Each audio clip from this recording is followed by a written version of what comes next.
talking, told me on me, but you know don't never win. I'm controlling all my victories, and something has gotta give. Cause across the streets is what I made it now, made it now. You can't ever break us down, break us down. I'll be reaching for the stars, promise I'll be what they not. And I'll never ever stop, won't ever stop, yeah. Touch the sky, you're made of silver and gold. Touch the sky, you're the greatest function now.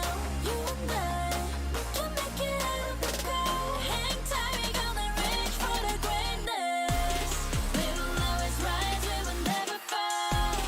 Fighting our hearts and we are strong. Even though we know our backs against the wall. Can you take your aim? You know that this is. I've been down, been waiting so long. I'm here for the crown, I'm here to show off. Greatness time, just waiting and show y'all. This is your time to remember.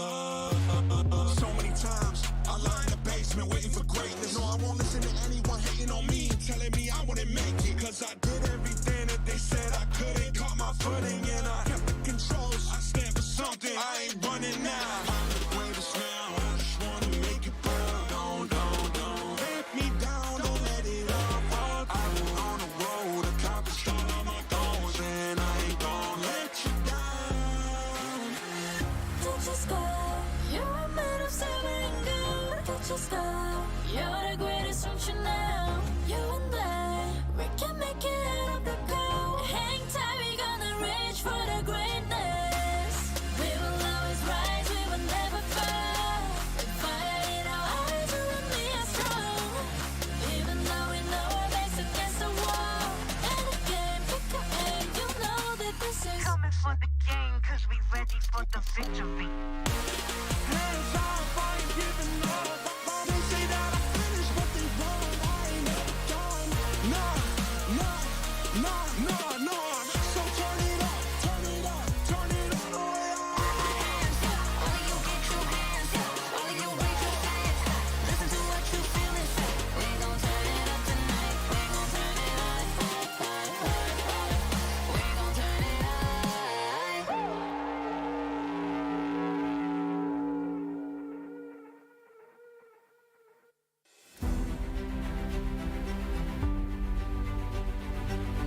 You live only once. For once, leave the comfort zone and raise yourself up.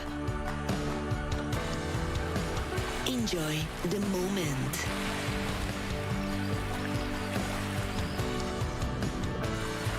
Enhance your creativity. Raise up your life through a wonderful journey.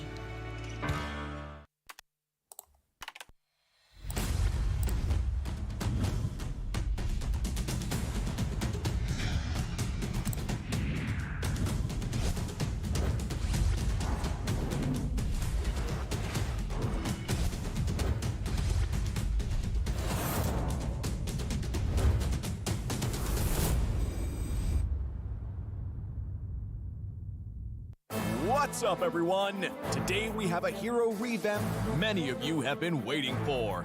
Featuring Hanabi, the Scarlet Flower. The new Hanabi is more mature and confident in herself, as seen in her new intro animation where she finally takes off her veil. Hero skills. Hanabi is a marksman that brings solid DPS and crowd control to a team and known for her bouncing pedal blades. Passive skill, Ninjutsu Pedal Barrage. That's right, Pedal Barrage is now Hanabi's new passive. With this adjustment, Hanabi's basic attacks and skills automatically create pedal blades on hit that bounce up to 4 times to nearby targets, while doing less damage per bounce. First skill, Ninjutsu Equinox. Hanabi's shield has been reworked into an active skill. The new Equinox shield now increases her movement and attack speed. Hanabi is still immune to control effect while the shield is active, but now dealing damage will increase the shield's health regardless of Hanabi's HP. Second skill, Ninjutsu Soul Scroll.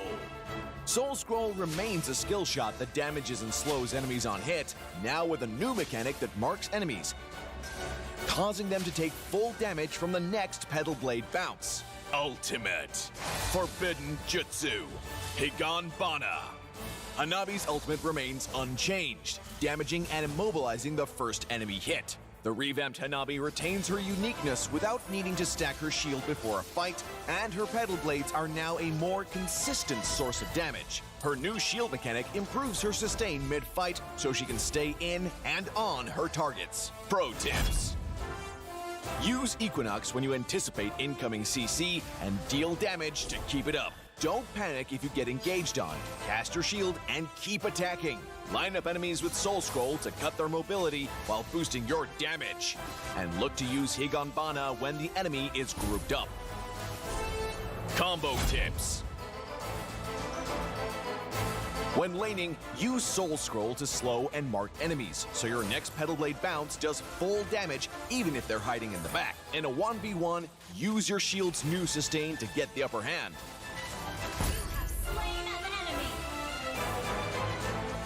In teamfights, land your second skill first to make the enemy easy targets for your ultimate and let your Pedal Blades go to town. Tactics. Since Hanabi's early game is rather weak, focus on farming. But not for the whole game, Hanabi mains. Poke the enemy in lane with basic attacks and her second skill. In the late game, use Hanabi's ultimate to engage and CC, and unleash your barrage of basic attacks and kunai to provide excellent sustained DPS for your team. We recommend this attack speed focused build to complement her reworked passive and first skill. Marksman Emblem further enhances her sustained DPS role, and Weakness Finder prevents her targets from escaping. Inspire is a natural choice to bolster both damage and survivability, thanks to her new shield. Hanabi, the Scarlet Flower, revamp coming December 20th. She'll be 30% off the first week, along with her resplendent iris skin. Give the new Hanabi a whirl and tell us what you think. Until next time, we'll be seeing you in the Land of Dawn. Hanabi, the Scarlet Flower, revamp December 20th.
sun seems to be shining brighter on the west side in day 3 of the M4 World Championship knockout stage. The Western representatives are on the rise as they dominated the lower bracket series.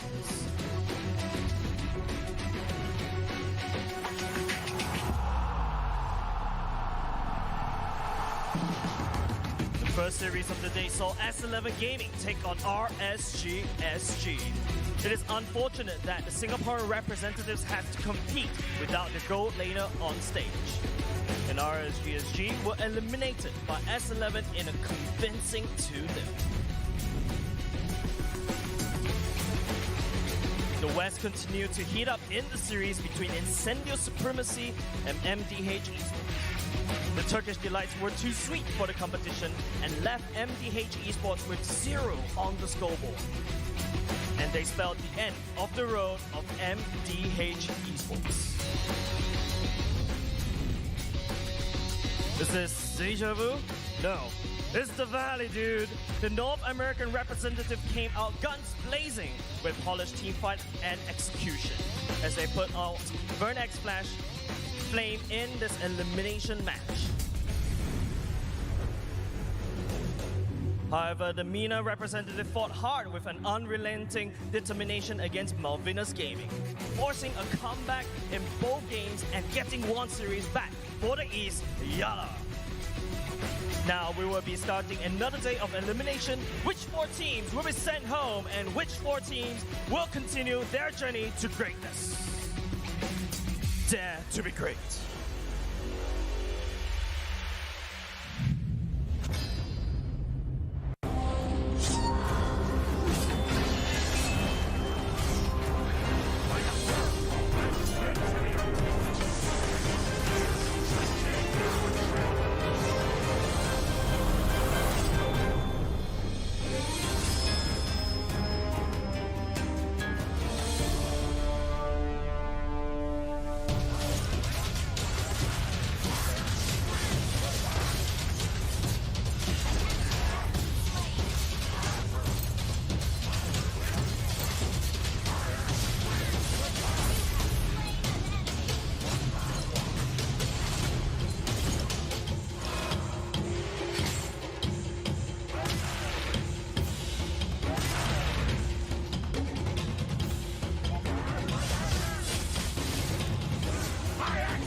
Someday, you'll be the most shining light in the universe. The star will be burned for you, my flare.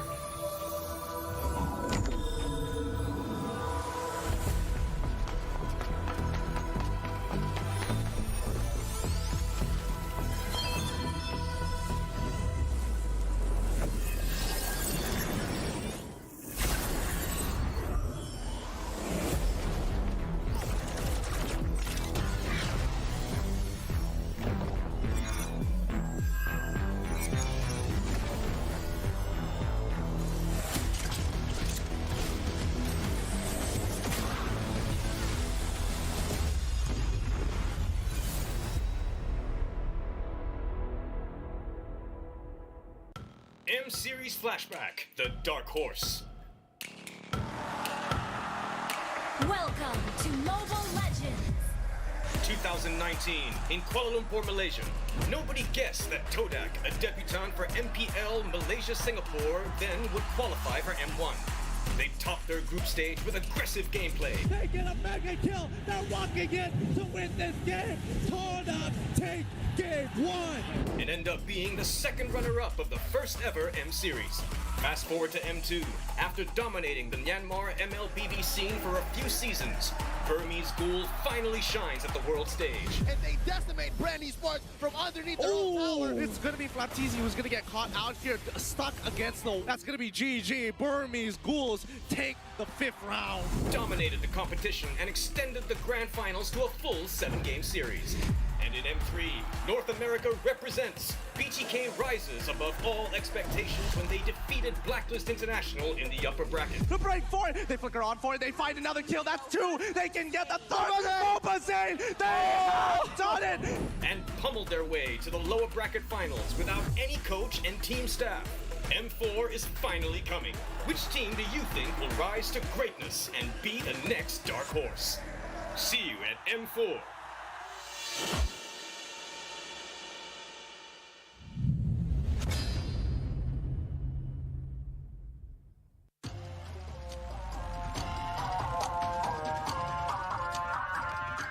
Maybe. But that's the thing, like, who is your saving grace here for MVG, right? Harley, Joel Crew. Joel Crew is so far away from that. Harley, though, able to survive just a bit. Oh, never mind. Chiku, guys, from the backside. Now they're going to find Joel Crew as we were just talking about him. They fall here, and another one goes down. 4 fall again for MVG, and there's nothing Dragon can do here to defend. It's a maniac for Chiku, guys. GG, well played. They are resetting here, 13,000 HP. They need to make a choice right now. I mean, the minions are pushing in into their base. They're gonna get backdoored by Kalatizi if they don't choose now. Oh my god, Kalatizi, will they read this? Junpo tries to delay, but no, my god, 505 trying to fly. Sanford, Yawi goes down, but Kalatizi in the backside. Daddy QT, the base echo outplayed RSG. But we just barely missed it off camera. What happened to Papa Dog? He just got dogpiled on, and that will be the end of him. As you can see, S11 going for a different approach right here, jumping in, making the play with the Way of the Dragon as well, but the Vengeance is just tanking so much damage. Oh, that's Fried Chicken taking 1 versus 3. Erwin is an H target, and Fried Chicken is going again and again. The Lord gets picked up, and they come out on top, and it's so disastrous because the Lord is up at the same time. Incendio is still contesting, but it does not seem possible unless Alien can make something of a miracle play. We've seen a miracle play by a Grok many times before. He's looking for it. He has the weapon mastery for a reason. He steals it for Turkey, for Incendio, to save the game for his team. I'm sorry. I'm ahead of myself. Yeah, no worries. Wise, killing spree emblem on the Aldous. Sure.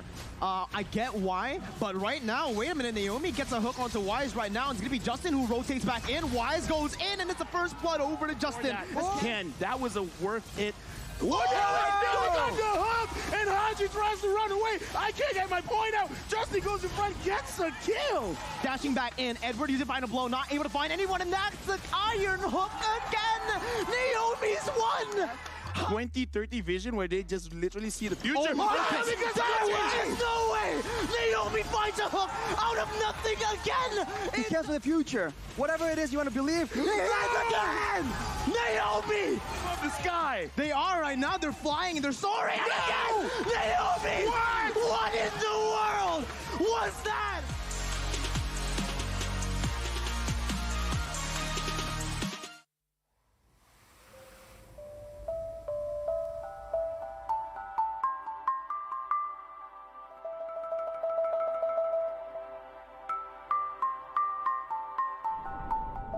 អ្វីៗគ្រប់យ៉ាងតែងតែប្រែប្រួលទៅតាមពេលវេលា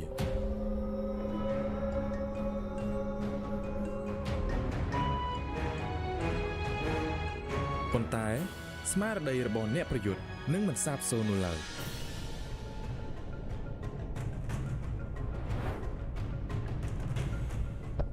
ពួកយើងម្នាក់សុទ្ធតែមានចំណុចខ្សោយរៀងៗខ្លួន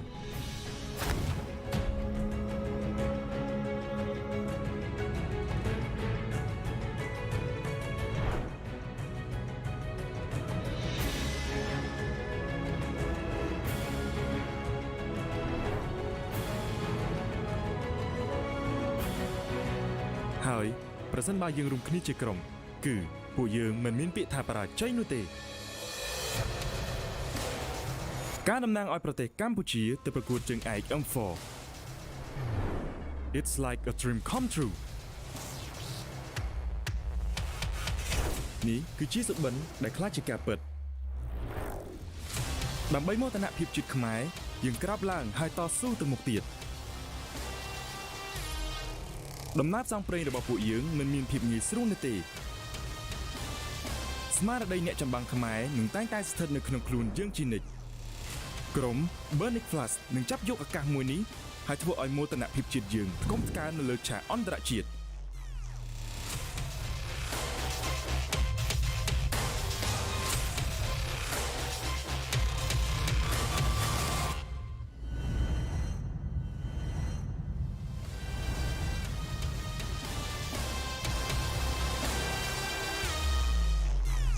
If you play with fire, you will get burned. Dear Flamers, see you in the M4 stage.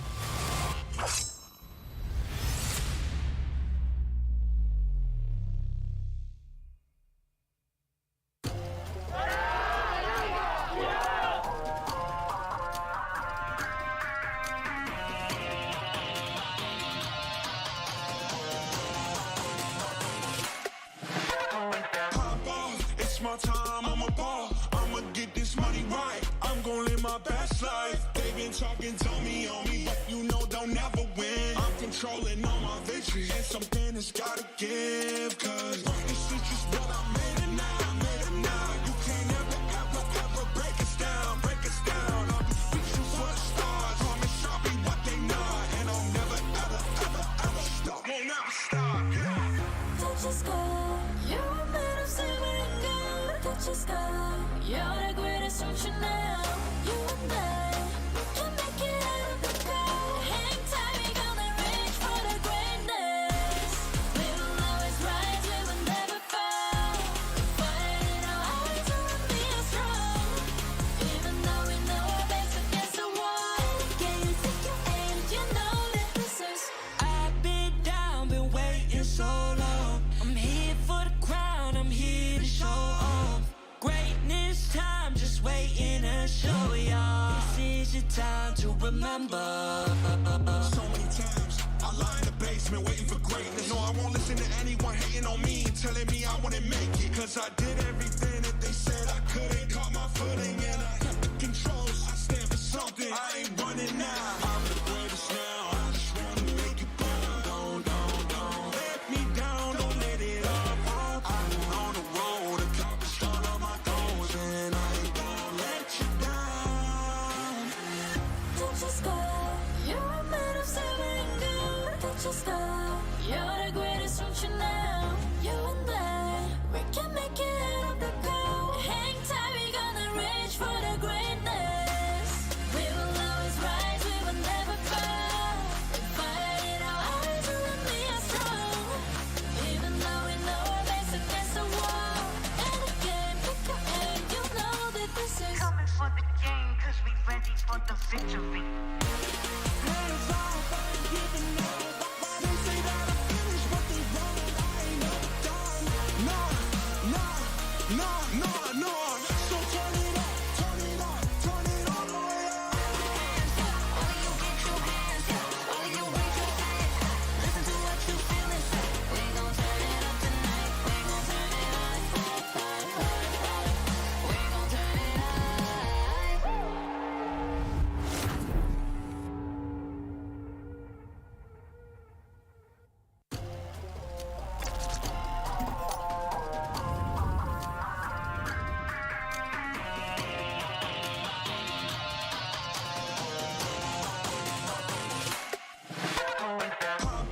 It's my time, I'm a ball. I'ma get this money right. I'm gon' live my best life. They been talking, tell me on me, but you know they'll never win. I'm controlling all my victories, and something has gotta give. Cause this is just what I made it now. You can't ever break us down. I'll be reaching for the stars. Promise I'll be what they not, and I'll never ever stop. Won't never stop. touch the sky, you're made of silver and gold. Touch the sky, you're the greatest don't you know? You and I, we can make it out of the cold. Hang tight, we gonna reach for the greatness. We will always rise, we will never fall. Fighting our eyes on me are strong. Even though we know our backs against the wall.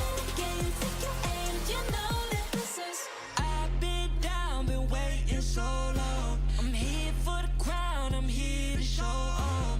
Greatness time, just waiting to show y'all. This is your time to remember. So many times I lie in the basement waiting for greatness. No, I won't listen to anyone hating on me and telling me I wouldn't make it. Cause I did everything that they said I couldn't. Caught my footing and I kept the controls. I stand for something, I ain't running now. I'm the greatest now, I just wanna make it burn. Don't let me down, don't let it up. I'm on the road, accomplished all of my goals. And I ain't gonna let you down. Don't you stop, you're a man of silver and gold. Don't you stop, you're the greatest, don't you know? You and I, we can make it out of the cold. Hang tight, we gonna reach for the greatness. We will always rise, we will never fall. We fight it our eyes on me are strong. Even though we know our backs against the wall. And again, pick your aim, you know that this is Coming for the game, cause we ready for the victory. Hands off, I ain't giving up. They say that I finished, but they wrong. I ain't done. No. So turn it up, turn it all the way up. All of you get your hands up, all of you raise your hands. Listen to what you feel and say. We gon' turn it up tonight, we gon' turn it up. We gon' turn it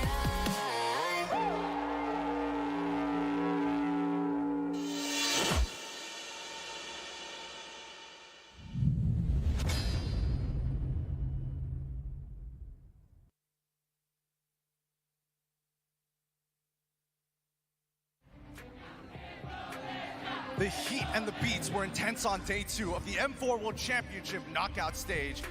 As old rivalries for past M series fueled the tension in the air.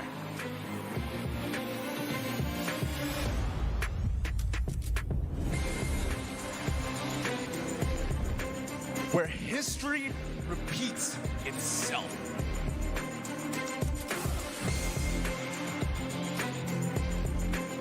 The first series of the day saw Torak taking on their bitter old rivals, RRQ Hoshi, who defeated them in the world stage in M1 and M3. RRQ Hoshi started the party on their home turf with a gentle wave from their home ground hero, Kadita. Birthday boy Albert then showcased what the true skill ceiling in a game like MLBB can be on his special day. The second series of the day featured another international feud that started in M3. The defending champions are back to their usual winning form as they cruise through the Brazilians in dominating fashion. RRQ Akira showed signs of life when Takashi performed out of his mind to claw back in game number 1. But in the end, the Filipino representatives were too much for the Samba boys to handle. With that, we'll head on to the lower brackets today where elimination is on the line. It is the survival of the fittest. Let's see who will make it out alive. Dare to be great.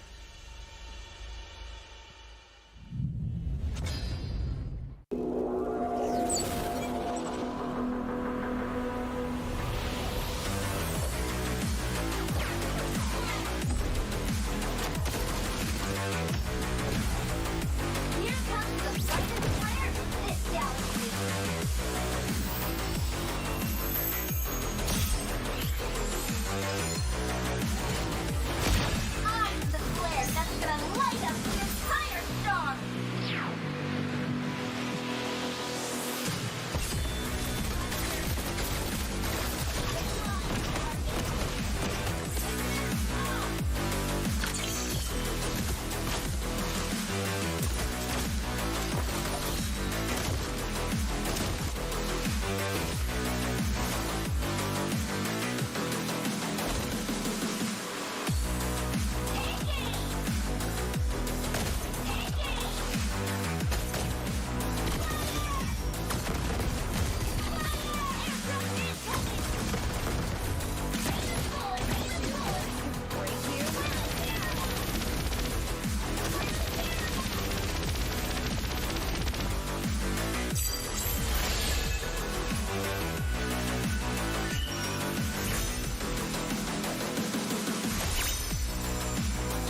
World Championship will be gathered in Jakarta, Indonesia.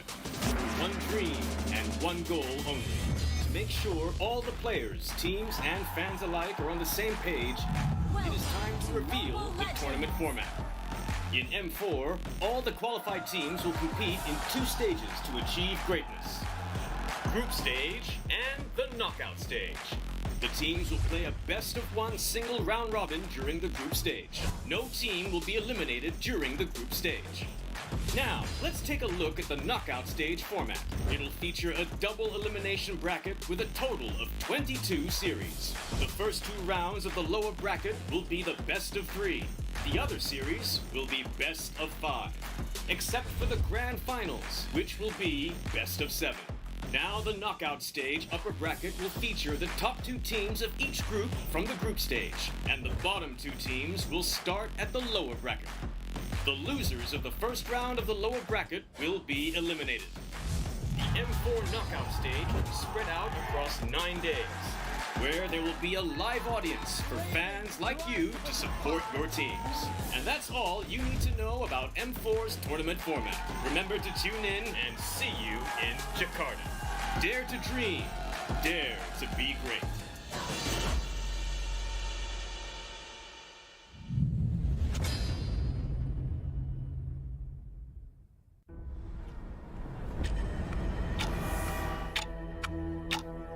We are getting closer to the ultimate battle in Jakarta. It's an amazing, beautiful tournament. I can't wait to get to the game. Where all eyes are on one stage only. All for that ultimate prize, to be M4 World Champions.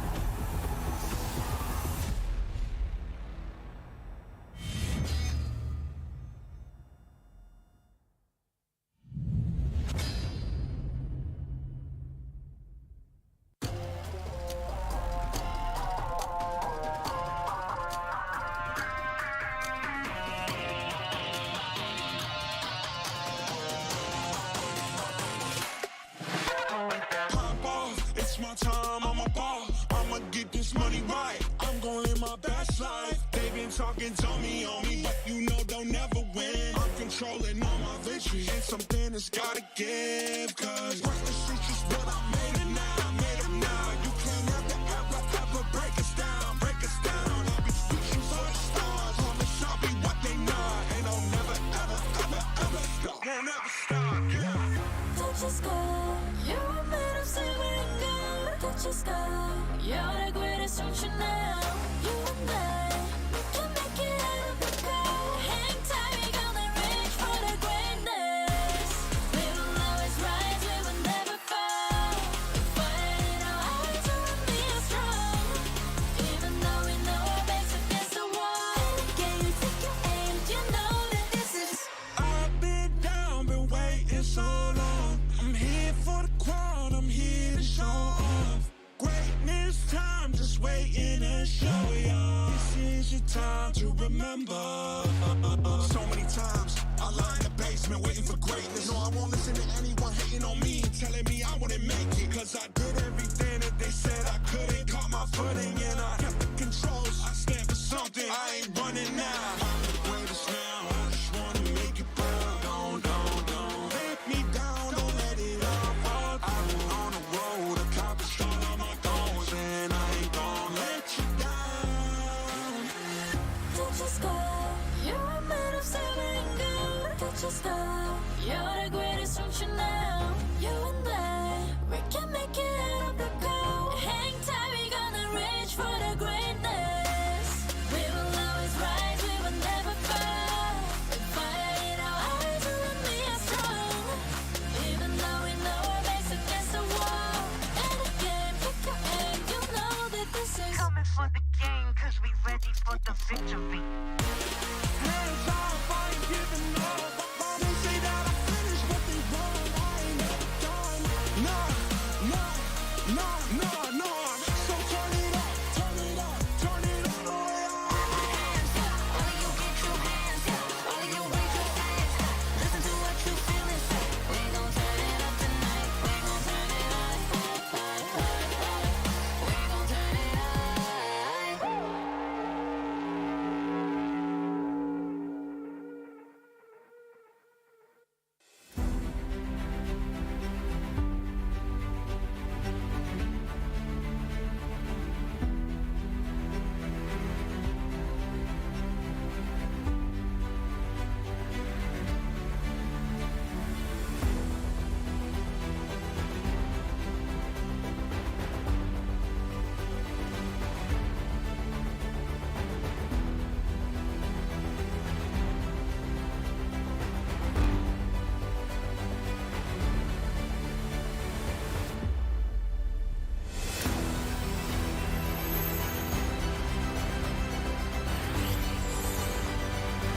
talking, tell me on me, but you know they'll never win. I'm controlling all my victories, and something has gotta give, cause this is just what I made it now, You can't ever break us down, I'll be speechless for the stars, promise I'll be what they not, and I'll never ever stop, won't never stop, yeah. Touch the sky, you're made of silver and gold. Touch the sky, you're the greatest, don't you know? You and I, we can make it out of the cold. Hang tight, we gonna reach for the greatness. We will always rise, we will never fall. Fighting our hearts and being strong. Even though we know our backs against the wall. Can you take your aim? You know that this is. I've been down, been waiting so long. I'm here for the crown, I'm here to show off. Greatness time, just waiting to show y'all. This is your time to remember. So many times I lie in the basement waiting for greatness. No, I won't listen to anyone hating on me, telling me I wouldn't make it. Cause I did everything that they said I couldn't. Caught my footing and I kept the controls. I stand for something, I ain't running now. I'm the greatest now, I just wanna make it bound. Don't let me down, don't let it off. I've been on the road, accomplished all of my goals, and I ain't gonna let you down. Touch the sky, you're made of silver and gold. Touch the sky, you're the greatest, don't you know? You and I, we can make it out of the cold. Hang tight, we gonna reach for the greatness. We will always rise, we will never fall. We fight it our hearts and we are strong. Even though we know our backs against the wall. And again, pick your aim, you know that this is Coming for the game, cause we ready for the victory. Hands off, I ain't giving up. They say that I finished what they wanted, I ain't never done. No. So turn it up, turn it all the way up.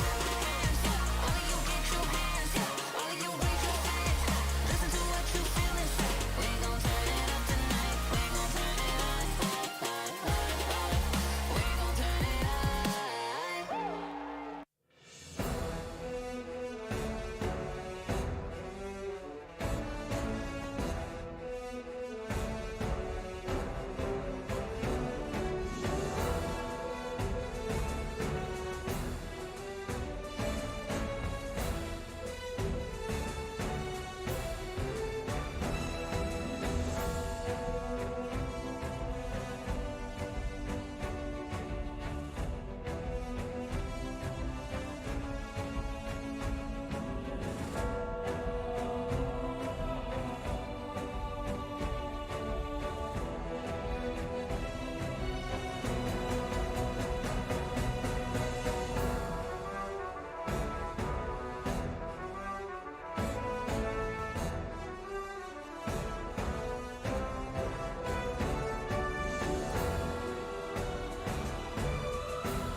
The sun is up for another day of Mobile Legends Bang Bang M4 World Championship here in Tennis Indoor Stadium Senayan in the beautiful city of Jakarta, Indonesia.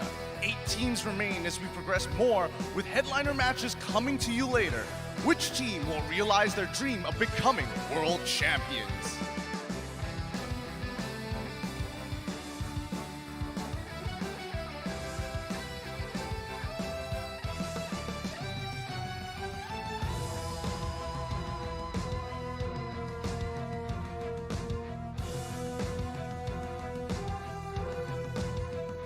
Showing what Myanmar's finest can do, the Burmese Python strikes first for his team to provide their fast tempo to quickly control the game. No one can match his pace in rotating early to help the other lanes gain advantage. Falcon Esports can rely on Ken, the man.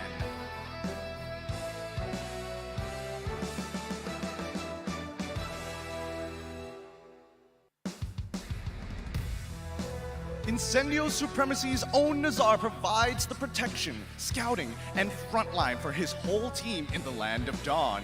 TNZ sees opportunities for initiation or counterplay to stop the enemy from reaching his brothers.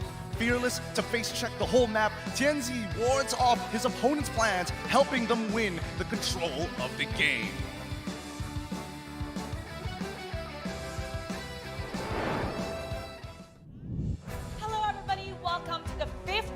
Of Mobile Legends Bang Bang M4 World Championship. I'm Mara Aquino and Clara here on the M Room, where we will read all of your comments, support for the teams that is fighting on the M4. Speaking of the teams, Clara, we have the final 8 teams battling to make it far. They're daring to be great. For the games for today, we're gonna have both the upper bracket and the lower bracket. First, we'll start off with Falcon Esports and Incendio Supremacy. But after that, we will have the upper bracket, which is RRQ Hoshi and Blacklist International. You know, Clara, what's interesting about this is RRQ Hoshi has the most fans in Indonesia, while Blacklist International has the most fans in the Philippines. So how about, let's take a look at what the fans have to say online, on TikTok. Here we go. In here, let's pick this one. 6 lang. It's Gilang. For Gilang.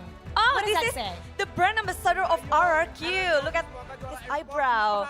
Moga selalu memberikan performa yang maksimal terus RRQ. Back. It's his signature. Back.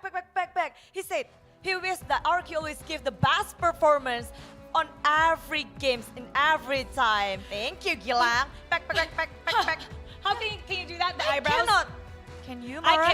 I cannot It's at hard. all. Let's take a look at more comments right here. Oh, I think I know this guy, this Messi. Crazy guy. Air. Let's go. Let's see. It's Marco. Marco Cass. We got 2 Indonesian teams Let's go on in again. the RRQ upper Hoshi, brackets Indo for the Pride, M4 Viva World RRQ. Championship. So Go it's on time it. What for is all he of us saying right now? Indonesians Of course, to give he them want to our support full Indonesia. support for Pokoknya, Indo Pride. mari maju Hashtag Indonesia, Viva go RRQ. on it. RRQ Hoshi, Indo Pride. And the hashtag glory can go on it. Okay, Marco is our baby brother. As Marco's older sister, we have to give him advice. Marco, comb your hair. All right? Brush your hair. Let's take a look at more comments on TikTok. In here, World Cup winner right over there. Oh la la. It says here, can't underestimate Blacklist. They've been quick and clean with their game. Actually, Clara, most of their games end in less than 20 minutes. That's right, and they bring back their solid meta, the Ube meta, and it was just crazy how solid and perfect their game is. Even the other teams are trying to do the Ube strat. Let's take a look at more comments. Let's go. Let's bring it up there. Oh, what does this say right here? What does that say? Oh. There you go. What does that mean? This is the situation in the M4 with the RRQ Kingdom. RRQ Kingdom kalian the best deh, serius. Seru banget, rame banget. And you guys, so cool Kingdom, because they are rooting for the teams here. So Claire, you mean to say the teams here have a marching band? Yes, that's right. We have the band, we have the trumpet, we have everything to support our Indo Pride. You know, Indonesia definitely has one of the best support. We need to have that over in the Philippines, that marching band. We will Let's wait take for a look it. at more comments on TikTok. In here, where does it say? Right. Let's look. Let's take a look. Let's take a look right here. G. It says, Onyx versus Echo, RK Hoshi versus Blacklist, semi-final going to be epic.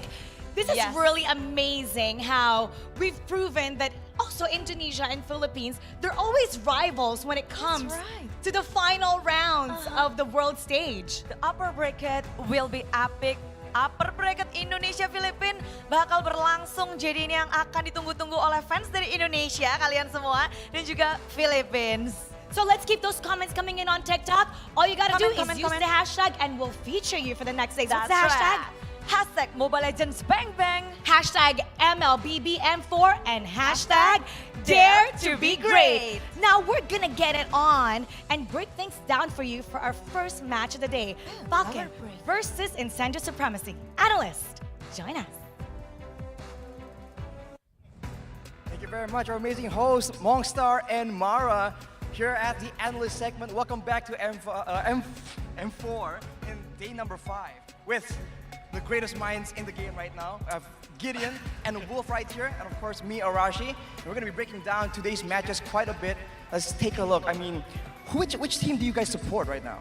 I think this is very easy for me. I'm definitely supporting Falcon and Incendio. Had a good game against the Malaysian team, so I'm hoping for some vengeance. I even got my Batman socks on for I am vengeance this time here at the stand. Let's do it. You know, I would support Falcon easily because Coach Dale, a Filipino, is there, but I mean, since the group stages, I already said that Incendio Supremacy have made a fan out of me, and they kept on impressing on the past days of the M4. I mean, there's a bit of a weird matchup here right here because Falcon, they seem to be going for a lot more of a direct approach, whereas for Incendio, it seems to be a bit different. I mean, what do you think is going to work for them in today's match? Personally, I think, between both of the teams, as long as they have a Filipino in it or follow a Filipino meta, it seems to be working. That seems to be the bottom line here. Well, before we go any further, let's take a look at the recap video.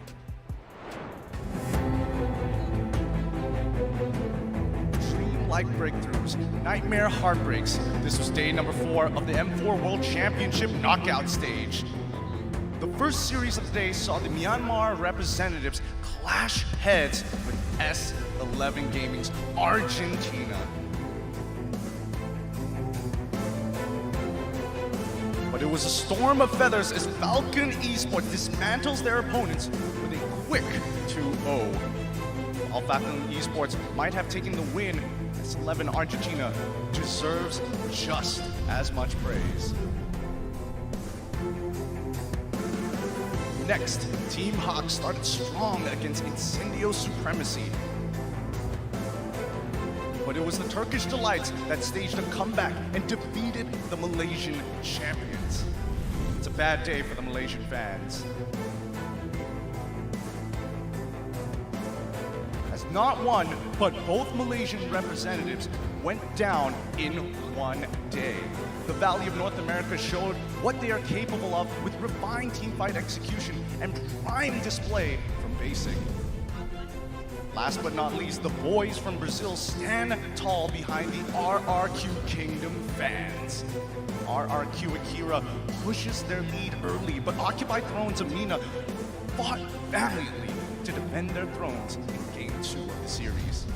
They eventually fell to the final Lord Charge to prepare for an intense day of competition as there are only 8 teams left to battle for the crown in the Land of Dawn. Dare to be great.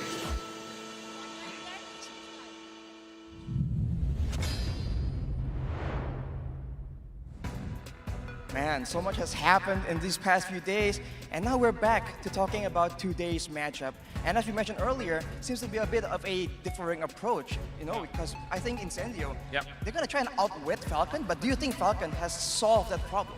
Falcon already defeated Incendio Supremacy before, and if you think about it, Incendio wants to go for the Ube strategy, right? The sustain that they come from the Turkish Delight, and Falcon knows that so well. They have defeated both of those strategies before, so I think that when it comes to just like on paper, black and white, Falcon should be the one to be in the advantage in this matchup. They definitely have the upper hand, but what do you think about the hot topic for right now, the Mirage of Champions, Gideon? Look, I mean, everybody has taken a note from the Filipinos, right? Whether it be a player, whether it be a coach, whether it be their staff, or even the strategies, it feels like the Filipinos have cracked something that everybody else are trying to beat. They are the teams to beat. They are the meta that we need to push past and evolve past. Hopefully, we might see that today. Well, a lot of different opinions, but let's take a look at the talent predictions here because that is where the spicy stuff happens. I'm very curious. I'm hoping that Wolf's prediction comes up. I'm very excited to see what exactly that is. It feels like a bit of a theme going on here. And now that the Malaysians are gone, where else will your curse lie, Wolf? I don't know. You know, I actually made a tweet yesterday where I kind of talked about where I should be voting for the opponents of the Philippines, but so far Arashi, Falcon, and Sona from the Philippines went in and voted for Falcon as a true Filipino would. I mean, we only saw like 3 votes for Incendio here, so they're up against very overwhelming odds. So at this situation, Wolf, I mean, what do you think they have to do to try and sneak out this victory? Because they still have a lot of potential. Yeah, you know, I did say that the upper hand belongs to Falcon, but when I saw like the performance of Incendio in the group stages and then comparing it with the past few days that we've seen them perform, I think all they have to do now is just to make it more polished because they really look strong when they are comfortable with their playstyle. Do you think that's the same approach that Falcon is going to go for? Because they have been playing very, very well, but there's always room for improvement. Absolutely, there will always be room for improvement, and I think we can jump deeper in it as we look at the charts of some of these team players. Number 1 has to go over to Ken, a huge playmaker for the team. When he's feeling comfortable, when he knows where his team needs him to be, you can tell by his Team 5 participation, 80% overall. He is the pivotal part of Falcon, and Ken, the man, is actually going to perform. Now we saw him yesterday as well, like lead the pack, and was very, very aggressive, but at the same time, he knows when his timing is, so that it's more like a controlled aggression that you can see from Ken himself. I mean, in contrast to that, TNZ, we see that he's a bit more different, right? He's less aggressive in a way, so it seems like the idea for Incendio is to be a bit more flexible. I mean, he has a lot more teamfight participation, so I think that he roams around more, but as you mentioned, I think Ken is just so much better at just finding those timings, right? Knowing when to go in. Absolutely, and I think the game really breaks down to whether or not they can actually get what they are comfortable with in the draft itself. It feels like a lot of the games are predetermined by the draft, especially when the players are feeling really hot with themselves and play in their tip-top form. Well, with both those players highlighted, what do you think is gonna happen? Is that gonna be the highlighted matchup? Well, we are definitely going to see Turkish Delight, but at the same time, there's another version, like the aggressive Turkish Delight with Leomord and the Brody. And then when you see Falcon, you can expect Assassins. I would love to see Ken the Man, you know, be activated in this game. Well, enough from us analysts. Let's throw it back to our amazing casters right at the desk. Thank you very much, Gideon. I almost said Jays. Arashi and Wolf, my name is Jays. On the desk right here at your service, alongside with Assassin Dave and Comb Your Hair Merkel. He did. Of course, we will be watching the first match of the day, which will be Falcon Esports going up against Incendio Supremacy. But before that, we have to make some shoutouts. M4 is, of course, powered by Muntan, presented by TikTok, the official content partner, supported by Secret Lab, the official gaming chair and esports charts, our analytical partner, Gank, our official merchandise partner, MeWatch, our media partner, and last but not least, Ministry of Tourism and Creative Economy of the Republic of Indonesia. Thank you very much for all your supports for M4. But speaking of M4, we also have the M4 Pass, which is now available as well. Complete all active tasks and you will reach level 75 at ease. And for free as well, so log in now. Exclusive rewards are waiting for you, like the Beatrix Light Chaser, the Beatrix Stellar Brilliance. We saw the interesting bug right there. It's like, you know, the flying one, he's literally in the air. I want that. And of course, the M4 Beatrix figurine are just waiting for you. Hashtag Mobile Legends Bang Bang, hashtag MLBBM4, hashtag Dare to be Great. How's the feeling on the desk today, Dave? Fantastic. We got 2 incredible series. Falcon take on Incendio. You know, before today, everybody will heavily lean towards Falcon, but seeing what Incendio have done so far up to this point, I don't know. Nobody knows. It's up in the air, and that's what makes the series so exciting. I cannot wait for it. It's another rematch, right? Group A, remember, Blacklist, Falcon, Incendio Supremacy went on to go for a tiebreaker. Oh, yes. And what happened? Again, Falcon were able to beat Incendio Supremacy the second time around, but the first time it was Incendio who actually were able to best the Falcons. I like that. I like that point, right? The fact that, it feels like Falcon Esports has already figured out the formula, but let's take a look at the team lineup. Ooh, let's take a look. The first team that's going to be making it onto the screen today is going to be Falcon Esports. We have Justin, Yellow Flash, Zipix, Ken, and Naomi. This team, the Burmese style is a very unique style. I think Coach Dale put it best. He likes the unique style coming in because it's crazy aggression, sometimes even prioritizing kills over objectives. But on the other side, it is the polar opposite with Rosa, Alien, Sunshine, Tianzi, and Apex 47. Usually, sure, Wolf did say that they can be the aggressive team too. They can walk up in your face, but most of the time they rely on that Turkish Delight strategy, playing around their back line, mainly the man you see on screen, and it's Rosa. That's absolutely right. The Turkish Delight, the Blacklist, Ube Shred, making it to the stage. Ladies and gentlemen, this is Incendio Supremacy. Of course, as they work on the stage, ladies and gentlemen, they're looking to use that Turkish Delight to clip off the wings of Falcon. Once again, ladies and gentlemen, make some noise for Incendio Supremacy! This team has a lot going for them, a lot of dimensions here, a lot of win conditions, and it's all going to come down to how they draft and prepare for Falcon Esports, who are very, very aggressive. We've seen that Incendio do extremely well up against aggressive teams who like to play those assassins. And guess what? They're up against Falcon, who likes to play assassins. Yeah, you gotta say, Incendio, they are expecting Falcon to have a counter strategy, right? So it's the counter to the counter. So we might see some outsmarting of each other. But before we get into more of that, here is Falcon, the men on wings. The way Falcon was able to beat Incendio Supremacy in the group stages in the tiebreaker match was by isolating Incendio Supremacy, forcing them onto the side lanes for them to pick off with their Burmese style of play. They really like getting these 1v1s down. Yellow Flash on that Lapu as well, providing extremely good dive, becoming that frontliner, but also CCing and acting as a distraction. And on the screen, you see him, Ken. This guy, whenever he gets those carry heroes, you see the maximum potential for Falcon Esports. Yes, and very well said, Marco. With that said, ladies and gentlemen, looking to soar high over the supremacy of Incendio. Give it up for Falcon Esports! Ken the man, walking up to the stage. The dancing peacock? That's right. I mean, the boys looking confident, right? I mean, they know what to do. You saw what they did to Blacklist in the group stage. They have figured it out. But again, it's like a counter to counter to the counter, right? You probably expect your opponents, okay, they know what we're doing. They're going to try to counter us. At the same time, we know what they're doing, and they expected we to do the counter. Like, I'm excited to see this out-strategy, outsmarting of each other. Personally, I feel like this could be a precursor of a potential rematch of Falcon versus Blacklist, right? We know that Turkish Delights, we know that Incendio Supremacy uses the Ube strat as well, but Falcon has already beaten the maker of that Ube strategy. That's a good point, right? We've all been mentioning this. Incendio Supremacy, the way they like to play the game is like just that Ube strat, but with a Turkish spice onto it, right? And right now, Jays, I do believe we're going to see a little bit of something. That's right. We'll be taking a look at the team head-to-head, and we just want to see, we know the strategy is down, but that is just just analogies, right? We need to see the numbers. Well, if you take a look at the numbers here, it's very evident that, again, the styles that we were talking about early on, where Falcon likes to go for kills, likes to go for skirmishes, you can see average kills, 14.3, a bit higher than Incendio Supremacy. They're both sitting on literally the same win rate, 60%, which is impressive because they're coming into this matchup with a 1-to-1 as well in terms of that head-to-head.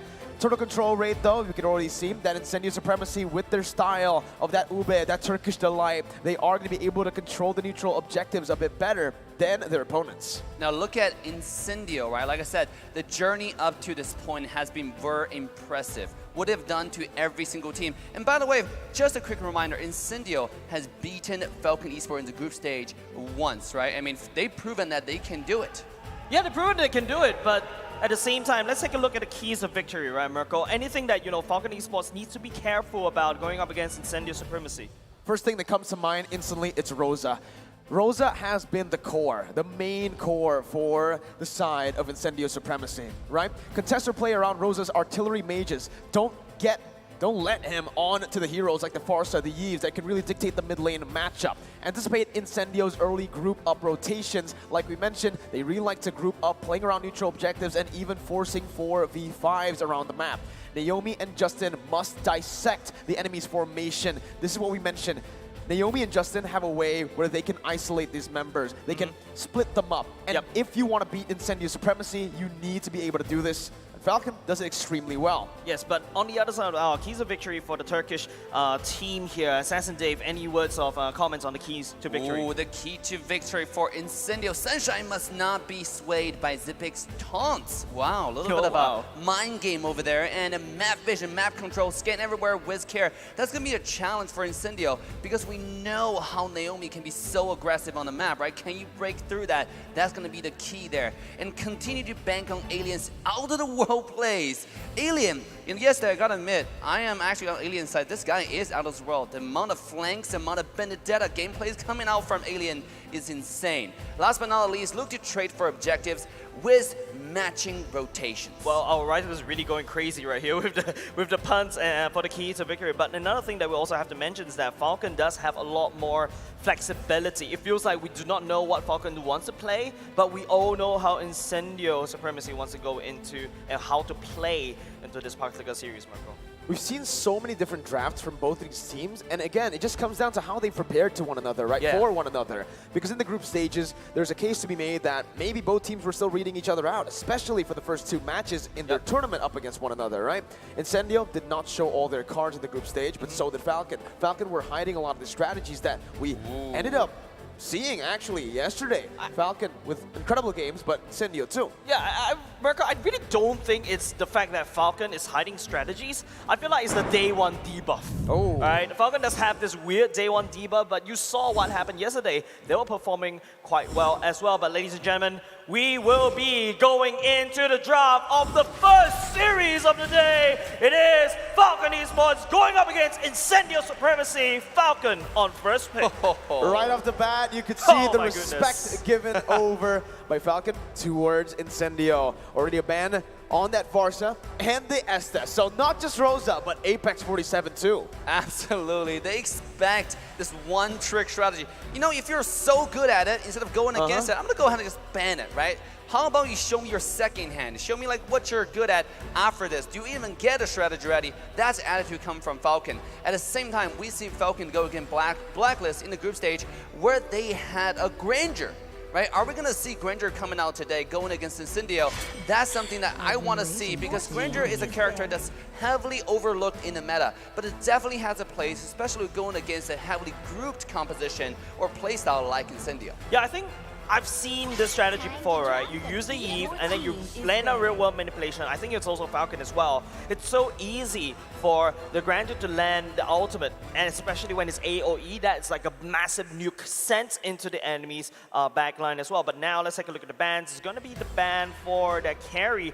A lot of heavy emphasis on Zipix right there, but do we want to really target Zipix's hero pool? Well, before talking Zipix, there's still a lot of meta characters on the meta. On the draft, we have Glue, we have Valentina, we have Kaja, Grok. Because of the respect ban in the early phases, so many OP characters are let open right now. I mean, what is Incendio's strategy right here? I mean, are they going to not ban any of those to take more? Or are they trying to ban one and take another one that counters?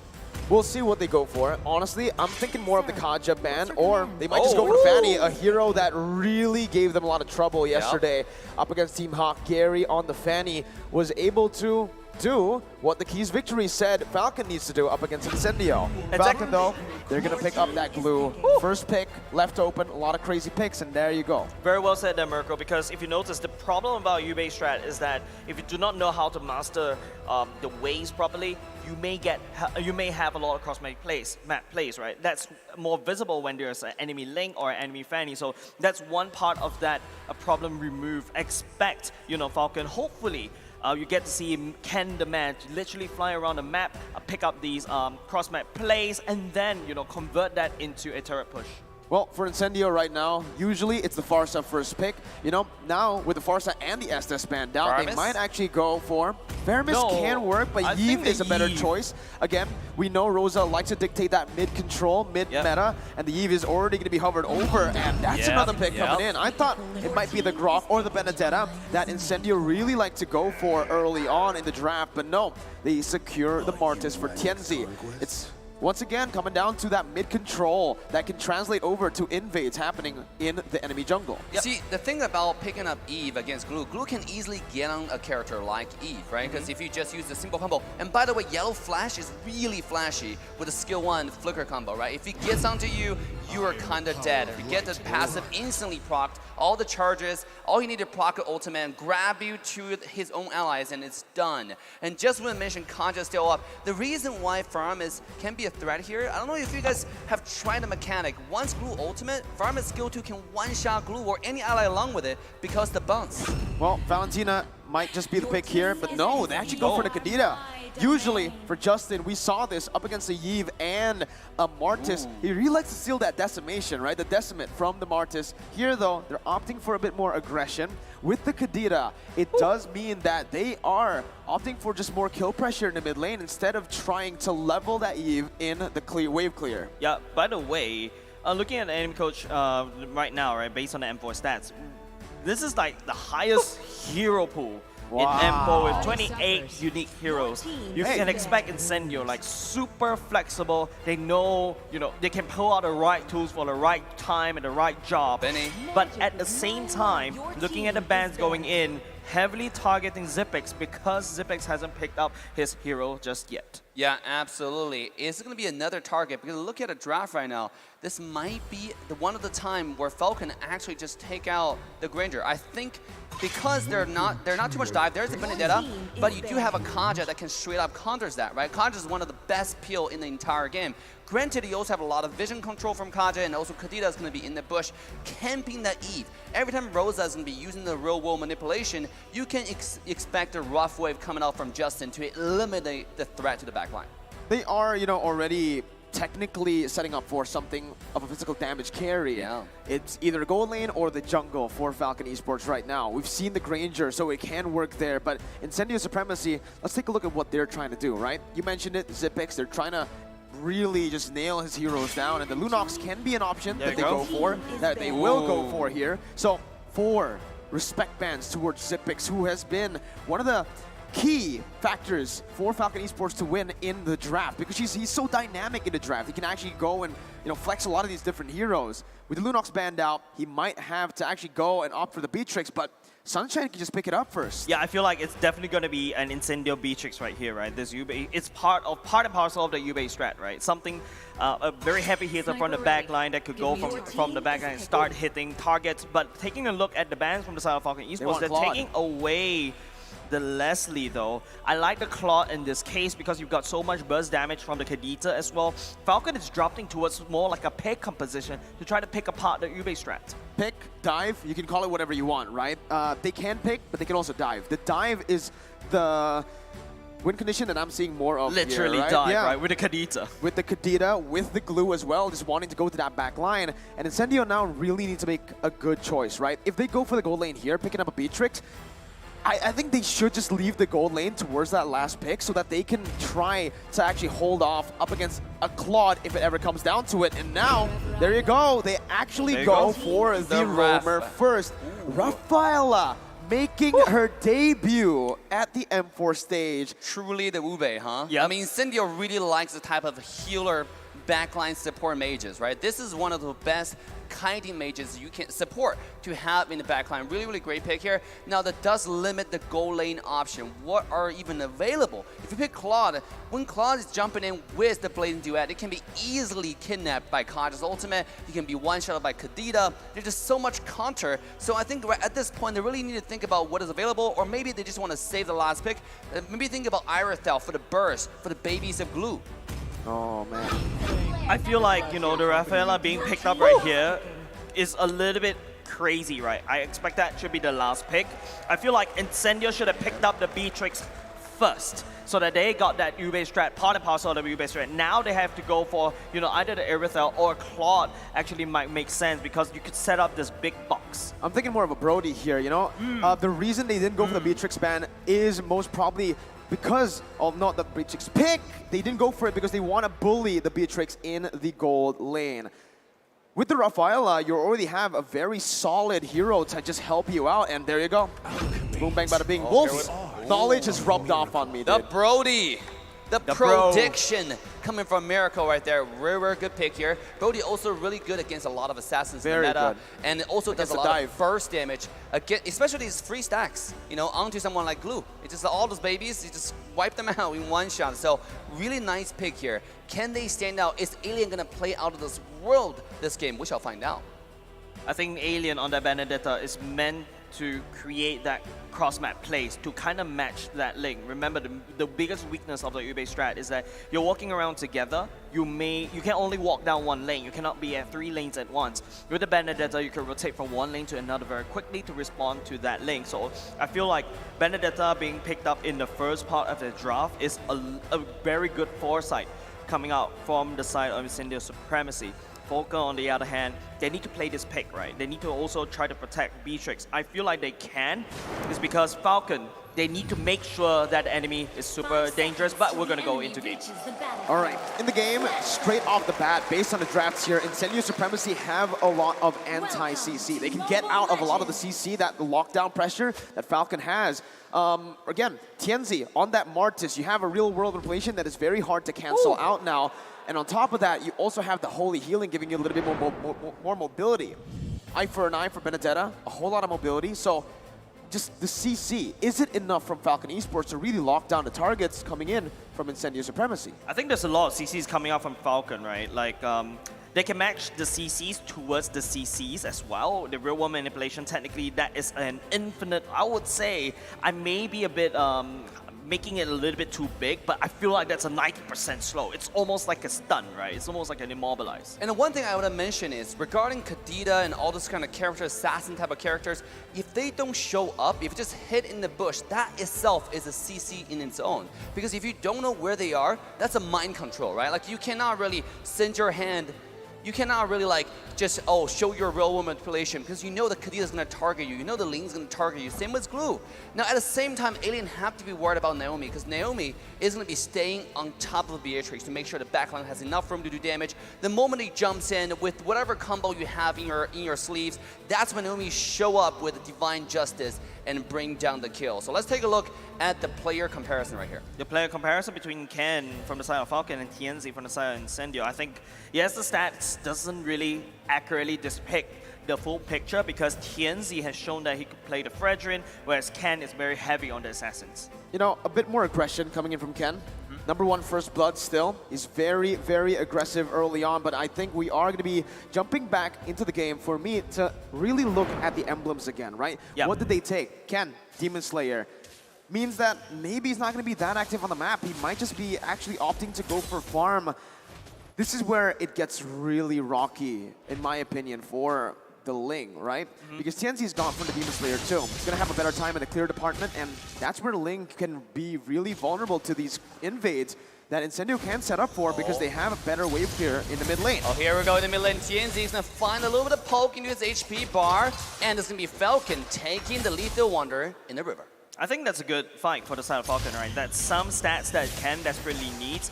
Got to get to level 4 as quickly as possible. I think what Falcon have in their draft is a lot more flexibility, right? We've seen how the power of a Kaja can counter-engage. You don't need to force your Kaja to force that engage with a flicker. You can also play a Kaja passively. You catch the engager from the side of Incendio, drag him back, and reverse that person down.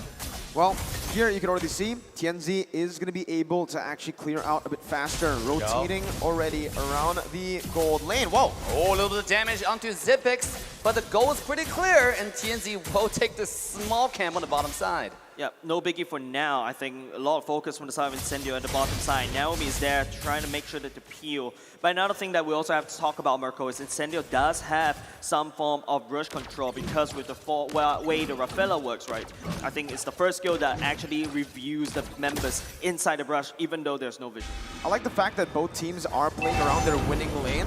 Incendio rotating most of their resources over to the Brody lane. That is a bit more of a bully. But Alien... Here we go on the top side. Alien jumping and finding a lot of damage. Yellow Flash. Yellow Flash will be petrified, taking down very low. And pop the split just to stay alive. But here comes H. Here comes the jungler. TNZ gets taken very low as first blood goes to the team side of Falcon. It is exactly what we're looking at, right? Ken even using the Tempest Blade to get out away. I love the play coming out from Falcon. They identify who to target down. That is the jungle down, but it's going to be Incendio. They need to try to reinforce Divine this. Justice into the combo of Justin, and it's going to be another kill to Falcon. They take this fight, and they are making a move to the turtle. Falcon already, again, not only are they winning in these skirmishes, but they're also controlling the neutral objective game. It looked really good for Incendio Supremacy with a lot of HP, but that's when Falcon actually utilizes that to isolate these members, splitting them apart and putting them in a false sense of security. Yeah, looking at the items right here, ladies and gents, it's going to be the Brody Sunshine going straight for the BOD. Whereas if you notice, it's going to be, I believe, halfway through. I think there's some confusion for the side of Zepex whether I want to go for the BOD first. But I feel like he needs more, maybe even a Hunter Strike or even Blade of Hephaestus as well to benefit from the render shots. It's very, very tough now for Incendio Supremacy. 1,000 gold lead with the composition around the gold lane. I think the main problem for Incendio Supremacy is they were playing towards their weak side of the map. Alien, sure, he's been popping off. He's been making a lot of good plays, but against the glue, there's not really much kill pressure you can put on him. It's actually going to be Alien who wins out in that lane. That's why Falcon's been playing around the XP lane. Incendio should utilize the Brody lane, where he can actually bully the Beatrix and try to look for the trades that we saw in the keys to victory. Cross map. Ken looking for a little bit of poke. Yellow Flash already finding his way into the fight, and Alien's looking to fight back to keep the jungler healthy. But it's 40 seconds until the turtle. It's 40 seconds until the turtle. There's no reason why these two teams should fight there. Another benefit from the side of Alien is that, yeah, with the emblem currently, so that he could just regain and heal so that he could sustain that fight even longer against that glue. Another benefit about the Benedetta is that I can clear the wave quickly and then rotate even faster, and there's also that potential Bottom for side, us here comes Divine Judgment, and the hook is real, damage ready. It is Sunshine taking low, the rough wave finding the damage and funding the kill. And Justin will take the marksman down and finding a double kill to the side of Falcon. I feel like Incendio may have made this mistake, giving Justin that comfort pick of a Kadita, especially when going for an Eve and Ube strat Mirko. It comes down to timing now, right? Early on, Incendio played for the wrong side of the map. They were punished, and Falcon got that gold lead to start rolling. And they were able to actually utilize that to win in the gold lane too. And even here, Ken goes in. Oh, Ken goes in, finding a lot of damage to Alien, but he's very, very mobile. Can he get away from the fast hand Ken? Ken is taking a lot of damage, but it's not gonna be enough to barely take him low, as Ken will take down Alien on the top side and now making a move into the top tier 1 tower. It's very hard now. Naomi's gonna be caught though. Naomi is getting caught, and the decimation comes in as now Incendio looking to fight back. This is a single kill, make it double. TNZ is shredding the HP of the entire Falcon, and now Glue finding his entrance to the team fight, but not able to find much. Will have to retreat for now, taking a lot of damage. Now, do mind you, this guy's very, very tanky though. He's getting beaten up, but it seems like he's okay. It's gonna be okay enough. Not so fast as Incendio. One more comeback, and Incendio is fighting back. It's not really fast. I love the fact that Incendio, it's like, you know what? I know I'm behind in gold. I lost 2 turtles, but I'm going to make this coin tosses. I want to try to fight, and then hopefully if Falcon makes a mistake, I will punish them. I love the fact that they are not afraid to go for these skirmishes, even though they've been losing in these team fights and in the pickoff game. You can see that the 2,000 gold lead by Falcon now is only down to 1,000 gold lead. And in terms of this matchup in the item builds, for the Ling, Ken actually has gotten a few of those good items in here, man. You can already see it with the Windtalker, and on the way to the Berserker's Fury, he's going to be able to hit that power spike a bit faster than TNZ.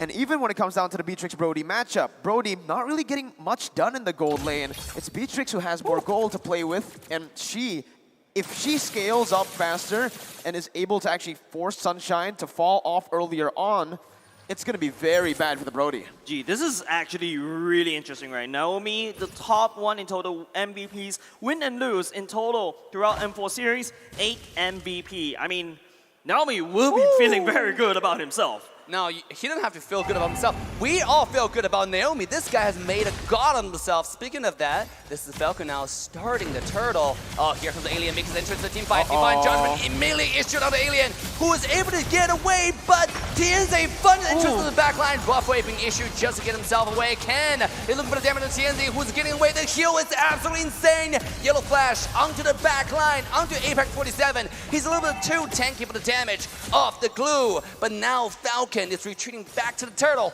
as they want objective over more skirmish. Incendio, I think they have to be a bit careful. I definitely feel like Falcon should take this turtle right here, and that's where you see the Rafaela start to pop up, try to show up, just in case if TNZ overheats a little bit, you have the bonus movement speed and Q to run back. The way Falcon are playing, right, they actually are winning out in these prolonged trades that should be in favor of Incendio Supremacy based on how much damage output they have. But guess what? That's Brody. That's a burst marksman. You're mainly looking for burst, not DPS. So Xyp9x can actually be the one to win out in these sustainable battles, dealing out more damage in a long time instead of Sunshine, who just wants to go for that crazy burst. And with the items here, you can already see that's going to be very, very tough for the Brody to compete in the damage department against the Beatrix, who's already building towards the Hunter Strike. Ling as well. Remember, he went for Windtalker Berserker's Fury, so there's more DPS than burst. And you gotta be worried about Incendio, because this game skills later into the game. Falcon, they have a hyper carry lane, they have a hyper carry Beatrix. This is only getting scarier as the hyper carry really gets her item, really get a power spike. One Divine Judgment might just decide the entire game. Speaking of in the middle lane, might look a little suspicious here. Naomi coming in to flicker. Oh, and the TNZ will be targeted, beaten up, taken down, and into the rough range in the back line. Killing spree goes up Ken, and the Falcon secure the entirety of the fight. They take it.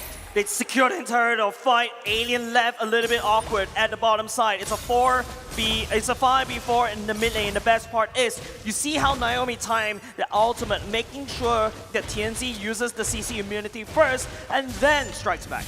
It's like it came off a dream, dude. Oh my god. As a Kadita player, there's nothing you want more in the world than to get a 3-man knockup, bursting them down and setting up for your team. Falcon have been utilizing their weapons so well here, rotating, being active across the map, and Justin again.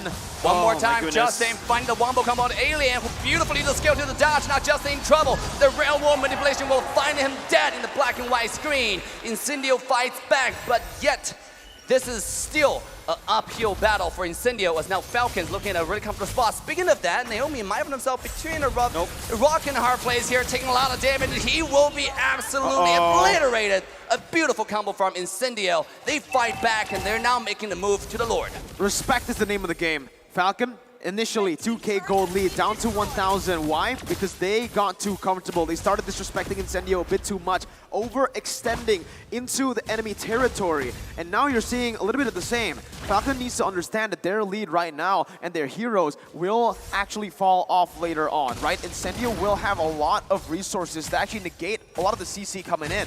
So Falcon needs to stay disciplined, needs to just go, and they are exactly doing that, committing onto the Lord. Committing onto Lord, Ken will definitely take that away. I think that's another factor from the side that's working very well for Incendio, is TNZ is actually starting to snowball. If you notice that previous catch from the side of Justin on top of Alien earlier just now, using that timing that second skill to that T is simply beautiful, Merkel. It is very, very beautiful. And now we're going to take a look at the items again. Ken has actually completed the Endless Battle too, so at this point, we said it earlier on, the amount of damage he was doing in these team fights is more DPS. Now with the Endless Battle, the Berserker's Fury working on, whoa, he's actually going for a BOD here, not penetration, no Malefic Roar, no DHS. He wants to deal more damage on towards the back line, and as you can see, from Rosa, there's no physical defense just yet. He's going to be melted down if Zipix and Ken can go for it. Or Justin. Speaking of that, here comes Divine Judgment, getting Apex 47 onto the back line. He's able to use the flicker to get himself the way to safety though, but not so fast for Alien, who will be taken out of this planet, taken out of the land of Dawn, as now Falcon knocking the front door of the side of Incendio. They have one more wave come towards the middle. Here it comes, Yellow Flash, putting those fake damage into the front line, trying to zone everybody away, but beautiful real-world manipulation will make sure the entire Falcon backs away from the high ground towers. That was a very beautiful defense coming off from Incendio. Not only just the fact that they identified the minions is the main problem.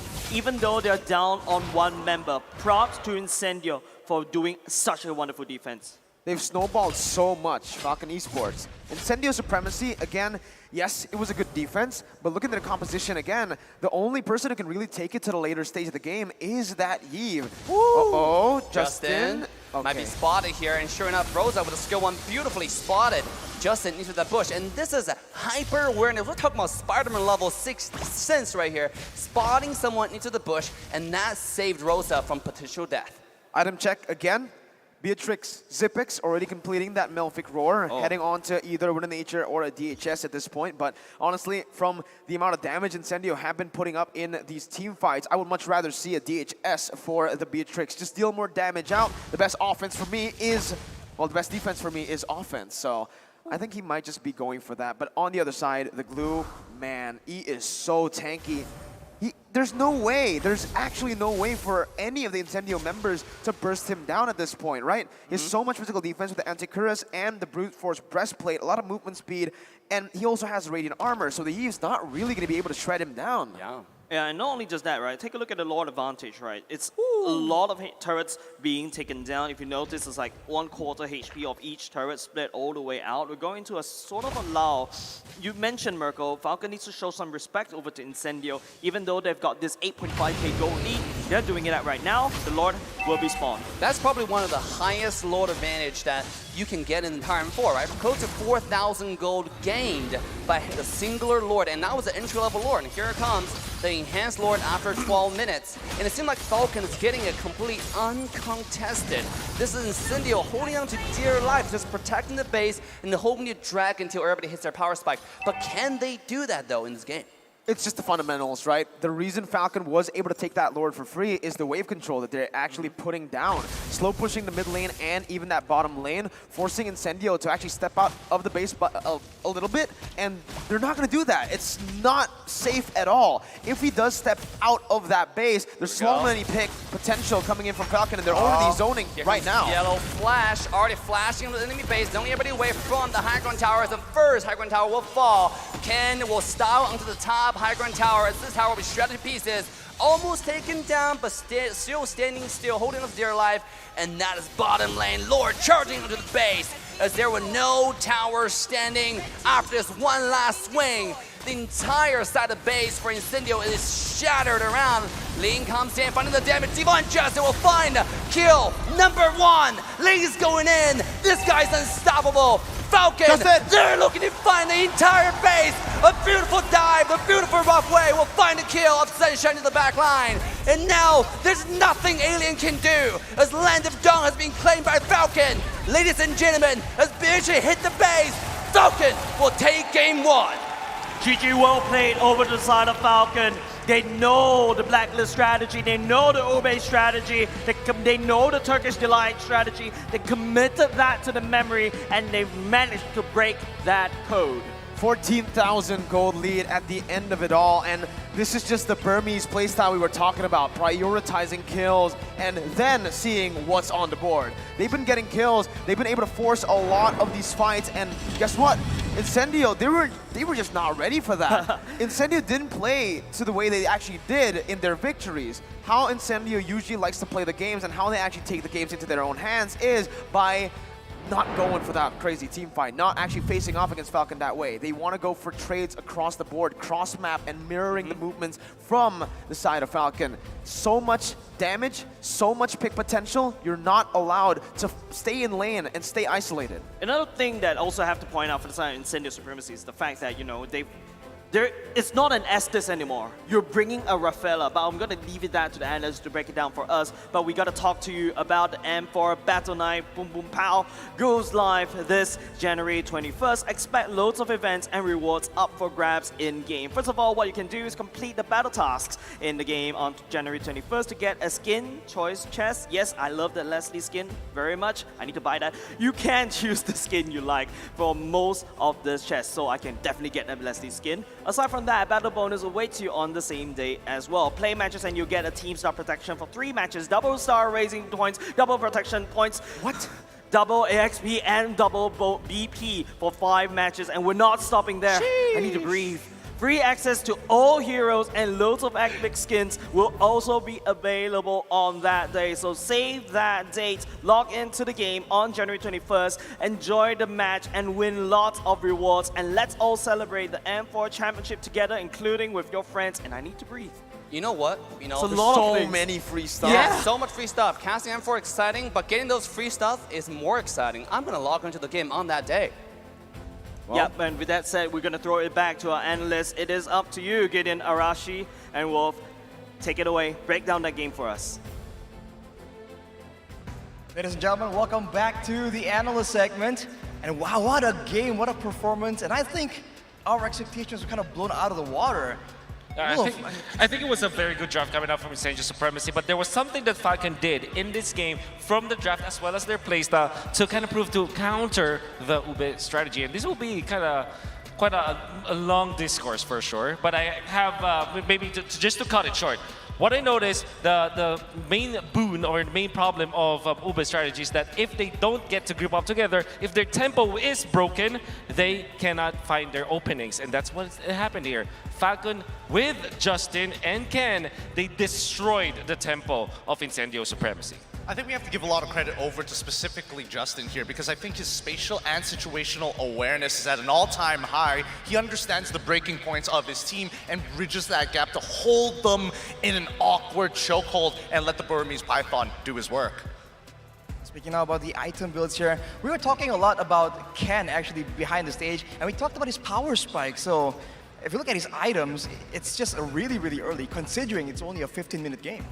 It could have been, honestly, it could have been faster to a certain degree, but you have to admit that Incendio had a good idea of what a defense they wanted to put up. And unfortunately for their composition, it really revolves around whether or not you can actually get a good combination of ultimate abilities. Like Alien with the Electro Final Blow and the Petrify, you have a lock, you have many different ways of lockdown, but the most important one is the Holy Baptism coming in from Apex. So Falcon immediately recognized that that was the biggest issue. If they got flickered on, if multiple people got hit by the Holy Baptism, it makes Rosa's job so much easier. So let's shut it down and making sure that they are careful, make sure that Naomi and Justin are in 2 separate parts in 2 different angles. What I noticed here as well is that Ken opted to go for the jungle emblem. So this is the Demon Slayer, which kind of speeds up the jungling pattern of Ken. That is why they were able to disrupt the tempo of Incendio Supremacy. Get items faster means that you can fight much faster, and that's what they did against the Turkish squad. I mean, early on, we talked about how Incendio, they're going to rely on that big AoE combo team fight. What do you think was the main issue, Wolf? Like, it really wasn't working out. We saw them use the ultimates, and yet Falcon was still able to survive. Yeah, it's a combination of both, like Falcon disrupting them, right? We already talked about that. Another thing is that I think that Incendio Supremacy cannot play as comfortable as they would compared to the previous games because they played for the Eve, and Rosa is known for a very aggressive player. When he plays the Farsa, as an Eve, you're not really that aggressive. I mean, you can think about being aggressive as the Eve, but you have to reserve your ultimate. You have to make sure that it hits a lot of people. You have to make sure that you're in the right spot because Farsa, as compared to an Eve, is much more faster or much more aggressive. Well, I mean, they were going to try and go a bit more aggressive, but I think that Falcon as well, it seems like they had a lot of things going well for them, especially because of the lack of DPS coming from Incendio. Do you think it's intentional, Gideon? Well, I think once they got control over the tempo, they wanted to push it away from Zipex. They were making sure that Zipex would actually have a relatively good time. Like, Brody was not able to bully him as hard as he wants to, and a lot of that jungle pressure forced Brody to mitigate the trades and pull back. But let's have a look at the MVP. MVP for that first game, it's going to be Justin on that Kadita. 5-2 and 5 with a 71% kill participation. He was the main man, making all the plays happen. And of course, the whole team, they're just used to playing flashy. But I think Justin was the X factor, the dynamic playmaker. I wonder if we get to see the heat map, right? Because what I noticed from that game is that he stayed in that part of the map in the gold lane on the right side, along the bush of the crab as well as the lizard. You know what I'm talking about, that L bush that we're talking about. He stayed there, he made it his home. It made it so difficult for the side of Incendio Supremacy to defend their gold laner in the mid stages of the game. I mean, that's where you literally, the L bush you're talking about, the tri-bush I like to call it, down by that bottom side, a really pivotal part of the map because it controls 3 different pathways down to get into the gold lane. And this is only between 0 to 5 minutes. The fact that Justin was able to have help from his support to get that mid lane control and then press his influence into the side lanes for counter engages always helps out your jungler, especially if he, like Ken, gets out for free. Well, speaking of the jungler here, let's look at some of the highlights from this game. And all the way in the early game, it does seem like Justin was the man trying to make it all happen. And of course, it was messy because both teams, they're going to try and scramble like this. But it really seems like Incendio, when they can't group up, like you mentioned, Wolf, it's just so difficult for them to curb this aggression. Now you can see already through the highlights, the aggression coming out from Falcon in the first few ones, and then there was an attempt from Incendio Supremacy, but they weren't able to group up together. Eventually, they get dove upon. Look at this. It's really easy for Falcon to burst the opponent, their opponents, and Justin like hit what, 3 members? 3 members. So I mean, they're not only like disrupting the tempo of Incendio Supremacy, they're also like finding skill shots that they should not be hitting. Absolutely. I think, you know, Falcon, once they have that control, they understand some of the habits that Incendio Gaming, Incendio Supremacy just have, and every single time we see that sort of gameplay, it's punished really, really heavily. And I think right now, Justin and Naomi, both of them are communicating really, really well to pose a lot of different threats very dynamically as well. It's not the same rinse and repeat pattern. And I mean, Incendio, they usually play with this split push, this very crafty style. So now when they are forced to just group together due to the aggression of Falcon, it does seem like they're just faltering. But I think it's time for the next game, so we're gonna throw it right back to our very amazing casters, Dave, Jay-Z, and Mirko. Did Arashi just call me Jay-Z? Jay-Z. Jay-Z. Oh, You got 99 problems. What? My name is 1000. Welcome back to the caster desk. Thank you very much, Gideon. Arashi and Wolf, but my name is Jay. Joining me right here, Assassin Dave and Mirko. We'll be going into the next game pretty soon, but before we go into the next game, we need to talk about TikTok Live Carnival. Cheer up for M4 Watch M4 matches on TikTok and participate in Cheer Up for M4 activities by watching M4 matches on TikTok and using M4 exclusive customized gift to cheer for the teams. There will be a chance for, well, you to be on TV and win abundance gifts. I can be on TV? Yeah, you are on TV, Mirko. Oh. Comb your hair. Take a sneak peek at M4 events and be the first to receive information about all the rewards that you can get. And don't forget, M4 Pass is already available on the 20th of December. Exclusive rewards like the Beatrix Light Chaser, Beatrix Stellar Brilliance, M4 Beatrix Figurine, Emote, Sacred Statue, Spawn Effect, Recall Effect, Avatar, Border, and Trail Effect awaits you. You can also get the All Special Skin War Lion for free by completing the tasks too. So starting on the 24th of December, mind you, M4 Support Chest will also be available in-game, so it's already available now. Open it to get loads of M4 Pass EXP and stand a chance to receive a mysterious gift.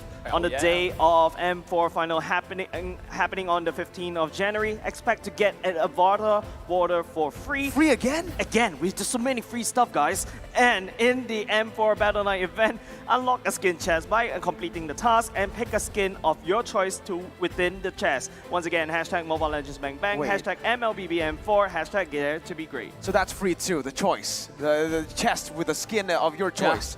My God, M4 is absolutely amazing, and you can see for the quality of the games and the quality of the M4 Beatrix figurine right here you see on screen. My eyes have been on the Beatrix. I already got every it. single time. Stop flexing, man. Stop flexing, He's level dude. 152, Get so good. you're right. Dave actually got it.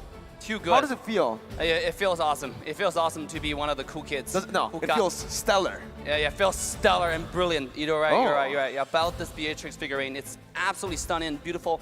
Yeah, if you like that kind of stuff, definitely get a battle pass. Yeah, it looks really good, mind you. And I was almost there to actually pick it up and walk away, but Leo's like, nope, I will leave it back there. But we're gonna go take a look at the hero pick recap right here. Looking at the numbers, what do you see, Mirko? Well, I see a lot of damage, right? And we actually we said this early on in the draft. There's so much damage output coming in from Falcon Esports, and on top of that, there's so much CC. I thought that from Incendio, if they are able to weather out the storm, that is the very, very early stage of the game, they will be able to actually get out a lot of the lockdown and negate a lot of the damage. Because hey, it's a lot of damage coming in, especially from Justin and Zipix, but it needs a lot of setup, especially Zipix Bennett. Another thing that you guys have to also take a look. Look at Yellow Flash and Alien. This happened yesterday as well. It feels like EXP Laner somehow got the same damage. Oh my god, wait, what? Exactly the same, you're right. What? That's crazy. Their brother from another mother. You know, you don't know. So is Yellow Flash an alien? It might just happen. You know, who knows? This is a blood, a destiny bound by fate that they meet on the M4 stage and finally go against each other, head-to-head, toe-to-toe. But that's neither here or there. What a great showing there, actually. You see how little damage that we've seen from Brody in that game. That was actually insane. I expected more from the Brody in that game. Yeah. Matchup, winning lane, bully, but no one played around the Brody. A lot of people actually played around Zipix, and Zipix just got the lead early on. If the Rafaela had played around the gold lane, I do think that the Brody would have snowballed, right? I think that's the main concern when it comes down to the Brody. You need to get ahead. You need to get that snowball rolling, because if you don't, that's the amount of damage you do. Personally, as a marksman main myself, the Brody usually acts more like that siege person, right? It's the hero that could just dismantle turrets one by one. So I don't really expect a lot of damage coming out from Brody on top of the heroes, but definitely his main strength lies on destroying turrets. I agree. I feel like we need to see more plays around the gold lane so that, you know, the Brody can be like this tank that just destroys turrets one by one and then slowly encroach towards the base of Falcon. Am I tripping, or Brody got the first tower in the entire game in the bottom Yes, lane, right? Like he did. that was the first tower. I was like, there was a fight around the second turtle, and next thing I turn around, the bottom tower is gone. Like, this guy's a monster. Can he extend the lead in this game? That's something I'm looking forward to see. Yep, we gotta have to look for something as well. It's gonna be the player head-to-head.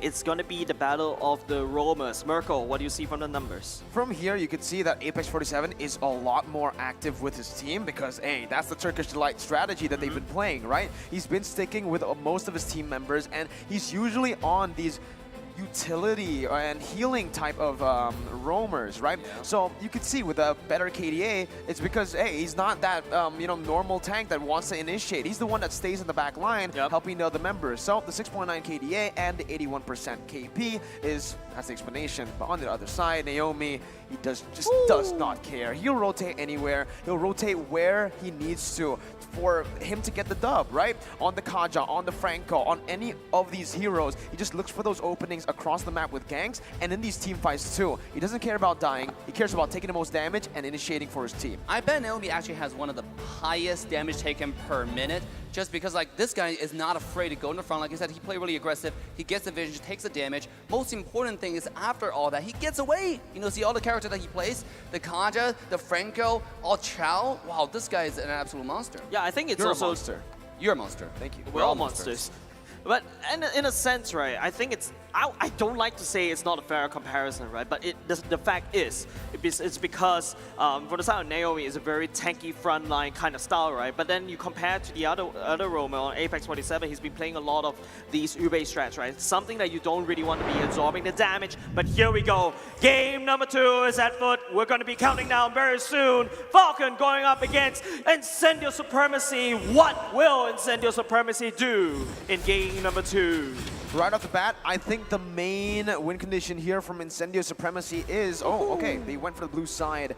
Getting the blue side first pick can be advantageous for Incendio, a team that really sometimes wins based on just the drafts, right? I mean, in a lot of their games, they've been winning straight off just out-drafting their opponents, like yesterday, even up against Team Hawk. Now, they're finally, wow, they are really shifting the priority in the bans here compared to the first game. What?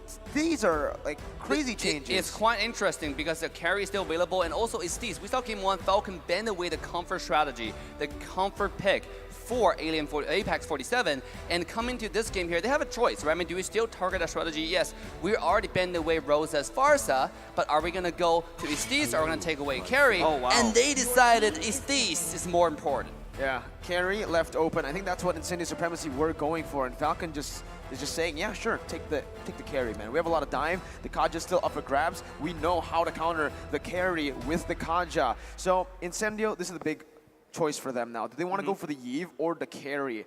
I think based on win rates and based on how impactful carry has been, the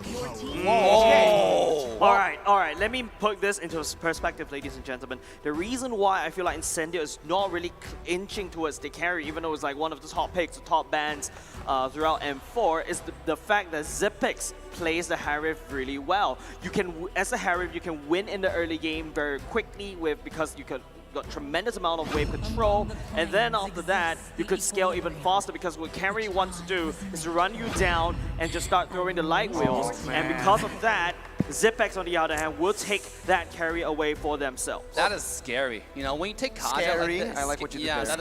That is very scary, you know, because you're giving Eve and carry to the side of Falcon. I mean, if you're talking about the creation meta, you're talking about Justin. I mean, this guy played, he built like Athena show first item. Come on, that's something on Eve. Oh man, looking at the compositions here, they're going straight at it.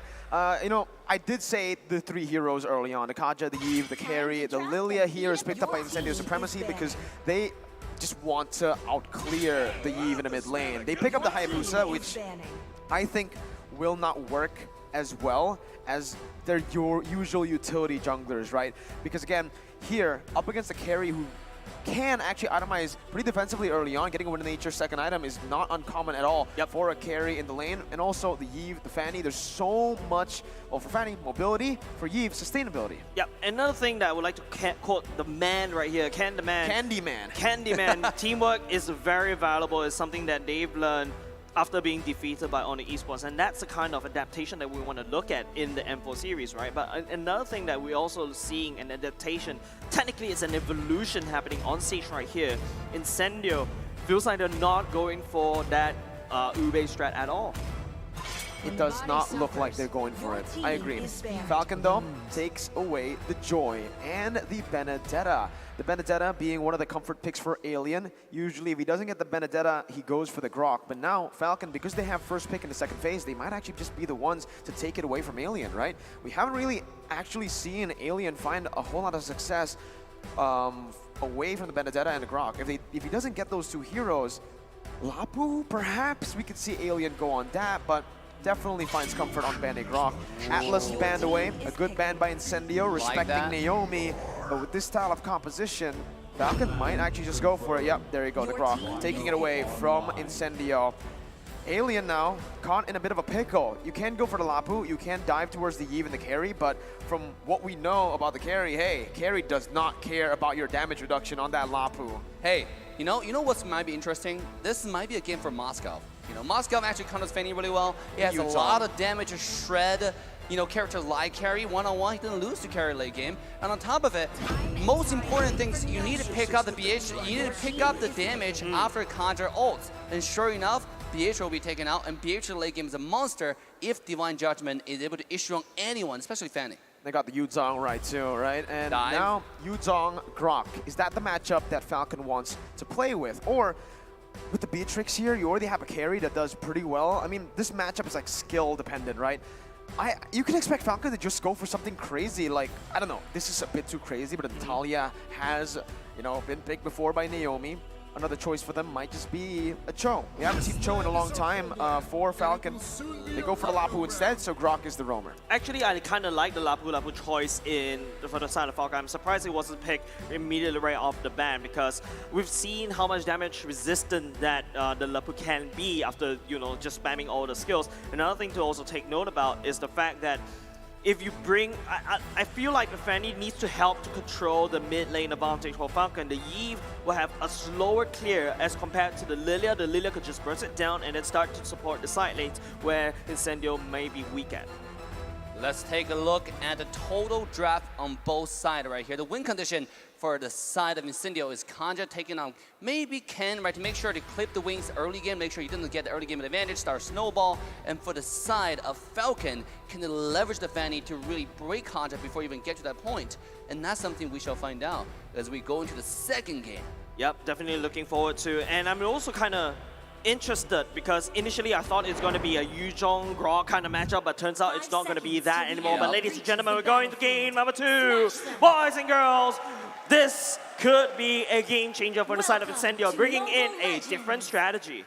Remember, it's a best of 5 There we here. go. There you go, different strategy indeed. Very early aggression from Incendio Supremacy, trying to just, make some differences, adjust to Falcon's aggression. TNZ actually opted to go for the high and dry, which is going to be pretty good considering that Zipnix is going to be mostly alone. But Falcon can just adjust to that and actually rotate Naomi over to the gold lane a lot to prevent TNZ from dealing as much as possible with that high and dry. Okay, let's take a look at the early game. Seemed pretty peaceful, right? Invade wasn't so successful. Just, you can't really invade into the Eve with Lapu and Grok. And there's so much damage, and obviously, there's so much early game aggression, especially with the way how Grok's able to pull and block the wave. And here, take a look at M4 stats. M4 stats says that Falcon, the Bloodthirsty Kings, #1 highest first blood rate in M4, 90.9%. That's almost 10 in 10 games. 9 games, they are the first aggressors. They are the ones that picks up the first blood. That's crazy. You know what that means? That means if somehow Incendio take the first blood, does that mean they got a much better chance of winning? Maybe, right? I mean, Falcon are just so good at getting these early skirmishes on.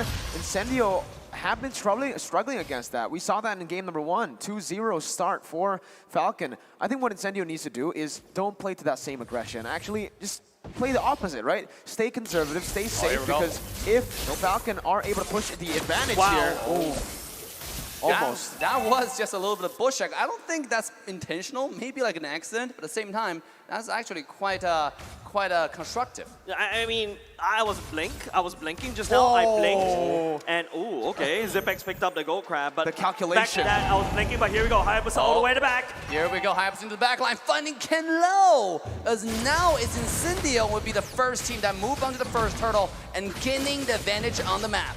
I like it already. Early on, what Incendio are supposed to do is they should try to stop or just avoid team fights, control the neutral objectives, because that's how they're able to win games previously.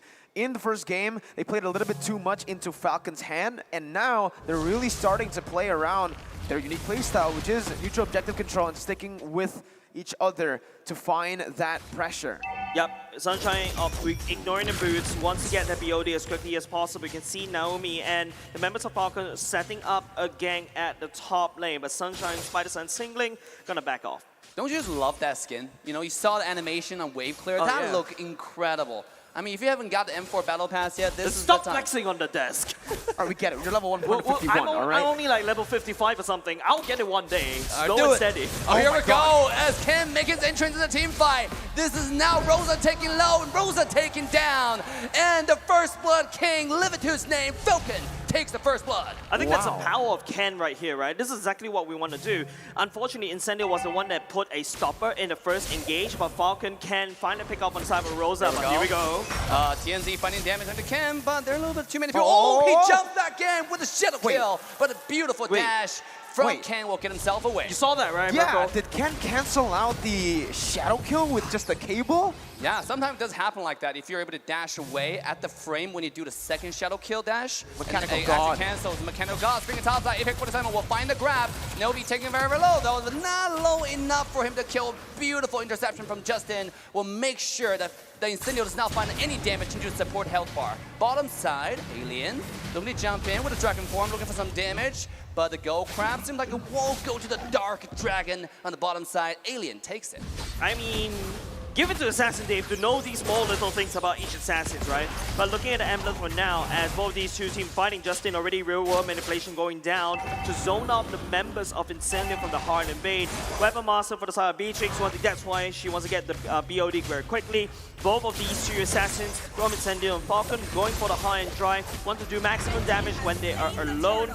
But I feel like the Fanny may find more advantage right here. However, for the side of Incendio, I think they need more mid control. Yeah, it's really good right now because, honestly, I don't think it's about the mid-control there because Incendio Supremacy actually got the mid-control. It's about the decision-making. Yep. They went towards the purple buff instead of setting up for a turtle. It's a risk they were willing to take, but it wasn't a risk that paid off. Falcon Esports utilized that purple buff attempt, the purple buff steal attempt from Incendio Supremacy, and they said, hey, we have a lot of kill pressure here. We have Justin still with the ultimate Naomi, and even Yellow Flash who cleared out his lane earlier. So Incendio, that attempt, using the resources to get towards the purple buff was just actually going to be a punishment from Falcon to take the purple buff, zone other members away, forcing the resources, and taking the turtle.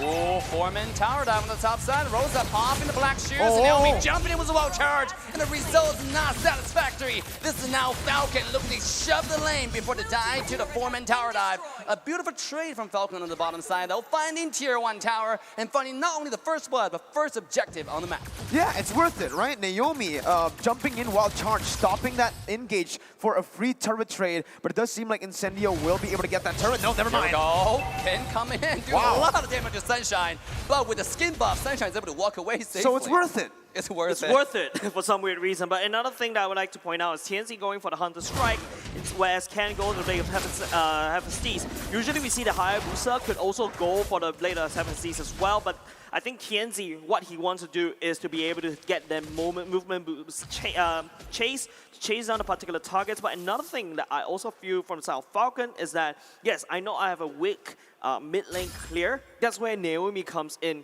with the first skill, right? Just clears the wave very quickly. It helps and allows Justin to rotate to match the tempo of Rosa. Oh, look at this little sneaky rotation here. Yu Zhong already find his way to the top side. Meanwhile, Ken is sitting on the bottom and shoving the lane. Knowing this information, are we going to see Hayabusa starting the turtle? And it seems like, no, Falcon Naomi will be the first one to pull the turtle away, gaining Falcon the territorial control on this side of the map yet again.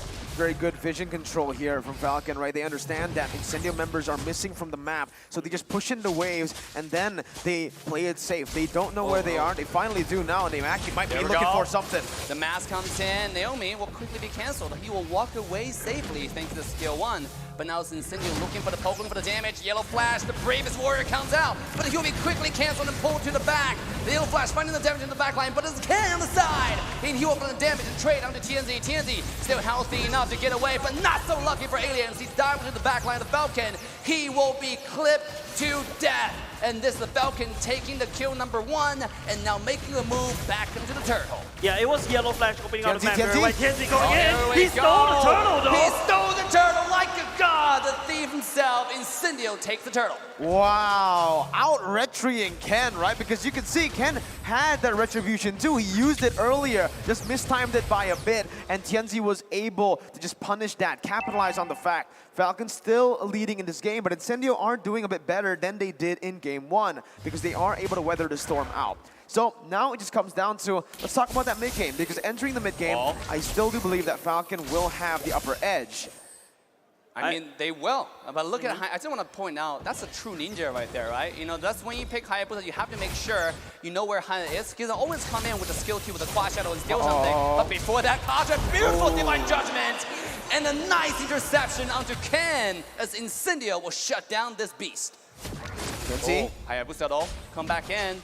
Might see a little bit of thingy blocking the screen, but doesn't matter. Hayabusa finding the damage onto Justin, who have to pop the flicker, just get himself away. Naomi fighting back with a wild charge. This is the entire set of Falcon diving on the side of Incendio. They find a lot of damage, not enough. Alien will find a flank into the back line as Zipix will be the first one to take him down. Alien fighting back, finding a double kill. Easy peasy, lemon squeezy, and Incendio takes the fight. Whoa, what a drawn-out fight. That was really good by Incendio, baiting Falcon out, and this time around, it's actually Falcon who will actually lose in these, you know, in these long fights. They have a Yu Zhong, they have a Beatrix, and the Yu Zhong right now in the mid-game is going to hit that power spike. Alien utilizing it really well, finally going for the fight. Ken, though, going to be caught. The shadow kill, Ken taking low, it's going to get away, sure enough.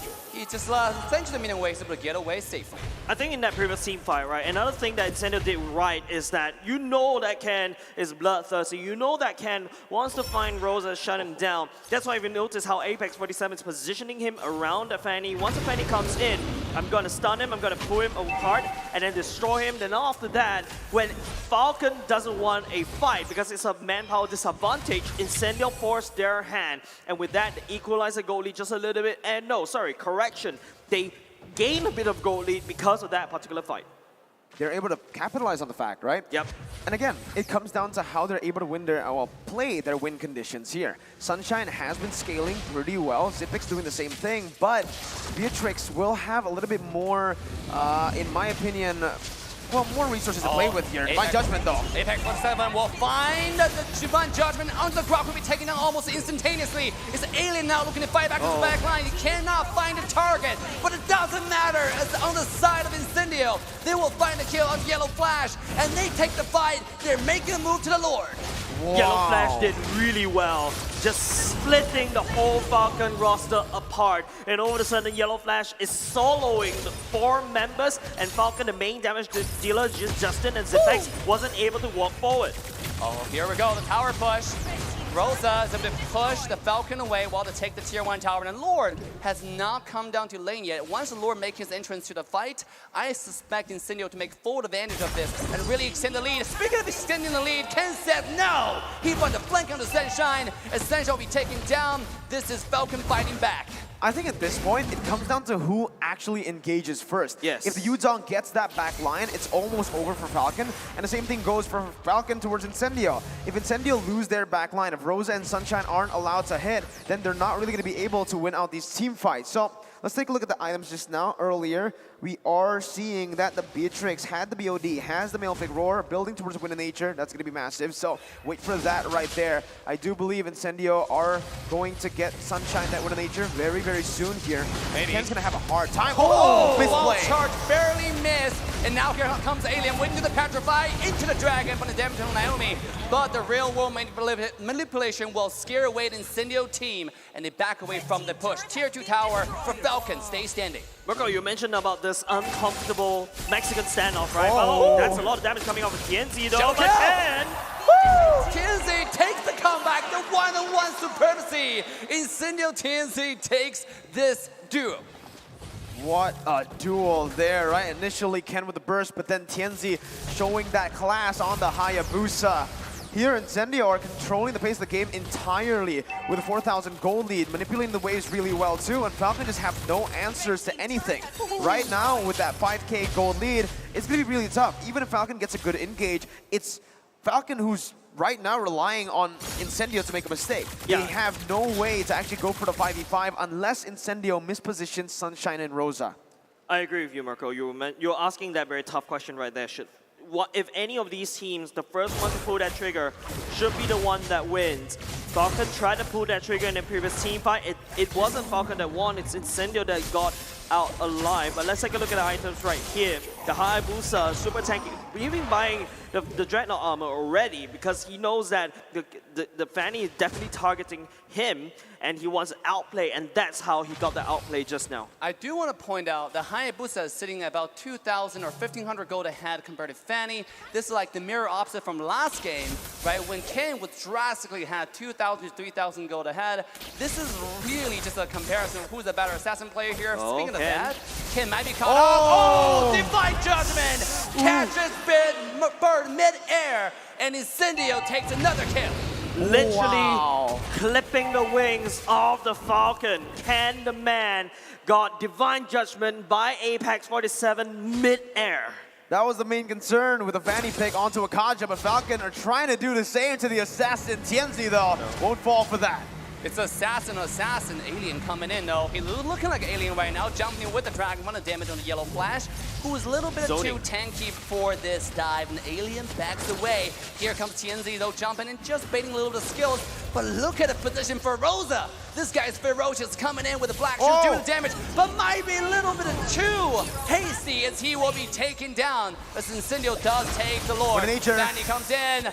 The shadow kill will connect now onto Naomi himself, will be taken down. Killing spree goes to TNZ. This guy is monstrous. Falcon has no answer. Incendio Supremacy, they're the one that picked up the Turkish Delight strategy. And the barrier game, that the Turkish Delight strategy was literally forgotten, deleted, removed from the moveset. Right, Falcon doesn't know how to deal with Incendio Supremacy. And now it's only going to get worse for them, because look, Tianzi was able to steal away the purple buff. Falcon with no purple buff. Ken has been struggling already up against the Divine Judgment. Now with no purple buff, it's going to be extremely hard. Oh, man. Ken, that's just, yeah, I mean, against the Kaja on the Fanny, you're going to be punished every single time. He needs to be able to maneuver around the Kaja, but at this level, man, Apex is just on him. And even, was that Alien? Man, it's It's just Falcon doesn't really have an answer as well. Oh, here we go. They have no other choice but to let that Lord to just literally charge in. The out one random shot, you can see how Zipex just had to go back to heal. I mean, it doesn't matter what it is. That took Ken low, and Ken have to walk back now. Ken's trying to find a position to angle into the team fight. Naomi into the wall charge and the flicker, finding Apex 47 with the very tanky. They're first divine judgment, getting Zipex, who have here forced out of the team fight, and taken down by Alien. This guy's popping off, and Incendio is now forcefully knocking on the front door. Oh, Falcon's base. They want to fight back. They want to even up the score, and they're doing it. Yes, this is going to be... Oh, Apex 27, not enough damage, Wow. Oh, look at TNZ though, jumping in. The Quad Shadow into the skill 1. The Shuriken can't find enough damage. Sunshine, woo, with a beautiful Wind of Nature, is able to intercept the damage from Ken, who is able to walk away safely. You know, Rosa is that guest in your room, in your house. You invited this one friend too over. long. He stays too long, and he stays there alone. But he effectively zoned every single member from the side of Falcon, and they need to stay in the base. He can do that because he's rich. Look at his items, right? Even has the Winter Truncheon, so he has that, you know, he has that card. You try to tell him to get out of your house, but he's like, no, I have the Winter Truncheon. I can stay here. I can freeze here, and you can't touch me. Oh, Rosa has been doing this quite a bit with Black Shoe just reset, you know, the passive on the bomb. I think this is really smart because the ultimate right now, look at his item. He has probably maxed out cooldown reduction, right? He can do that over and over again in a matter of seconds. Very smart move right here. That might be some item that I'm going to test tonight in my ranked games. Man, looking at the other items, though, here, you can already see that, you know, for the roamer, Kaja is doing so much more, well, has so much more gold to play with. Apex 47 is practically unkillable. It's very hard. It's just, I think at this point, it's just Zipex who can really melt him down. All the frontliners for Incendio, not just that Kaja, but the Yuzong too. Alien is very sustainable on top of that. We even saw that he was able to out-sustain and out-damage Zipex in the end there, despite Zipex having Wind of Nature. Yeah, but there's another problem is that if Incendio Supremacy even allowed Zipex or Justin to fight in the front lines, because you're talking about that's a little bit scary for Naomi for a moment. It could have gone very wrong for him. I mean, no one really want to be the first one to jump in because they know they're going to be kidnapped by this Kaja, right? He's being on point on the Divine Judgment, getting the Ken, getting Zipex. This guy knows what he's doing on the Kaja. Well, not just that, right? But also TNZ, who can do this! Here we go, TNZ jumping in with a Shadow Kill, finding Justin, but the damage is being split between the two though, so nobody really got taken down super low, and now the healing coming out as Falcon is still looking pretty healthy for the next upcoming fight. Remember, Justin still has that Winter Truncheon. Let's see with Divine Judgment. Divine Judgment coming out, Naomi taking low, he's pretty healthy still. Yellow Flash coming in, and the target is Sunshine without Wind of Nature, finally popping out. Sunshine stays away. And by the way, big shout out to my friend Sunshine in Florida. Now take a look at this fight one more time. As now Falcon coming in, finding more damage to TNZ. TNZ popped the immortality. He will not stay alive. A beautiful wombo combo from Naomi will make sure that one happen. Wow. That's a little bit interesting coming off of Falcon, right? Don't forget, I thought Falcon was making the same mistake. Yellow Flash was overextended just a little bit. Incendio, on the other hand, I don't know what happened there. Actually using Rosa to buy some time, but Ken, because he's being a fan, he decides to know, okay, this is the main target I need to go for. Was able to push Incendio Supremacy away, but now TNC is going down. They have the Retribution. Falcon does have the Retribution advantage, but the Lord still doesn't want to go down. We could be going into a long Lord dance. Drones coming in now. Here comes the wall. And the setup is extensive. Everybody's ready. Here comes the ultimate. And Apex 47 taking low. He does yet have the ultimate. Oh, Joby taking out first. And now Falcon making a move to the Lord. Still Apex doing so much damage. Look at him. He needs the back line. He's 1v3. Who will get the Lord? And it will be Falcon fighting back, taking the Lord by what cost? As Incendio taking 3-1 trade for kills. Yeah, Incendio, they lost the Lord, but they take 3 members. That's 43 seconds on Zipex right now, and a lot of weak members from the side of Falcon. Right now, Incendio, they can actually do this push. Oh, they can. Justin has real world. Here we go. Can they clear the way fast enough? It seemed like it might not be sufficient. Ladies and gentlemen, this is Incendio equalize the scoreboard. It's 1-1. Well played, man. I think for this draft in particular, it was about the skill difference, right? It was how both of the teams execute their game plan, and Incendio Supremacy was able to execute a bit better early on, forcing a lot of mistakes and forcing Falcon to lose out on that gold lead that they were able to capitalize on. 5,000 gold lead towards the end. You could see Falcon adjusted later on in the game by actually, baiting out a few of those resources to win out of that fight and to get TNT down. But Incendio, they fought through it, they baited out the Lord, and they did not let Falcon get that Lord. It's a beautiful game coming out from Incendio, and to be honest, ladies and gentlemen, I think Incendio is the one that literally says, you know what, I don't need to be just doing the Turkish Delight. I have other things, I have other strategies, and Falcon is like, technically the kryptonite of the Ube strat, but they got kryptonited themselves. I don't know how that kryptonite stuff works, but you know what? I'm very sure of M4 Battle Night goes live this January 21st. Expect loads of events and rewards up for grabs in-game. First of all, what you have to do, complete a battle task in the game on January 21st to get a skin choice chest. You can then choose the skin that you like most from the chest, and aside from that, battle bonus awaits for you on the same day. Play matches and you get team star protection for 3 matches, double the star raising points, double the protection, double the XP, and double the BP for 5 matches in a row. We are not stopping there, ladies and gents. Free access to all the heroes and loads of epic skins, which will also be available on that very day. So save the day, log into the game on January 21st, enjoy the match, win tons of rewards, and let's all celebrate M4 Championship together, including with your friends. Yeah, we're all friends, so we're celebrating together for sure. Friends? I think so. The Valley did. Yeah, the Valley did. But of course, we'll be going into the analyst stand. It will be giving you the breakdown on how this game comes into advantage for Incendio Supremacy. Analyst, take it away.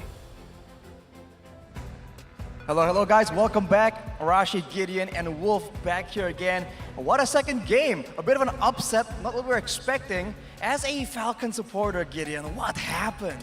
Honestly, you have to admit that Incendio Supremacy has some really strong and good ideas. They know how to kind of push their advantages, but more importantly so, they know how to identify who is the most important person to take out in those earlier stages of the game. And they also took, Incendio Supremacy took advantage of the fact that Falcon kind of felt very aggressive after winning game number 1. You saw how confident they are diving into turrets. There was one big punish coming out from the Kaja. It was Apex 47, knocking down Ken, and that was the start of the big momentum shift in Incendio's favor. And then eventually afterwards, they tried to just make the better trades. What you saw the team fights, they're not overly diving into the opponents while they're inviting Falcon into their bubble so that they themselves can win the team fights. I mean, it's a crazy game, and I think for both teams, the itemization was very, very much on point as well. So we'll take a look at that in a short moment here. But do you think it's just about execution, Gideon, or is the drafting? Because we saw in the first game that the Kadita was just a huge problem, and now that Justin's on a Yves, something a bit more passive. Is that a big issue for Falcon as well?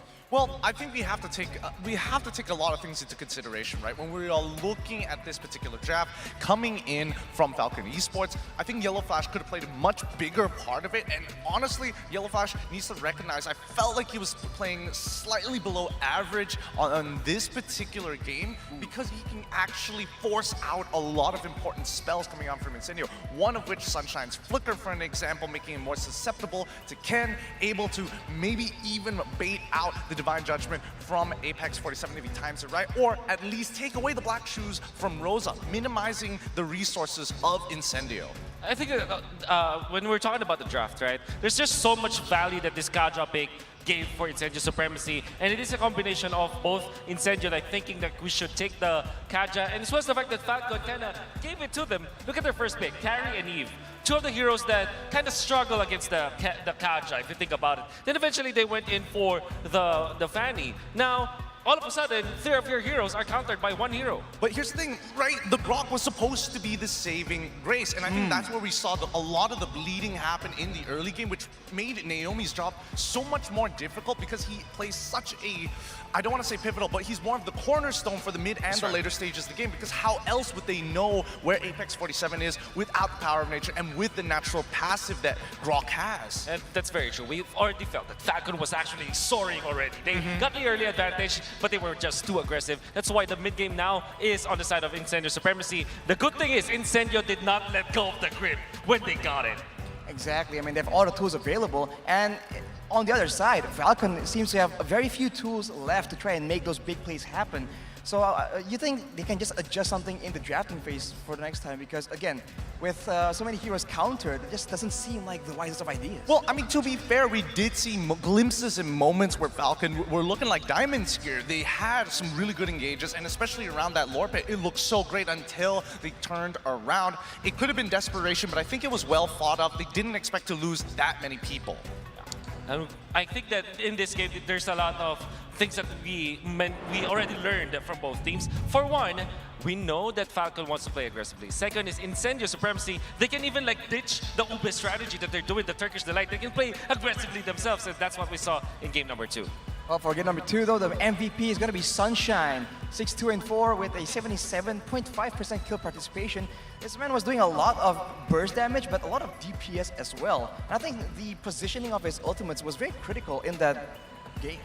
He needs to splash 2 or 3 people, and as soon as you hit more than one person, it's just cash money all the way. I think the usages of the Wind of Nature as well is very smart from Sunshine. He commits it even when it's not like he's actually in danger. He's not too stingy utilizing the Wind of Nature. And that actually allowed them to have more ways to kind of control parts of the map. Now we can see the hit map coming out from Sunshine. As expected, it is in the gold lane, but there's a little bit of activation, early activation, because this is what, 5 to 10 minutes? They already utilized Sunshine in those objectives, neutral objectives. Yeah, I mean, again, Beatrix, great at wave clearing. We have so many different options, especially against the carry. With the help of Apex 47, he has very clear paths to actually move around the river segment of the map, especially on this top side. As we see, you know, he's not invading the enemy jungles, but he's taking a more backward position and maybe even can bait people out into Apex 47. Yeah. Well, so we'll take some highlights for that previous game. First is see Sunshine. What exactly was he able to do, especially in the early game, to try and get that lead? Well, it wasn't that easy in the early stages, so not gonna lie, because Falcon was very aggressive. They were on point. This was the big punish, though. You can see Sunshine, he was able to take out Zipex, which was very crucial because now you stop the momentum of Falcon. Eventually, there was a big counterplay coming up from Incendio Supremacy as they have punished Falcon once again. Now, in this case, look at his positioning. He wasn't tagged at all by Falcon, despite Falcon having like decent amount of gap chasers, of gap closers, I mean. Right, just not enough threats, so Sunshine was just able to output so much DPS again and again. You can see that maybe only Yellow Flash, like Gideon mentioned, was able to actually threaten him in the back line, and maybe we have to see a bit more of that, because that seems to be what is more in line with Falcon. Yeah, and again, it really boils down to Naomi just having a really bad early game and not having enough items to sustain until that point. So, it's a tough story, but for now, the score's 1-1, and these best of 5s, we know how it's like here at the M Series. They only get more exciting. I know, we asked for this actually. Yep. But then again, I just want to go back. There was, even in the last clip that we saw, I now understand more why the value was there for the Kaja. He actually was the reason why Ken died in the end. Even when he has immortality, the fact that he had to burn like half of his HP already up, that was so crucial to the team fight of Incendio Supremacy. Well, that's definitely a big factor. But soon, we have to throw you guys back to our host, actually. We can see there's something spicy for you guys back at home, so stay tuned. Oh, thank you so much, our analysts. And here we are, Clara and Mara, with the fans of these teams. We have really great game, but kita juga punya fans-fans yang keren banget dari Indonesia, dari kedua tim. You know, Clara, it's not just the players that's going wild, so are the fans. So let's get to know them. What are your names? I'm John. I am Keisha. And you are? We are Falcon. Falcon! Are you a couple? Yes, we are a couple. Okay, it's obvious, Mara. Obviously. Because It's obvious. Is that your bonding moment playing Mobile Legends? Yes, we usually play Mobile Legends together, but it's not our bonding because I'm carrying her. Oh, okay. You're supposed to carry her and make her look good. How about on this side? Names. It's the brothers. They're brothers. they're brothers. Yes, I'm a big brother and he is a young brother. Younger brother. So what's yes. your name? Namanya Big brother, siapa? what's your name? Nama saya Henry. Henry! Hendra. Henry dan Hendra. Yeah. 2 hands. Yeah. Okay, so let's talk about this? We have Falcon versus Incendio Supremacy. So what's gonna happen now? Incendio Supremacy beat your team for game number 2. That's okay. No. In the game 3 and 4, Team Falcon will beat Incendio.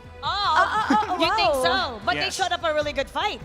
I think in this game, Team Falcon only make it more interesting. Kalian So, setuju? you're saying Falcon just wanted to make it more interesting. Yes, Okay, okay. Are you agree What with about you? that? Gimana nih, game kedua kan kalian udah bisa ngejar. Terus katanya cuma biar fun, biar happy. Oh, enak aja, nggak kayak Ano? gitu. Incendio bermain sangat agresif di pertandingan kedua sehingga bisa mengejar ketertinggalan di game yang pertama. Seperti itu. Mainnya, they play aggressively. They want to beat them really fast, so that's how they gonna win this series. That's right? Yes.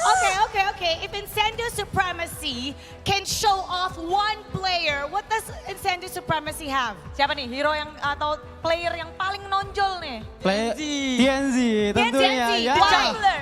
Because TNZ is the best jungler. Best jungler. Yes. Best Okay. jungler? Yes. Are we gonna allow With the them to Hayabusa? say? No. Okay, if they have the best jungler TNZ, what does Falcon have? Falcon punya Naomi. Naomi. Naomi itu tanknya yang sangat GG sih, the best. The best tank. Best tank. This is The best jungler. tank. This is the tank. Best jungler, best tank. Okay, let's settle this with a cheer, all right? Let's see who has the better fan. We'll start off with my side right here with Falcon Esports. Jangan mau kalah kita. Okay? Okay. We're gonna say, Aim high, fly high, we are Falcon. oh, okay. Let's go. What about you guys? What about you? Let's go Incendio Supremacy. Big brother. Okay. Incendio Supremacy. We're gonna do it one more time. Falcon Esports. Aim high, fly high, we are Falcon. Incendio Supremacy. Incendio Supremacy. We are Falcon. Okay. All right. We're gonna settle the score in the battlefield. So we're gonna go back to our casters. What you got? The third game, 4 game, or 5 game? Thank you very much, Mara and Clara.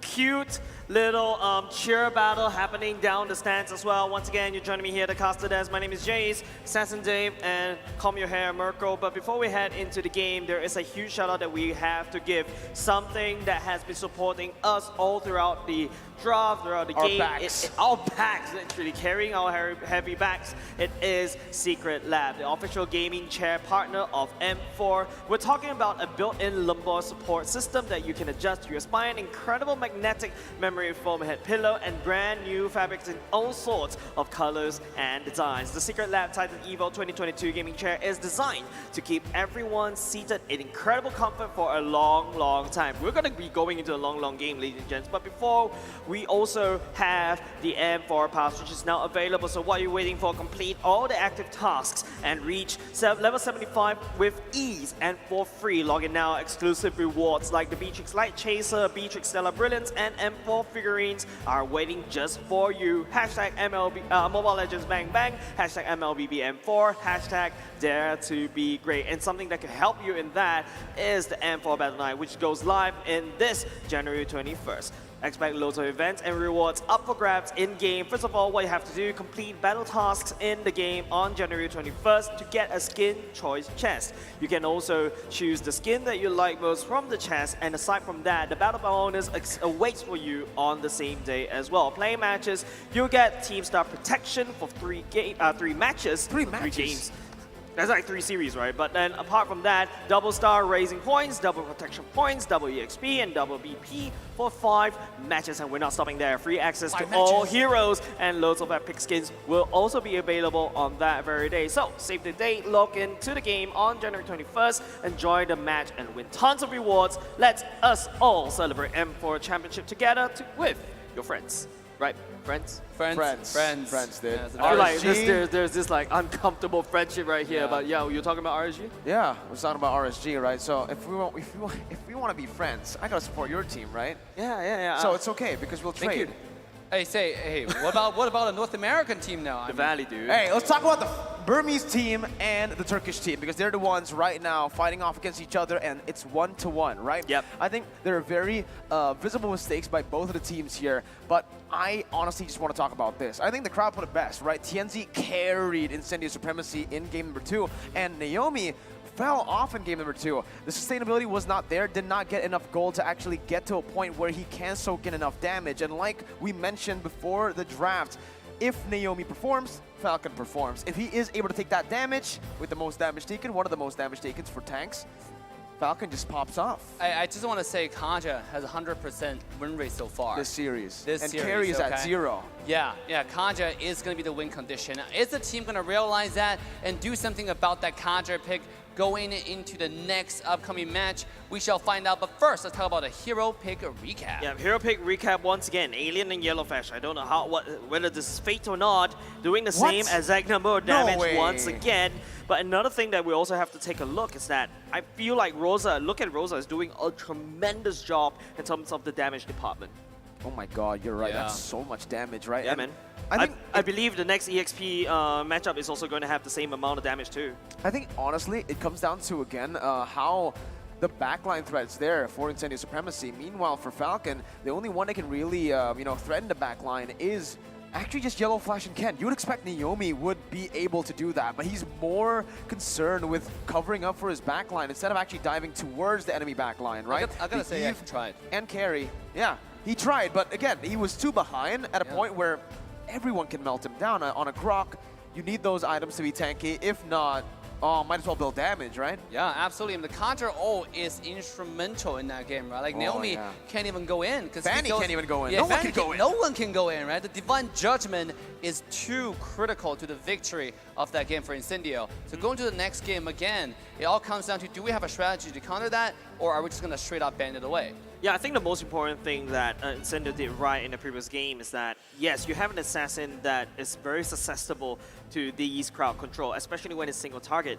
Well, you can argue that Falcon does have a lot of crowd control in their arsenal as well, but that's mostly AoE. You gotta have to try to land it down. Whereas Incendio, on the other hand, Kaja is like literally, I lock you on, I click, and you're stunned, and that's it. Yeah, it's that easy. And GGWP just like that. But with that being said, let's take a look at the players. They seem to be focused, ready to play the next match. This is really down to best out of 3 now at this point, right? The team who wins 2 games wins the game. Who is going to take that? It seems like Falcon is taking the series more seriously now at this point. They need to, right? I feel like they kind of lack the respect there in game number 2, especially after they picked the Fanny to a Kaja. I mean, they basically countered themselves there, right? Ken obviously very confident after game number 1 on that Fanny, wanted to be able to maneuver around the Divine Judgment, but like you said, it's point and click. It's not like you need, crazy mechanics to pull it you off. don't need to aim. No, you don't. You really just need to tap it, right? And with the Kaja pick there, I think now we're really seeing Lilia pop off, right? The Lilia is now a solid pick to go up against the Yve, mid-control, and invades. Yep, and with that said, let's take a look at how Incendio Supremacy is going to shake this up. Falcon, on the other hand, just have to play a little bit reactive. Don't forget, this is a best of 5 instead of best of 3. Yeah, let's take a look at the drafting phase right now as both teams are walking into it one more time. Wow. Don't break what's already working. Farsa is being banned away by Falcon along with the Kaja pick. They have something figured out for this game. All right, fun fact. First pick, 100% win rate too, not just the Kaja, right? And another fun fact, this is the same exact bans that Incendio went for in game number 2, the Fermis and the Valentina, and I think this contributed a lot to their victory, right? They picked up big ultimates like, well, the Kaja and the Yuzong. They don't want the Valentina to be able to match that. So batting away Valentina on against someone like Justin, who's very, very flexible, who understands the game so well on that Valentina, knows exactly which ult to go for, sometimes even going for the ult that, quote-unquote, is useless, right? Here, first pick, Falcon, Farsa Estes Kaja ban. The glue is up for grabs, the carry is too. After that game, do you really want to go for carry? I think yes, no Kaja this time. I think Incendio Supremacy did a wonderful job with these bans, right? And it is Falcon's job to literally ban away Rosa's, Farsa, and also Apex 47's Estes. Now, this is the big question mark. 10 seconds then down the clock in this pick phase. Who are you picking? Because definitely the other side will pick even more prior picks, right? It is going to be Falcon prioritizing on that glue because Zipix does have that answer to that carry.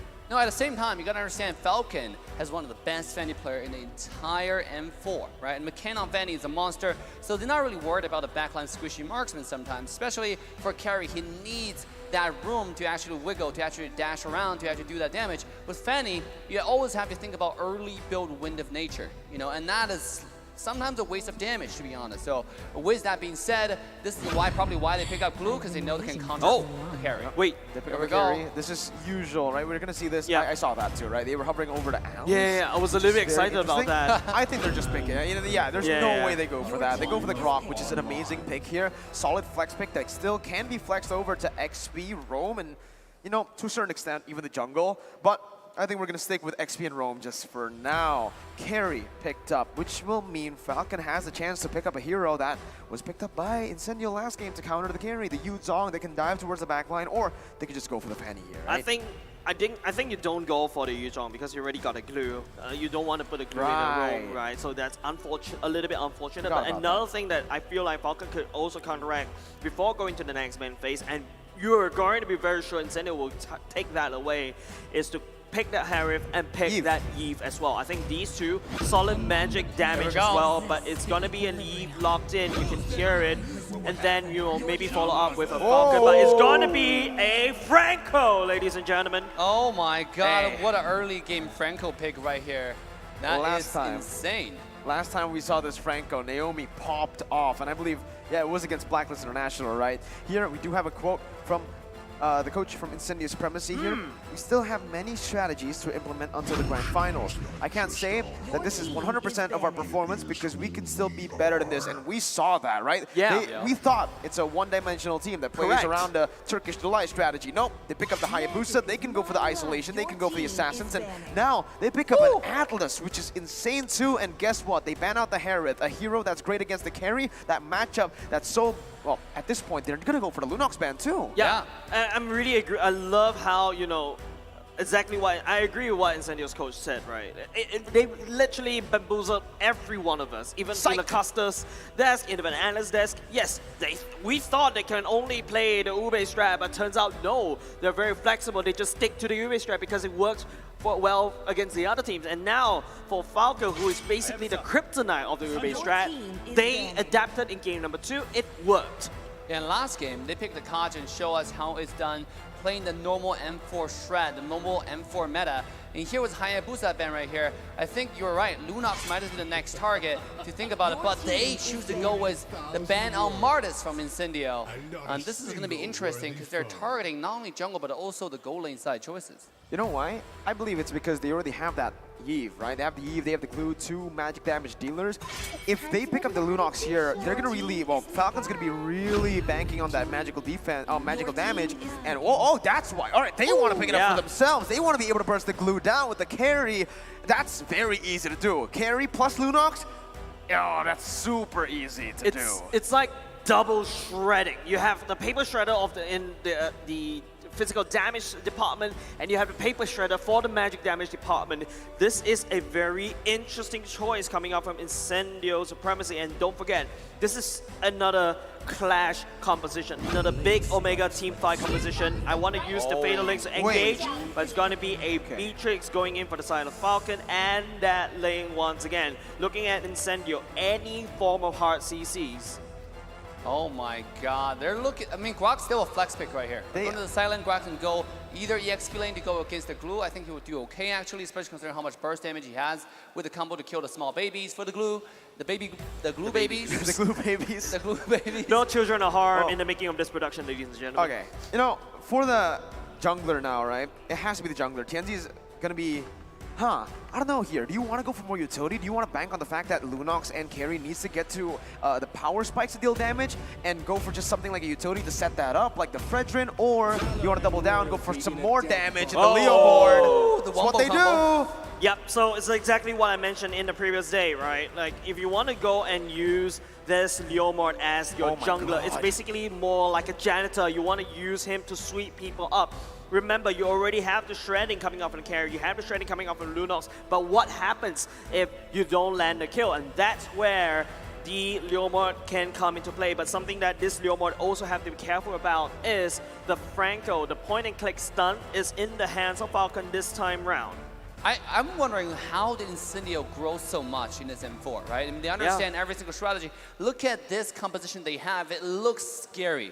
The Atlas comes in into the Leomord's ultimate, into the Grok. I mean, this is looking deadly just with those three alone, let alone you have Lunas who can shred every single possible. Lane jumps in, right? Probably within like 1 or 2 seconds, Lean's gone. Have to fly away, have to pop the Tempest Blade, the ultimate just to get away. Oh my goodness, I cannot wait for the next match.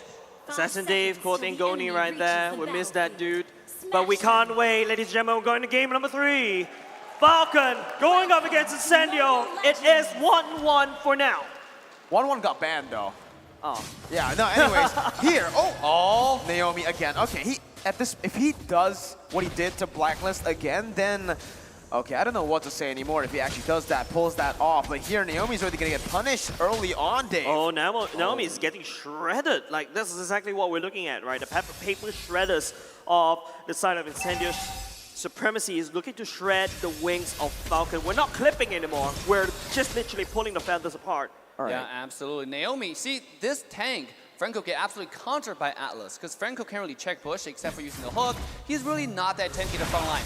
Their composition for the side of Falcon, they're looking to pick things off, where Incendio looking for Wongo Hongo. Speaking of picking things off, here's Alien getting hooked by Naomi. Beautiful, beautiful hook there from Naomi to make sure that one happened. And that will burn the flicker from this Atlas. Hey, you know what's interesting? The glue actually went for sprint here. Yeah, that's a very interesting battle. Naomi, there we go, one more time.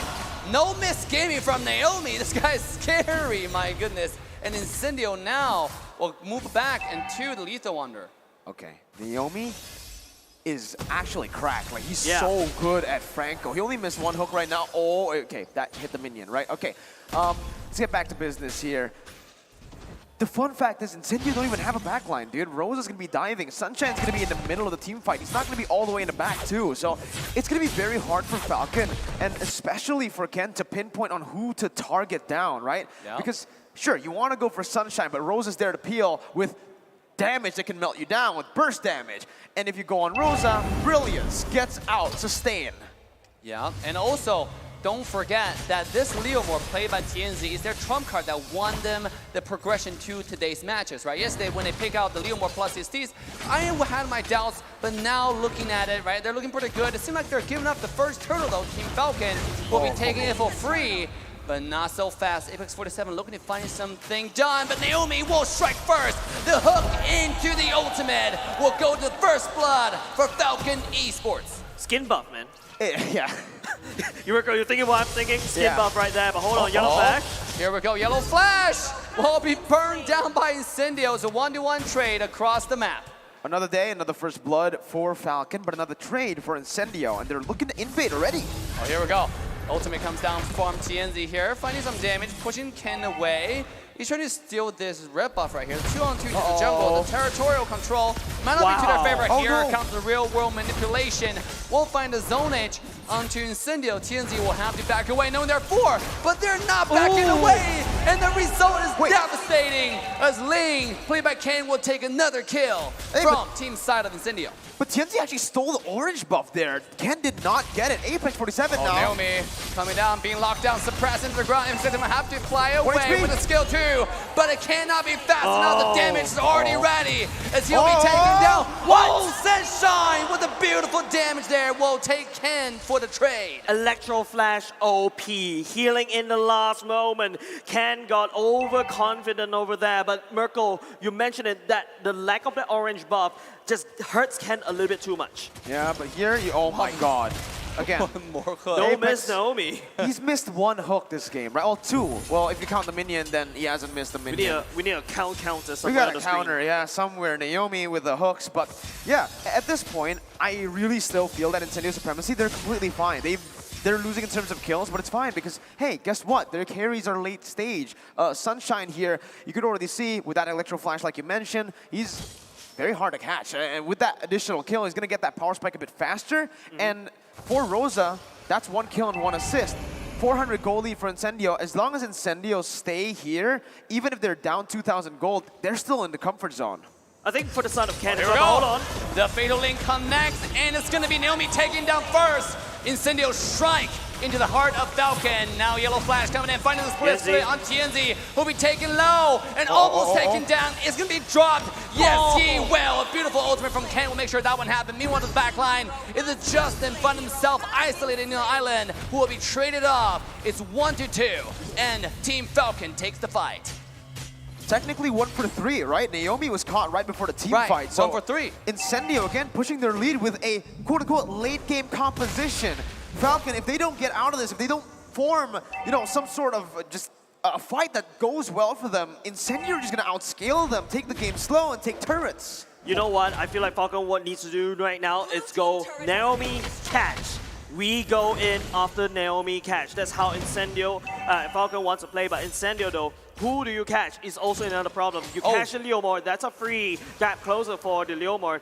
If you catch Apex 47, that's a free gap closer for Apex 47 as well. Rosa is proven, but hold on. Oh, here comes the mass. It's barely missed, and now it's going to be Apex 47 in the midst of everything, taking a lot of damage, taking down Berbero, and he will be taken out by this Yellow Flash, who is in between the ultimates of the entire set of Incendio. It's a 1v1 trade so far, and Incendio makes a comeback, and now making a move to the turtle.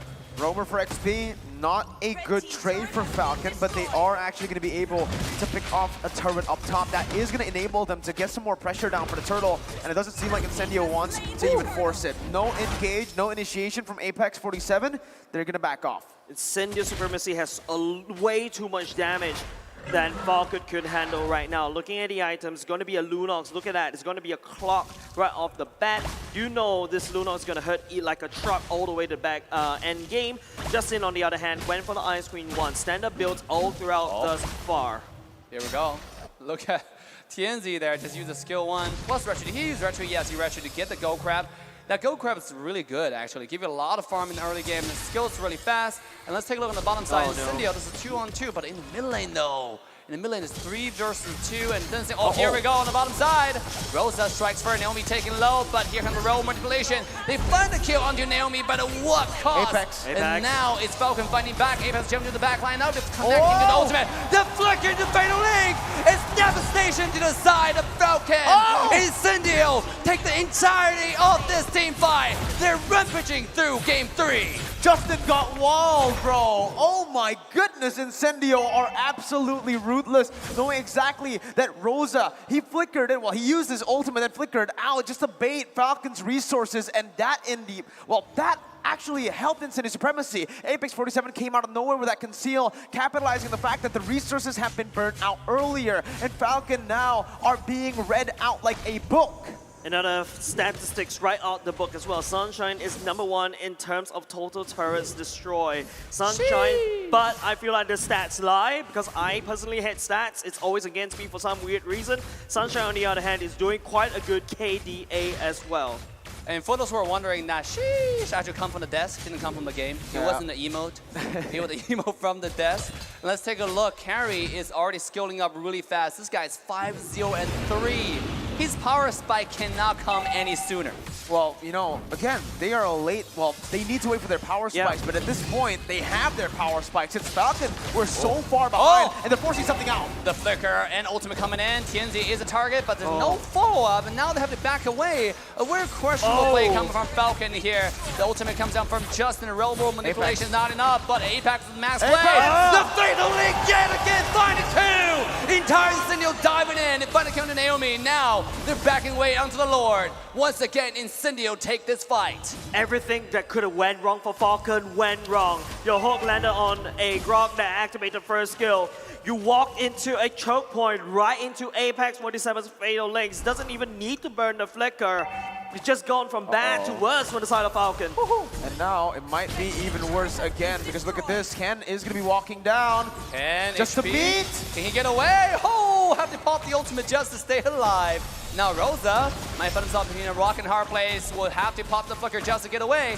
Meanwhile, to buy room for the entire side of Incendio to get the Lord. At what cost though? A little bit of misstep will cost him his life. And sure enough, Rosa will be taken down by the side of Falcon. The hook will not miss. Oh, one more time, X47 with the fiddle link. This time not gonna connect. And now, Yellow Flash finding the split onto Apex 47 will have to walk away for now. Yellow Flash still zoning the entire side Incendio away though. Naomi finding a chance for the hook. It won't connect, and Falcon fights back. That's insane. That they need to fight back right now. The Lord's actually looking a little bit Tienzi! around the goal. Tienzi! He came in and it takes what they deserve. What a fight right there from TNZ. What a steal, actually. This guy, I think he stole a lore last game, too. It's so back and forth. TNZ stole Turtle last game. Now it's a Lord, so he's scaling too. Zipix finally getting to those item power spikes. There you go. The Malefic Roar is done, but look at the carry. Corrosion Scythe, Golden Staff, and even the Wind of Nature. How are Falcon going to be able to deal with the carry now with that Wind of Nature done? Not only just that, TNZ performing like this is just gonna allow them to win this game number 3. Hippity hoppity, your property is my property. That's what Incendio literally said. Lost, I take your turtle, I take your Lord. But thanks for that team fight, though, from Falcon's side, they're able to equalize the gold differential, right? I mean, like, yes, the lore got stolen by Incendio, but Falcon's not that much behind on gold. It's actually barely about 2,000 gold ahead. I mean, 2,000 gold behind for the side of Falcon. This is 10 minutes into the game. That's barely anything. You're forgetting the fact that Incendio shouldn't have the gold lead though, right? They are the late game comp. It should be Falcon who have the gold lead. So the fact that Incendio still have that gold lead after losing in that fight, and the fact that TNZ was able to steal in a 1v4 is just absolutely, well, abysmal for Falcon. Falcon right now, at this point, what do they even need to go for? Personally for me, they need to wait for a mistake from Incendio Supremacy. They need to punish, but again, you can't just rely on Incendio making a mistake. Oh my god! Alien going for the wild charge. Knowing that Ling was out of the energy. That was close. That was really close to that. I literally cracked up. I was like, oh, that's actually could be a play. And then Alien just missed that wall charge. But I mean, it's all fun and games for now. But Incendio Apex 27, that's the real game. Going for the yellow flash. And here comes the entire set of Falcon diving in. Damage is ready. Monster kill goes to the marksman. Sunshine's popping off. And now it's Ken looking to jump into the fight. A beautiful flicker hook and ultimate from Naomi will find TNZ as he will be taken down. Apex 27 takes low. But Sunshine's popping off. Look at his damage. 1, 2, 3 auto attack. And there's everybody going down. It's a 1-2 trade. Incendio fights back yet again. I feel like Falcon, right? I think, wall charge. Connecting to Rosa into the backline. Devastation, disaster for Falcon. It's a 0-4 trade. Incendio is disintegrating their opposition. Jace, we don't get to talk. It's all the play-by-play here. They're going for plays across the map, and even here, it's Ken looking for something. It might be another play. Dave. Here we go, Ken. Nah. Flying with fast and getting damage. Have to pop the 10 bits of blade.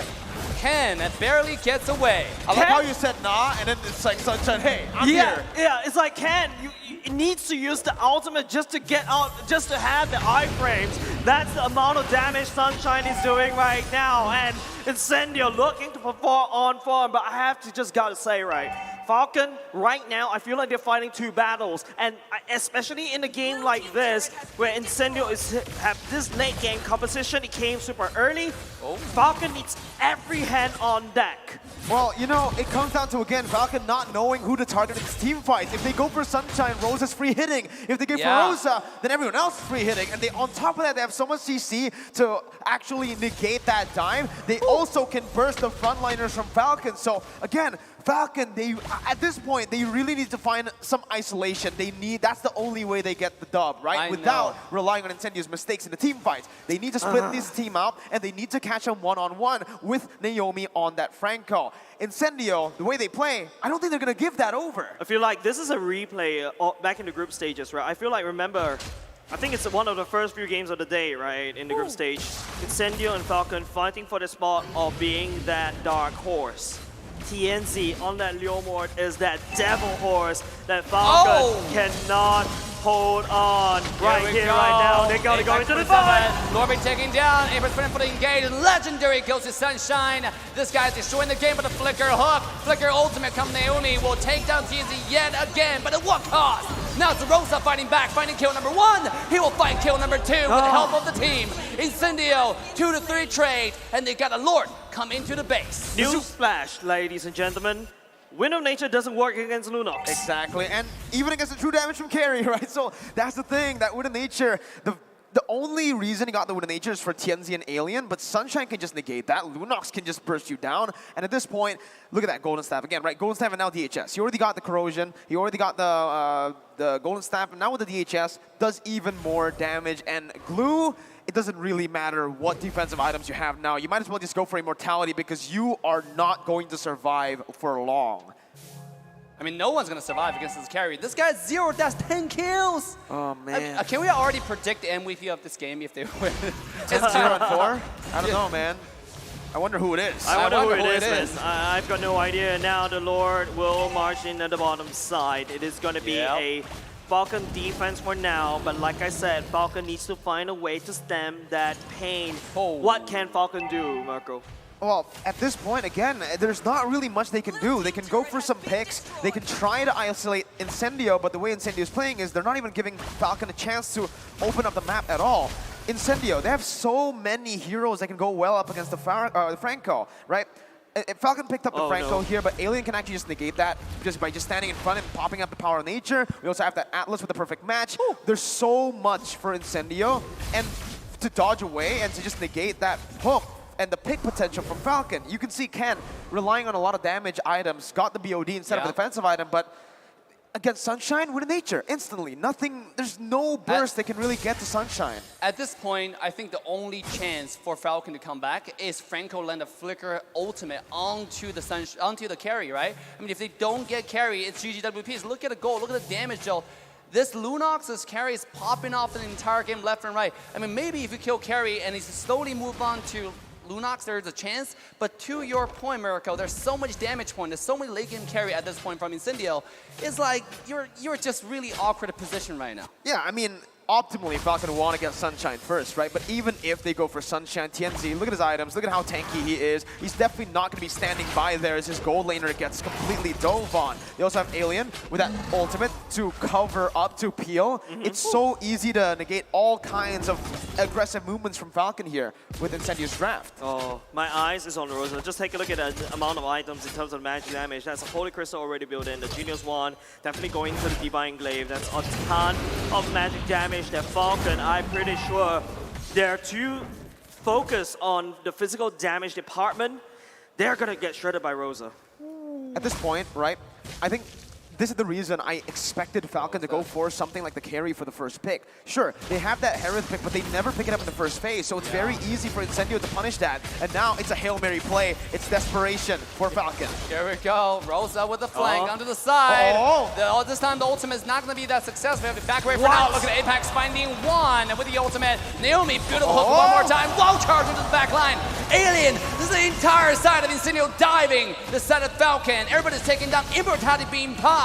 And it seems like it's going to be Yellow Flash taken down first. But not so fast. 1-to-1 trade as Falcon will equalize. That was a good execution by Falcon, but also a mistake from Rosa. This is what they need. They need to capitalize on every small mistake, but even with Rosa mispositioning like that, missing the combo, you're still able to get out. That's what the brilliance is there for, and look at the damage! Oh my God. Rosa coming in one more time, just one skill two on Justin. That's 50% of your health. I mean, think about this guy diving onto Zipex. There's not too much you can do. Athena shield, yes, a little bit, but end of the day, like that's probably what, 2 to 3 more skill 2 and you're dead.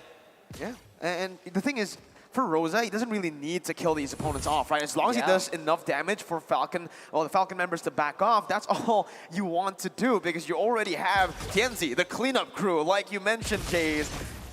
At this point, you can see Falcon, they're just really tunnel visioning onto the Lord, because this is all they can do. They can't pressure the side waves anymore, because in a 1v1 situation, they're not going to win. In a 2v1 situation, they might actually even lose. I think Falcon really need to try to split.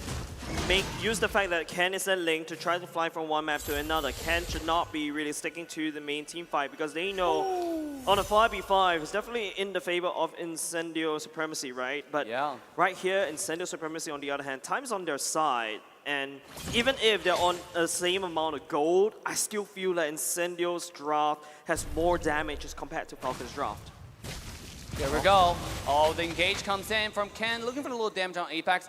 Now, I 100% agree with that argument, right? If Ling's able to split push and then Falcon leveraging the opportunity, leveraging the macro pressure, and then force a team fight out of the Lord to bait the Grok away from the team fight, maybe that's what they needed to do. But now it seems like Kinnan's eyes laser focused onto the Lord, and he's not going away to the side lane. Uh-oh, they're looking for a fight. Here it is. Throw manipulation into the hook, into the damage, and Apex will be taken down, but not before he lands the fatal lane, getting 3. Zipex will be traded off, and Justin will follow shortly after. 1-2 trade. Incendio will take this fight, make it 3. As no one is getting away from this. Naomi getting taken down. Incendio taking the Lord and dominating this game. Who needs a flicker when your enemy has a Franco? No way that just happened, dude. Apex 47 knows he was going to be hooked. He popped the perfect match right before the hook, and when he got hooked, he got that perfect match down to stun Naomi down to cancel out the bloody hunt, and that's why he was able to find the fatal links. Look at Lunox finding so much damage on Ken. This is 2 versus 2, and they're destroying it. Now Yellow Flash will pop the ultimate, just stay alive. Meanwhile, at the same time, bottom high ground tower has already been shattered away. Incendio is finding wins all over the map. That mechanical play, again, I need to highlight that, man. Apex 47 with the clutch. 1 second or just a millisecond late on that perfect match, and that would have been horrible for Incendio. But instead, it became great. Perfect match time with the hook, canceling the bloody hunt, and now we're going to get a replay, all right? Let's take a look at this one more time. How did he manage to pull that off? Boom, the stun comes in, and there you go. That's it. No, actually, no. What was that? Tienzi's Phantom Steed. It's not even the perfect match. It's the Phantom Steed by Tienzi that displaced Naomi and canceled the bloody hunt. But everyone is so clumped up. It allows Tienzi to do this so flawlessly, so fluidly. It's like, I don't know. It's like, you know, Naomi goes to fishing, expecting for some salmon, but he fished a shark instead, and the shark killed them all. That's all I can say about this entire M4 so far is expectations has not been working to our favors, right? I mean, like, talent's expectations going to every series has been, like, proven over and over again challenged. I mean, this team that just popping out, Incendio, what has shown us today is the Incendio 2.0. It's a versatile team that can play any draft. Now with the Lord coming to the base, they're looking to win the game, to get to the match point. Here we go. Slow push going in. Alien using the wall to slow it all the way down. The Lord's getting baited all the way outside. Here comes the Leomore. Leomore coming in for the commitment, looking for the damage. And Apex 47, can he find the engage? Grok finding the kill to the backline. Zipex taken down. It does not matter. They're going for the base. Ladies and gentlemen, it's Incendio match point. Match point for another match here for Incendio Supremacy. And again, we got to talk about that. You guys mentioned Falcon, they could have, you know, tried to split push. In my opinion, I disagree. I feel like they just lost in the draft straight out, right? Even if they go for the split push, Ling has to be able to 1v1 his opponent in the lane that he's split pushing in. Against Alien on that Grok, you're not going to be able to do so. And guess what? You're up against a Lunox and a carry with Leomord as well that can literally just take the Lord 100-0 instantly. Remember how fast they shred the Lord. So even if the Ling went over, using that mobility, he won't be fast enough to reach the Lord. It's just crazy, right? Coming off from Incendio Supremacy once again, another team from, well played, man. Just beating down one of our fan favorites, one of the caster favorites as well, Falcon Esports. I think there's a lot more pressure on them right now to perform. Incendio, on the other hand, they are in element. They showed us that they're not a one-trick Turkish delights. They have a lot more strategies, and I'm looking forward to what kind of strategies they have in store for us. So we'll be going straight back into the analysts very soon to break down the games as well. It is up to you, Gideon, Narashi, also Wolf. Please explain to us what exactly happened. Welcome back to the analytical department with me, Arashi, Gideon, and Wolf. Match point for Incendio. Wolf, how are you feeling? You know, I'm very happy about what the result was because Falcon really did show up. There were so many like good skill shots that they were hitting. Even Naomi looked really, really good in that game. But it was Incendio Supremacy who eventually won with the draft that they have, as well as the fact that they played much better than Falcon in the latter portions of the game. Actually, when I was looking into the draft and into the game, now I felt why, what was the trend now for Incendio Supremacy. One by one, they have a lot of counters against the heroes of Falcon, which we will see later on. So a very adaptive draft. Exactly. Looking at what their opponents want to do and then Exactly. countering it every single time. I mean, how do you want to deal with that if you were in the shoes of Falcon right now, Gideon? Well, honestly, it really came down to just like maintaining tempo, controlling the tempo, but it was a back and forth. At the end of the day, both teams understood whoever had priority, whoever could manipulate the waves a little bit better, always had an advantage in the bigger picture of things, whether it comes down to neutral objectives. But yes, as Wolf mentioned before, those 1v1 engagements and even just slow counters with ultimates or even abilities starts to edge them out towards the middle stages of the games, and it became very, very clear that it was very hard to maintain or even split push like Mirko mentioned before, because they could 100-0 the Lord. Yeah. Even if it was third, fourth, I would argue by the fifth Lord, you would feel like it's strong, but it would still shred so much faster in comparison to Falcon. I mean, the late game is just so devastating from the side of Incendio. So take away the items here, that's just plenty of damage available. And I think that's partially the reason, right? In that late game with a carry, with a Leomord, with a Lunox, that's just so much damage. 11, 0, and 6 for Sunshine. Definitely peeled through by Incendio Supremacy. Apex 47, look at his itemization, right? All defensive. And the idea behind this is, of course, that is like the standard itemization, right? But what he needed to do was to be the first one to go in. He's the first one in so that the Grok will actually land the better initiation. Normally, you go for the Grok as your like vision, right? You go and enter with the Grok so that he can tank the damage, and then eventually the Atlas comes in. It was the exact opposite here, coming out from Incendio Supremacy. They allowed Apex to, they allowed Alien to find the better initiations. You saw that in the late game. Then they doubled down on the shred. Lunox and Carry both destroy tanks. Glue and Naomi, the Franco, they cannot stay in front because that's Lunox and Carry. Yep, they're just such big threats, and there's nothing much you can do, especially as a tank, and you're dealing with true damage. It's something that you cannot touch whatsoever. But looking at the post-game stats, I think we get a little bit of a better idea. Like, Justin is trying his very best to kind of find an open angle or even force something out. With the box, you can land a bit of a mini stun, and that should be more than enough time for Falcon, or specifically Naomi, to help follow up from a distance. However, when we're looking at Incendio, I think that, as we were talking about Wolf earlier, Alien as well as Apex, working in tandem is one thing, but the micro adjustments. First engagement, Apex uses standard combinations. Afterwards, you start thinking ahead of time. Okay, they've got Flicker, so I'm gonna come in with the perfect match, and eventually I'm gonna Flicker, use my ultimate to ensure that I can get at least 1 or 2 people and catch Falcon off guard. I do think Falcon in this game, a bit short-sighted, and eventually they hit their cap in terms of how far they can think ahead. Well, I mean, on paper, it just seems like a very simple strategy. There's 3 very thick frontliners, and then there's a mix of good magical and physical damage in the back line for the side of Incendio. Yeah. So it's very simple, but the execution, like you mentioned, Gideon, is just something else. Hey, we like them thick. That's what I'm just saying.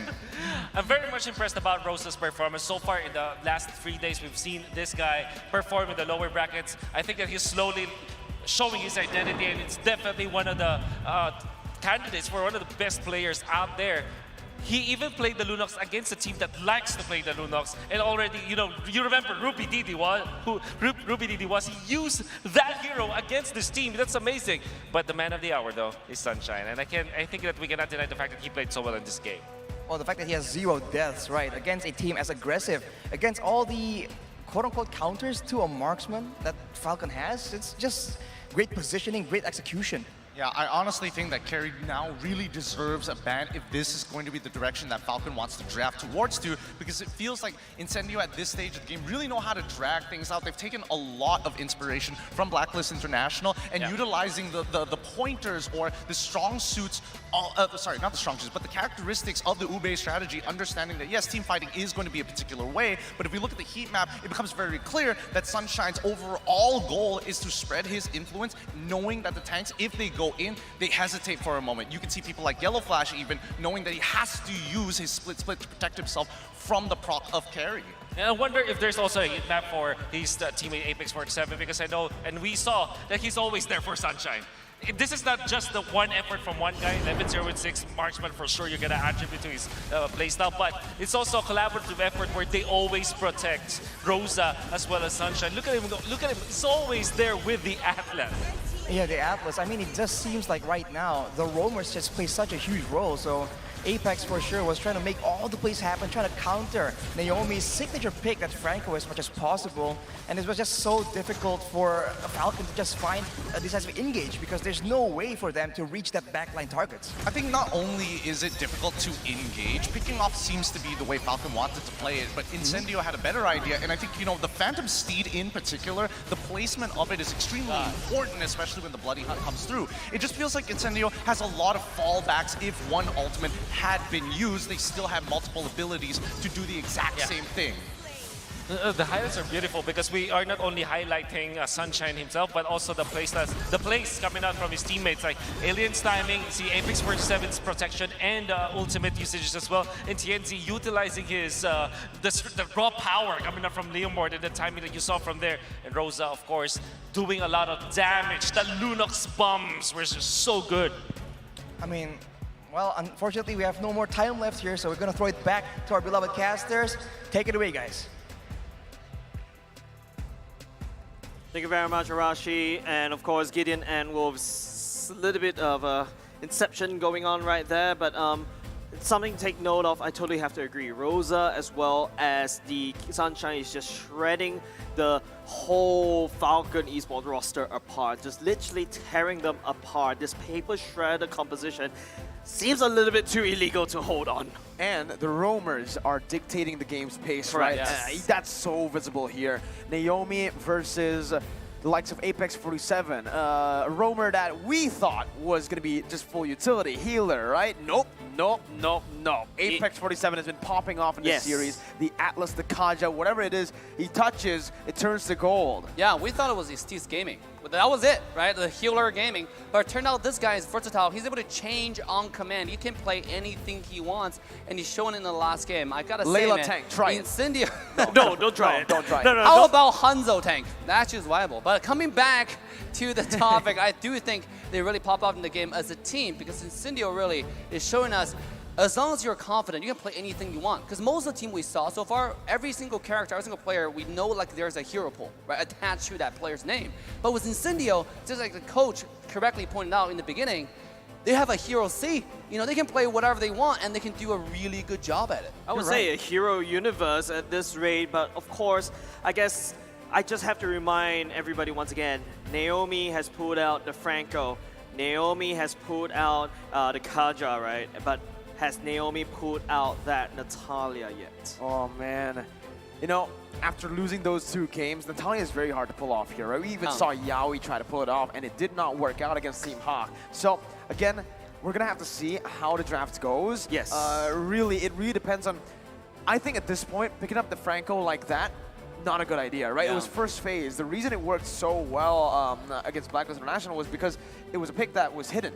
No one really expected Franco. The Franco isn't currently meta, but on the hands of someone like Naomi, he could make it work. Still, not in the first phase, man. Dude, to his credit, he rarely missed any hook that entire game. He just got countered. Yeah, he was absolute beast on that, but dude, that's still the Phantom Steed that play over there at the lore pit. That was insane though, the iframe on that cancellation for the ultimate. And what's crazy is it felt like Apex 47 knew that was going to happen because he was constantly tapping on the Fatal Links. He got it right as the Phantom Steed displaced Naomi. So it was fully coordinated by both of these members, which is crazy. I want to hear the comms now. Yeah, to be honest, right, I was looking at a replay just now, was played at 1x speed because I know I am old, so I think I need to go back home and play at 0.25x speed. Frame by frame. The frame by frame, just dissecting. I think that was a very, like, 1 in a million kind of play that helped Incendio just to turn the whole fight around. But another thing I also have to point out is that Rosa as well, this Lunox pick, is very flexible. You think he's out of position, but no, that is just a bait. He baited you into a Leomord engage, and that's also what makes it super tricky. You do not know how they're going to engage. Are they going to engage with Atlas? Are they going to engage with a Leomord? I don't think anyone is expecting an engage coming out from this Lunox. To add on to that as well, right, Rosa, what are you supposed to do against Rosa now? You're talking about Apex 47, but Rosa has a very similar hero pool now, right? We thought, okay, Farsa Yves, that's all you got. Lilia, add that into the mix. Hey, Lunox, what else? What are we going to see next, right? I think at this point, you really need to put Xyp9x on a comfort hero, right? Yes. The reason we've been saying the carry's been left open is because, hey, Xyp9x can counter the carry with his Harith pick, with his Lunox pick, but when it's picked away, when it's banned away from him, and when he doesn't get it in the first phase, even though he knows, hey, that's the carry, this is an opportunity for me to just pick up the Harith instantly to get a better lane for myself. They don't do it, and guess what happens? 2 games in a row now. Exactly, Mirko. And in fact, Harith technically 100% ban rate in this particular series, except for the fact that because Falcon had to prioritize the carry pick, and then all of a sudden Incendio was like, okay, you know what, you pick for the carry, I don't need to ban the Harith away. But if Falcon doesn't pick up the carry, rest assured, Incendio is there with the ban hammer, the bonk on top of that Harith. Yeah, I think Falcon going to the game 4 though, they really have to just let go of the constraints. Yeah, they're thinking about banning away Rosa, but at this point, just like you guys pointed out, you can't really ban this player away. This player is too insane on every single character that he touches, he has his hand on, right? We see the Lunox last game, he was flanking as a Lunox from behind. He's playing Lunox like an assassin, the mechanic was on point. So instead of banning something like Farsa, maybe try to think about their own strategy and what counters their strategy. Because usually what we know from Falcon, they have a particular playstyle. They like to ban the glue, they like to ban the 1-1. But this game, this series, we've seen a little bit opposite. We've seen them try to target ban a lot, and it's not been working out to their favor. Well, again, to talk a little bit about the glue pick, right? I expected the carry pick to come through for Falcon Esports here. The reason the glue pick worked so well in the first game was because, hey, carry was banned. There was no one that can really melt down the glue. The reason that they picked it in game number 3, the reason I questioned it is because dude, come on, you're up against a carry, you first pick the glue, you know it's up, and you know it's going to be picked up. There is no way they leave the carry open for you to pick up in the second phase. I realized they probably picked that Franco a little bit too early. You could have picked the Harith instead of that Franco, and then, you know, Incendio, they literally open it up. But ladies and gentlemen, enough speculation. We're going to game number 4. It is match point. Falcon may be playing their final game in this one. Yeah, this is Myanmar's champion, last chance to make a stand here now before they got completely sent home here. Let's take a look of the changes on this draft. Actually, we're gonna stick with the Farsa ban. Are we gonna go with Estes ban yet again? We shall find out. And this time, I really want to see Yellow Flash on Lapu, because when he's on Lapu, he's a different kind of player, you know? Like, they've been prioritizing it every single step along the way to this point, and somehow, just because they're trying to counter the Incendio, they're bending themselves into a corner. I agree. They're overthinking themselves, right? Yeah. I think I like the Lapu, but not against the carry. Deal with the carry. Please deal with the carry, right? If they actually still want to stay in this, the carry, and you can see it. Incendio, they're playing with it. They're like, hey, you think we're going to let it go. You think we're going to be the ones banning out the Valentina, the Faramis, and the 1-1, but now you're the ones forced to do that, right? You're the second pick, Falcon. So now 1-1 banned out. Farsa as well. You have to choose between the Estes, the Kaja, or the carry. Or the glue. I mean, there's so many available, man. There's so many available. If they leave the carry open, Incendio are going to first pick it. But Falcon will have something to say about that with the Kaja, right? But if Falcon leave the Kaja open and the carry open, then Incendio will just pick up the Kaja, similarly to game number 2. Personally, I feel like Falcon, hot take right here, ladies and gents.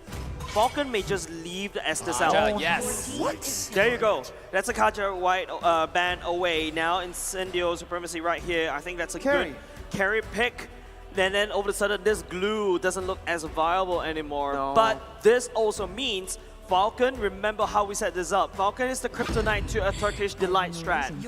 They should have the answer to this Ube strat.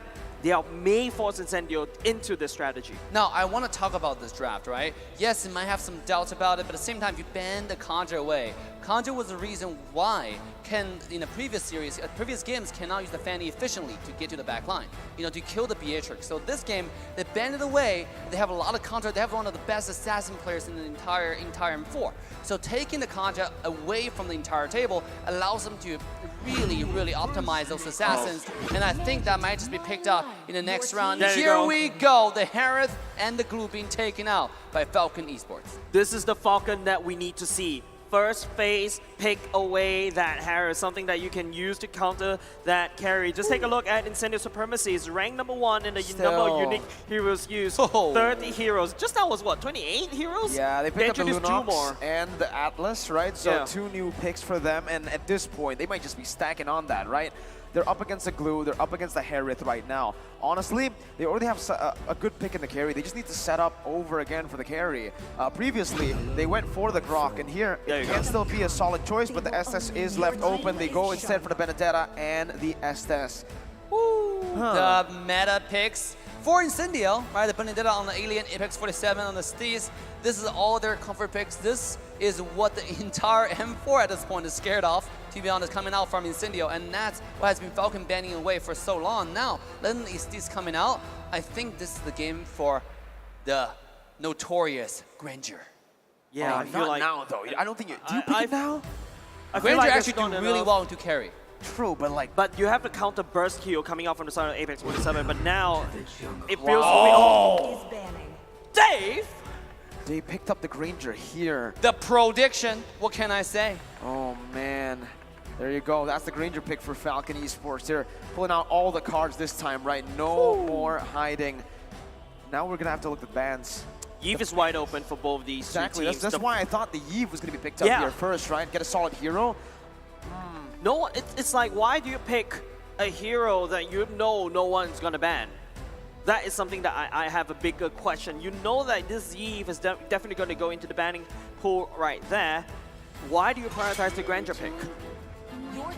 I don't know. I mean, like, exactly. I mean, listen, That's what I said, like, early the on. reason why I predicted Granger, because that's something that we've seen from Falcon in practice, also on tournament stages. When they pick out the Harith, that means they're probably going to have, they already picked out basically all their silence, right? You know, the Glue on the one side, the Zippix with Harith on the other side, and usually when you have the kind of fighter going to the silence, we've seen a hyper carry coming from Falcon. You know, the hyper carry is usually Granger. You know, yes, if you can pick Assassin, hyper carry, the Ling, the Hayabusa, but those are just too little room to wiggle for mistakes, you know? But Granger, on the other hand, you can take Granger and you can stay in the back and do a lot of damage. And the Falcon, by the way, Naomi get a lot of vision usually when he played the support. Like I said, he likes to play aggressive. You saw how mechanically godly this guy is on all kinds of different characters. So Granger, this game, make a lot of sense. And that's why I said it. But is it this early prioritized? I don't know.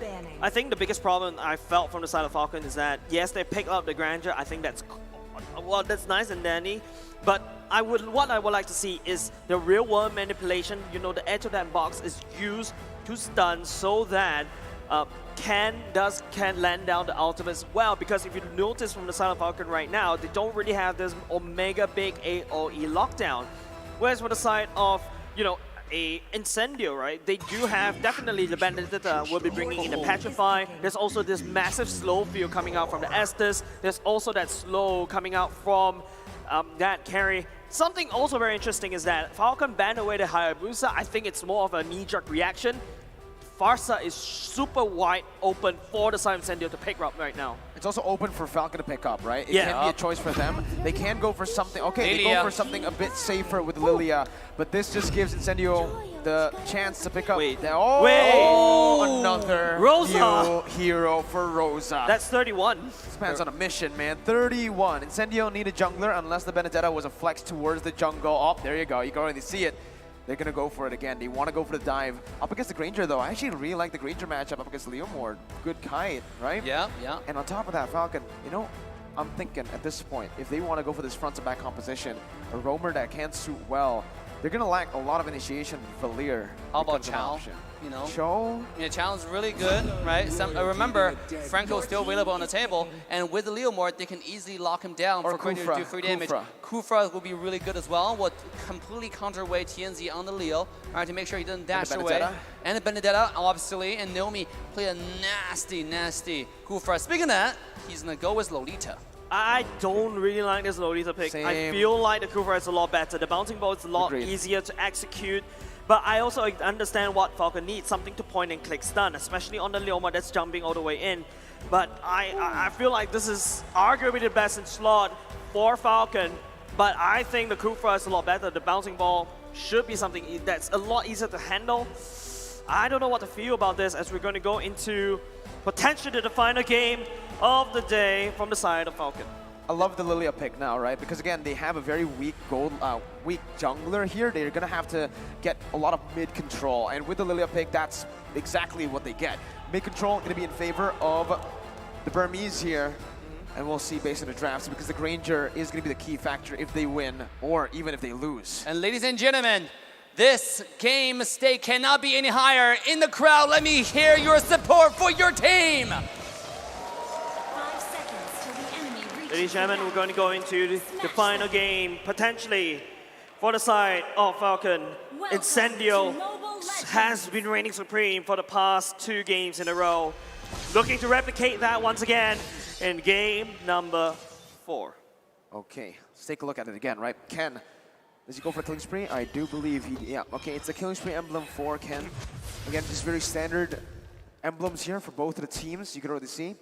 But Yellow Flash is still opting to go for the sprint on that glue. No flicker, not even the vengeance that, you know, we usually see. So, Justin also is opting to go for that sprint. Oh, the wombo combo. First Here we blood go, again. Falcon might be in trouble. And sure enough, the first blood going to Falcon. This is the 4th game in a row. Okay, some struggle signs, fight life signs happening for the side of Falcon. That is a good kill given over to Ken, and that's the power of the Granger in the early game. But when you go towards the later part of the game, the Rosa will definitely have enough items to burst down any single target from the side of Falcon, and it's so much easier for TNZ to follow up with the Phantom Steed.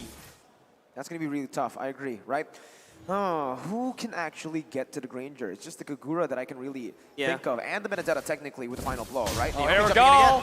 The stun comes in into the skill 1, and this is the Ken. Oh, Finding Death Sonata, finding another kill into the jungler of Incendio. Falcon fights back in game 4.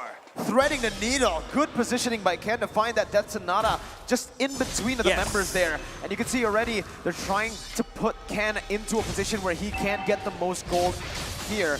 Already taking a few hits on to the turret gold and even picking up that gold buff. So the snowball is already ready for Falcon right now. 1,000 gold lead and 2 kills onto Granger. That's a very early game gold lead, right? And not only just that, it is also Yellow Flash doing a tremendous job in making sure that someone stays still for Ken to land that ultimate. So remember what I said, I need Falcon to have a hard CC.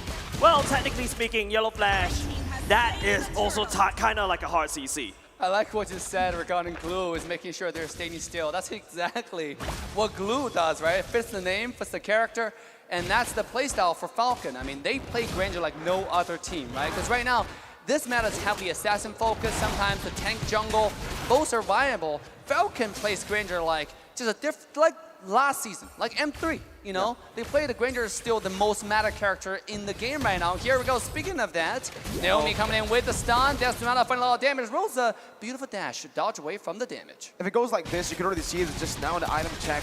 Ken is already building towards the Hunter Strike very early on. If he gets that down, that's a lot of damage early for Ken, and there's no one on Incendio that can really sustain or soak in that damage. Remember, the Hunter Strike will basically add into Ken's mobility, getting more of that Rhapsody and getting the Death Sonata down easier. Yep, and not only just that, Rosa is going for the late game route, There right? you go, 3 minutes. Pulling out the clock, but it's going to be a emblem coming out just for show for now. Zipex goes for the mystery shop. You mentioned about Hunter Strike for Ken. I'm looking at the same for TNZ as well. Hunter Strike also killing spree, but here we go. Here we go, Phantom Steed just to get away. TNZ, can he make it? Yellow Flash into an Nimblance Blast. It's not going to connect for now, but TNZ taking low. Ken is the target, but he will find a reverse kill. Allen surviving on 1 HP, not for long. Double kill to the side of Falcon. 4-0 start for Falcon, and Zipex 1v2. On the bottom side, Zipex with the ultimate. Final all damage, Sunshine, 1 HP. But thank you for the blessing of Moon Goddess. He will survive for now. It will go so bad if Apex 47 wasn't there. You can start to see, this is the reason why the Costin has been talking about Zipex Harif. The key answer to a carry pick, and top side is already gone for Incendio. A key answer to a 2v1. Remember, that wasn't just the carry 1v1ing, because if it was, you could say goodbye to Sunshine. But with Apex 47 baiting out the ultimate 2 now, it's Falcon who have the resource advantage coming into the second turtle of the game. Here we go, TNZ looking for the ultimate anytime. But look at a Glue's position though, sneaking from behind. Quietly and softly, you know, like a Glue. You know, pretty noiseless, right? Pretty quiet. And here we go, the stun comes in, TNZ will have to dash away. The Phantom Steed comes out, looking for the damage, but will have to dash away for now. And the Falcon one more time. Wait! What is the turtle? What's going on? Rosa will steal the stuff away. And now, Mega Kill goes to Granger. Falcon looking to retaliate, finding anything he can. TNZ finding the kill. He will get the kill onto Naomi and equalize the fight. But at the same time, what a beautiful steal coming from Rosa. Hippity hoppity, you are my property. It's not only applying to TNC, it's also applying to Rosa. What a crazy steal coming up from Incendio. Oh, that was, I don't know what, I guess that was stellar, right? Oh my goodness gracious, what a steal. TNZ though, he is still the Lord Slayer. Rosa stole that one earlier, but rank number 1 and the highest Lord secured in M4 is TNZ with his incredible retribution. Rosa might follow through in that stat department though. Yeah, one Lord for Rosa, but I mean, the biggest question is, among these 14, how many are stolen? Oh, here we go. Numon's blast. TNZ found himself in trouble, but a flicker this time, and TNZ will have to dash away. With 1 HP, he's able to get to safety. What a beautiful mechanic, and a little bit of miscalculation from Naomi on the flicker. Uh-oh, misplays happening left and right. That's gonna definitely impact the confidence coming in. And you can see Falcon, I think if they were able to get the turtle and a few more kills on the board just now in that turtle fight, you would actually see Ken go for more damage instead of going for the brute force breastplate in the second item. Sure, it's still really good here. It gets some more defense plus also that movement speed. But at this point with 4-0, let's see. I think he should have gone for more damage. I feel like this is not the final form for the side Incendio. If you notice, Apex 47 has been babysitting Sunshine most of the time at the bottom lane. Another thing to also note is that Rosa is picking up the clock. Rosa is gonna slowly scale with the clock's destiny as time goes by. Falcon, on the other hand, their time is a little bit short. Yes, there's a Zipex at the last game, but TNZ. One more time, jumping in onto Naomi, who's taking very low, but here comes retaliation though. Numinous Blast will go wide for now. And now Zipex finding his way into the team fight. Damage is in. Ken looking for the Death Sonata, connecting one, but not the other two. And now Falcon looking to get away as Alien makes his entrance to the team fight. Yellow Flash on himself, isolated by the entire team. And Falcon now making a move onto the turtle. All ultimates gone. My goodness, that was a brilliant fight with both teams disengaging. Falcon, though, will have a bit more pressure to play with around the turtle, starting it up first here. So Incendio needs to find a proper response. They need to be able to get that gap closer down towards Ken. If Ken is in that backline free hitting, it should be Falcon who wins. Yeah, here we go. Look at that. Ken pulling the turtle away. But Alien, look at this position, and Rosa on the side. They're looking to flank the backline at any time. This is a double trouble we're talking about. Speaking of double trouble, here's TNZ coming in with the ultimate one more time. But yet, it's just a trade-off of skills, as no casualty just yet. But Naomi's HP is worrisome. Ultimates are coming back up online already. It's going to be Falcon Here we as go. well. Oh, but here we go. They need to come into this The fight. mask, and this is a full Falcon diving in. They find kill number 1 at Apex 47, who had nowhere to go. As Alien on the run, he will get away. But a turtle cannot, as Falcon will take this objective. Beautiful execution by Falcon, baiting out that Phantom Steed first, looking to go for a team fight there, but it's all just a bait to bait out the resources. Ken, with no resources available from Incendio to actually dive into the back line, can get that Death Sonata easy. And that's the thing about Falcon's composition here. Ken doesn't even need to be close to the fight. All he needs to do is pop the Death Sonata from afar, and he does enough damage to zone Incendio away. If he targets it perfectly, he might even be able to assassinate some targets. And now you can see, carry, sure, Corrosion Scythe and that Golden Staff, but when you're being outranged this much and you're out-sustained by a Herod that can just constantly be in your face while not taking damage, the carry really struggles. Not only just that, brute force breastplate already built in before the side of this Granger. Need to prioritize on those defenses that if you notice the damage start to go down. One more time, TNZ jumping in. Naomi is a target. He will be taken down first. As now Incendio fighting back. But look at Granger. Death Sonata connecting onto TNZ, who's taken down to 1 shred of health. Alien jumping in, but himself alone, and he will be quickly eliminated from the map. This is a 1-1 trade so far, and Falcon will move back to their side of the jungle. I take any EXP laner for my Roma any day. Not that, Roma's life don't matter, but your sacrifice is valiant. Very value. 0-2-0 Alien though, in terms of gold, not too value, but in terms of pressure on the map and getting Yellow Flash to a point where he's gonna be ahead of Alien, very, very value. Now, Incendio, I think you're really starting to see that mid-game power spike for Apex 47. He's getting a lot of the healing done and sometimes even out-healing the damage coming from Falcon. So this is where Falcon really needs to allocate their damage properly. If they don't target the right targets. Bomb side, Solo kill! the one-on-one! And Falcon take down the Supreme. Beautiful job from the Granger. Revenge from game 2. I feel like Falcon finally realized the way to counter the Leomord is in that Granger. Whenever that Leomord is charging towards you, he has to run in a straight line, and that's where you can land all your Rhapsody. You can land down, and that's MSCA modes. You can also land down your Death Sonata as well. It's going so well for Falcon, but at the same time, Falcon is on a timer. They need to end the game very quickly, and they know it. They're taking down turrets for now, and they're taking the first Lord. Incendio are really struggling to find, a proper engage to lock down that back line because of how good Falcon's front to back really is. You can see here, TNC gets the Retribution down, secures the purple buff. But with the Lord marching, Falcon just wanted to actually, bait out the Retribution, use it to siege more turrets here. Alien's doing a very good job at actually clearing out that top lane. And Falcon, they're forced to group up with the team. That's how the composition is made for, right? What the composition was made for. Guys, I haven't said Necklace of Durance for a long time. One more and time. There it is, the Death Sonata connecting. As devastation, disaster still for the side of Incendio. Falcon take the tower and kill as dessert. Good wave manipulation. Now it's a slow push in that bottom lane. Yellow Flash jumping in. Yellow Flash finding a split. Is it gonna jump in? Not yet. The objective's pretty clear. They got a bottom high ground tower. And now it's Ken finding the poke, just a little bit of naughty in the base before they move on to the second high ground tower. The first one has already gone down.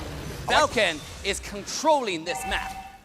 I like the fact that Ken usually, when he plays as Granger, he uses the Death Sonata to just poke as well, right? Not just dealing damage, but here in this case, there's no reason to poke with the SS on the enemy team. He holds on to that to actually execute the enemy members when they get back towards Apex 47, which is brilliant. I think the most important thing about from side Falcon, yes, that's a concealed play by Naomi, trying to look for some form of pickup right there. The mid lane turret is slowly crashing in. Yellow Flash creating a lot of space for Falcon to basically allow them to take the mid lane, but same thing. I like the itemization coming up from Justin, but Rienzi. This is brutal. TNZ jumping in, find himself on the glue, but that's not a target you really want to go to. And TNZ was like, ew, this is too ugly. He walked away. So I like that, right? He just looks at glue. Nah, you're ugly. I'm gonna run back on my horse to get away as fast as possible, man. But this composition for Falcon, it's built to siege. You can see so much zoning, so much range. Incendio, how do they even look for a fight here? The poke comes in. The Death Sonata comes out, just a little bit of damage. Alien found himself isolated, has to dash away for the last remaining tower. Will be taking out Falcon, looking to end the game and take us to game 5. Here we go, a little bit more poke. All right, they back away. I feel like Falcon is not respecting the damage coming out from Rosa. Usually in my ranked games, I don't know. I don't know whether to compare my ranked games and M4, but usually when you see a Kagura Umbrella, you stay the hell away from it. But Falcon, they ignore it. They know the Rosa doesn't really have that much damage as of now, and they're taking advantage of that. Exactly, I'll tell you why. It's just no damage, because if you look at the itemization from Falcon, there's not even a lot of magical defense, right? There's just one Athena there for Naomi, but if you look at the Kakura, just no damage. Genius Wand and the Clock of Destiny is all he has. Yeah, no damage gaming is not the word I want to describe Team Falcon. They're packed with damage. Alien will have to get away, but Yellow Flash in the front split. Can't quite find the target just yet. And now they will move away, but remember, the Enhanced Lord is already born onto the Land of Dawn. It's Falcon making the move. Lots of ultimates already being expanded by both of these two teams. Falcon does have the Lord advantage for now. This is going to be how Apex Zipix standing down. Oh, here we go. Zipix, the only people away. They find a Leo. They have the Super Sense. No, Leo is trying to steal the Lord away. Remember, this guy is the #1 Lord slaying on the map. You gotta respect the number, because that doesn't lie. Here we go, though. Monster kill goes again.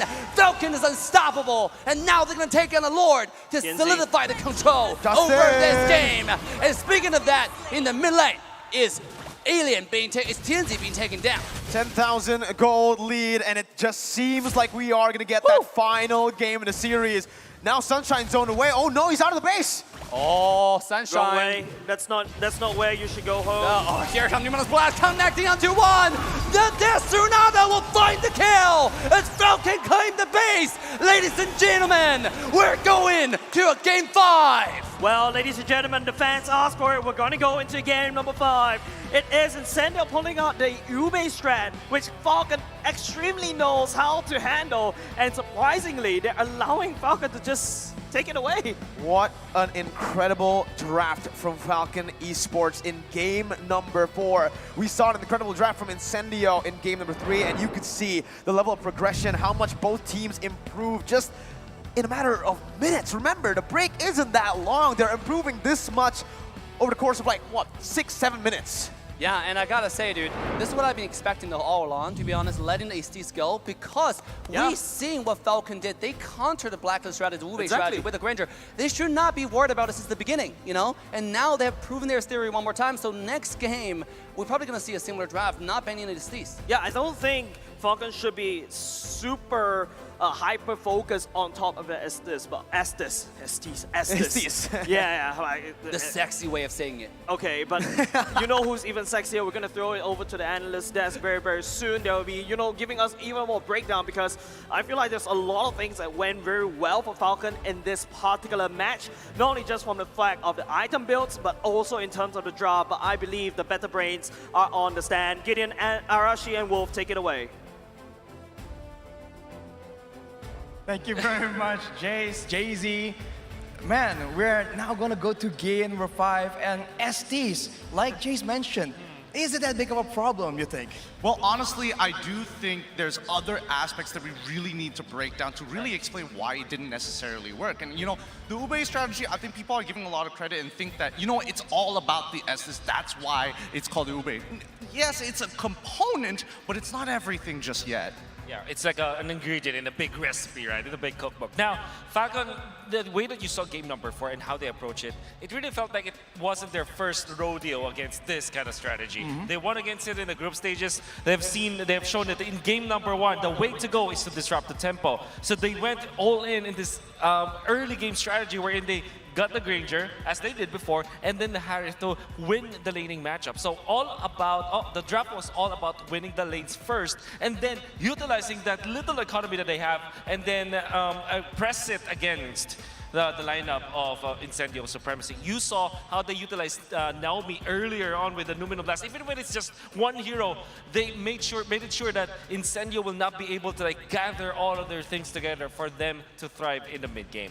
I mean, we see a pattern here, right? Falcon, whenever they can get control of the game and completely dominate, they get that victory. When Incendio is able to make things difficult, to try and complicate things, make it a bit of back and forth, that's where they kind of shine. So in that final game, are we going to see yet another contrasting draft, or are they going to try and fight fire with fire? I think it's a little tough to say because we've seen both sides of the teams. You want to play farm-heavy compositions, you know, Falcon can do it, and we definitely see Incendio just absolutely cracked at it. But I think, you know, it's the engagement factor here from Incendio that we're kind of missing out a little bit. I mean, you can see it on the back of us that we're going to be throwing it over to the in-game stats. And I'm very interested to know Wolf's thoughts on this, because for me, I do feel like the glue is a bit of a false positive, especially when you do see something like the carry as well as the Benedetta to kind of nullify it in team fights and in the lane itself. Yeah, I think it's also attributed to what you just said before your question, because we saw that Rosa as well as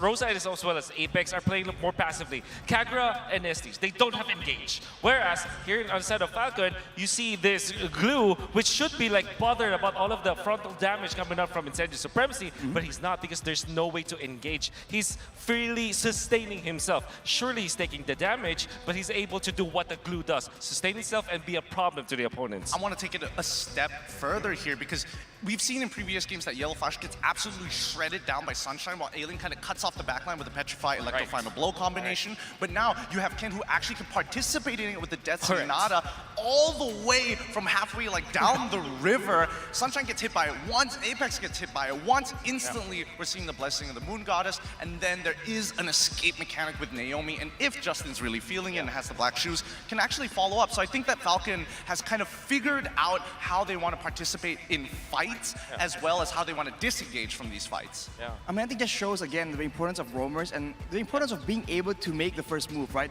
Being proactive and getting the surprise factor onto your opponents. We take a look at a bit of the post-game stats here. You can see that honestly, this game was just so one-sided. 0% kill participation on two members from Incendio. That's brutal. That's brutal. It really is. Oh, I really want to add to what Gideon said. You remember, like back in November, we casted one tournament where the lethal pokes are there, like bursts, lethal bursts. What we saw in that meta, lethal poke is quite weird because it's a poke, but it's lethal, right? But you kind of feel that way, right? In that previous game, the way that they're utilizing this Granger in combination with the Lilia, once you get seen by the members of Falcon, they just go all in. They're not wasting their time. They're not ultimate dependent, but at the same time, they pack up a punch. That is why the ultimate coming out from the Estes is so much more nullified because you force it out so earlier on. I mean, these are high-value ultimates. If you had to really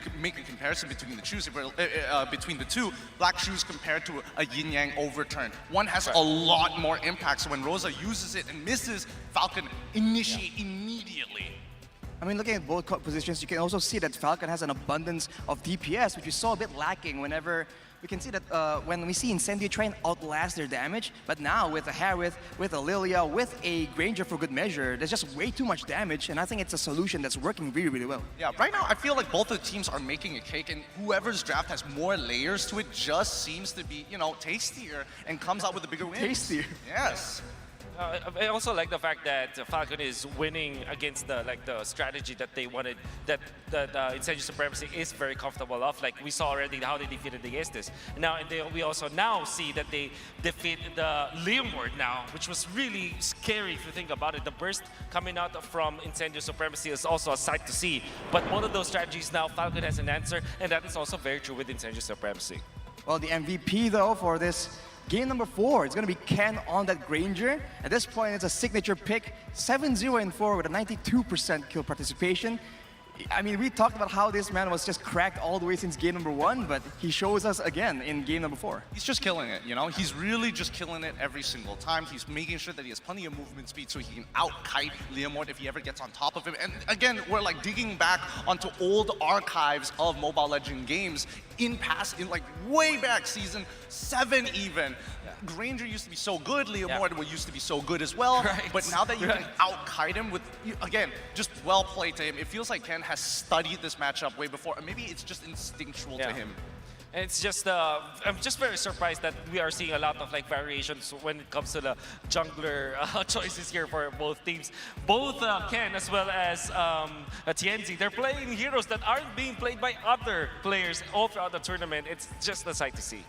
It's just about picking the right hero for the right job, depending on the composition. And if you take a look at a heat map, Ken is just all over the place, man. I mean, you can say the same thing about the whole squad of Falcon.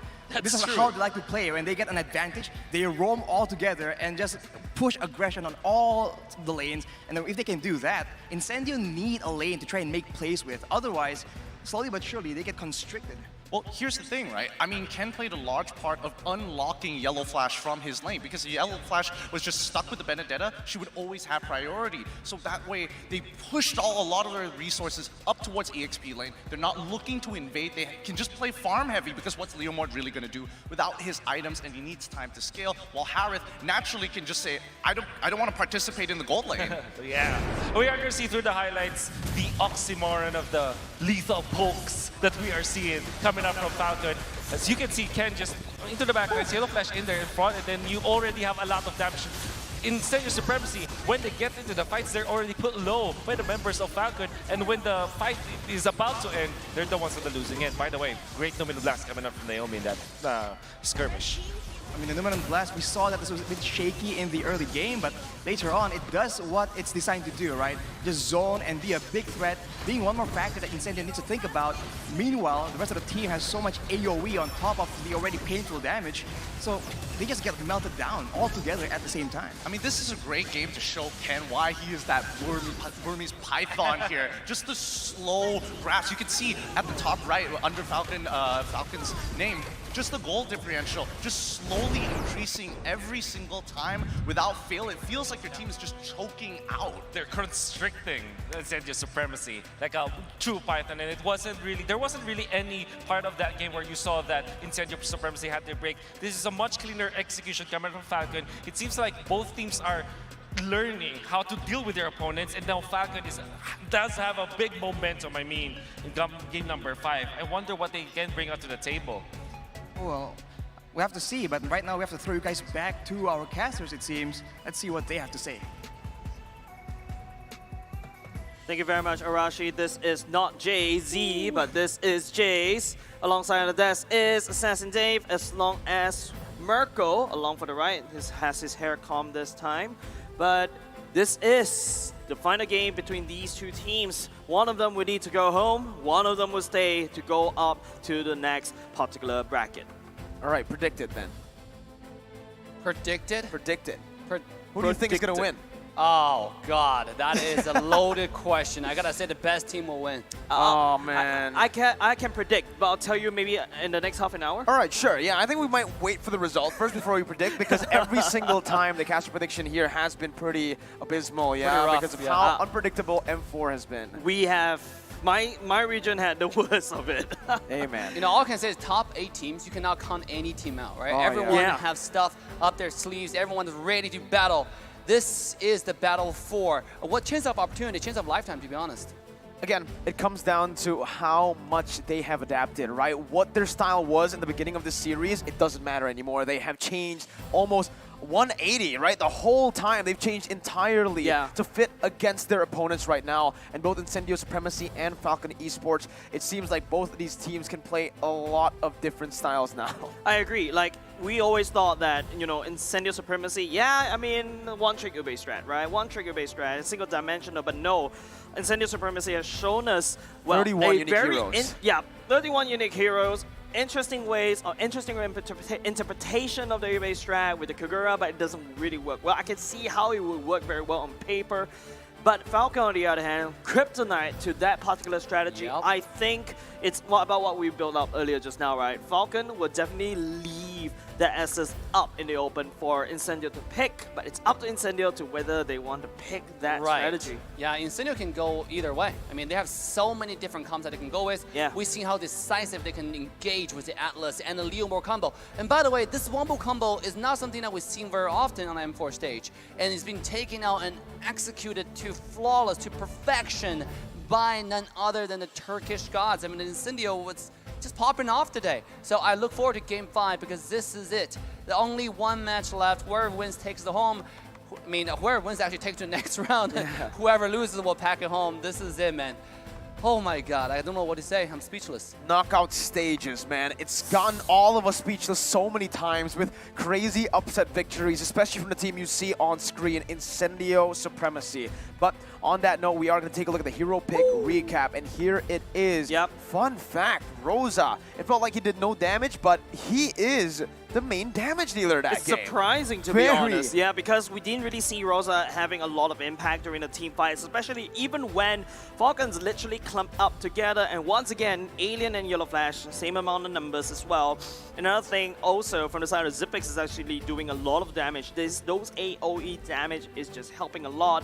There's just overwhelming amount of damage with the help of Justin, alongside with Zipex and Ken as well, together to just outburst the burst healing of Apex 47. There's another thing worth mentioning. Compared to game 4, you see Rosa and Lilia, he was doing like 80,000 damage, right? Something double the side of Justin. This game, like the total damage is kind of low because it's such a fast-paced game. You expect Granger game to be like, oh, a little bit slower pace. Granger needs farm, need to like scale up a little bit more, and then start one-shotting everybody. But in this series, in this particular game, the past game, it wasn't like that at all. The game ended at a really fast pace. It's really, you seem like the first blood was in the first 1.5 minutes. That's when we saw the first blood. It was absolutely insane coming out from Falcon. Hopefully they carry the confidence through into the next round, into game 5. And same for Incendio. What can I say about them? I feel like Falcon going with the Grandeur is a good idea, but I think it can only pull once. Incendio now hyper aware on that Granger pick. Granger's super crazy in the early game, in fact. The Rhapsody does a lot of damage if you know how to balance your dash as well. If you time it well with your last bullet, it does a lot of damage. And Leomord, on the other hand, is very easy to predict on how he pop. And with that said, you heard that transition. You see the numbers on the screen. This means that we are going to go into the final game of this particular series. One will go home, one will move on. Okay, let's see. Incendio opting to stay as the first pick. Falcon on the red side. Same exact bans for the first 2 bans, but now you're seeing a difference. Harith instantly respected right now. That means the Valentina is still up for grabs. Last game they banned Veramis, Valentina, Kadita. 1-1 still going to be the option here, and I do believe that Falcon might just go for another. Actually, at this point with the Harith ban, they might actually go for a carry ban. They might, you know, because right now you have Owen being banned. Carry is one of the characters that's so hard to deal with, and without the trump card that Falcon has to really counter it with the Granger, it's going to be hard to let it open, right? I mean, there are not too much direct counters. If you talk about in lane, you can pick the Leslie, but Leslie in the current meta right now is just not the favorite, right? It's more favoring towards the attack speed marksmen, and it's really easily dove. So here we go. Let's see the next round of bans. I mean, it's business time. All right. You know what I'm thinking? Falcon, it's up to Falcon's job to ban the carry away, Incendio to ban that glue. But this also means that Falcon will have access to that. Okay, no, it's the other way around. Falcon, I think you take that glue away. You bet Incendio Alien will go on that glue and probably create so much space against Yellow Flash. Yeah, I agree with you, right? Ban out that glue, take that hero away from Alien, but also, honestly, it can go either way. They can just opt to leave glue open because Alien performs way better on something like a Benedetta on Raw. These flashy heroes where he can actually create plays for his team. Meanwhile, for glue, sure, you do create plays. You still are able to zone people away, but it's not that same style, right? Yeah. At this point, Kaja might be a better option, and they go for the Kaja ban here. Incendio can just first pick that glue, but, they really like first picking the Benedetta, like in previous series, right? Yeah, I think that this could be a first pick Benedetta. I think I take my point back. I agree with you, Mirko, the bigger brain right here. Kaja feels like a better ban for the side of Falcon. You bait that glue pick out. Now Incendio has to choose. Do you want to give Alien something that he's not comfortable to play with? Or do you want to give the do you want to pick up the Benedetta, which you know Alien has results on it? Yeah, but the thing about Benny, this character counters so many different characters, right? It counters glue in lane in the sense of it doesn't really worry about like how much damage you do, how annoying you are. I have so much mobility. I just shove the lane and I'll rotate you to the team fights. Oh no. And speaking of that, it's gonna be Incendio taking out glue and neglecting the Benedetta. I was just about to say, if they pick up the Benny, it's also a straight up counter to Eve, right? To someone like the backline, which is still available on the draft. Well, now with the glue picked up, it's gonna come down to Falcon Esports. I'm thinking a Yuzhong already for the side of Falcon. Yeah, because I really feel like the Yuzhong will do very well in any plan that Incendio wants to pull out, especially when we're talking about a lot of dive compositions in this current meta. I think that Yuzhong also can create a lot of space. It's safer. You also gain bush control as well. There's a CC immunity too. Valentina or Yves can also be an option here. Valentina has been left open. They Incendio opted to go for the Harith ban. And they go for Lapo and the Lunox. No Valentina, no Yves. But fun fact for Falcon, this Lunox is not just one lane. It's a flexible pick. It can flex it over to the gold lane and even to the mid lane. So they're forcing Incendio to pick first. You want to pick the Yves or the Valentina? Then we can answer with another. Yeah, the best part about the Lunox is that I can go, the Yves can go into the real world manipulation, and then after that I can go in with the brilliance. But let's take a look at what RS7 has to say. For me, Incendio Supremacy, the strongest team in M4. Wow. I wouldn't say it's myself, but RRQ, but if I were R7, because of their macro and symphony of skills. Wow, that's a good and beautiful SOS. That is high praises. Coming out from none other than R7 from RQ. That was insane, because a lot of team, I think most of the viewers watching probably rate RQ was one of the best teams, right? I like it. And he himself is able to humble himself and say, like, you know, recognize that Incendio's place in this entire tournament. One more time, just say how great this tournament really is. Entire M4, the atmosphere when we're in the hotel, the players they love each other, they play with each other, and it's fantastic to see that. You know what, this time I'm You know, at this point, Franco would be great. You're up against the Hayabusa, you want to lock him down. A hero that can do that is that Franco, but they instead go for the Valentina, a safer option to go for. They saw the Lilia, they see that there are some ultimates to take, and they still want to dictate the draft with this Valentina to stop those big ultimates from coming in. So Falcon picks it up now into the second phase of the banning phase. Gold lane going to be targeted down for sure. They've already secured their own gold lane, which is going to be that Lunox. So Falcon should be just taking away maybe, I don't know, the bans here. Should they go for Beatrix first? Or do they go for something? I mean, like, at this point, which one to ban first? They don't really worry about a lot of marksmen, right? I mean, all the marksmen get one-shotted by Agreed. Lunox late game. I mean, if anything, they would consider banning more of the Roamer. initiate. Yes, the roamers, right? The engages. And we're coming, and sure enough, we're seeing that it's Steve's ban. If you don't take it, we're gonna ban it in the second round just to take the comfort away. But even so, though, like you have a Hayabusa in the jungle, how likely are you gonna pick up Steve's roam? Yeah. I feel like Incendio just doesn't want to go for the Estus already right off the bat. Looking Agreed. at what Incendio has drafted thus far, you already have a Hayabusa which would not enjoy that healing factor when you go in with a Shadow Kill. And I just feel like they do have some form of sustainability, right? You got the glue that does have the sustainability in the first skill once you pick that blob up. You do have the reset coming up from the Lilia. I feel like Falcon, that slot is a little bit wasted away. There's something else they could ban. I think even take away the Popo and Gooba is something very, very, very annoying to deal with, especially you got that long-range stun. Non-committal long-range stun is super annoying. Yeah, and as I said, right, if they actually want to get the gold laner out, it has to be the Beatrix. A bit more, flexible there in terms of how you can play the Beatrix. Meanwhile, for other marksmen, it's very straightforward. Yeah. Brody, you want to go in, you want to just try to play the lane, snowball. Everything's very one-dimensional, aside from the ones that has been banned here. You see, again, Harith, the carry, the 1-1, and now the Beatrix, right? Yeah. And honestly, right now, Falcon can actually look to go for another Fanny. The main reason the Fanny did not work out is because the Kaja that has been banned now. If they do go for Fanny though, they don't need to rush it. They already see that it's up against the Hayabusa, so they can just opt to pick it for the last pick. They can go for Naomi's pick first. Yeah, Which I can agree. be the Franco. Yeah, I absolutely agree. Not only you force Naomi to go for the Franco pick, you technically deny the Franco pick away from Incendio. You allow the Fanny free reign as well all across the map. There's no hard CCs from the side of Incendio right now, so that's something that I think Falcon could technically take advantage of. Naomi, I feel like this is an easy Franco game, especially when Incendio has already taken away the fatness. But no, that is going to be a Chow.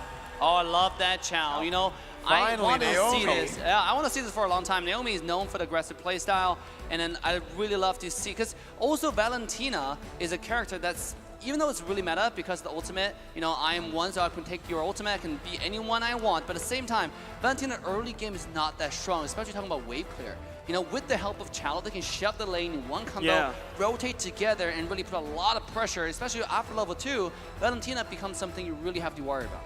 Now, this is the big question, right? Incendio, if they want to get out of the lockdown, they want to go for something like a Diggy, but remember, the Valentina is up for grab. Oh, well, the Valentina has been picked up, so that time journey is going to be massive to steal away from. They go for the Joy instead that has been left open, and now this is the big question. The Roamer, wait. Oh. Joy Roam, Glue No, Roam. Glue Roam. That's a Glue Roam. Joy could be going into the EXP lane. And we all know after the game yesterday by White Chicken, Joy best lane is the EXP lane. It's so risky, but they can flex the Cho into the jungle and pick up the Franco now. You need someone to well, they already have the Cho, but on top of that, if they can really lock down 2 of these members, right now the Cho can only lock down onto 1, right? With the Franco, you can lock down onto another, and that just gives so much for the Lunox and the Valentina. Yeah. But then, well, no, physical damage is not that bad too. They already have 2 physical damage dealers here. I think the Fredrin looks really nice here, in my opinion, for the side Yeah. but no. Falcon, they're going to fly high, and they're going to fly even higher with this Link pick instead. And that concludes the draft, ladies and gents. Yes, what a pick. We're just thinking about, because if you go Granger here, go Marksman, Hyper Carry, it's going to be so hard against Joy, And Haya. Yeah, Haya, like there's so much dive, so much full commit to your backline. So they decided to go with Ling, which is really mobile, and then also 50-50 against Haya as well. But again, this will come down to like how much mistake you make. You have to be really careful with every single execution. But I do think that Falcon has what it takes to do it. Same as Incendio. The game 5, who will take it home and who will take it to the next round. Ladies and gentlemen, it's like what we like to say, this is do or die. You can see the fans in the stands showing, the support to their preferred team, waving their flags up high, showing the love, showing the support, even if it's in another country. There's two going in. It is the battle of the dark horses. Ladies and gentlemen, give it up for Incendio Supremacy and Falcon Esports. Let's see, once again, in the land of Dawn we go. 4 flickers from the side of Falcon. There's a Vengeance and a Sprint from the side of Incendio Supremacy. So already a bit more diverse there. You can see Falcon with this composition though, they're gonna lean heavily on again that pick style early on. Oh, Glue already being a monster. Look at that. Just being really annoying. He's in your jungle. What are you gonna do about it? He might even force the retry. Oh, actually, can't get a save it. Naomi, very good zone to make sure that one happened. I think the best part about Naomi on that throw is that, you got the Jit Kundo, right? You can technically slow down Apex 47s, but this is another adaptation coming out from Incendio, right? This Glue going in the EXP lane has proven quite annoying. Let's take a look. This is how I like to play the Glue sometimes. Oh, Glue. Already used the skill 2 though. Doesn't really have any more skill to get away. Luckily, he does have the skill 1. Now he's being an absolute monster on Naomi. We haven't seen too much of Glue in the roam position, right? And now we're gonna see it if it can work out, because honestly, it's very oppressive still. Usually you see this in the XP lane. Very good laner, but as a roamer, you're super annoying too. You can actually just constantly force invades here, and you're not really at risk of dying early on to a Ling and a Cho, right? The only one who can really, I wouldn't even say the Valentina really threatens him here. Oh, here we go. Here comes the lean, diving in, can find the damage at Apex 47, who has nowhere to go. And first blood one more time. Go to Falcon, 100% first blood rate in an entire series, and they're showing us they're doing it. Now, there's a lot of things that I think Incendio is really adapting very quickly, right? First of all, is this the first clean that we've seen in the M4 series? Second of all, is that Joy has been cutting the waves very quickly. Third, of course, we've already mentioned it, the Glue in the roam, trying to put some pressure on Falcon's side of the jungle. Here we go. First turtle. Yellow Flash out in position. Hayabusa still farming. Same as Ling, getting the blue buff. Make sure it's very, very important that he get the resource he needs before he go to the major team fight. Yellow Flash finding the position. Same as Apex 47. He does have what it takes. Dashing in. Apex 47. Popping the split, forcing Ken to use the retry. Can he do it? Yes, he will. And now Allen to the backline as well. Alien, excuse me, over there finding a lot of damage, forcing Ling away. And now is TNZ pulling the turtle towards the Incendio's favor and trying to start off the fight. Naomi though finding the engage. He will get a kick, but Rosa popping the black shield to get himself away. And now both sides back away. Kent does not have the retry. I was going to contest this though. Oh, despite the combo, they're not going to get it. And Incendio walks away with the turtle. Here comes the shadow kill. Finding the damage on Naomi. And beautiful dash to make himself to safety. Again, no commitment from Falcon Esports to really go for that, right? They didn't want to go for a fight too. No retribution. They used a lot of the resource to try to find Rosa there, who was able to escape. Now, it's time to take a look at the items here. In the gold lane, Sunshine has been laning pretty well, right? Already building towards, I guess, the first item, Endless Battle here for himself. And if you see from the Lunox, getting the Clock of Destiny early. Both gold laners doing pretty well for themselves. But in the jungle is what I want to put my eyes on. Ling still doing a bit better. That's where well, actually, he didn't go for Demon Slayer. He went for Killing Spree, right? So, despite that, he's still actually farming a bit better, despite Tianzi also securing the turtle. Yeah, I feel like what Apex 47 successfully did was you forcing Ken's hand to use a retribution so that Incendio will be able to pick up the turtle super well. It's like a confirm. There's no reason that TNZ misses that turtle away. So, props to Apex 47 and what he's doing. Yeah, he's been an absolute goo monster, man. Like, he just going in, just putting Ken in an awkward position, right? Ken was like, oh, do I use my retreat here? Oh, wait a minute. Ken actually got the blue buff. Very well done there. Ken is doing an absolute good job despite all the pressure. Now he's making a move onto the bottom side, looking to do some damage, or maybe stealing some camp. Knowing that bottom EXP lane is going to be one-on-one. But now, no more vengeance. Oh, beautiful stun on the Alien, who's taking very low. Dash number 1, dash number 2. A shadow kill. Will find the retaliation, will find the kill, and TNZ popping off. You can climb on the wall, but TNZ is that annoying shadow just following you like an obsessive girlfriend. Yeah, okay, I like that. Temple Blades, though, It was used by Ken there to find the kill. Unfortunately, Alien is so mobile. Ken just get away from that. And Ken didn't get the middle down, right? So he did not actually get the CC down onto Alien. It was a choice he made so that he could actually catch the blades nearest to Alien, but it just did not work out. And without the Thames of Blades, it's just so easy for the Hayabusa to get that kill down. Yep, Retribution check right now. Both these two junglers does have it. Apex 47 unable to replicate what he did earlier. In the meantime, it is Apex 47 that's setting up for that turtle. Now the members of, well, both of these two junglers, in fact, they're looking at the top side. Yeah, look, just a complete stalemate right now. Stand still. One of those Mexican standstills, you know, like I look at you, you stare at me, but nothing really happening. Just looking cool at each other. But speaking of nothing happening, Alien jumping in, finding a little bit of damage, but nothing really come out. It's just a trade-off HP. Both sides are still pretty healthy. Yellow Flash is looking to do something serious. Meanwhile, on the bottom side, one more time is going to be the Alien who finding lane priority. Speaking of lane priority, Naomi in trouble, had to dash himself away to safety. And TNZ jumping in, finding more damage into Naomi's health bar. Speaking of health bar, Justin don't have to get away. He does have the black shoe copied. Apex 47, popping the ultimate. Alien. Justin is a target, no more. And he will finally dash away, but here it comes. Beautiful Apex 47 with a split. Will force the Flicker coming out, but it's Chow being taken out. TNZ one more time, slaying the support. Yellow Flash finding the Braves Warrior. Flicker coming out. Rosa is the target. Can he find a kill? Meanwhile, at the same time, it is Luna finding a double kill onto the side. Zipix find themselves in the team fight. He's popping off. Rosa will be taken out one more time. Kane is slaying this game. A 1-4-3 trade. I take that any day if you're signing Falcon. Right now, the gold lead looks almost the same, but rest assured, with this turtle slain, it's gonna lean towards Falcon. And Incendio definitely overextended there in that team fight, right? They initially got the better pressure down. They were able to poke Falcon Esports back from the turtle to actually go for it, but no, they then kept on going. Alien, even just under the tier 1, right between the tier 1 and 2. Alien now gonna be caught again. Here we go, he does have the ultimate, gives out a little shield, trying to get himself away, but ultimate comes out, taps the blade to finish off the kill. And this time, the shadow kill is not gonna be either in time. As Kane walks away, Falcon take another kill. Again, it comes down to that, right? Yeah. Incendio now are a bit too comfortable sometimes with their pick. They go in early on as well, knowing that, hey, I will 100% be able to out-trade the Lapu, but forgets entirely that Ken now, usually, this is the curveball that Falcon is set up from the first game, right? Every time Ken goes on lane, it's also with the... wait. Here we go. Apex 47 taking low, forced to use the ultimate just to stay alive, and he will be cute little glue babies and walking away from danger. Here we go, TNZ though finding more damage onto Naomi's health bar. Very, very tanky though for him, and Naomi is able to push himself away. Meanwhile, on the top side is Alien finding damage onto 2. He's now finally without vengeance. Justin going and copping the ult, but without the passive. Now finding out. Meanwhile, at the same time, killing spree goes to Ken. He is destroying their opposition. Man, Mirko, Dave, Castle's Curse is true. I was about to talk about, hey, Sunshine hasn't died a single time yet.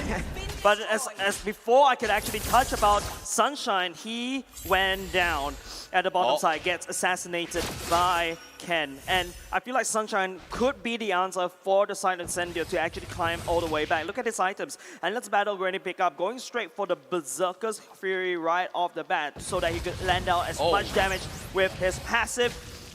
But for now, I think the game state right now, it could be dead even. A beautiful wave of Dragon putting Apex back to his team. And Naomi will make sure this is Apex 47 finding himself between the black and white screen. Ken coming in, finding kill number 2. Ascension being taken out. Incendio Alien in the front line, but not going to be finding any damage. No, Justin with the black shoes will secure a triple kill to Falcon and walking away safely. Falcon is dominating game 5. All right, I can finally get my point out after, what, 5 minutes of constant fights. Yeah. Jeez, all right. The curveball is, TNZ might actually interrupt me. No, all right. Curveball from Falcon, never mind. Alien! They don't want me to talk. They don't want me to talk. All right, here it is. Ken usually on the Demon Slayer, now finding on the killing spree. It's a different playstyle to the Demon Slayer, and Incendio are not prepared for that kind of link. That's so active on the map. The Berserker's Fury and now the Endless Battle is also built up. He doesn't need the Wind Talker here in his first 2 core items because he's mainly focused on not farming, on getting the kills down, so Burst is more necessary. I like the fact that Mirko had to wrap through all of that. Yeah, in case TNZ jumps in. Exactly, but Apex 47 always got your back like our secret land. #1 highest total assist, 136 assists. Wow, that's a lot. Yeah, that is a lot. That is a lot. And now look at Falcon forcing on the tier 1 tower. The minion wave is already dead. Naomi taking a lot of damage. Right? Hypers are coming in. The shadow kill will make sure he dies. Naomi goes down. As now Incendio fights back. Lord marching at the bottom lane in the favor of Falcon for now. I think Falcon needs that big mid control. If you notice, this is the problem of not drafting a marksman in the gold lane. You don't really have a lot of pushing power. Most of the pushing power is in fact in Ken. Take a look. Even though you do have that Lord advantage, Falcon cannot crack that mid lane open. Yeah, bottom tier 2 though might not have the same fate, same luck. Retribution comes out, Ken takes the red, as bottom tier 2 was slowly but surely falls down just to the minion wave alone.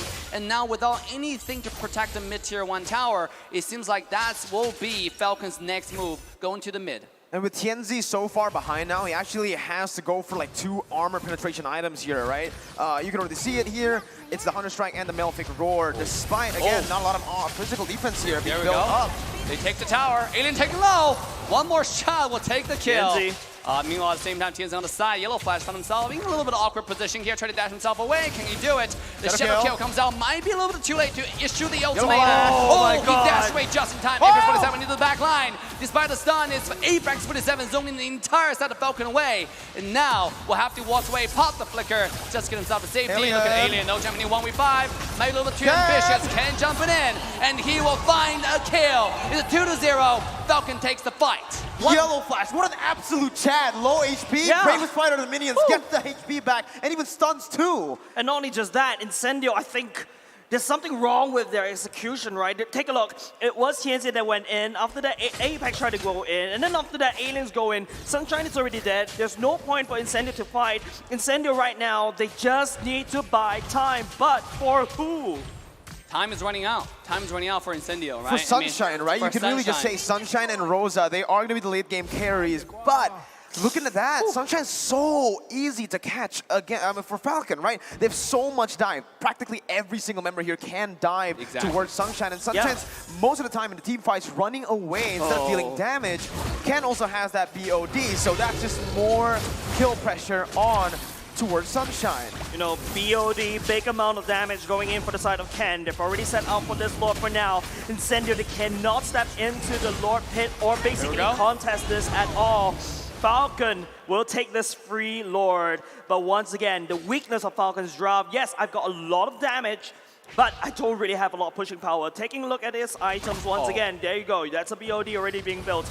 Look at Clint, already having the Berserker's Fury. Maybe that's enough damage. But Falcon, on the other hand, the bravest warrior coming out in Yellow Flash, is proven very hard to deal with. And not only just that, Justin always have Rosa's ultimate in his back pocket. Oh my God. I hope all of you guys watching live in studio or back at home is entertained, because this is it. This might be the last push of this best out of 5 series. Falcon is looking really good. They're in a really good position. 8,000 gold ahead. Was one push that could push them all the way to the next round of this knockout stage. Or with this one push, this might be Incendio looking to make a comeback. We should all find out as the clock is ticking. I like the response, though, from the Clint right earlier when you saw the item build. Endless Battle, Berserker's Fury onto either a Malefic Roar or a BOD. Doesn't care about defense anymore, because at this point, they're 8,000 gold down. He needs to be that hyper carry. He needs to find that space. Even if he goes for defensive items, it's not really going to matter here, right? So the best defense is offense for him. Here we go. Lure finding the charge. Top high ground tower is already going down. Falcon looking to go in here. Mid lane high ground tower. Seems like it's going to be the second tower to fall. As now beautiful engage from Naomi one more time. As Rosa will be absolutely obliterated from the map. Alien jumping in, but cannot find any luck or damage into the back line. And now it's the shadow kill from TNZ, finding absolutely no damage at all. And he will have to back away as Falcon now go into the mid high ground tower. Tianzi, at this rate, is tickling Yellow Flash, and they're going in right now. They're going right now. Tempest Blade has already been issued. Tianzi trying to stop the wave. He did it, but at what cost? He will have to back away. Now Yellow Flash trying to push everybody away. Sunshine trying to find the damage as much as he can. Just into the back line. He will find a kill, and he will slay the glue away. Now Falcon is making a retreat. Wow, man. 12,000 gold lead, but Incendio are still able to fend for now. 14 minutes in, they're still fighting their lives out, and you could see now, we have to take a look at the items again, because Sunshine, does he have the BOD? Does he have the Malefic Roar? At this point, oh, well, Tianzi does. Even does, yeah. He needs more damage. You saw how he literally gave a massage over to Yellow Flash with his shadows, Justin, right? against Justin, he wasn't able to burst Justin him as down. well. Yeah, there you go. It is going to be a Malefic Roar first because it's the cheaper item.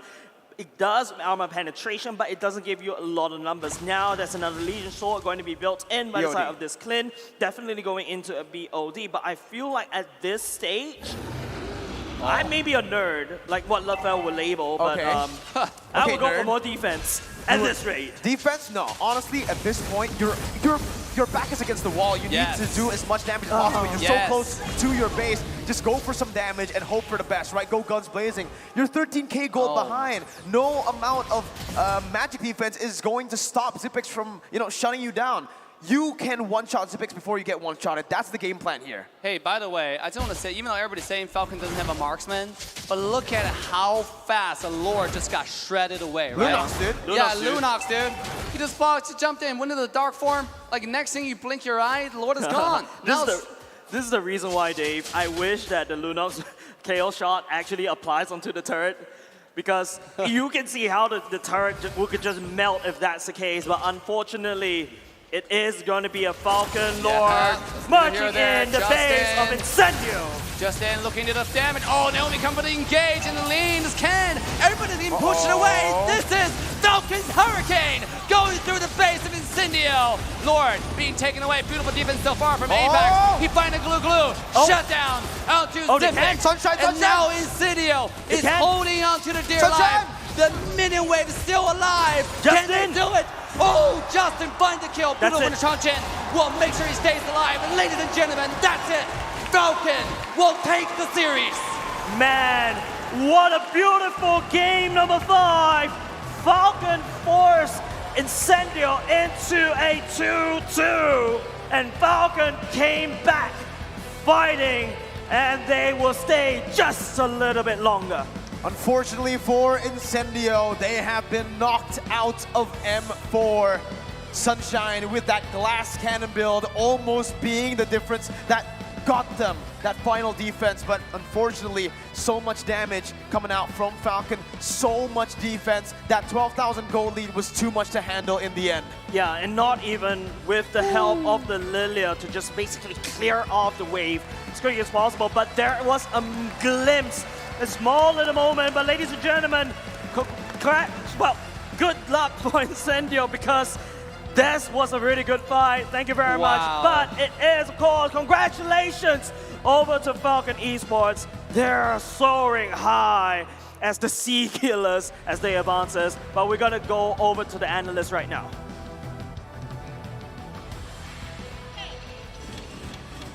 Well, ladies and gentlemen, how about that? What a match. Congrats to Falcon. Unfortunately, there needs to be a winner and a loser. This is the nature of a tournament. But man, did the fans win today? That was the series that you can say that it wasn't just a result of one game or whatsoever. Every single pick that we saw in game number 5 resulted in their slot because of what happened in the previous games. I think this was a great development. You have to watch this series as a whole 5-game stretch. This is a docu-series you do not want to miss. And honestly, the way that they played it, the drafting, the evolution, the thought process so far, people were finding, I think that both Incendio and as well as Falcon had really solid ideas of how they wanted to play the game. So therefore, their hero selection specifically, if the top tier isn't there, we're gonna go one step down until we have what we want. In a way, even if you didn't get like the top tier picks, if they know that there's a pick with potential, with a particular ultimate, a particular kit that can just work really well, they'll just go for it, and that is the creativity we come to expect from M4. And if you analyze each pick, like you mentioned, there's just so many factors in play. We got to a point where it was Lunox's second pick and a Lapu-Lapu, right? After Raku. I mean, how crazy is that? But then again, there was a story behind every single pick that we saw.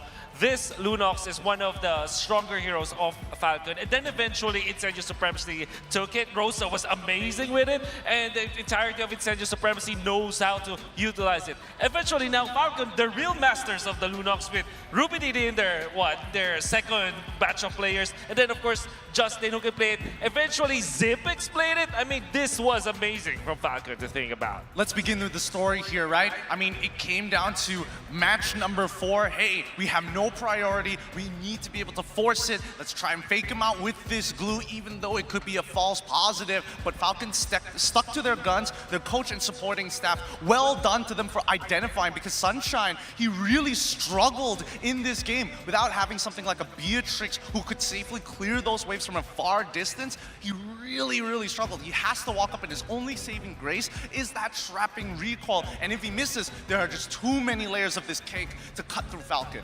I mean, Falcon have so many tools to just dive onto him. He is never really left alone at any single moment in this game. And we were talking as well, speaking of the items, about the fact that there's just very minimal healing reduction in this game. Everyone is just trying to go guns blazing, go for damage, and just take out your opponents. And if you look at Yellow Flash, right, what did he build? He was building a bunch of components. He was really thinking about it. Did he really need the anti-cuirass? Probably not, until Sunshine was in right position. So he greeded out, got a Queen's Wings after the Bloodlust Axe, which again, most EXP laners would think you're kind of trolling, but in this situation, it's so perfect. There's no Dom Ice, there's also no Necklace of Durances, so he gets to do whatever he wants. Yeah, and we saw that in the mid-game, just after the laning stage, that the result of the first few minutes was the fact that Falcon had enough damage to overwhelm Incendio Supremacy, whereas Incendio Supremacy, you will have to wait for them to combo up just to take down members of Falcon. This Zipix Lunox was in a way, in many layers, it has developed, and you will now understand why Falcon chose for a mage for the gold lane on the side of their composition, because they want to funnel everything into Ken, and they were successful with it. So far, that's almost the same with game number 4, where they disrupted the tempo of Incendio by having good early game comps. This time, surely they don't have like the actual best laning stage like dominators, but when it comes to just the raw idea behind their strategy, they want to win the laning stage, eventually take from 5 minutes onto the latter portions of the game, deal the damage with the Lunox, clean up with the Ling, and then eventually peel with the Lapu Lapu. I mean, we talked again about how Falcon really likes those outplay, those immunity kind of heroes, and they use it to full the full value. And of course, the MVP for game number 5 here is going to be Justin on that Valentina. It is subtle. It's not a very flashy hero depending on the game, but the damage is just always there. It's just solid, and the crowd control cannot be ignored as well. I think Justin was playing it as flashy as possible. How many fadeaways do we see in that game alone? Oh my goodness, he went in to dive into the middle lane, utilize his first and second skill, dive with the flicker, then eventually steal the magic shoes, get out of there like he's a mile away after getting a snipe. That was amazing. And then the end sequence, he got a triple kill because of his management of the dashes, as well as the fact that he's stealing the right spells in this game. He was instrumental all throughout the series. When he's on fire, Falcon is just soaring. He's like the launch pad of Falcon. He's truly the launch pad. And we're looking at the heat map. He spends a lot of his time playing hyper defensively for his team. I think, one of the reasons why he had to, number one, glue, there's no real way to actually stop him. Was there a real solution to the problem? They just needed to get ahead. So they're waiting for that very first mistake. And once they got that lead, they never let go of it. That's the pattern we see, right? Falcon, once they get a lead, they just lock in onto you, know that who they have to target, and just shut you down, making sure that you do not have a chance to just come back in the game. And if you look at the fights here, with the mechanical heroes they have at their disposal, they just made it as messy as possible, which made it very difficult for Sunshine to even do anything in these big team fights. Now seeing the three-pointers again and again and again never gets old. And I mean, again, the game was just played so masterfully by Falcon, understanding at what points they are strong and realizing that Incendio's overall build makes their itemization even more important. From the bottom micro to the itemization to the macro, perfect and flawless throughout. I mean, initially we did think that with so much mobility as well, like the Hayabusa, like the Joy coming in from Incendio, might be a bit difficult for Falcon to locate those kills. But when you have enough damage, it doesn't even matter.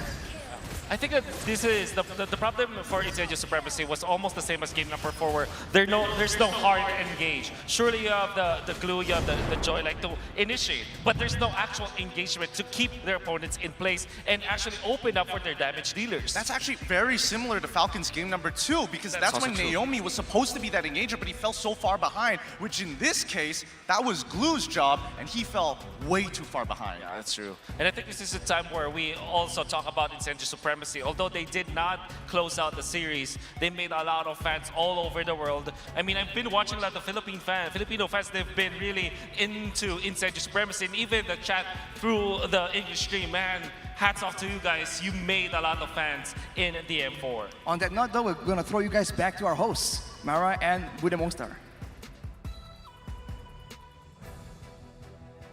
Hola! Yeah, we are here, Mara and Clara, on the stage. Now, we're about to talk to Falcon Esports, who reached all the way to game number 5. This was such an intense game. So how about we call on stage the winner of today's match, Falcon Esports. Let's go, Falcon Esports! Congratulations. That was such an intense match. That's right. 3, 2, and finally they are here. And it was back and forth, back and forth. Right. Well deserving. I mean, the crowd was really happy. It reached all the way. And now, how do you feel about being now in the top 6? We are very happy. This is our first time top 6 secure in the world stage. Last time we got 4th place in MSC, but that was not the war, you know. This M4 is the world championship, so this is our first time, and thank you everyone. Yeah, but you come into the 6th place, not the 6th place, the top 6 right now with the style. You guys come with the bravery. You play with lots of hero, especially Harriet in the gold lane, and you make it happen. You come back, and then what do you think about your drive, your strategy in this World Championship? How you make it happen? Because we have many strategies, but this is the comfortable and the best pick against Incendio. So we choose the Harriet goalie. Ooh, how was the reaction like when you guys won? I mean, backstage, who was the loudest? Who was the most happy? How was the reaction like back there? We are all happy, but especially our goalie, Sippy. He's the happiest, I guess, because this is the first time. He don't even play MPL or on stage. Oh, wow. This is his first time. First time. Let's Are you talk to nervous? him. You're not Let's talk nervous? to him. Are you nervous? Were you on nervous? being this stage? I feel so happy, but I'm still happy now. But I don't know. I'm so excited. Your first time on stage. How did you manage your emotions to not get it in your head, to not get too nervous, and you were still able to perform? That was your first time on stage. And he said even on the MPL, you didn't play on stage. And now you're doing so well. I feel nothing. Oh. He said he feel nothing. He feels nothing. Yeah. You're Because numb. You're He's pro players So, like that. You know, Clara, this is the perfect time to be heartless. Oh, when that's you're right. numb, only when you're on stage. Because the next stage will be super hard for them. Oh, because that's it's right. against either Blacklist or RRQ Hoshi. That's right, you've beaten Blacklist before. So if you were to pick between the two, who would you rather meet again? RRQ Hoshi, fighting with the crowd as well, because for sure there's gonna be a full house. Ooh. Or would you rather face again Blacklist International, who had a difficult time against you last time? Pick between the two. Which one? No, you name I think we want to face RRQ Hoshi. RRQ Hoshi, why? Yeah, because we're good friends outside the game, and we've never played against them. But last MSC RQ, they said that they wanted to face us in the grand finals, but that couldn't happen in the last MSC. So in M4, we want to beat them. So you want to beat them because they've never faced before, and they're really good friends outside the game. That's right. But before we say goodbye to the Falcon, would you say something to your friends around the world, Falcon? Yeah. In Myanmar, we don't have Ampere for 2 years straight, and the Turkey team also, they also named Ampere region, and we also named Ampere region. So we need more supports and more tournaments in our country to develop Mobile Legends, our community. We hope for 2 slots or for coming Ampere Myanmar. Yeah. Congratulations once again, Falcon Esports. Thank you so much. Thank you. And good luck for your next battle. And Terima kasih. Sama-sama. You love nasi goreng. Congratulations. Claire, that was so nice, a speech that Justin made. That's right. He was actually praising their opponent Incendio Supremacy, and he was saying that they're both non-MPL regions. They want more support, and they hope for the next time they will get 2 slots. That's right. Top 6 is not that easy. It's really hard. The best of the best will come again and again. They will fight again and again to be the most of the best. Speaking of the best, we have another 2 teams who's going to battle it out in the upper bracket. We have the most popular team in Indonesia versus the most popular team in the Philippines. RRQ Hoshi versus Blacklist International. The question is, will the king bow down to the queen? Or will the queen bring down the crown this time around? Yes, dan untuk saat ini buat kalian yang lagi ada dimanapun, segera berkumpul karena saat lagi akan ada match upper bracket antara powerhouse kita, ada RRQOC dan juga Blacklist International. Siapakah yang akan tertunduk di upper bracket dalam match kali ini? Apakah raja dari segala raja ataukah sang ratu? Maka dari itu, jangan sampai kalian lewatkan untuk match selanjutnya. So, we will be back soon after this for the upper bracket match. We will back soon for the M4. Stay tuned for Mobile Legends Bang Bang M4 World Championship.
You live only once. For once, leave the comfort zone and raise yourself up.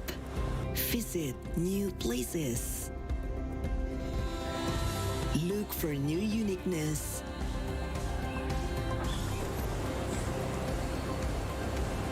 Take a new experience. Raise up your life through a wonderful journey.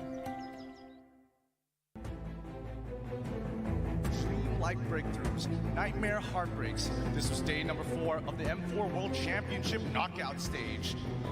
The first series of the day saw the Myanmar representatives clash heads with S11 Gaming's Argentina. But it was was a storm of feathers as Falcon Esports dismantles their opponents with a quick 2-0. While Falcon Esports might have taken the win, this 11 Argentina deserves just as much praise. Next, Team Hawk started strong against Incendio Supremacy. But it was the Turkish Delights that staged a comeback and defeated the Malaysian champions. It's a bad day for the Malaysian fans. As not one, but both Malaysian representatives went down in one day. The Valley of North America showed what they are capable of with refined teamfight execution and prime display from Basic. Last but not least, the boys from Brazil stand tall behind the RRQ Kingdom fans. RRQ Akira pushes their lead early, but Occupied Thrones Amina fought valiantly to defend their thrones in Game 2 of the series. They eventually fell to the final Lord Charge to prepare for an intense day of competition as there are only 8 teams left to battle for the crown in the Land of Dawn. Dare to be great.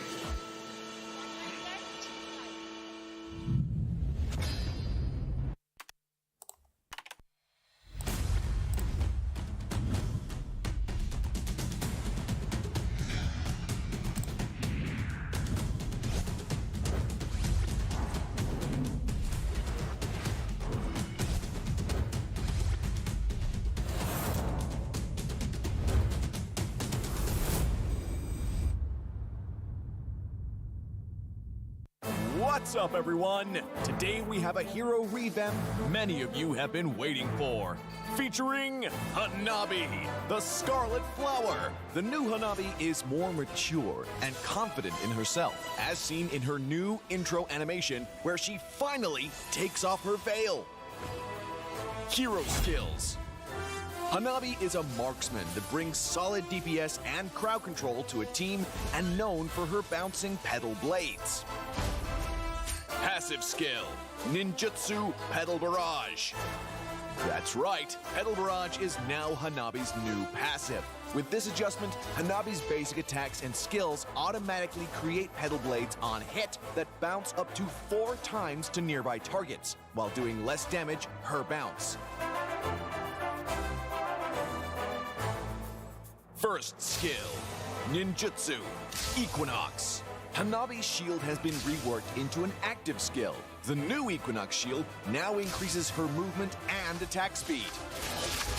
Hanabi is still immune to control effects while the shield is active, but now dealing damage will increase the shield's health regardless of Hanabi's HP. Second skill, Ninjutsu Soul Scroll.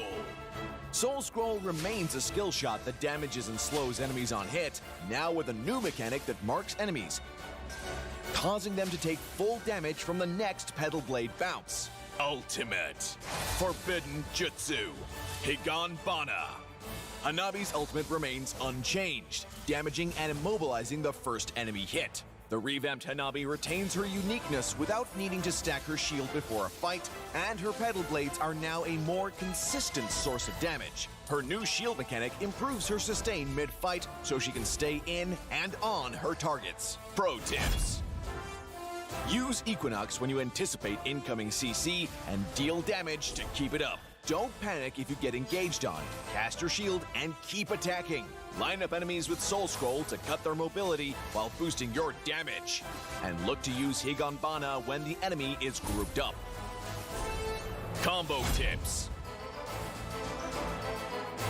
When laning, use Soul Scroll to slow and mark enemies, so your next Pedal Blade bounce does full damage even if they're hiding in the back. In a 1v1, use your shield's new sustain to get the upper hand.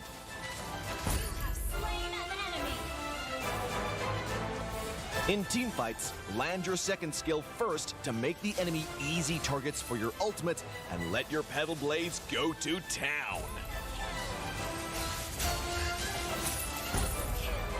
Tactics.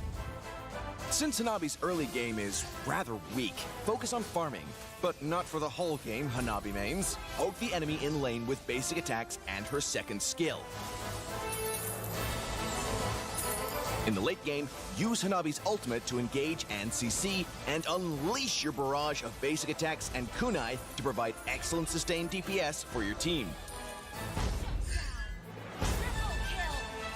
We recommend this attack speed focused build to complement her reworked passive and first skill.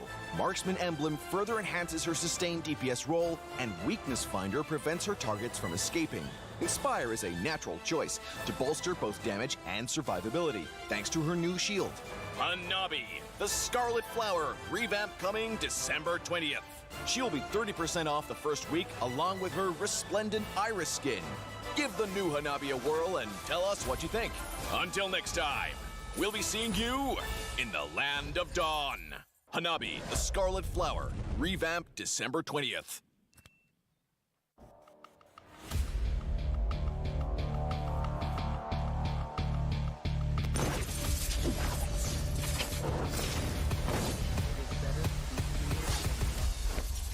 If you cannot burn.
Someday, you'll be the most shining light in the universe. The star will be burned for you, my flare.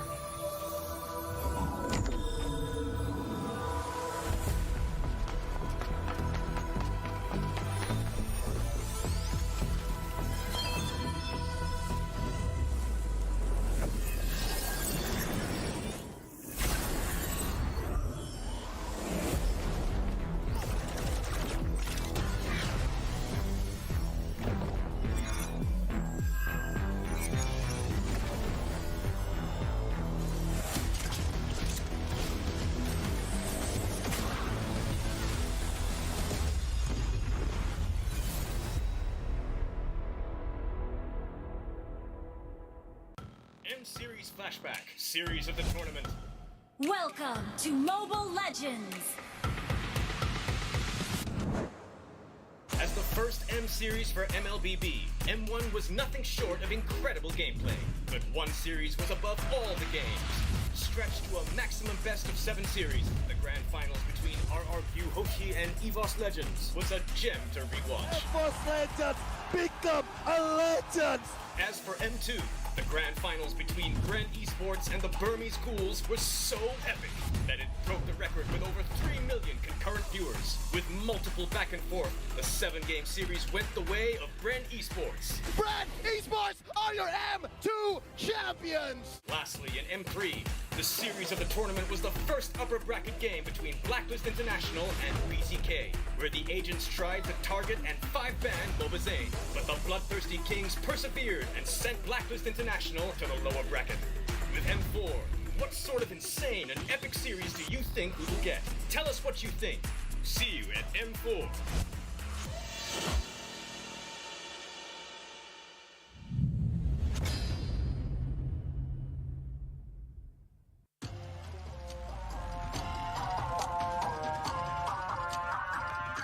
Maybe.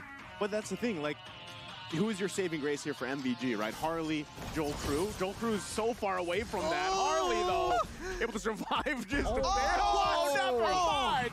Chiku, guys, from the backside. Now they're going to find Joel Crew, as we were just talking about him. They fall here, and another one goes down.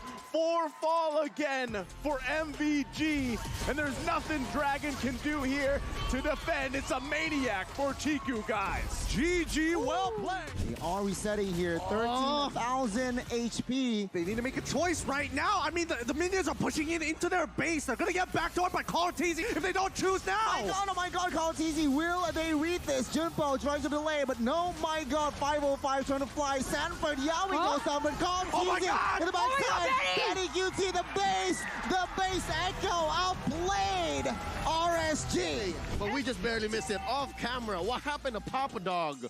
He just got dogpiled on, and that will be the end of him. As you can see, S11 going for a different approach right here, jumping in, making a play with the Way of the Dragon as well, but the Vengeance is just tanking so much damage. Wow, that's Fried Chicken taking one versus 3. Erwin is an H target, and Fried Chicken is going again and again. The Lord gets picked up, and they come out on top, and it's so disastrous because the Lord is up at the same time. Incendio is still contesting, but it does not seem possible unless Alien can make something of a miracle play. We've seen a miracle play by Grok many times before. He's looking for it. He has the weapon mastery for a reason. He steals it for Turkey, for Incendio to save the game for his team. I'm sorry.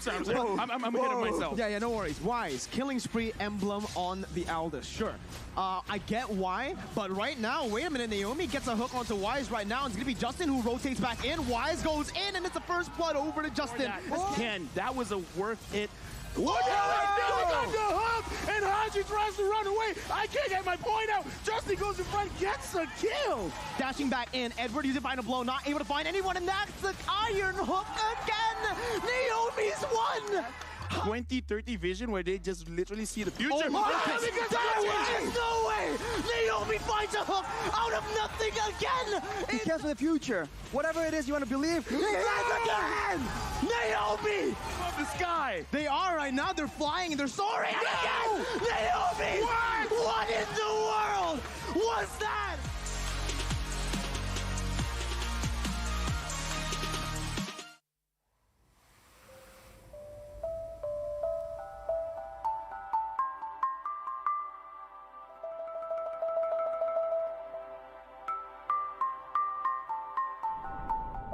អ្វីៗគ្រប់យ៉ាងតែងតែប្រែប្រួលទៅតាមពេលវេលា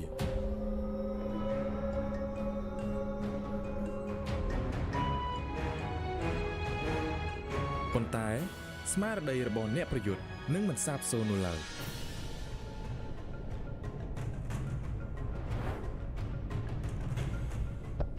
ពួកយើងម្នាក់សុទ្ធតែមានចំណុចខ្សោយរៀងៗខ្លួន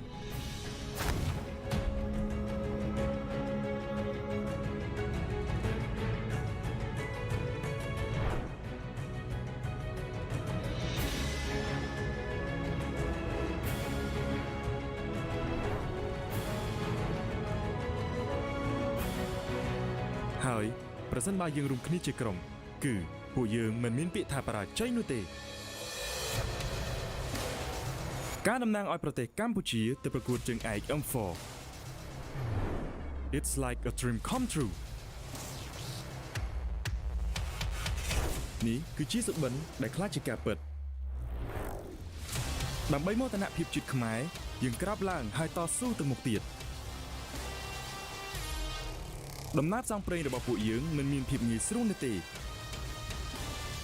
ស្មារតីអ្នកចម្បាំងខ្មែរនឹងតែងតែស្ថិតនៅក្នុងខ្លួនយើងជានិច្ចក្រុម Blacklist នឹងចាប់យកឱកាសមួយនេះហើយធ្វើឲ្យមោទនភាពជាតិយើងថ្កុំថ្កើងនៅលើឆាកអន្តរជាតិ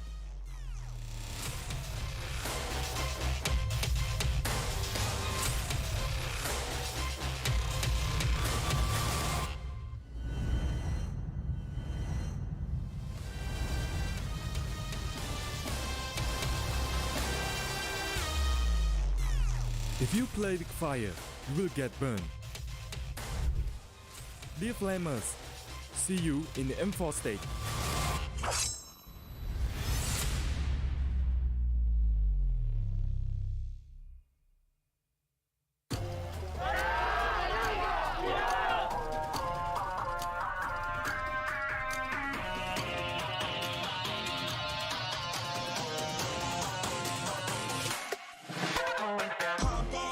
My time, I'm a ball. I'ma get this money right. I'm gon' live my best life. They been talking, tell me on me, but you know they'll never win. I'm controlling all my victories, and something that's gotta give. Cause this is just what I made it now. I made it now. You can't ever break us down, break us down. I'll be reaching for the stars. Promise I'll be what they not, and I'll never ever stop. Won't never stop. Touch the sky, you're made of silver and gold. Touch the sky, you're the greatest ocean now. You and I, we can make it out of the cold. Hang tight, we gonna reach for the greatness. We will always rise, we will never fall. Fighting our eyes, we will be strong. Even though we know our backs against the wall. Can you take your aim? You know that this is. I've been down, been waiting so long. I'm here for the crown, I'm here to show off. Greatness time, just waiting to show y'all. This is your time to remember. So many times I lie in the basement waiting for greatness. No, I won't listen to anyone hating on me and telling me I wouldn't make it. Cause I did everything that they said I couldn't. Caught my footing and I kept the controls. I stand for something, I ain't running now. I'm the greatest now, I just wanna make it burn. Don't let me down, don't let it up. I've been on the road, accomplished all of my goals, and I ain't gonna let you down. Touch the sky, you're made of silver and gold. Touch the sky, you're the greatest ocean now. You and I, we can make it out of the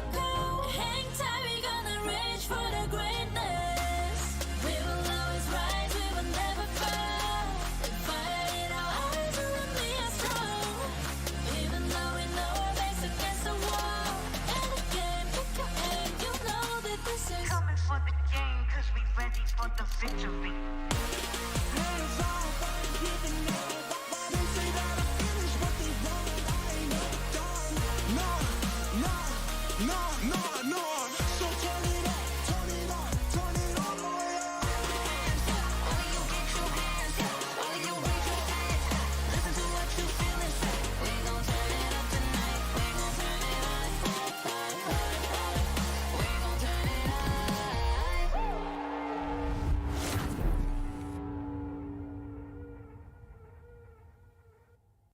This is your moment. Mara and I will count to 3. You lift the trophy as high as you want. Best 16 teams in MLBB M4 World Championship will be gathered in Jakarta, Indonesia. One dream and one goal only. To make sure all the players, teams, and fans alike are on the same page, it is time to reveal the tournament format. In M4, all the qualified teams will compete in 2 stages to achieve greatness. Group stage and the knockout stage. The teams will play a best-of-1 single round robin during the group stage. No team will be eliminated during the group stage. Now, let's take a look at the knockout stage format. It'll feature a double elimination bracket with a total of 22 series. The first 2 rounds of the lower bracket will be the best of 3. The other series will be best of 5. Except for the grand finals, which will be best of 7. Now the knockout stage upper bracket will feature the top 2 teams of each group from the group stage, and the bottom 2 teams will start at the lower bracket. The losers of the first round of the lower bracket will be eliminated. The M4 knockout stage will be spread out across 9 days, where there will be a live audience for fans like you to support your teams. And that's all you need to know about M4's tournament format. Remember to tune in and see you in Jakarta. Dare to dream, dare to be great.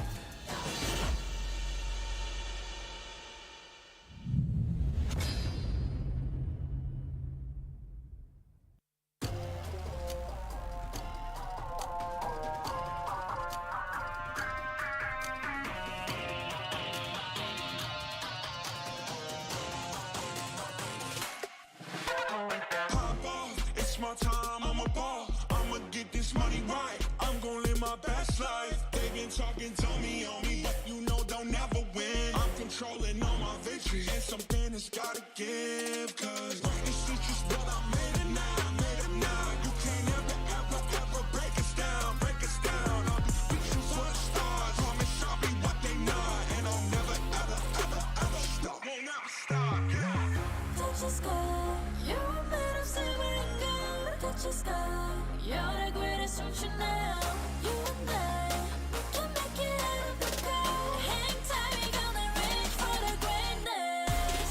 We will always rise, we will never fall. We fight in our eyes, and we are strong. Even though we know our backs against the wall. Can you take your aim? You know that this is. I've been down, been waiting so long. I'm here for the crown, I'm here to show off. Greatness time, just waiting to show y'all. This is your time to remember. So many times I lie in the basement waiting for greatness. No, I won't listen to anyone hating on me and telling me I wouldn't make it. Cause I did everything that they said I couldn't. Caught my footing and I kept the controls. I stand for something, I ain't running now. I'm the greatest now, I just wanna make it proud. Don't let me down, don't let it off. I've been on the road, accomplished all of my goals, and I ain't gonna let you down. Touch the sky, you're made of silver and gold. Touch the sky, you're the greatest option now. You and I, we can make it out of the cold. Hang tight, we gonna reach for the greatness. We will always rise, we will never fall. We fire in our eyes, and we are strong. Even though we know our backs against the wall. And again, pick your aim, you know that this is Coming for the game, cause we ready for the victory.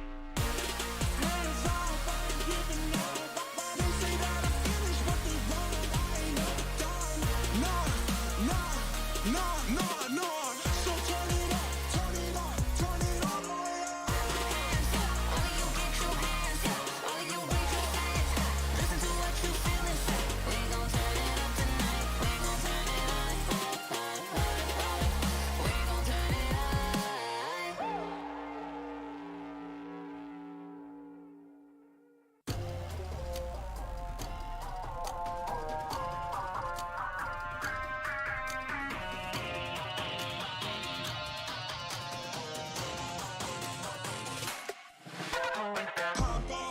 my time, I'm a ball. I'ma get this money right. I'm gon' live my best life. They been talking, tell me on me, but you know they'll never win. I'm controlling all my victories, and something has gotta give. Cause this is just what I made it now, made it now. You can't ever, ever, ever break us down, break us down. I'll be reaching for the stars, promise I'll be what they not. And I'll never, ever, ever, ever stop, won't never stop, yeah. Touch the sky, you're made of silver and gold. Touch the sky, you're the greatest option now. You and I, we can make it out of the cold. Hang tight, we gonna reach for the greatness. We will always rise, we will never fall. We fight in our eyes, we will be strong. Even though we know our backs against the wall. Can you take your aim? You know that this is. I've been down, been waiting so long. I'm here for the crown, I'm here to show off. Greatness time, just waiting to show y'all. This is your time to remember.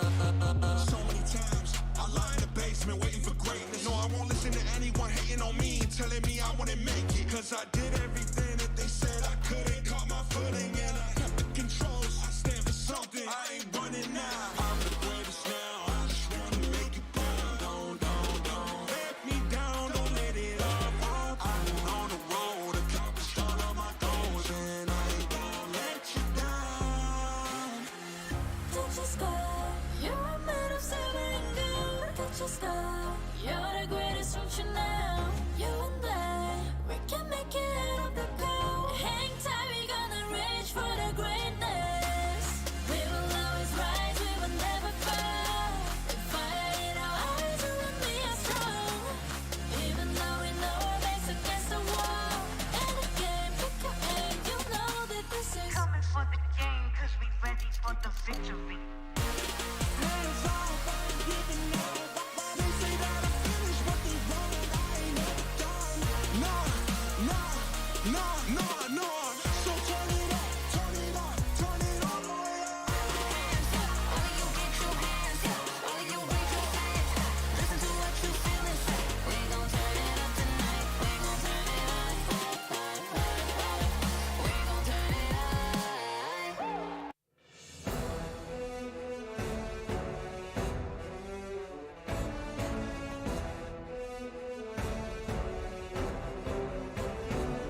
Welcome back to the Mobile Legends M4 World Championships. We are in a treat for today as we go to the upper brackets for an encounter of teams manifesting greatness. The grand chess match continues as the Kings face off with the Queen for another rematch.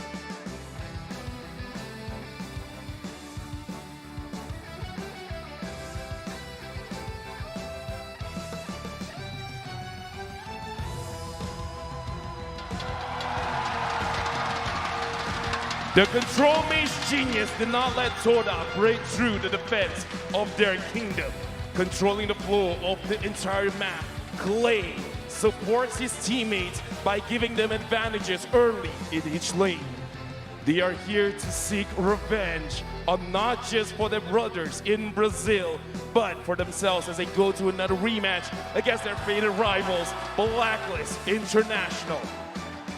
The KDA machine is revving up his engine for the world stage as he gave a stellar performance during their last match, denying the RRQ siblings encounter. Yet another rematch is presented to them against their longtime rival, Blacklist International.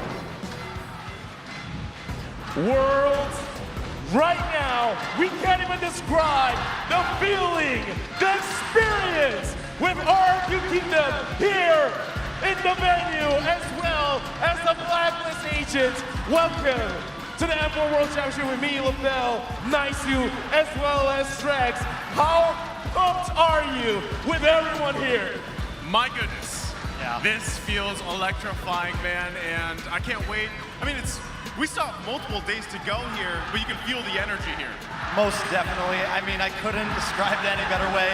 The electricity in the air right now from the kingdom, the agents, the tension is high. Hey, here's the thing, we gotta talk a bit louder, man. We got a match with everyone here now. The hot topic is the King's final gambit. Here's the thing, RRQ Hoshi, they need to be able to win the World Championship. Nice, I'm gonna put you on the spot. You're with the agents. Whoa. How do you feel about their chances? He's with the agents. Well, I don't know. Am I with the agents? I don't know. You don't know. Here, we'll just put it this way. Both these two teams, powerhouse teams. Now, this is, I guess you could say, part one, right? Even like we saw on the social media, this is part one for the final gambit here between these two teams. But who wouldn't want to start on the right foot with getting that first victory? With that being said, let's look at the talent predictions because this isn't a grand final, but it's starting to feel like it. Looking at the talent prediction, as of now, is actually going towards RRQ Hoshi, where only D as well as Top Mo is thinking of Blacklist. Trex, looking at this, do you think you agree with the talent prediction where we're moving on? And this time, it's dominated by Blacklist. Yes, it is. Yes, it is. That is my name there. But let me explain this real fast. I think the thing is, RQ looks extremely strong, right? But Blacklist, on the other hand, they're the reigning champions. I think they got a lot more to lose right now than RQ, and it's still the upper bracket, so it could definitely go either way, but I just feel like they have something to prove here in Indonesia. Okay, looking at both teams, we gotta look at the power between both of them because again, everyone basically knows Blacklist International as well as RRQ Hoshi, but now we gotta look at, in terms of the numbers, we're gonna look at Vin, we're at 80.5% team fight participation. Now, we gotta talk about the weakness. Hero pool, only 55%. Do you think this will be a factor in this best of 5?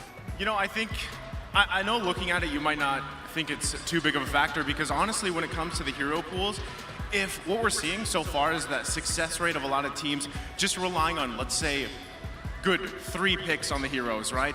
As long as you have that under control, which, you know, Vin obviously does here, then I think that sets your team up for success here. In comparison, as we see from Oh My Venus. I was literally just about to say this, like, if you think about Blacklist, they haven't really pulled too many cards in the term of hero pool, right? Especially Venus. What works, works, and it's what they're gonna use. So in the general sense of things, RQ may have the deeper depth of hero pool here.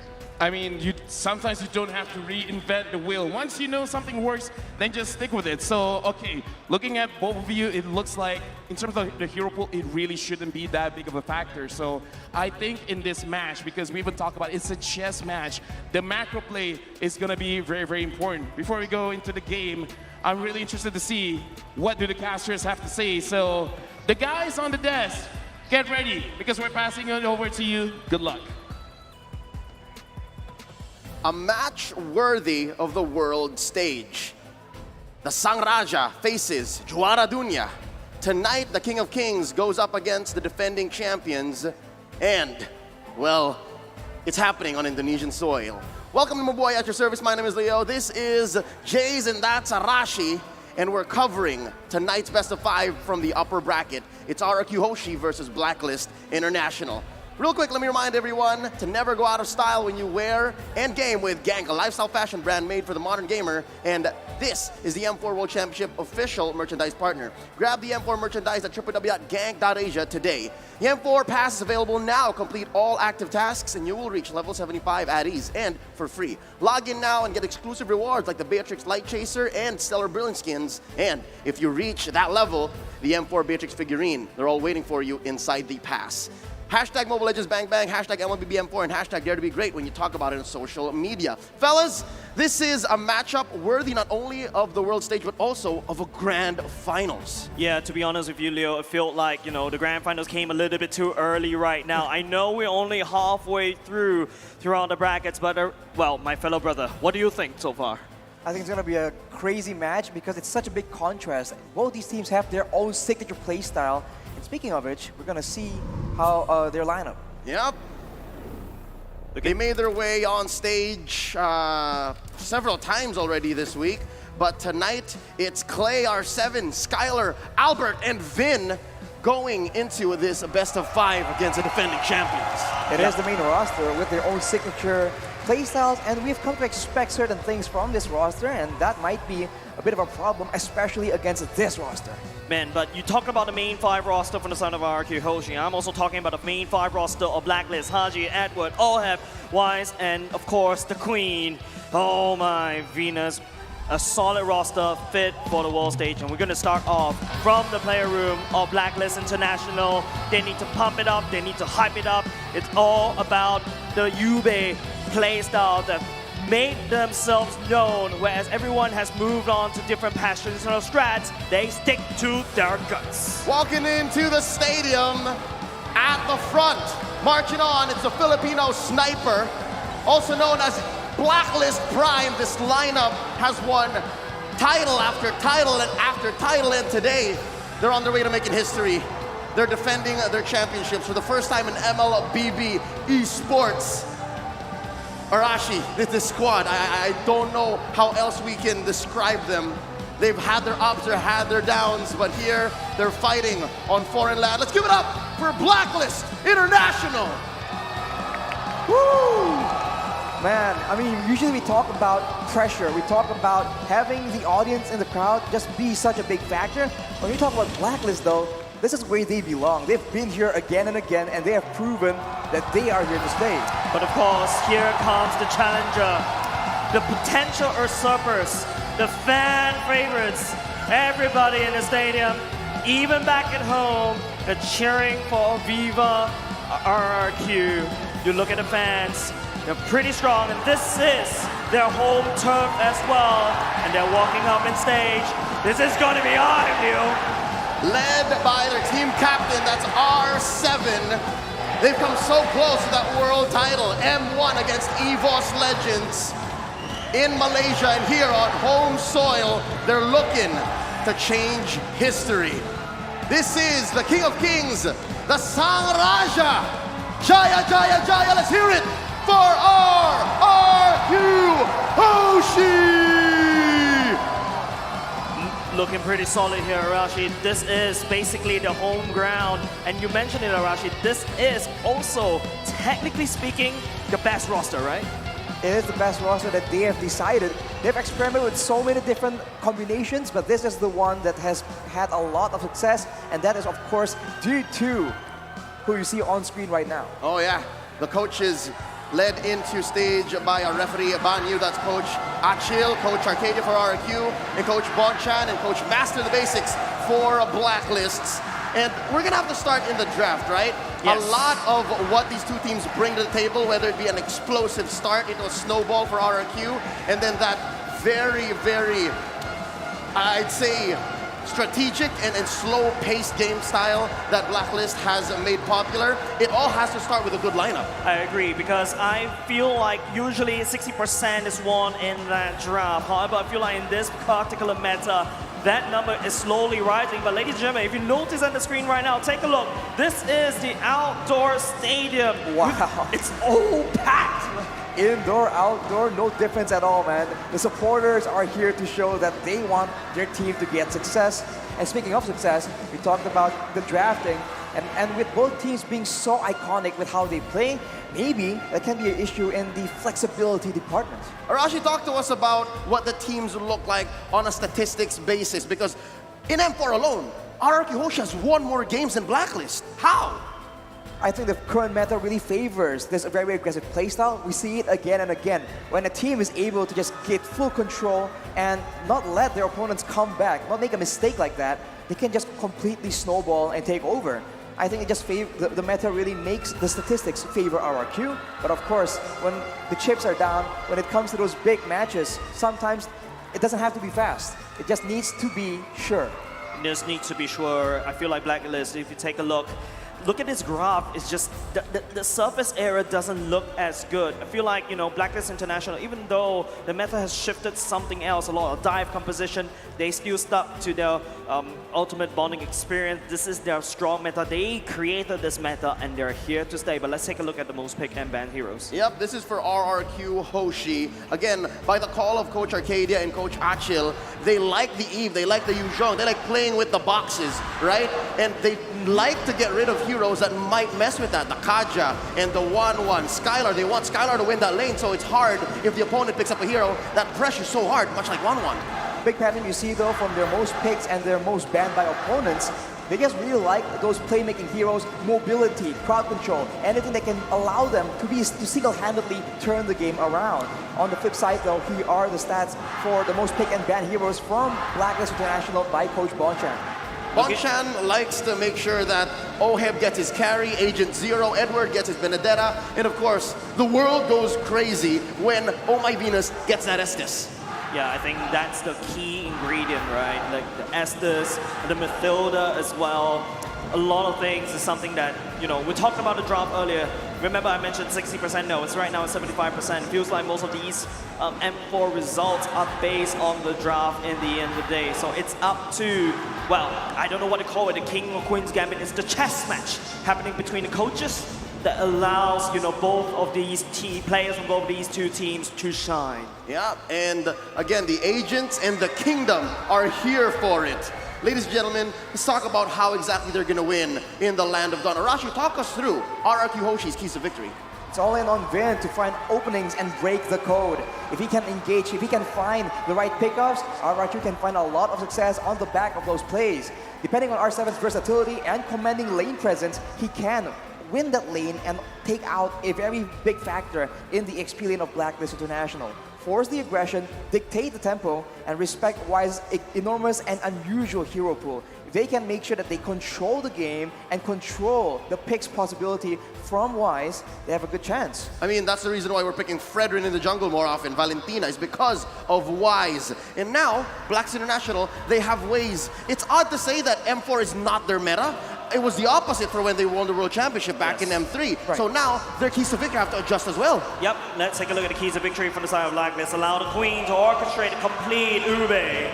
The Filipino sniper is a battle of the snipers between the Indonesian and the Filipino side. Contest will trade, and of course, these are only just small little things, especially for a game of this level, Leo. I'm excited. We're mere moments away from the draft beginning. But first, let's take it in. Let's hear the crowd. The kingdom is loud. The agents, I'm sure, in Tennyson Dorsinayan will soon be making noise as well. But we also have to listen to the watch party just right outside the stadium. They are also part of this whole celebration. MLBB Esports has never been more alive. You see the smiles on their faces. We're all just one big family at this point. But let's see what the world thinks of this upcoming matchup between RRQ Hoshi and Blacklist International, because the prediction, again, it was still split, right? Between the talents, it was still pretty split. Yeah, I think it's still pretty split, and the fact that, you know, I think I like the fact that Trax was put in a very awkward spot right there, because he's technically, you know... Didn't expect it. Yeah, I think he's technically like the third party, right? He's there as an observer, and he has to kind of break the tie just a little bit. Now, before we actually see the audience prediction, I'm actually excited to see what they have in store, what the whole world thinks about this particular one, but also a lot of focus on these coaches as well, right? Like the amount of draft, and we've seen the performance from RRQ Hoshi as well. Albert performing wonders in the previous few days. Arashi, talk to me about the impact of Coach Achil, especially in the draft, because I've heard so many things, and their success in the past year and a half, I believe Achil is very much responsible for. I mean, Achil is a man who understands, who really is sure with what he wants. If he thinks that something can work, he ensures that his team will go on with it. And of course, there are times where this leads to a bit of questionable results, but of course, when the whole team is united, when the coach understands that his players has his back, that is where the team can shine the most. And just like that, ladies and gentlemen, we're back to the drafting phase, the banning phase for game number 1. It's RRQ Hoshi. They're the home team on the blue side, on the play. They get the pick. First up, banning out the Kaja, the Benedetta, and the Eve, while Blacks International answers back. They got the 2 picks on the red side, banning out the 1-1 and the Franco. I think wide open right here. Carry's wide open. There's also that blue potential pick. I feel like some of the teams have already started to realize that, yes, Carry is a must pick, a must ban, but there are counters. Like, for example, the Harry, for example, the Lunox. Right now, Blacklist International, there's some MCQ that they need to solve. Ooh, I mean, I'm wondering if we're going to see something crazy. We already mentioned earlier, both these teams have signature heroes, signature playstyles, but as Jace was mentioning, the longer this tournament is going on, the more it seems like flexibility becomes key. And now with all these strong quote-unquote heroes banned away, are we going to see something unusual, or are we going to see the classic power picks, considering that this is only game number 1, and as the first pick is going to be that Joy? That's a hero that rarely comes through, right? Usually you see it banned, and just in the recent days of the knockout stage is when Joy started to run rampant. Literally, when you watch the hero, right? Mostly in the XP lane, but the answer by Blacks International, they put Haji, the KDA machine, on the Farsa, again, setting up that box in the absence of the Eve, and then they pick up the glue. So there's a good amount of dive and just blocking potential for that box that they want in the team fights. I think it's instead of the box, it's like a circle, Leo, right? But apart from that, I am actually very surprised that RRQ did not prioritize the glue. It's mostly going in for the Joy. Now, I think we're starting to see some of the pro players starting to realize that, hey, the Joy is kind of melting on the XP lane. But of course, I think currently we're not too sure whether this Joy will be going into the jungle or Joy going into the EXP lane. Hopefully it's R7 that will be playing it. Now as the pick phase counts down, we need to see which is the best in slot for them. So it is an Albert on the Fanny and the Hilda. It's a Fanny and a Hilda and a Joy. That is a lot of early game pressure considering RRQ. If they want to go and start snowballing, this is a composition that can work. We talked a bit about that glue, as well as the Joy and the possibility of flexing it around, and there's still chances available here, but for Blacklist, that is that signature Estes showing up in the first game of the match. Usually, for Blacklist International, this is where you start seeing the Estes, at least in their previous performances here at M4. They're so gung-ho and ready to just pick the Estes right when they're ready, and they're so decisive about it this time around. And I like it. This is a growth for the world champions because, again, they needed to grow in the past 3 months given how much of a struggle they had in recent international championships. I'm talking about IESF Bali. I'm talking about MPLI. So now they're trying to redeem themselves. Definitely redemption is the king here. Well, queen here, mind you. But from the other side, oh my goodness, you know, going into Estes, you're expecting Wise to go for this very tanky frontline. It's up to RRQ to realize it. Banning away the Barats, banning away the Frederick. I think these are the top bans from the side of RRQ, but Blacklist bans away the Kadita. They ban away the Kadita, understanding that they are susceptible to just getting combo, getting dove in the back line. And honestly, it does seem like RRQ has so much aggression already available. The last thing the Blacklist wants is to deal with a very elusive roamer or mid lane, like the Kadita.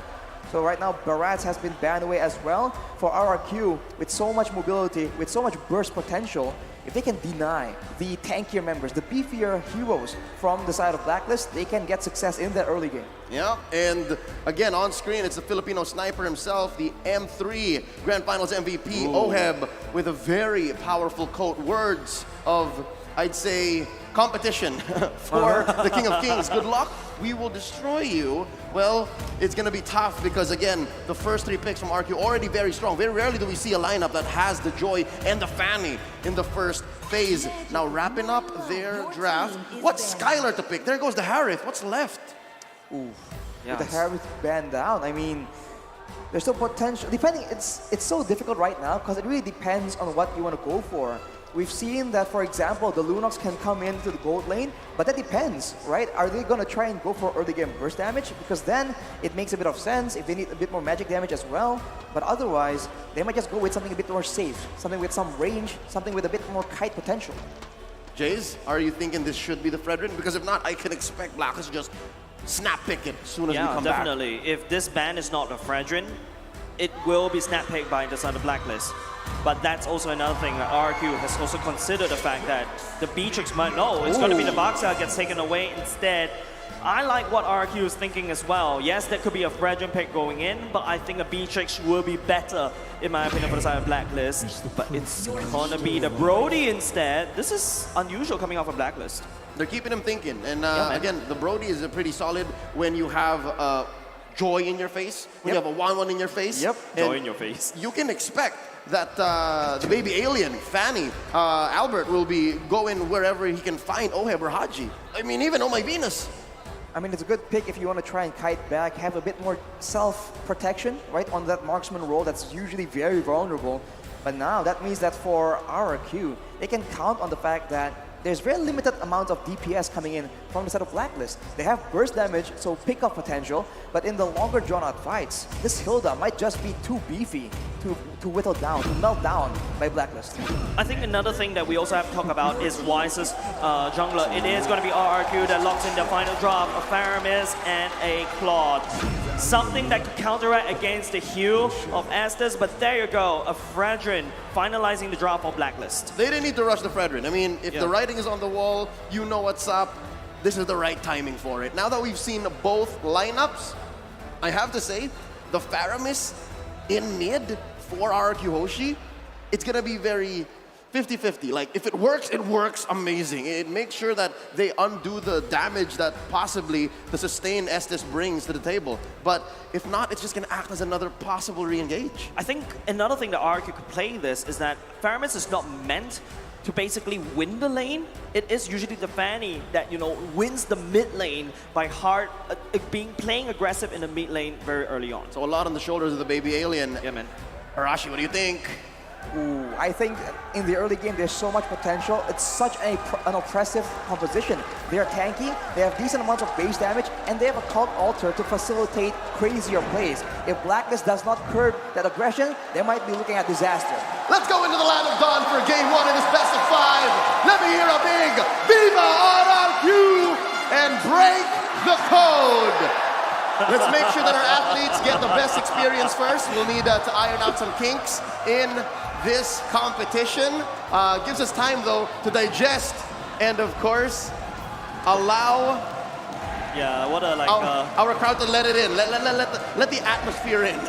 I mean, the atmosphere, we've said it again and again, but we just have to keep restating it. It is crazy right now. Yeah. Fortunately, we have headsets to cancel out the noise, but we can still hear them through.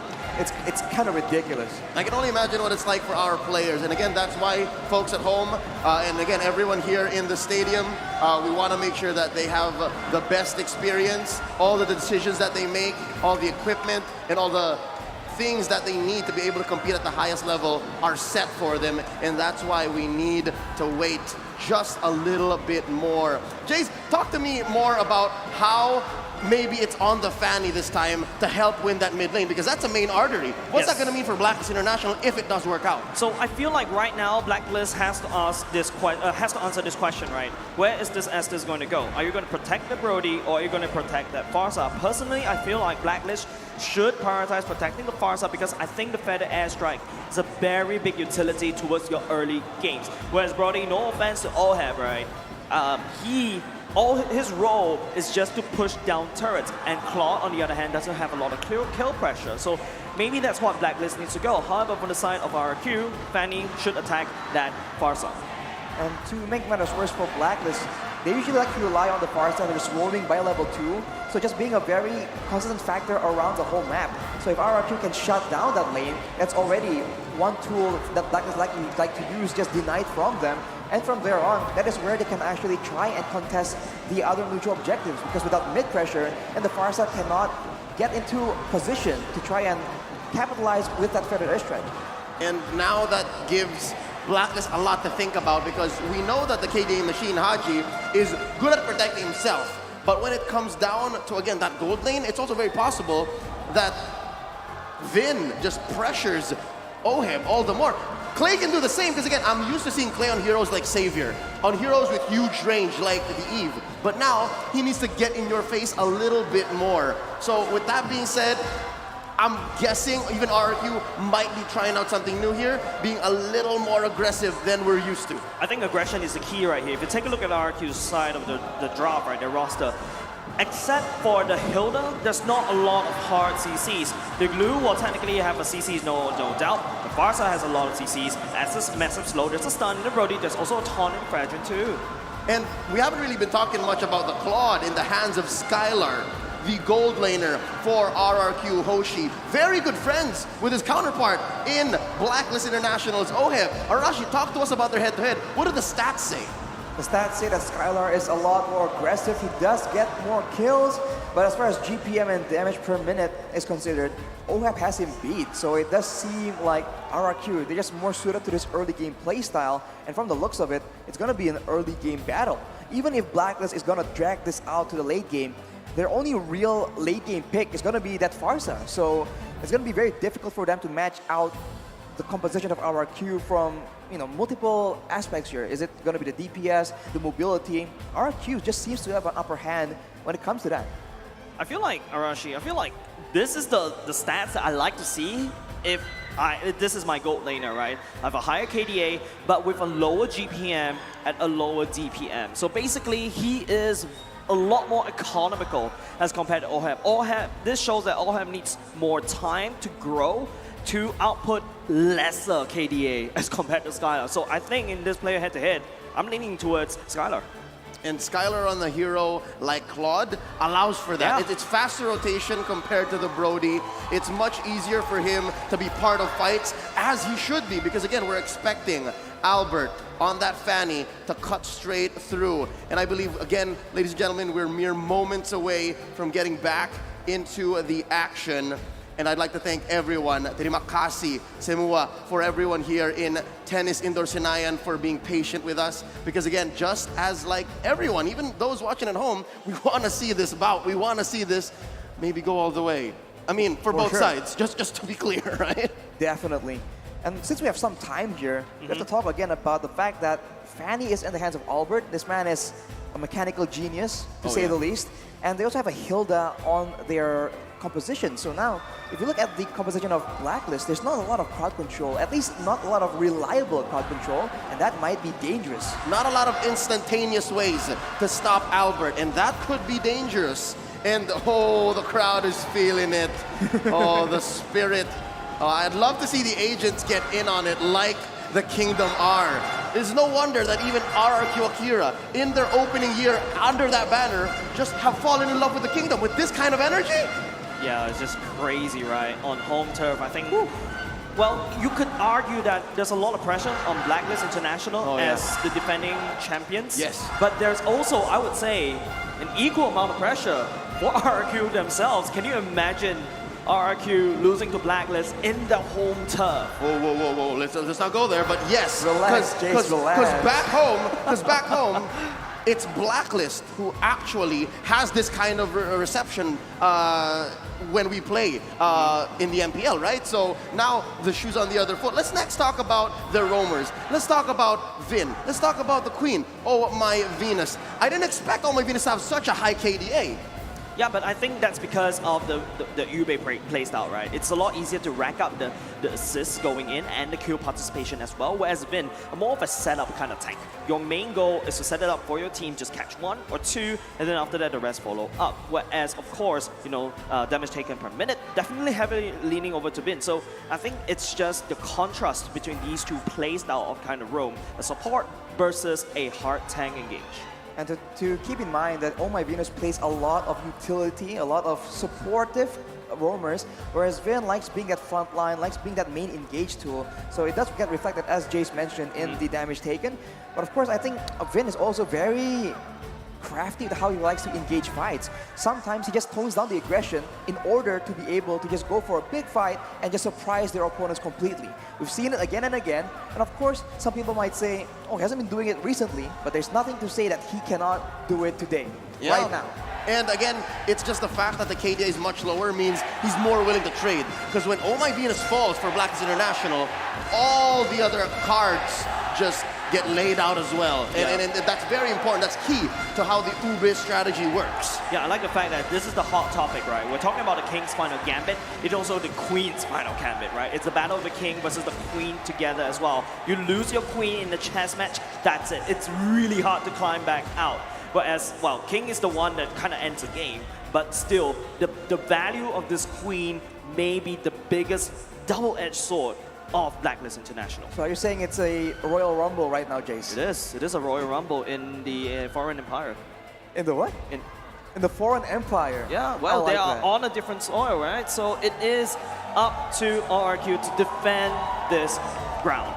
And boy, oh boy, slowly but surely we are loading back into the land of Dawn. Once more, we would like to thank everyone who's staying with us, everyone patient for the competition. Here we go. Let's get into game number 1. RRQ Hoshi versus Blacklist International. Eyes on the early rotations. Where are junglers starting? Welcome to Mobile Legends. It seems like both teams are trying to make sure that their jungle is safe. Vin, of course, on that Hilda, will be attempting to try and get a bit more value, abusing that passive coming in from the Hilda. Yeah, so it feels like it is going to be a mirror matchup. Of course, the Fanny will prioritize the purple buff first, but instead of seeing Vin, hard invading on the enemy side, it is Vin on the protective side. It's something, as I mentioned as well, Oh My Venus will need to stay around the mid lane, need to make sure that Haji gets to level 4 as quickly as possible. Yep, and for the first minute, 45 seconds, I'd say Vin could be a little more aggressive, and I guess that's why Haji and Oh My Venus are staying here. That's the reason why they're trying to protect Wise and get him his buffs before, again, the much, much faster Albert can come in and try to contest. A lot of situation right here, but Vin actually gets jumped on, he gets stunned, won't be enough in this early game, and this is the problem, right? They don't really have any pressure in the side lanes to try and facilitate Vin, trying to just disrupt Wise's farming pattern. And being on a Fredrin, he can hold his own 1v1. Yep, I mean the best part about Wise going for the Fredrin jungler is that he's unfazed about the damage coming up from Vin. And not only just that, because Oh My Venus is sticking around the mid lane, there's a lot of heal, but hold on a second, Albert's already spinning over Venus!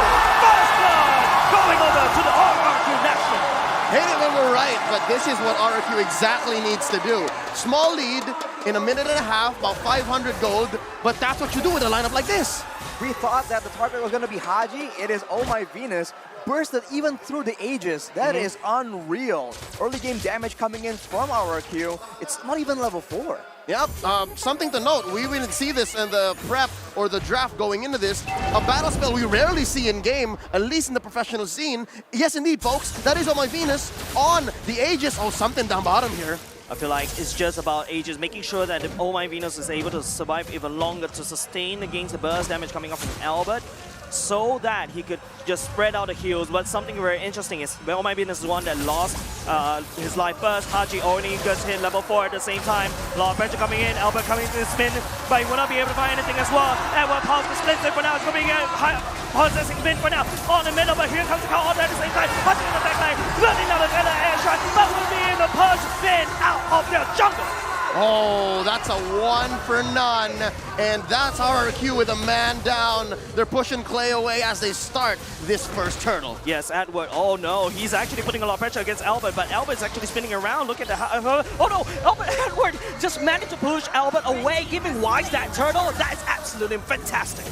RRQ still trying to get something back. Edward is the main target here. Edward! Going for the kill. They're able to secure it. And it's still over. Both teams duking it out. And they're duking it out. It is all going. Oh no, Albert, he got caught right inside the turret, inside the brush as well, but he's able to cable away. Blacklist International destabilized, but RRQ on the other hand, they're not taking prisoners. Ooh, it's just a tough situation right here, and Albert is the one that needs to back off. Feather Both airstrike. trading, but Feather airstrike will not be able to make a big difference. And I think Wise actually stole the orange. Yes, he did. Looking at the board here, Blacklist have gotten a small lead. Again, 3 minutes and a half. We're about 1 minute and 15 from that next turtle. Again, let's talk about the emblems here, because again, even the battle spells have gotten already pretty tricky. Arashi, talk us through. I mean, look at all that movement speed being prioritized. Rotations, rotations, rotations. That is what both these teams like to use to get an advantage. And unfortunately for RRQ, early on in this game, I don't think the Faramis Cult Altar can give you that much value because you don't have the same amount of damage that you can dish back out. Whereas for Blacklist, having Haji on that Farsa just allows them to just destroy RRQ when they're clumping up in the jungle earlier. So they need to wait for a bit more power spikes to ensure that aside from having a second life, they have the damage to back it up as well. Yeah, and already, it looks like RRQ are off tempo.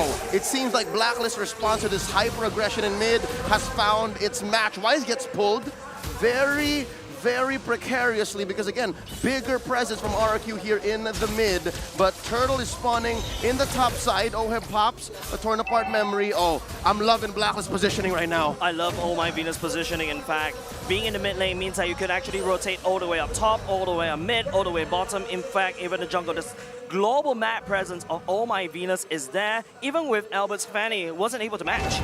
This is why it's just so difficult. RRQ, they want to go for pickoffs, they want to abuse Albert on that Fanny with that early game damage, but when Blacklist clump together, fight together as a team, they have the Faramis as a quote-unquote counter, but it's not working right now. The Feather airstrike will be able to land from Albert as well. Albert will be able to cable all the way out back to safety, but that is a very low jungler. Albert needs to go back and reset. Blacklist, they have total control for now. Oh, they go ahead and start it. R7. It's only R7 first to the scene. R7, zipping around, Skylar coming in, but it's going to be R7 that takes down the innovative sniper, and not only just that, Wise will be there to go down the damage to cover the turtle. Wise going there, still will be able to calm Vin. Vin will also fall in the hands of Wise for now, but R7, look at this joy, super annoying, and Haji, taking the machine, will also fall. Edward right now trying to delay, trying to actually put out some damage, but look at Skylar, he's actually pushing down the turret at the same time. Clay already here, but Edward possesses R7 right there. But what are you going to do? There's a Skylar right there, right ready for you to pop. Edward, I'm a little bit afraid of you. You have to run away, my boy. But Edward, turn it around. R7, oh my God, so much time bought by Edward. A long-form trade there by Agent Zero, buying time, buying map space for Blacklist International, keeping that fumble in, I guess, recoverable space, and they push down bottom. Arashi, how did Blacklist recover? They were just able to actually buy so much time in that fight, and their members were able to come back from the fight despite being taken out earlier on due to the big combo from RRQ. This is what RRQ needs to be very careful about. They have a lot of damage, but they need to make sure that they do not allow Blacklist to have multiple rotations of their ultimates. Vin is a catch. Oh My Venus has to pop the ultimate for now. It's going to be Oh My Venus again. She's going to over. But here comes Albert for the assassination. He fights the Queen! And will be able to zip and sat out of the way. RRQ on the roll right here in the KDA. Arashi, that's Oh My Venus' third death. But wait, V-Wise, of course. If you take down V-Wise, is going to respond. Oh, they're looking for something. He's trying to look for something. Skylar will be able to beat MI all the way out. Edward, I don't think there's any kills for now they can do. Blacklist, they managed to stabilize for now. Arashi, talk to me. It's so dangerous right now, man. RRQ, I think once they have a bit more items, they can start being a lot more menacing to Edward, to Oh My Venus, and Wise. This is what we've seen again and again. very solid damage dealers from back far away, and 3 very solid tanky members in the front. This is what Blacklist is working with right now, and unless RRQ has the right items, for now, Blacklist still has the advantage. They can still bully RRQ away from the objectives. Yep, but it's going to be Bin that engages all the way first. Faye coming in, but it's going to be Edward. Oh no, he stops Albert right now. It's going to be Retro Battle, but it is won by Wise. And now, then there's going to be Blacklist going to try to do something. R7 all the way in the back line, looking at Edward. He's actually super tanky right now. The bench is the part. Wise going in, the better extra going in. R7 needs to run away, and he manages to run away from the artillery strikes. Something tells me this is the ideal engage that Blacklist was looking for maybe 2 or 3 minutes ago. Yes. That's what they wanted to do in that other turtle up top, and now they're able to finally execute. They're able to pick off a win in that jungle fight, and afterwards you can see that everyone just jumps on the opportunity. RRQ, they're forced again and again to back away, but now that Skylar has the golden staff, it's going to be something that Blacklist needs to keep in mind, right? They are working against the clock right now. And with this 1,000 gold lead, their stats against Indonesian teams in M4 are looking a little better, right? The small lead in the mid-game, 8 minutes in, 1,000 gold ahead. They're currently sitting at 0-6 against Indonesian teams. Their fate may change right here. They have a chance to just turn it around, but look at this EXP lane. It's just constant battling, and keep in mind, R7 was able to be so tanky there due to that vengeance. This will be a lot more annoying the longer the game goes. Once he has the concentrated energy, the other sustain items, it's going to be near impossible for Blacklist to try and kill him without locking him down. Yeah, locking down, I think from the side of Blacklist right now, they're able to stabilize. Oh, Vin, he gets caught out. It's a whole gang, but colors are coming in just in time at the same time. Gotta jump all the way in. Let's go. Oh, the will not be able to do more than enough for RRQ to slowly take down Blacklist. It's gotta be just Wise. He gotta be just Edward. And now Skylar, he gets caught by BMI out. R7 on the chase right here. Wise looking a bit low. Edward just trying to kill. And then he will try to possess. Going in this Vincent. He got on top of R7. It's just a slow death for the joy. Agent Zero gets his man. Down goes R7. Something tells me as we get more into the late game, there will be a cap. There will be a limit for RRQ's aggression, and then more and more Blacklist can find their way into this game. 10 minutes in. The longer the game goes, the more healing Oh My Venus will have, but also the more damage RRQ will have. So it's going to be a bit of a balance. It all comes down to execution.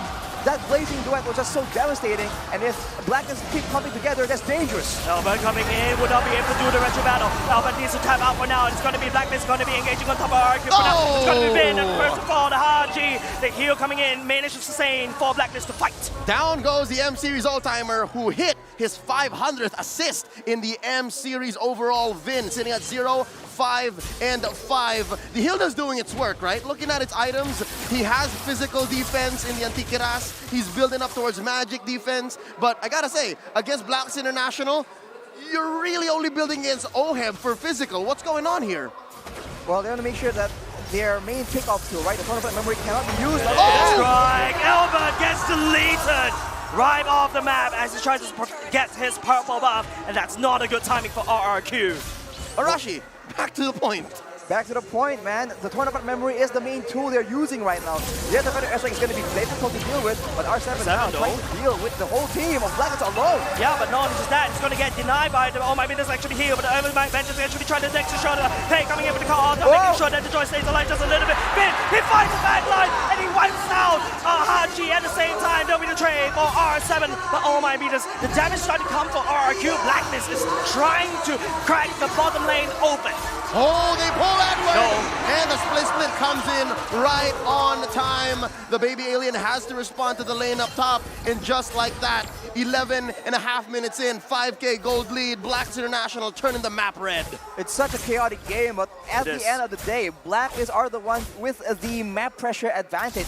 Now, once the Lords become even more important, they can use this to set up traps for RRQ, even though in the way, right, RRQ has a better vision game, considering that they have a very strong front line. Let's take a look by the instant, at the instant replay by TikTok of that fight. Begun with R7 just going in alone, but afterwards, Vin was able to locate Haji in the midst of all the chaos. Unfortunately though, it's all traded in for several turrets in the process. Every single time, if it's Vin for Haji, that's worth it for RQ Hoshi. But if R7 has to come along, that bundle package is way too much. Yeah, the burst damage is something that Vin has to be careful about. Not a real manipulation, mind you. The fact that airstrike, you can see Vin has to tap out. Yeah, and just looking at the items, Arashi, I just noticed, man, the 4K gold lead, you can see a lot of it on the junglers. You can see it on Albert, you can see it on Wise. There's almost, what, 1,500, 2,000 in between them. Oh, here we go. The Joy Vengeance instantly deleted. That is a very scary jungle for RRQ to be in. This is the traps we were talking about with that vision game. But look at the split push coming in from RRQ. They're trying to find value despite being on the back foot. And keep in mind, on the point of items, there is a Necklace of Durance already rushed to be built by Clay, but Blacklist, they seem to be just going for the base. Better airstrike will be used to zone on RRQ right now. Albert's trying to make a play. He has to recall back the base for now. It's going to be Skylar. Oh no, he gets countered by Wise, and that would be a monster kill. Give it over to the Blacklist jungler.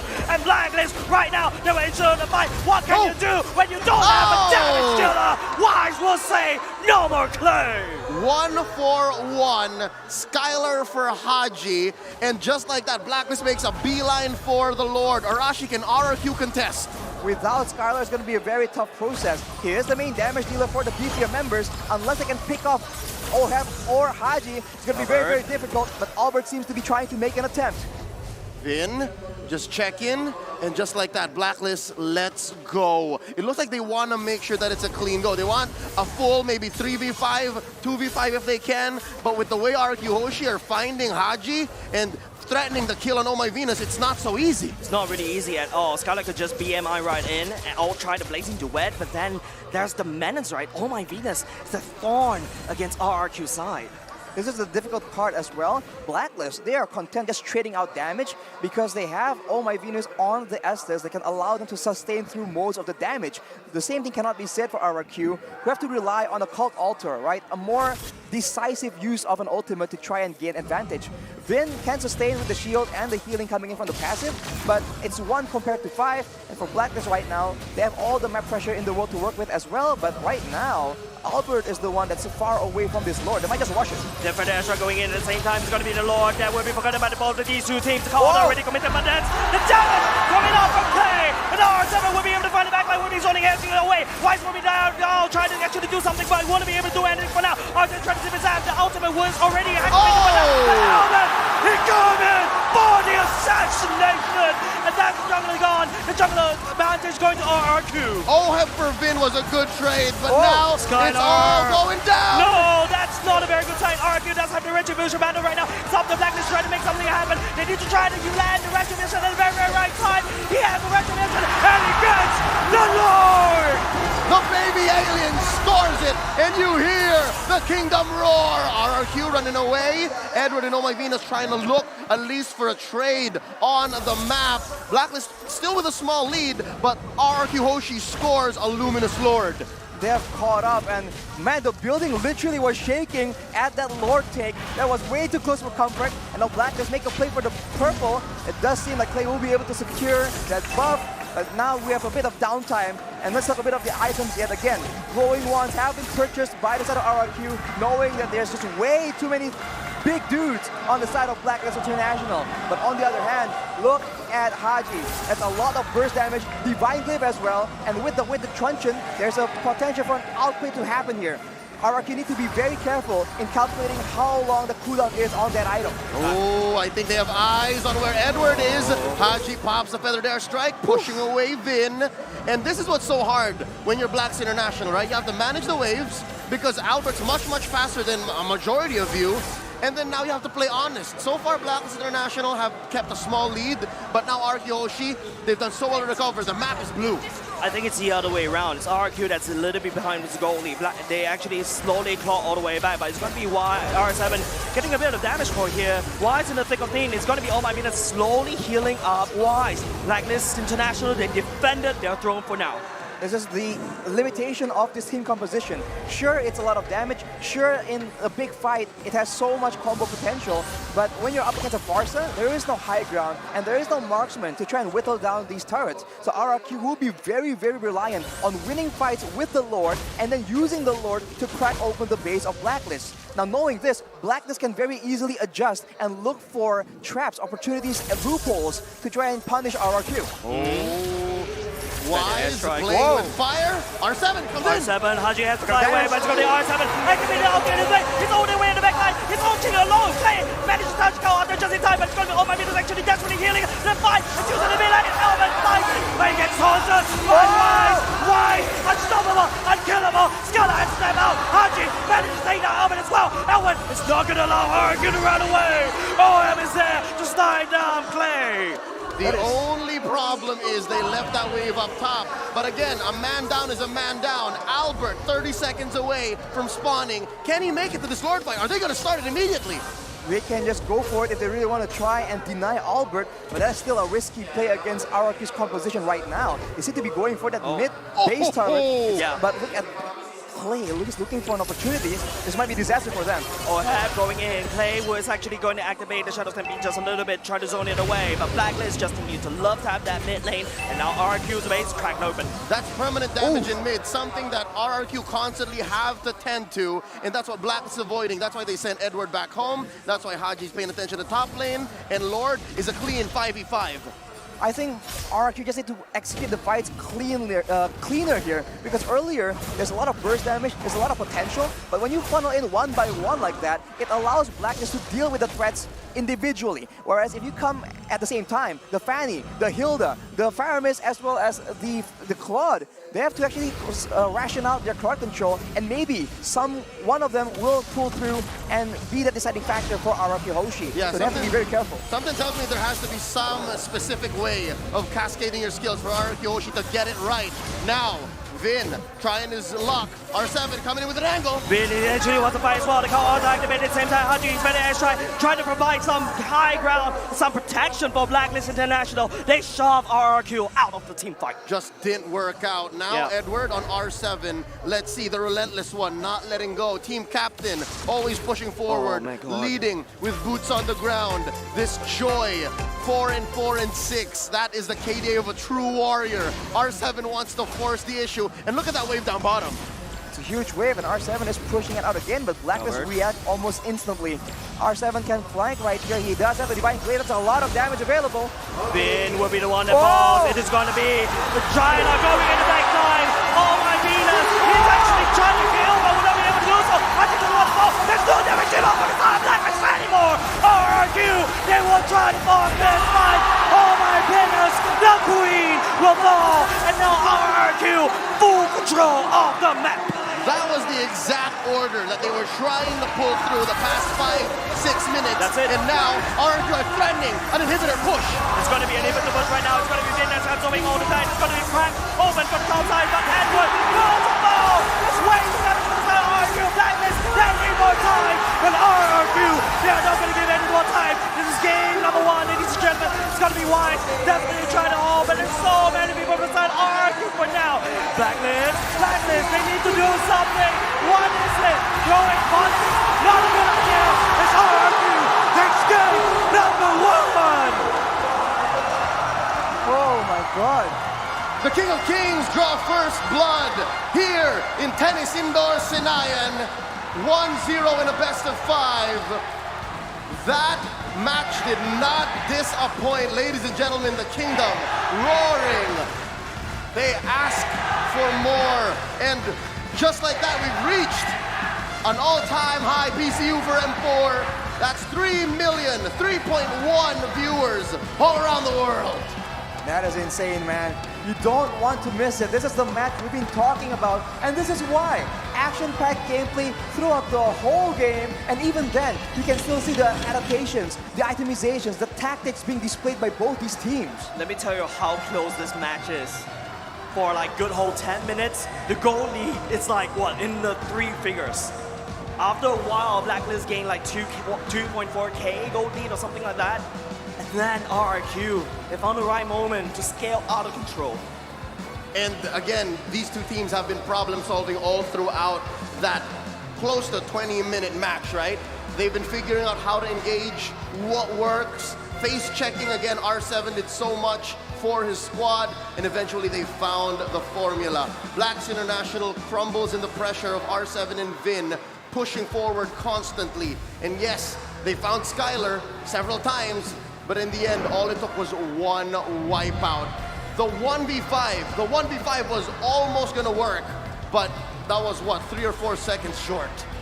It's such a tough situation, man. And again, this shows again the power of being the aggressor, being the proactive one in an engagement, because several times, even in the last team fight, Haji didn't even get to pop his winter truncheon. Everything happened so fast, and when you're the one initiating, you have a measure of control in your hands. I hear you, Arashi, and the whole stadium hears ya, because they are thirsting for more. I'd wish we could just go ahead and start the game almost immediately, but our teams, Blacklist International and RRQ Hoshi, have to go back, have to reset, and more is on the shoulders of Blacklist. They lost game 1. Let's talk about Battle Night, though. It goes live this January 21st. Expect loads of events and rewards up for grabs in-game. First off, complete battle tasks in-game on January 21st to get a skin choice chest. You can choose the skin you like most from the chest. Aside from that, battle bonus awaits you on the same day. Play matches and you'll get team star protection for 3 matches, double star raising points, double protection points, double EXP, and double BP for 5 matches. We're not stopping there. Free access to all heroes and loads of epic skins will also be available that very same day. Save the date. Log into the game on January 21st, enjoy the match, and win tons of rewards. Let's all celebrate the M4 Championship together. Call your friends. Now, with that being said, I think it's gonna take very, very specific minds, very smart minds to break down exactly how Blacklist can come back or how RRQ Hoshi can just push the advantage. Ladies and gentlemen, on behalf of Arashi and Jays, my name is Leo. Let's go to the analysts. Thank you very much, casters, and 3.17 million viewers worldwide witness RRQ Hoshi drawing first blood against Blacklist International. Welcome to the analyst stand with me, Lapel, Naisu, Estrex, and gentlemen, let's start things off quick. Initial thoughts about the game. I mean, RQ brought a very scrappy guerrilla warfare type of style to that game, and today they were able to break the defense of Blacklist. I gotta say, man, that R7, amazing game. The Joy side lane with the Vengeance, really hard to deal with, and that's kind of the trend we've been seeing here, that teams that decide to place Joy in that side XP lane, and that was a question a lot of us had, where does she work best? Well, I feel like now you could say the XP lane. Yeah, talking about the Joy, let's look at atomization as well as the draft, because the draft is actually very interesting, where Blacklist International, the way that they drafted kind of counters what Albert wants to do. They're gonna clump up, and Oh My Venus with the Aegis is preventing the burst, but RQ still won Trex.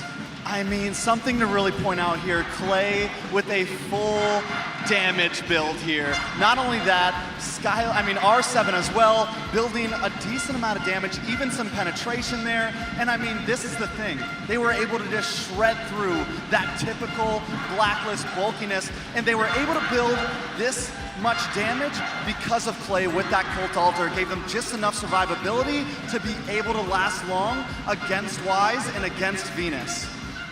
I think just the fact that Albert, the way he played the Fanny here, he started off strong, built that momentum, and as the game went on, everybody else was doing for him, and Albert kind of just swept in and was able to capitalize on a lot of those kills, and kind of that was the trend for them. And at the same time, at some point, even though you have the Estes, that signature pick there for Blacklist International, it just wasn't enough. And then there's so much chaos when you're talking about, I think they had, 2 sprints on the side for RRQ, and that was really hard because you saw that last team fight where things just kind of sandwiched in. Yeah, looking at the stats, we can definitely see in terms of team fights, Blacklist International actually did a lot because the carry Sandbag as well as the Forgotten One is for Blacklist. Oh My Venus, 7 total assists, Wise, 253,000 damage taken, and Ohab dealing 110,000. But looking at how it's been done, it looks like RRQ, they dealt enough damage to deal with whatever Blacklist has for them.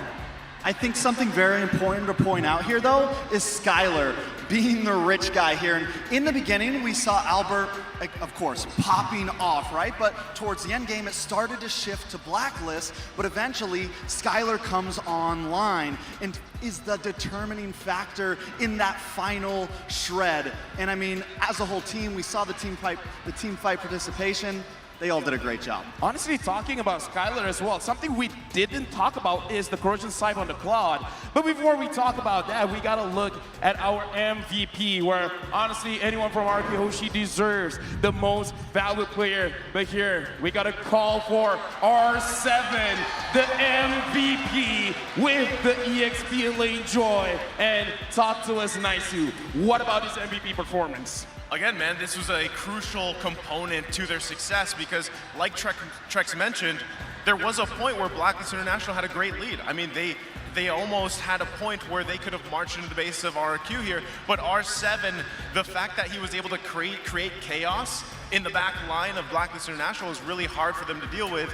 And then again, you have just a lot being thrown at Blacklist International, not just that Joy there, but still, even R7, you can see just how proactive he was here in the heat map throughout this, especially this crucial part of the game, that mid-game into transitioning into late game to allow that chaos. And then, like Trex mentioned, when you have that Claude online, it's really devastating. Yeah, the heat map is very interesting because we got to talk about 5 minutes going into 10 minutes because R7 was the determining factor of changing the pace back to RQ's favor, because in the early stage of the game, RQ tried really hard to engage against Blacklist International, and Blacklist won that one. But during the turtle fight, R7, again, just zipping around everywhere, being very tanky and dealing a lot of damage. And I kind of feel like at least half the damage is from the Vengeance alone, really changed everything. Without R7 showing crazy mechanics on the Joy, I doubt RQ Hoshi would have won that match.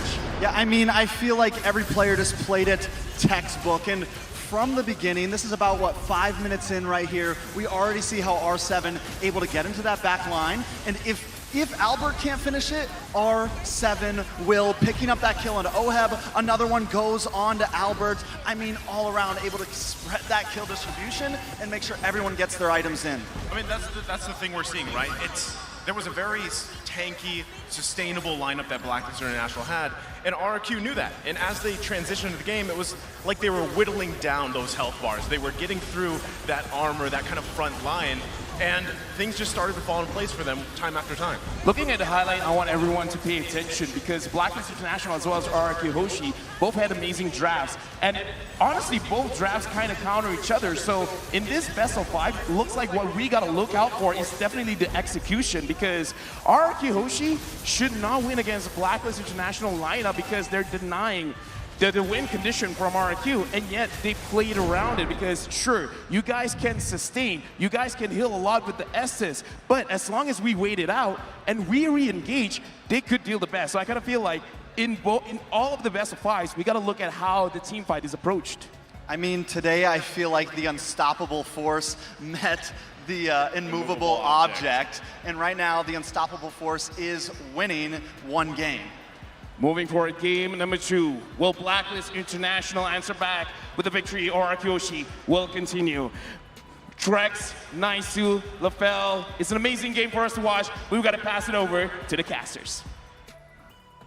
I hope you folks are ready for another 20-minute bout, maybe even more, but that's just me. At your service, my name is Leo, joined here by Arashi and Jays. And let me remind you guys all about the M4 Pass. It's available now. Complete all active tasks and you will reach level 75 with ease and for free. Log in now to get exclusive rewards such as the Beatrix Light Chaser, Beatrix Stellar Brilliance skins, and of course, that M4 exclusive Beatrix figurine. They're all waiting for you inside the pass. Go ahead and hashtag Mobile Legends Bang Bang, hashtag MLBBM4, and hashtag Dare to Be Great if you're talking about it on social media. Fellas, the analyst stand, the very handsome men there talked about how the lineups should have countered each other, but in the 20-minute bout, it seemed like they both found ways to do the exact opposite. So now, what can we expect? Because it looks like Blacklist's losing streak is continuing.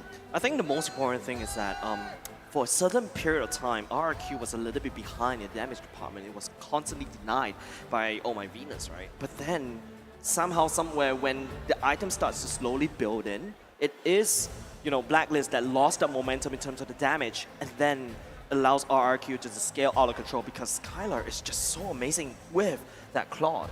And if you compare the compositions, I mean, for RRQ, they have a lot of tanky members that can also dish out a healthy amount of damage. I mean, even R7 on that Joy, he was relatively tanky. I thought he was going to go for the concentrated energy, but no, he went full damage with an Oracle, and the Vengeance just allows him to just tank up so much damage while still ensuring that the back line, like Haji for example, just cannot have any space to maneuver. So I think the fact that they have a lot more options like that, hybrid utility coming in, damage and tankiness, I think is what RRQ were able to abuse. Because if you look at Blacklist, it's always, okay, I'm a frontline, I'm a damage dealer. It's pretty clear cut. He's onto something, right? This Joy on R7, truly relentless. It's a hybrid build, as you mentioned, and that should be something Blacklist takes into consideration. Let's talk about the good, though. The Blacks International put on the table. Is this normal? Should we start seeing glues deal this much damage? I mean, Edward was just destroying everyone, especially in the early game with the base damage. We know that Glue is a hero that just does so well moving forward, moving aggressively. And when the fights just go into each other in that chaotic fashion, I think Glue just has so much value.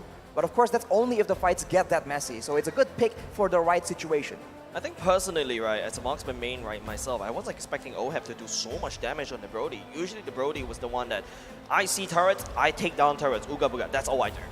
And that's what I think he did, right? Yes. That's what made that mid lane push so much, easier and possible despite the immense amount of pressure that Albert put there. And again, we did mention that with the lineup that RRQ Hoshi brought, there was going to be a cap, a limit, wherein their damage will take time to make a dent in Blacklist International's lineup, and they totally skipped that. They were like, you know what, let's not get to that point, let's burst them down while we can, and they tried a lot, right? There were like 4 or 5 different engages where it was started by R7 and Vin, and then it led to, you know, not so ideal results, but with that endurance, with that perseverance, they found the clean wipeout, they found the win.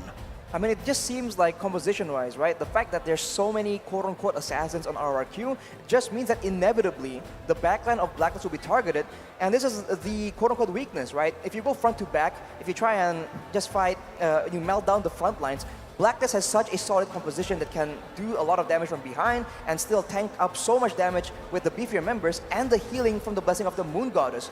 But I think that RRQ, they just inevitably will find that backline, and I think that's just the composition being at play again.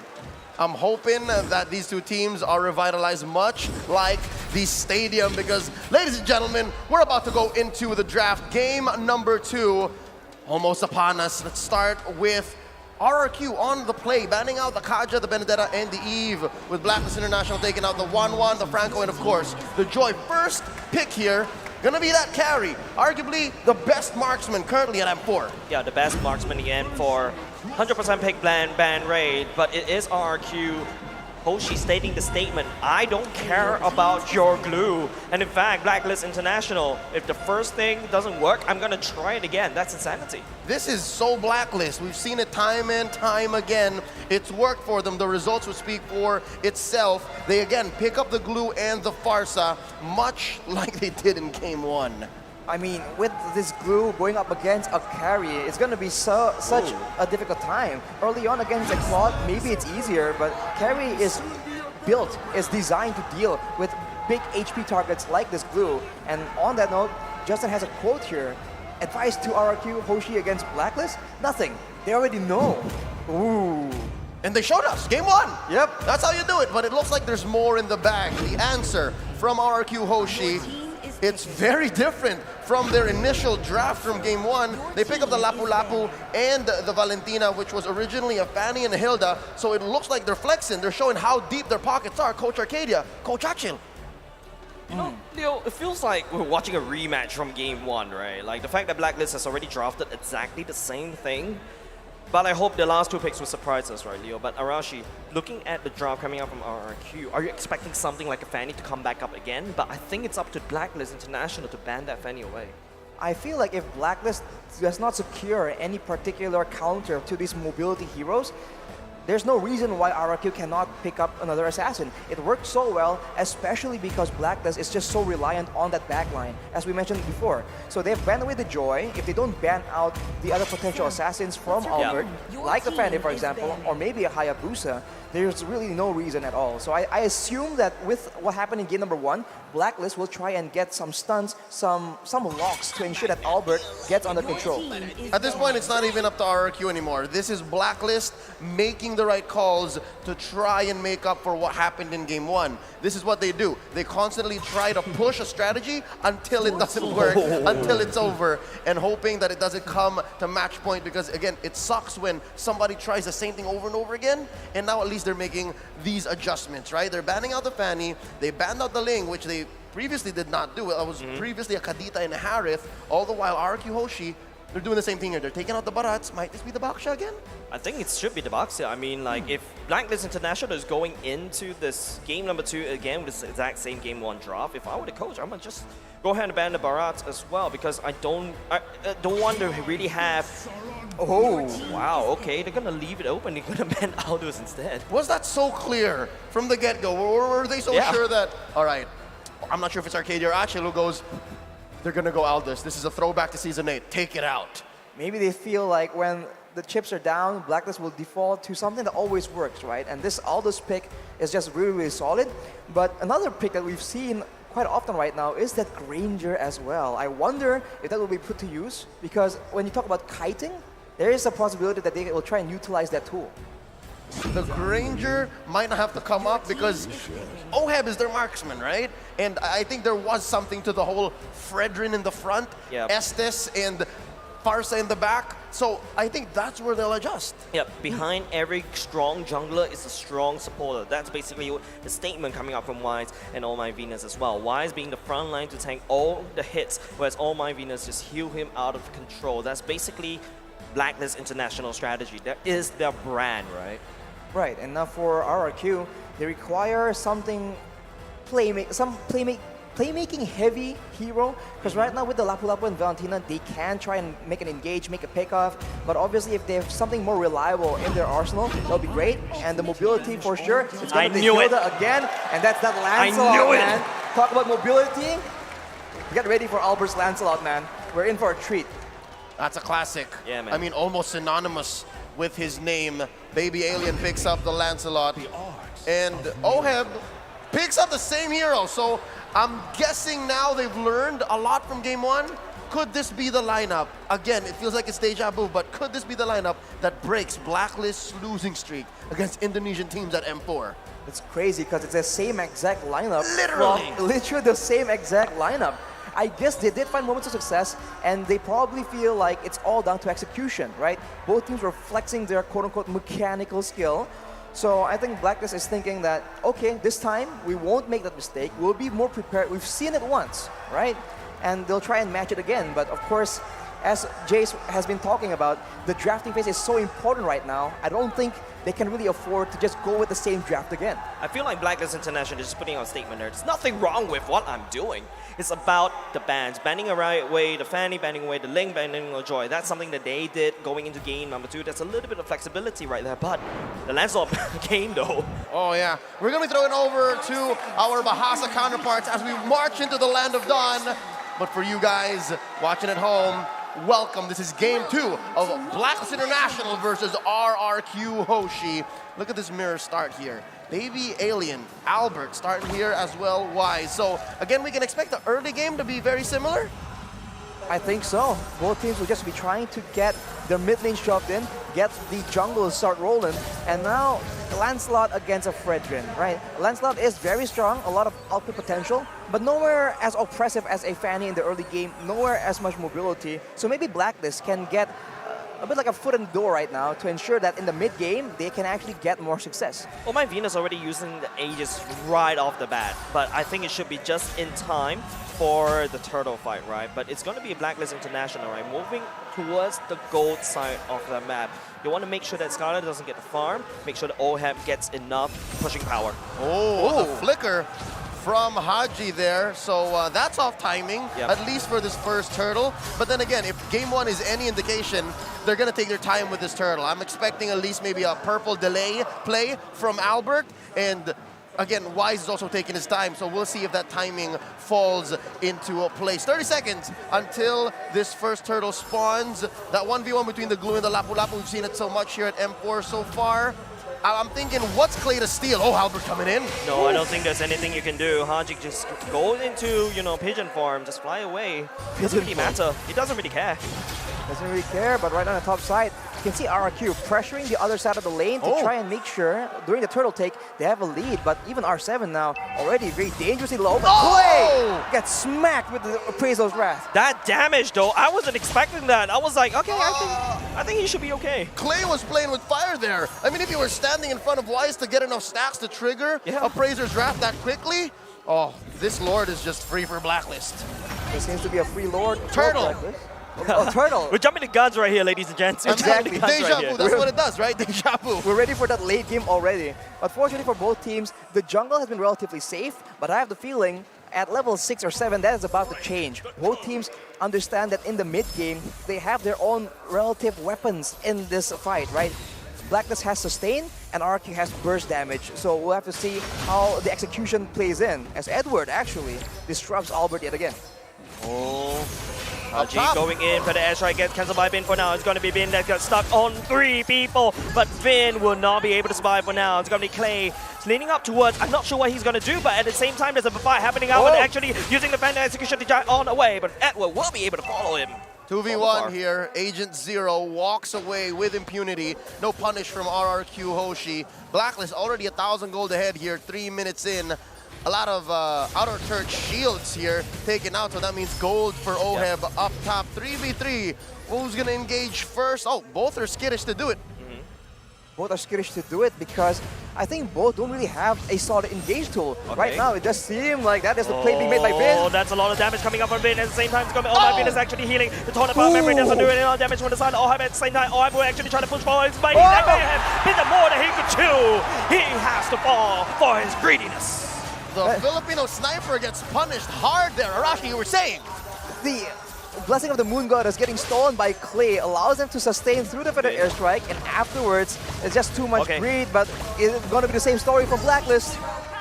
Bin and Vosh, it's the same thing, but technically speaking, if you combine those two fights, but hold on a second, Wise, oh no, he actually catches the taunt on top of Skylar, and he'll be no more. It's going to be Edward picking up a double kill at the same time. R7 coming in for the flank at the same time, but we'll not be able to find anything for now. Blacklist stabilizes. It's a 5v4 situation with the second turtle spawning already. Still 2k ahead. Blacklist International, Wise pulling it away. Arashi, is this going to be a problem? Because I'm looking at RQ's lineup just now. I just noticed it's only Clay who's dealing magic damage. I mean, Vulcan has a lot of magic damage, but on the note of damage, that is R7 getting taken out as well. Later on, it's going to be very easy for Blacklist to itemize against RRQ. And right now, it seems that they're having problems all across the map. I think Albert is having a lot of problems. That is not a statement right there. Using the Thorn Rose, Edward possesses the machine. That's just a tough situation for RRQ. Everyone on the side of Blacklist are just too tanky, and they're abusing it right now. They're standing in front of towers, but look at R7 going in alone. Going alone is indeed the damage reduction coming in, but here comes the wall for the Sai as well. But oh my goodness, actually healing. Haji is actually letting a fire on top of the drop of RQ. It's up the sky to try to clean up. Fire coming in with the hunt, and will be able to pick up the double kill at the same time. Now Oh My Venus has to run away. They're trading 2 bodies for a push down bottom, and the Queen stands alone. Arashi, tell me what is this going to do for the economy for Blacklist? Are they going to maintain this lead, or was that going to bite them in the behind later on? Because that seems like a bad decision. They have still quite a big lead. They're able to get the tower in the bottom side as well. But of course, if they keep trading kills like this, eventually the team with the better late game is going to win. And I can't help but feel that with a carry on your team, right, it's going to be very scary trying to deal with him in the late game. Of course, Haji on the far side can just zone away Skylar in these big fights, but we've seen how chaotic the fights can get. So Blacklist needs to be very careful and make sure that they don't let RRQ get anything back. Yeah, man, RRQ are doing what they can because this is Lancelot's debut. Vin, obliges. Oh, the big buzz, not enough. Unfortunately, we're going to Oheb will be the one that takes them in. Trading for the Roman for now. RRQ, it's going to be actually Clay that trying to heal up Skylar, but Edward is coming for the flank. He's looking for the food, and he's going to go into a split. But Oheb snipes him down. 2 for 1. Oh My Venus falls. I'd say with Turtle 10 seconds away, you have Clay out of the picture here. Blacklist has an advantage. It's a huge advantage, and now Albert, he might try and go for a flashy play. Is it worth it though? There's so much burst damage in the hands of Blacklist. It's going to be very risky for him to even try anything. He might just be forced to let it go, but Edward will not let him go. Something to note as well, in the roughly 7 minutes that this game has elapsed, Hoshi have not pushed a major objective yet.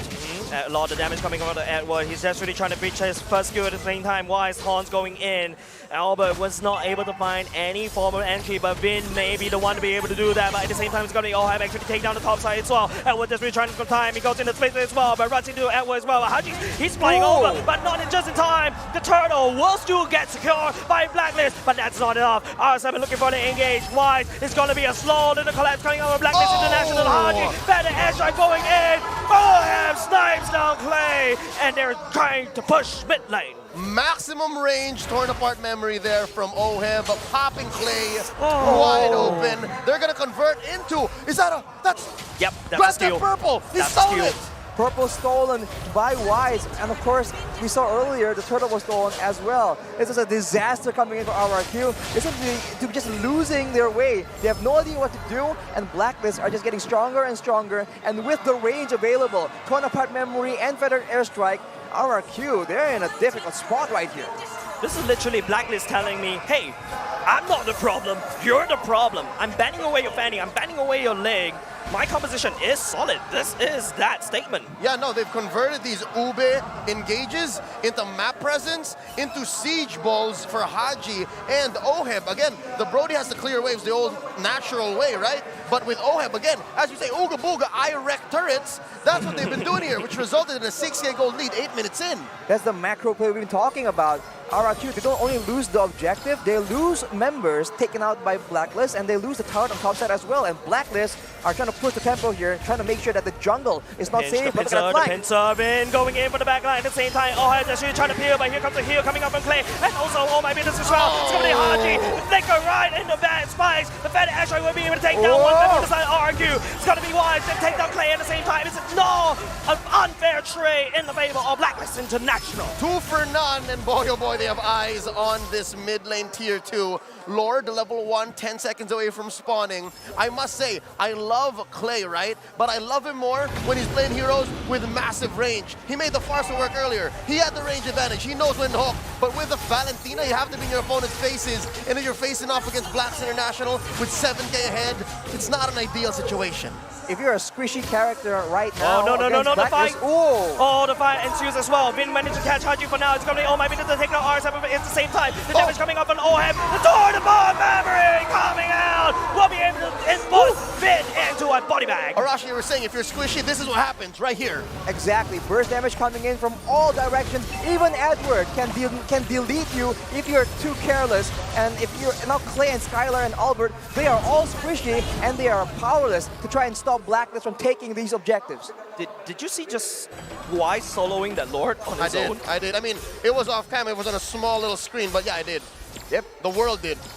That's just how dominant Blacklist is right now. 9K gold lead. We saw that they had an advantage in the previous game, but not like this. Look at the items right here. For Haji, with the Divine Glaive already prepared, that's a lot of burst damage. And if you are trying to just melt down this Edward on this glue, there's just not enough items. Poison Sight and Golden Staff done for Skylar. It won't be enough to just break through the Dominance Ice and the two Kiras as well. Everyone across the board, say for Haji, has physical damage reduction.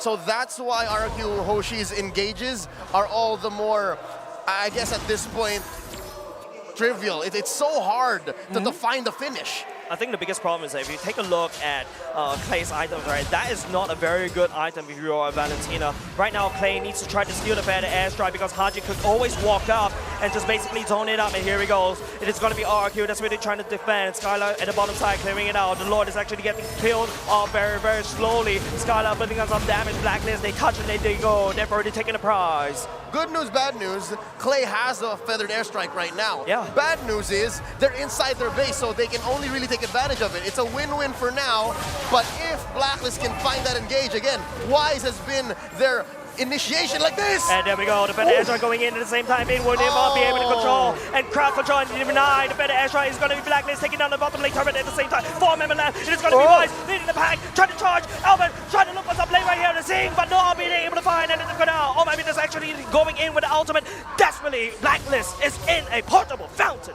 They have 2 base turrets, and now they're going for the third. Trying to air yet again, and RRQ, they are forced to respond, but every time it happens, it's just the wrong response. R7 now taken very low, and Blacklist, they're looking for the end possibly. Oh no, that's ults and battle spells spent by RRQ Hoshi. They're gonna have to defend. They have to defend. This Vin is already here as well. Wise is already taunted as well, but Albert's looking a little bit torn about. Memory doesn't able to connect. It's going to be Blacklist, but there is no minutes. That one way marching down, a slow march as Clay, the battle of the better airstrike. R7 trying to make a play. Will be able to find but will not be able to do so because Maybe is desperately healing the bond. The core is getting back into the bond. Blacklist International, they're giving a statement, but Skylar, mega kill, shuts down Edward, but look at the core. The HP is slowly, the defense coming true, but Blacklist International, they are still healthy. 3v4, RRQ Hoshi, 3 Kings standing, down goes Clay, make that 2v4, can they defend? It's Skylar left, down goes Edward,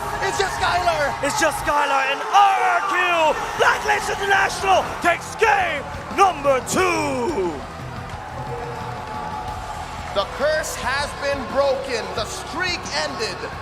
Blacklist International's first victory at M4 against an Indonesian team. They double down and use the same exact draft, and they get it done.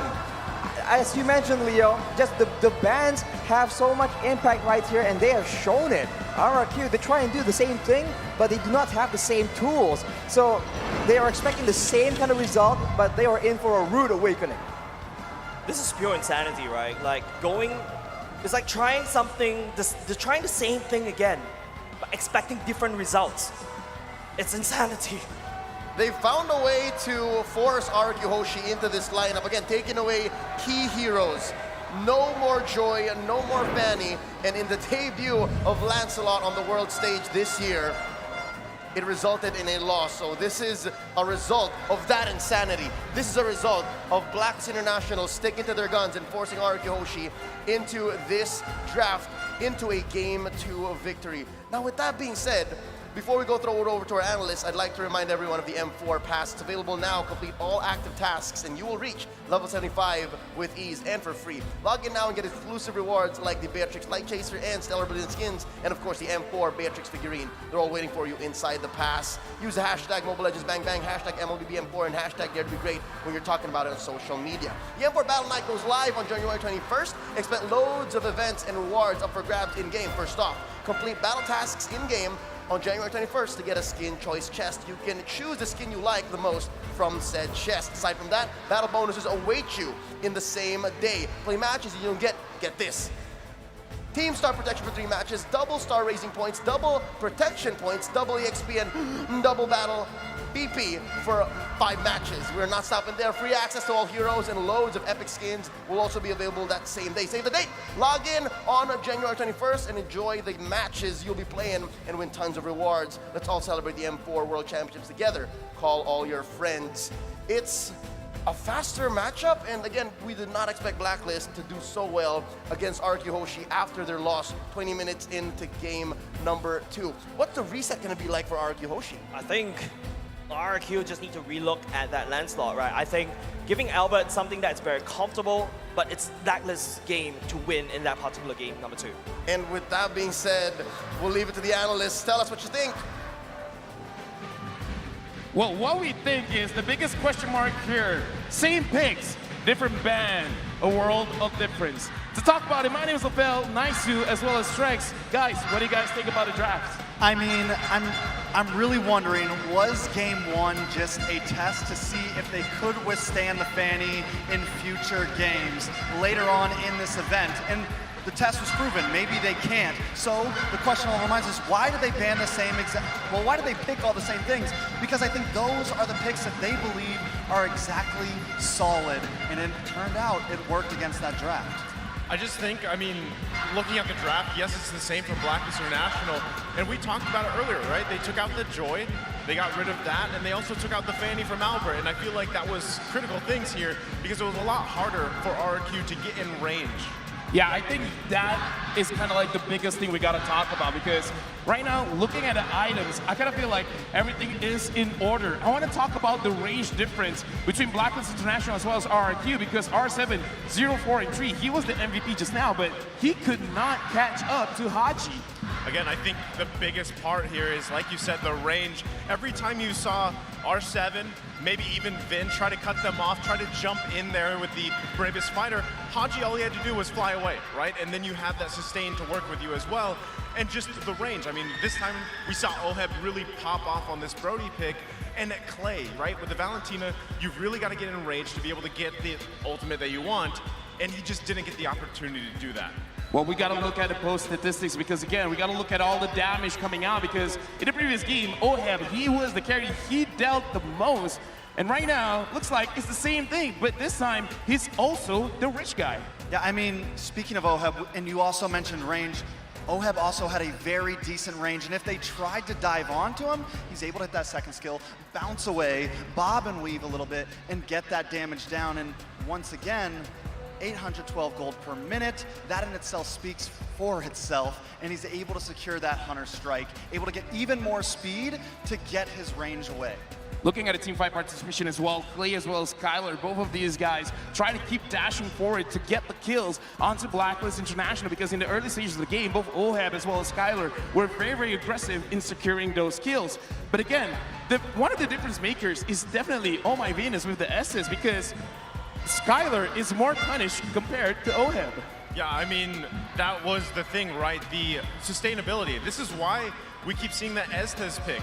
If teams can't work around that obstacle of the healing, just clumping together like that, it's really hard for them to come up with something. And then you kind of start seeing them get a little bit desperate, maybe a little flashy, right? Trying to pick up kills if they can, but it just didn't work in this game number 2.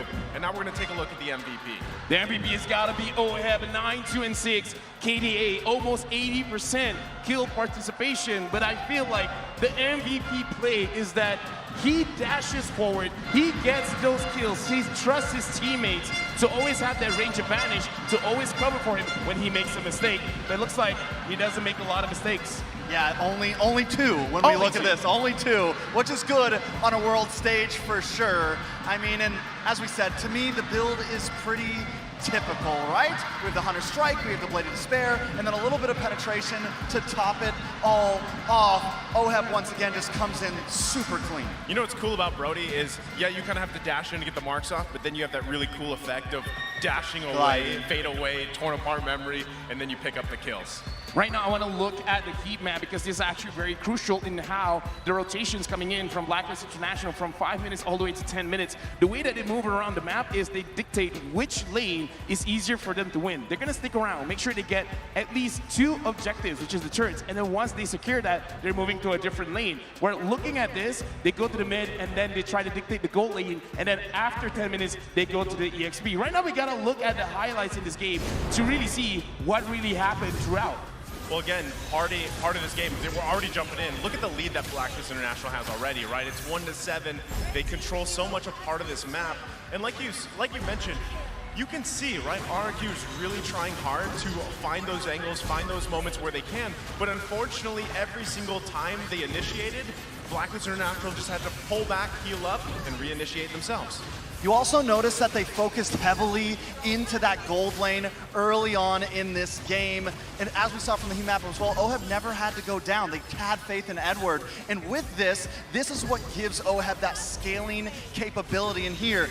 Whenever they are a little too close and personal, the heal from Oh My Venus lets them resituate, move around, get more range, and then re-attack. I gotta say, the SS is a big problem. Right now, RRQ Hoshi looking at this game, they gotta figure out how to actually make everyone from Blacklist International isolate themselves, because looking at the way that they're playing, Oheb feels a little bit too safe. Haji feels a little bit too safe, because Albert getting the landslide, he should be able to burst a lot of the more squishy players, but it really didn't work out on his favor. You know what you do? What you do? You just ban out the Estes.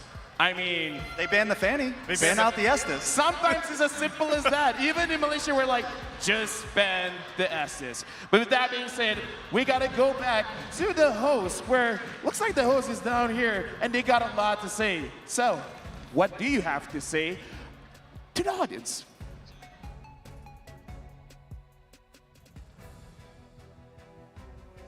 No doubt, Blacklist International and RRQ Hoshi have the most fans in Indonesia and in the Philippines. And here with us, superstars here in Indonesia. For this upper bracket, kita punya memang ada artisnya, ada penyanyi, supermodel, YouTuber, dan langsung aja mereka hadir di sini untuk nonton bersama. Yeay! Mantap. Ada Miss Paula, Mbak Imbong, dan juga Kak Fatin. This is such an intense match. How are you guys feeling right now? What do you think about the match? Kita pakai bahasa Indonesia ya. Bahasa Jawa juga boleh kok Kak Baim. Oke, nggak apa-apa, grammarnya jelek abisnya ya. Oke, pertama pasti tegang ya. Yang kedua juga yakin Indonesia akan menang. He really make sure that Indonesia will win. It's Miss Paula. Pastinya tenang, seneng banget dan excited banget. Jadi pokoknya Indonesia harus menang. Happy, excited of course. Kalau Kak Fatin gimana nih? Apa rasanya? Deg-degan banget ya nontonnya. Karena pertama kali nonton langsung juga. Dan tapi aku yakin banget Indonesia akan ngasih yang terbaik sih. Okay, this is the first time that she watched the tournament on the stage and she was ready to watch Indonesia gonna win this match. So we're even right now, 1-1. I think the RRQ Hoshi players need some message from you to pump them up. What do you gotta say? Ada yang mau disampaikan nggak sih buat anak-anak RRQ nih? RRQ will win 3-1. Sorry ya, asik. Oke, 1, 2, 3. Viva! Viva! Viva! Mantap! Rame banget di sini. Dan What about you? What's your message to them? Of course ya, pokoknya. Oh, it's working. It's working. Oke, lakukan yang terbaik. Pokoknya kalahin Blacklist. Yeah, Blacklist. Okay, do the best and beat Blacklist. Kak Fatin ada yang mau disampaikan nggak? Atau mau nyanyi? Mau nyanyi nggak? Boleh nggak sih nyanyi? Oke. Inilah akhirnya harus ku akhiri. Sebelum cintamu semakin dalam. Maafkan diriku memilih RRQ. Sebelum ku tahu cintamu lebih besar darinya. Oh my God! Goosebumps! How about one more time? Let's get everybody cheer. The whole crowd. When I say Viva, you say RRQ! Viva! RRQ! Viva! RRQ! One more time. Viva! RRQ! Let's get this game 3 started. Casters, tell us what you got.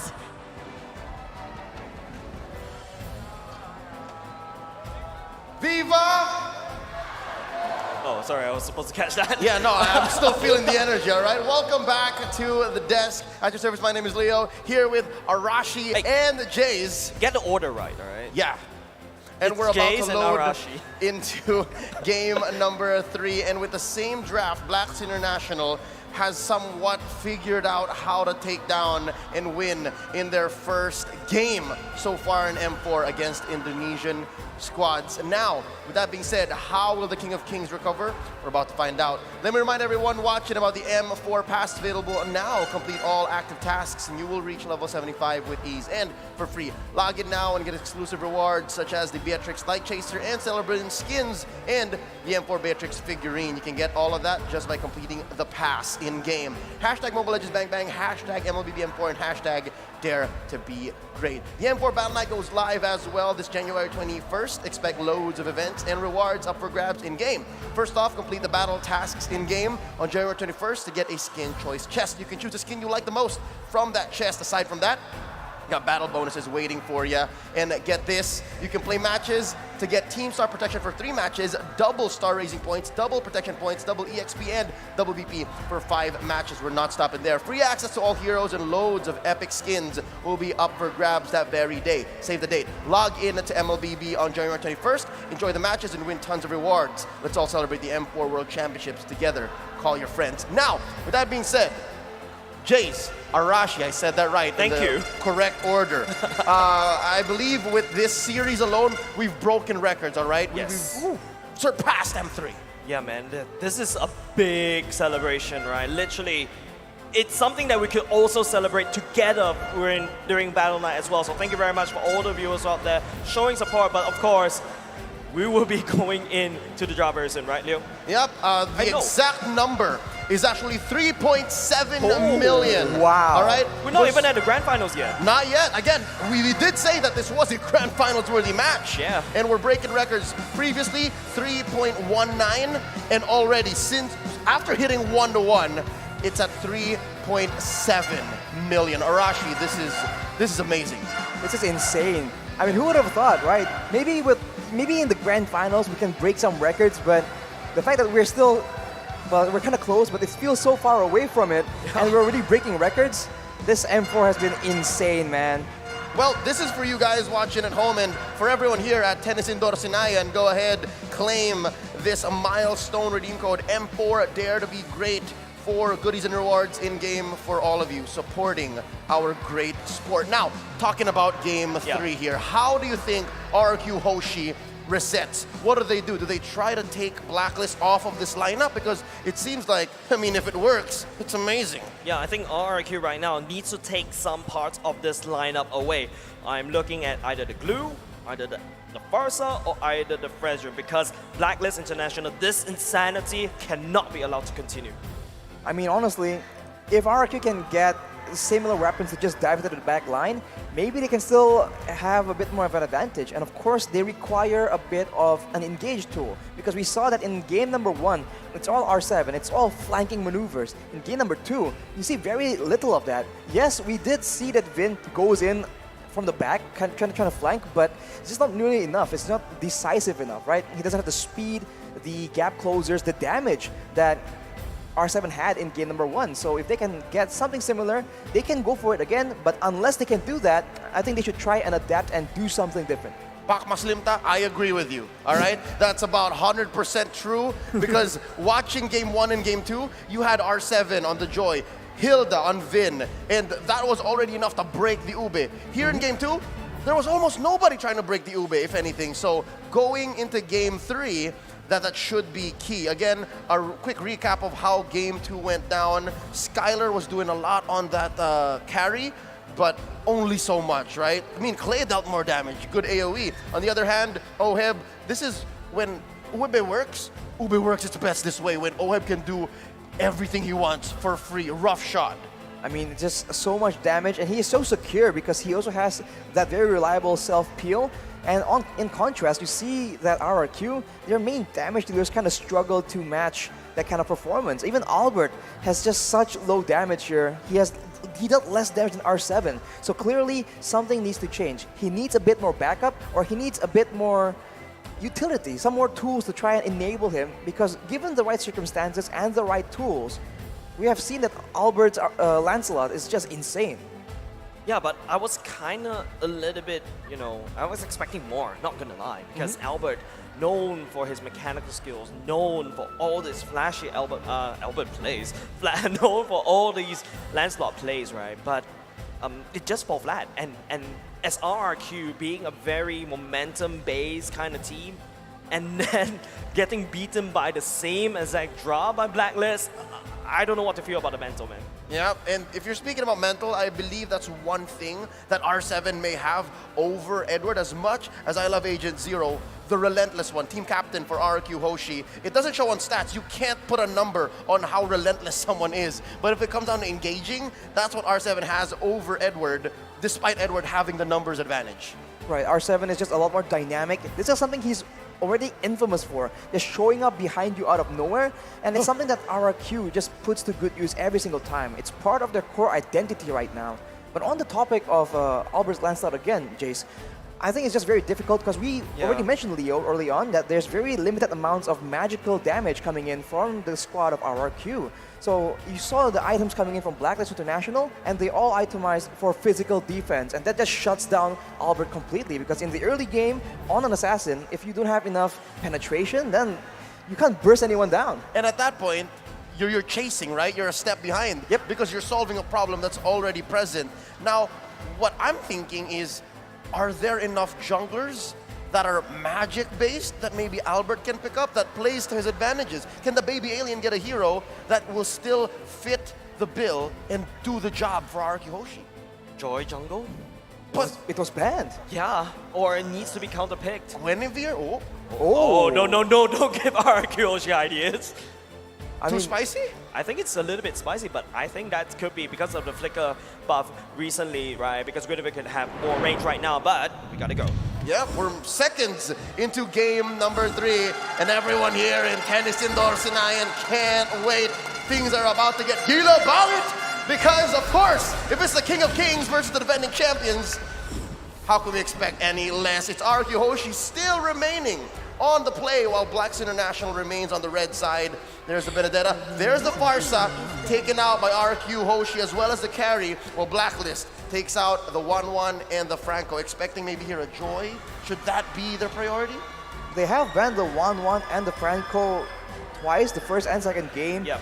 Joy comes in the second game, and here I think it's still a very valuable ban to be applied here, because of course it can go in the hands of R7, but it can go in the hands of Albert as well potentially. It's just such a flexible hero, and I don't think Blacklist want to deal with that. I think right now is the fact that it feels like the pattern right here from the side of Blacklist International. 1-1, Franco ban. Like what you say, Narashi, 2 games in a row, Joy definitely should be going right there. But I think if you are RRQ right now, I think you really have to prioritize that Fanny pick right off the bat in the first pick phase. So right here, first pick.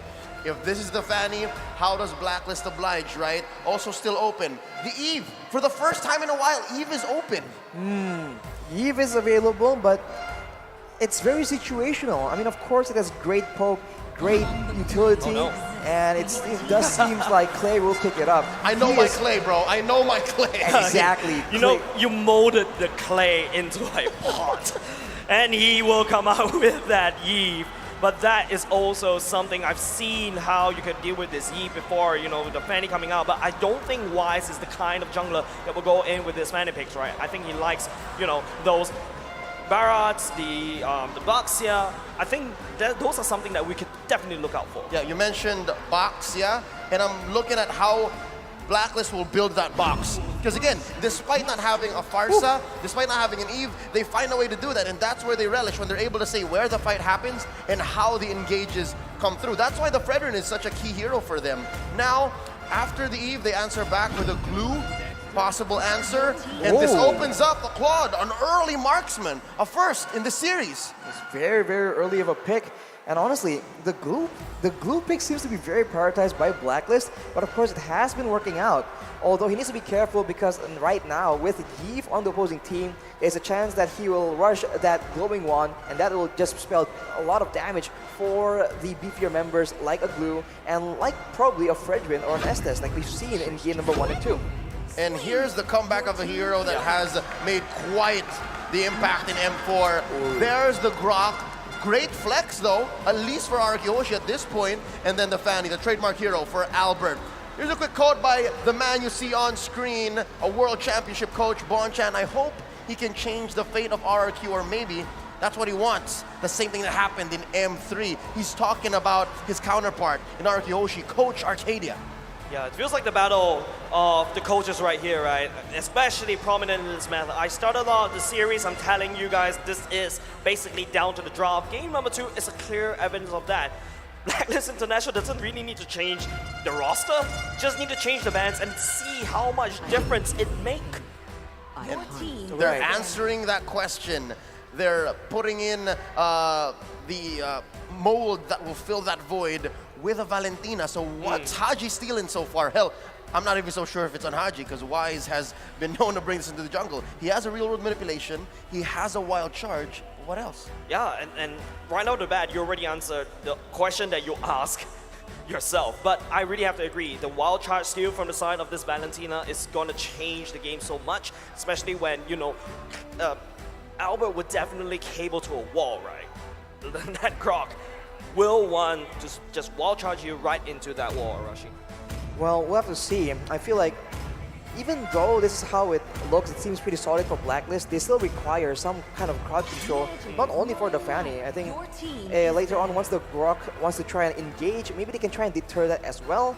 But the next band that they pick is going to be the Harriet, so trying to make sure that the DPS output coming in from the side of RRQ is, I guess, limited, and especially because Harriet is survivable and can do a lot of AoE aside from just DPS. Already what we're seeing from the RRQ Hoshi lineup is their box is just amazing, right? You're able to put up Guardian's barriers to say up to where the opponents can go or where you want them to stay, and then you have the rule manipulation, and then Albert cleans up. By banning out the Harif, you take out one more factor, one more possible war zone that RRQ can say, because if the Zaman Force drops and it's Skylar on the offensive, best believe bodies are dropping. Yeah, definitely. And not only just that, with the Yi going into play as well, it will be literally raining damage and Big Bird. Now that's a card that gets taken away by Black. That's another thing I also have to point out. RRQ very strong in this Fanny pick. If you notice how Albert plays the Fanny, right, was able to find the right target in the midst of chaos. I think that is something that I think Blacklist International have to start respecting. Yep, and going into the final phase, Arashi, what are they going to get here? Because I'm not so sure where the Valentina goes. I'm really thinking that there's going to be crowd control for sure, but maybe it's a Fredrin. We've seen that for sure. But I'm wondering, with that Fanny in particular, are they going to try and get heroes that can deny dashes, like the Mincetar, like the Kufra? I mean, it's a solution we've seen some teams explore, but I'm not sure if Blacklist likes doing those out-of-box picks. I feel like they'll rather just go for their own normal picks and try and manage it through execution instead.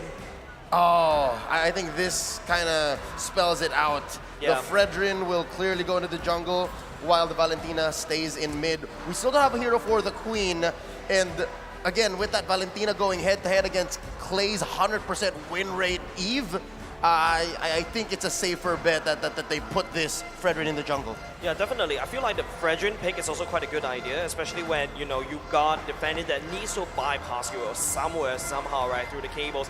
If you can time it just right, the taunt will be a very big hard CC towards this Fanny. I think the question from the side, I think Arashi pointed out very interestingly, Mincetar is something that Blacklist International can definitely explore, but is it All My Venus's identity? But before we can answer that question, it's going to be a Lunox getting locked in from the side of RRQ. That's a lot of magic damage, if you ask me, coming out from the side of RRQ, ending the draft with that Kufra as well.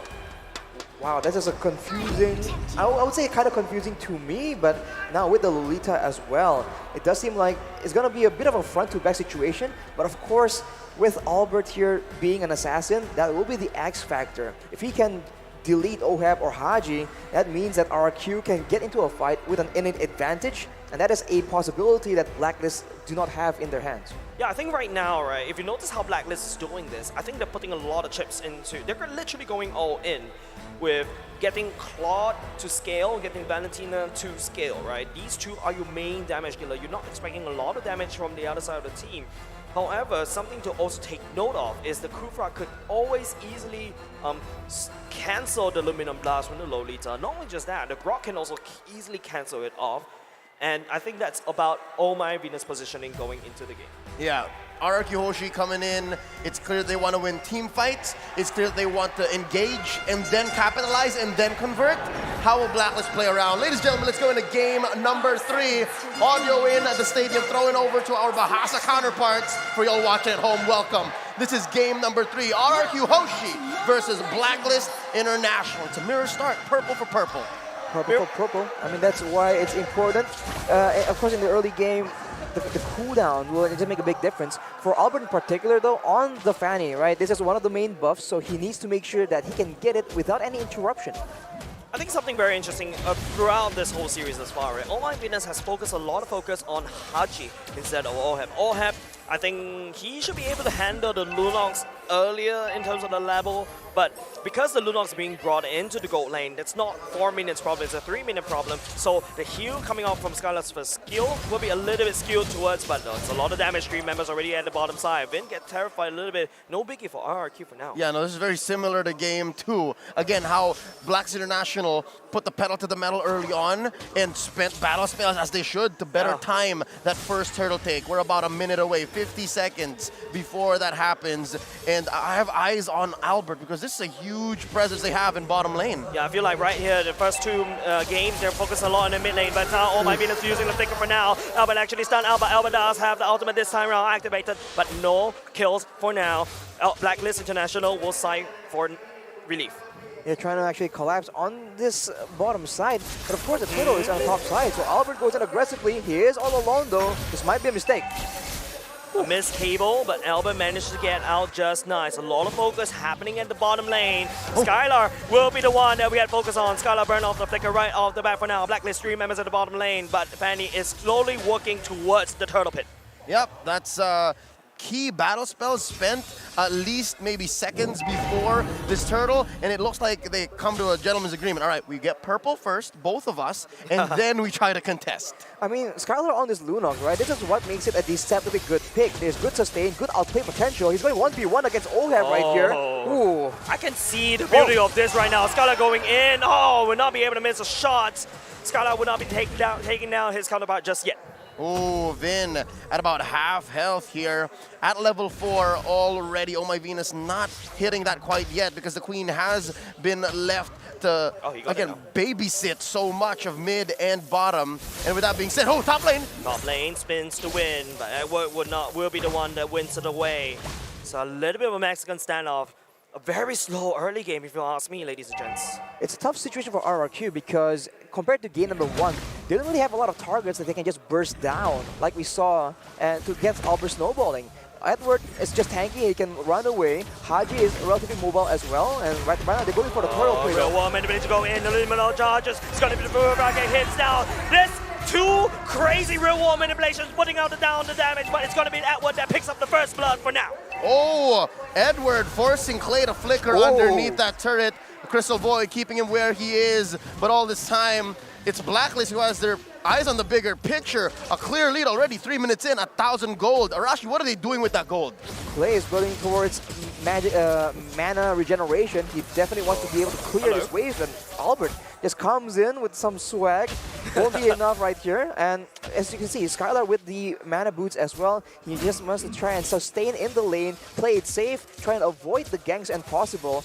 And on the other side, Blacklist, you can see, starts itemizing for physical defense. Again, trying to counter, ensuring that Albert does not get to snowball, because that is a big factor for RRQ's victory. Something interesting right here. Oh, that's a wall charge already used, right? On top of Edward, but Edward just walks away, scoff it off like a boss. But hold on a second, Real Woman division coming down. Limited march challenges. Albert will be able to pick up the bubble buff for now. Haji will respond to the same. Ben coming in, just bouncing around. Alzheimer's revenge going in. It's a choke point, and the son of the man for RRQ. And right now, Blacklist International picks up the double kill at the same time. Albert trying to spin the win, but we'll be able to take out the Queen for now. It's gonna be the Roma traded for 2 members, but Wise is not putting out just yet. Edward picks out R7. What's impressive is the fact that Haji did not die. I could have sworn his Valentina was gonna bite it, but again, that's just what happens when you're the KDA machine. This young man has been playing jungle for a while. His career started that way, and that's what explains his mechanics. Speaking of mechanics, Albert looking for one up top. Not enough damage, I don't think so. Edward may have goes in the split just right in time. Albert will be getting out. Lumina Blast, oh! Skylar has to burn the flicker and an ultimate just to get out of there. Arashi, second turtle, spawning in about 5 seconds. Who has the advantage? I think Blacklist definitely has an advantage right now. 3K does not seem like much, but it does make a difference. And they have the pressure because we've seen that they are the ones being more successful in these big fights. They are the ones that have the beefier members that have been able to survive most of the damage. And RRQ, they have to be careful because Clay and Albert has been the main target. Albert is in the vicinity as well. Wise will be the one that wins the retribution method for now. It's going to be Haji letting down the fire. Would not be able to stun RRQ for now. Blacklist International to pick up their prize and to walk away. It's a bit curious right right here because usually when we see Clay play the Eve against a Valentina, he is very careful in letting that Valentina steal the real manipulation. In this game though, Haji has been very active using that to spell demise for RRQ. It's just quite the interesting situation. I wonder what exactly is causing this. But as we look at the items right here, Ohab already has the Demon Hunter sword, so the frontliners, Vin as well as R7, are going to be a bit squishier in his eyes. So that is something that we have to be careful about. Play will not be able to activate the real one manipulation in time. That's another kill. Giving over the time to Blacklist, but Albert trying to spin. Will not be able to find a kill. Unfortunate for RRQ. That was ults and a chicken sandwich thrown in there to take down one. Oh. But it's not done. It's not going to be enough. It's going to be Haji. Will not be able to push Vin right into the wall. Blacklist International walks away alive. That's a tough situation, man. We said RRQ has no targets on the side of Blacklist International, but the opposite is not true at all. If Clay gets hit by any kind of crowd control, the follow-up is more than enough to ensure that he gets taken out. So he is a sitting duck for the members of Blacklist International. You know who's a sitting duck? Oh my Venus. Concealed right out of there. Albert, just not enough damage. You mean invisible duck? Conceal play saving the queen there. And again, it just shows that RRQ Hoshi, at this point in the game, mid-game, 6 minutes, 7 minutes approaching, they need to shrink this 4K gold lead. And they're doing their best, right? They're finding things on the map, and it's come to the point where Wise can steal buffs away from Albert. This is a difficult place to be for the baby alien. I think right now, just RRQ unable to use Albert to find a pickoff. Another thing that we also need to take note of is Skylar 000, right? Going into the clock item as the first item, he needs more time to get more damage to rack out. But once he gets that threshold, you expect Wise to get chunked down very quickly. Later on, though, it's going to be a moment where the Lunos will do a lot of damage. Look at the glass! Go all the way in. It's going to be R7 wall charge. The Blazing Duet going over the back line. It's going to be Haji reborn the same. The turtle is actually forgotten by both of these two teams. But Albert is actually the one that falls. Skylar following suit. Wise will also pick up Skylar as for free. And they will go ahead and try to crack the mid lane open and then rotate over to the turtle. That choke point became their demise. RRQ Hoshi giving 3 members away for free. The Blacklist. That load lead just astronomical at this point. 8 minutes in, about 7K. This last turtle going for free to Wise, and the map is red. It's just it's so sad for RRQ. They tried to make the play happen, but they get comboed instead. I was about to say that later on, there'll be an extra factor in Skylar being a big problem for Blacklist. But before that can even happen, Blacklist seems to be trying to end the game early, make sure that the gold lead is just too big. I saw that, right? You saw that, right? It's so weird. Albert was trying to invade, take the purple buff. Don't forget, a Fanny without a purple buff is basically playing the game with half your hand. Albert is doing exactly that. Well, where did the purple buff go is my question. Now it's Wise's turn to do the same. And this time he gets it. No orange for you, sir. Not today. Let's look at the items here. About 9 minutes in. What's going on here, Arashi? Can we expect Skylar to come online soon? Well, on the other side, Ohab already has the golden staff, so things looking more difficult for him. And Skylar is still so far away from his power spikes. It's going to take a bit longer, man. Stamina blast across the wall for now. There's the flicker going in. We'll be able to catch Vin at the same time. Real woman manipulation coming up for Clay. Providing some support as well. R7 will not be able to find anything at all. Actually, will be the one first fall. But Skylar, here comes the Blazing Duet coming off. We'll be able to pick up R7 in the back line. But unfortunately, Skylar will be able to return that trade. 2 damage dealers for just a Arc and also the Kufra. A relatively messy team fight. They engaged with Valentina, Haji getting the wild charge, and was taken down even before it made a difference. So with that being said, where does RRQ Hoshi go this time around, Arashi? What does Albert do? Albert needs to just be a nuisance right here. There's no real easy target he can just one-shot. So if he just splits the map around, making sure that the members of Blacklist are constantly worried about him moving in out of nowhere, he can allow the rest of the team to just do damage, because we saw that Skylar, despite only having a Clock of Destiny, is beginning to do a lot more damage. So, yeah. Personally, I feel like, guys, Albert has been going out without purple buff. Hold on a second, he may actually be able to do something for now. Skylar will be able to shred all my business in the back line at the same time. Skylar almost close to take down Haji though. But back to my point, I think Albert has gone 3 minutes without a purple buff. And look what Blacklist is doing. They're just starving him. Yeah. That's key. And again, if his goal is to split up the map and maybe pick up a purple along the way, then that's just gravy on top, right? And they're not out of the woods just yet. There's a small win here that they're looking at, a possible push up top. I think, ladies and gentlemen, we gotta take a look back at this game. If you notice Blacklist International, they did not clear the purple buff. If you notice, the purple buff is there, but it's only that small little dude, right? Right now, what Blacklist International is doing is basically starving out. There's only one purple on the map. Oh, and they've turned it into a bait? Because look, they're engaging. Look, they're engaging for now. It's going to be Albert this time around, unable to secure the purple buff for now. It's going to be Min that actually falls. Engager coming up from RQ. Skylar is trying to be doing some damage by the backline, but will not be able to find it. R7 going in. The Blazing Duet coming in the backline. The Lumen of Blast charges will not be able to connect on top of Skylar for now. Albert coming in for sweep. Haji will be the first team to fall, coming up from Blacklist alongside with Haji. 2 for 2, and just like that, key members going down. Vin and R7, while Blacks International, I wonder who made this call. I'm pretty sure it's the Queen. They go straight for the Lord. Straight for the Lord. Albert is trying to make a play happen here. He is alone. He is actually 3v3. He does have the retribution, ladies and gents. It's all about the retribution. Albert will not be able to do so. He will lose it live to the Queen. Instantaneous punish. Arashi, what's RQ Hoshi to do? They need to play a more conservative, man. I think that when they try and counter-engage with the wild charge, they're finding a lot more success, but Blacklist is not letting them breathe at all. Right now, RQ are trying their best to clear the waves, and if you look at Skylar, the damage is starting to build up. He has a Divine Glaive, and if you look at R7, he has a Blade of Despair as well. So the damage is available, it just needs to land on the right person. But of course, Oheb already has the Athena shield as well. Unwilling to ensure that he does not get shut down, get picked off by the members of RQ. Game 2 draft, again, it was so easy for Blacklist to defend. Again, just build physical defense. But now I'm liking the damage coverage. There's a good amount of magic, good amount of physical, especially from R7. I am afraid to walk into his grok in a dark alley at night. But now it looks like the choke is continuing. No purple for you, says Blacklist, as they go ahead and pressure all lanes. The map is turning red. The strength of the Fanny is being quelled. Usually you're so mobile, now you're stuck in your base. Yeah. I feel for the baby alien. It feels bad, man.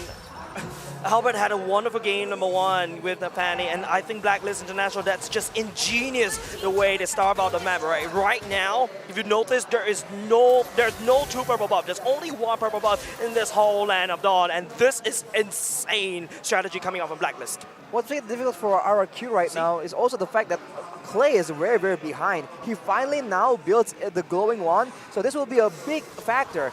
Multiple instances of damage will be buffed by that item, so in these fights, if it draws on for long enough, there's going to be a lot of extra damage coming in from that Eve, and also a lot of percentage HP damage coming in towards Edward, Wise, and Venus. So we'll have to see if that will be enough for RRQ to win the next team fight.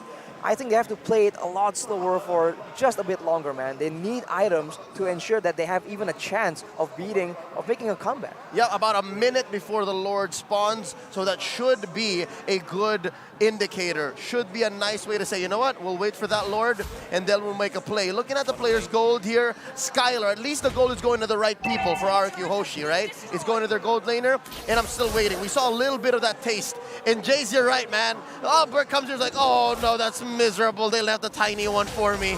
Yeah, and the worst part is it's going to be Wise already at the purple buff. Basically, Blacklist reading RRQ's movement like an open book. There's nowhere that Albert will be able to do anything. Once again, Wise in the purple buff away from RRQ.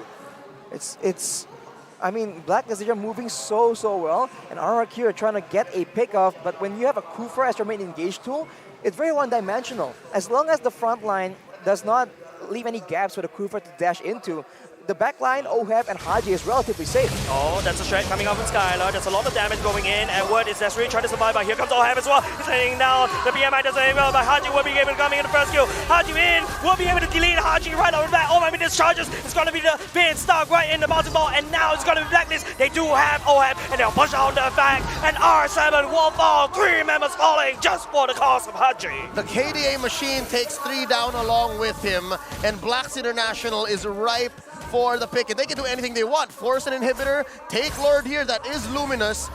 Arashi, what's the best call? They have to try and clear the wave as much as possible. I mean, Albert has already tried and done that, but in the bottom side, 3 members of Blacklist trying to make sure that they can do something. Manipulation, Oheb already half HP. He has to slow down Clay. That's only person that actually defends for now, but at the same time, Wise starts down the Lord. That's a 1v1. that Wise has started. Albert. And it looks like he can. Albert! Albert will not be able to connect. The split. Unfortunate pass if it's not full enough for Edward to jump on top, but it's already Wise, already on the job right here, putting down some damage on top of the Lord. It's going to be a free Lord over to Blacklist International. So much pressure coming from Blacklist, and they waste no time at all. Getting the Lord, they go for the purple buff yet again. Oh, Luminum Blast charged up. Luminum Blast gets cancelled, but that is okay because Haji can also engage for Blacklist International. Finn catches Wise, but oh my god, Albert cannot do anything for now. Blacklist International will push up their advantage, but they have another Lord marching down bot. Just as quickly as Albert cabled on through, he says, nope, never mind. That's 5 members of Blacklist I could be walking into. Looking at the items here, Blacks International, they're at the 52K threshold. Give them maybe 10 more, 15 more, they should start building into everything and they can juggle. RQ Hoshi, I'm seeing some blanks for Skylar, even Clay. So again, they have to extend that limit wherein that magic damage is gonna hurt Arashi. Yeah. Exactly. Lord charging in, Ohab has to be MI all the way out. The damage has been down for the side of Blacklist International. There's some free Lord marching in from the bottom side. Clay force the real one manipulation going all the way up.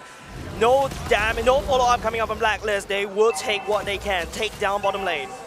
They're able to get the bottom side turret, and now they're just playing it very, very patient. They understand that they don't have to do anything extraordinary. If they just play calm and calculated, they are set for success with a 12K gold lead right now. And as you mentioned, Leo, the magic damage is going to start to hurt, but if you look at Blacklist items, they are Radiant Armors and Athena shields all over the place. They are well prepared for those late game team fights. So it's going to come down to utility, right? It's going to come down to what you got. Not, well, both. What you got and how you use it, right? It's about the engagement, and maybe that's where Vin is going to be more important. They forced out a flicker from Clay this early on. I think the most important thing is how Blacklist has full control, and look at what they're doing right now. He's leaving a free, I don't know, gift behind for Albert. Albert's not going to do anything. He is now, unfortunately, it hurts to say this, guys, Albert is just a split push minion. Yeah, no, because of the fact that there's 2 Lords for Blacklist so far in this 18-minute game, we're approaching that. The waves are just so much more powerful. Albert, that's a very dangerous neighbor for Will. He has the cable all the way out. Blacklist International actually putting up some damage from the side, but Luminum Blast actually charge out. R7 using the wall charge again on the way. They don't want to engage Blacklist in this form. And now Blacklist has uses a bunch of ultimates. The Lord fortunately is not up, but RRQ, they understand that they have an opportunity here, a small window where Venus does not have the Luminant Blast. They might just get emboldened by it. They might be looking for a chance to try and make something happen, but of course Blacklist already just waiting, setting up traps around the map for the members of RRQ. What's this last item that Clay is building towards? Could that possibly be necklace or Winter? Winter? Winter Truncheon? I feel like you would just, at this point, require a lot more damage. Yeah. I think the Holy Crystal would make sense, but we'll just have to see, man. It all depends on how the game progresses. And now with the Lord up, Blacklist yet again is pushing the tempo, and RRQ might be forced to engage onto one of the tankier members of the front. That is not what they want. Do they know this? There's 3 members of Blacklist up there. Is there vision on this? Because this rotation could be lethal. And I'm talking about both of them. This could have been a map absence from Blacklist, but no, they're looking for an answer. They're just making sure that they choke away the purple. The lack of information is hurting, especially RRQ, but at the same time, Edward tries to really try to buy some time. Albert is the one that gets stunned out. He has a cable all the way out of there. Blacklist International, they're looking for the hunt. They're looking for the assassin from the side of RRQ. Nothing to be found right there. The Luminous Blast lands on top of the Kufra, but would that be enough though? Blacklist International, I think they could spend it too much, and Vin jumps all the way in. The real wall manipulation, but that's a nice iron ultimate coming out from Vin. Hopefully to try to change the game around. Skylar will be able to take down OM, and Blacklist International may have overstayed their welcome. Edward desperately trying to do some damage to the R7, who actually possessing for now. I think Blacklist International, they overstayed their welcome. That was a 1-for-1 in the end, right? Gold laner for gold laner. And if you're 10K behind, 11K behind, I see that as a win. RQ Hoshi, they walked into that fight with conviction, and they walked away with a small win. Right now, Lord, 4v4 fight. Skylar, go both gold laners. There's no pushing power coming out. It's up to Bin to try to set this up. Oh, Vin is trying to make the engage happen, but that's a lot of damage being traded on back to him. Look at Omar, Vin is making the play work.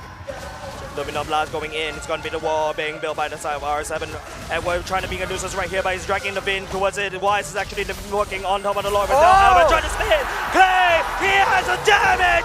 He takes down the Valentina. And now it's going to be Valentina. He's trying to desperately try to do some damage control. OM just respawn. He is trying to make a beeline, but here comes R7 wall charge. Looking 2 members out from the side of Blacklist. It's going to be a back-to-back fight at the Lord Pit. It's a 4v5 right now, 20 minutes in. Every single death is painful. Every death timer will be upwards of a minute if you make the wrong mistake, right? So this is very dangerous. RQ Hoshi have found a window. Finn charging it all the way up. Oh my goodness, there's nowhere to be there. Wise is actually going in to activate the window horn already. It's going to be Albert trying to look for some makeup right there, but the wall is actually blocking OM. And it goes. The Clay coming in with the red wall manipulation. Wise has to run away. OM and the back line with the blessing to win.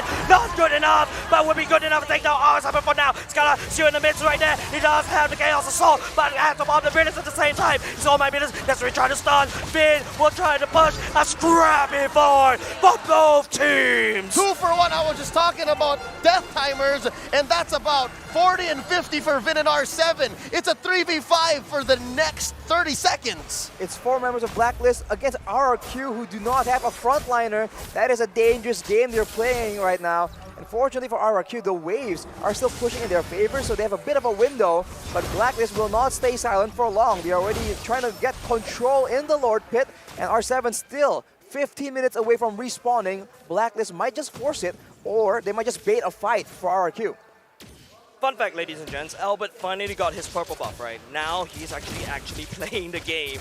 Blacklist, on the other hand, you know, they've got Wise coming back up. RRQ, they know they cannot accept this fight. They have got 2 members down. Clay reward manipulation is available, but I don't think they can do anything for now.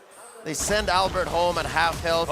Charge up some energy. And word flicker, Clay will get possessed. Oh no, real one manipulation go in. Albert is really trying to go in the save. Haji will be taking the real one manipulation away from the side of Clay. Will be responding, but the main prize right here is Wise. Focusing on the Lord instead. Haji will be able to take down Clay. What? Oh, the stray. Oh, the Lord. It's crazy games coming out from RQ. But Blacklist International, they're not giving up. They will take the fight with the trigger going in. It's gonna already go. It's gonna be the Luminum Blast coaching.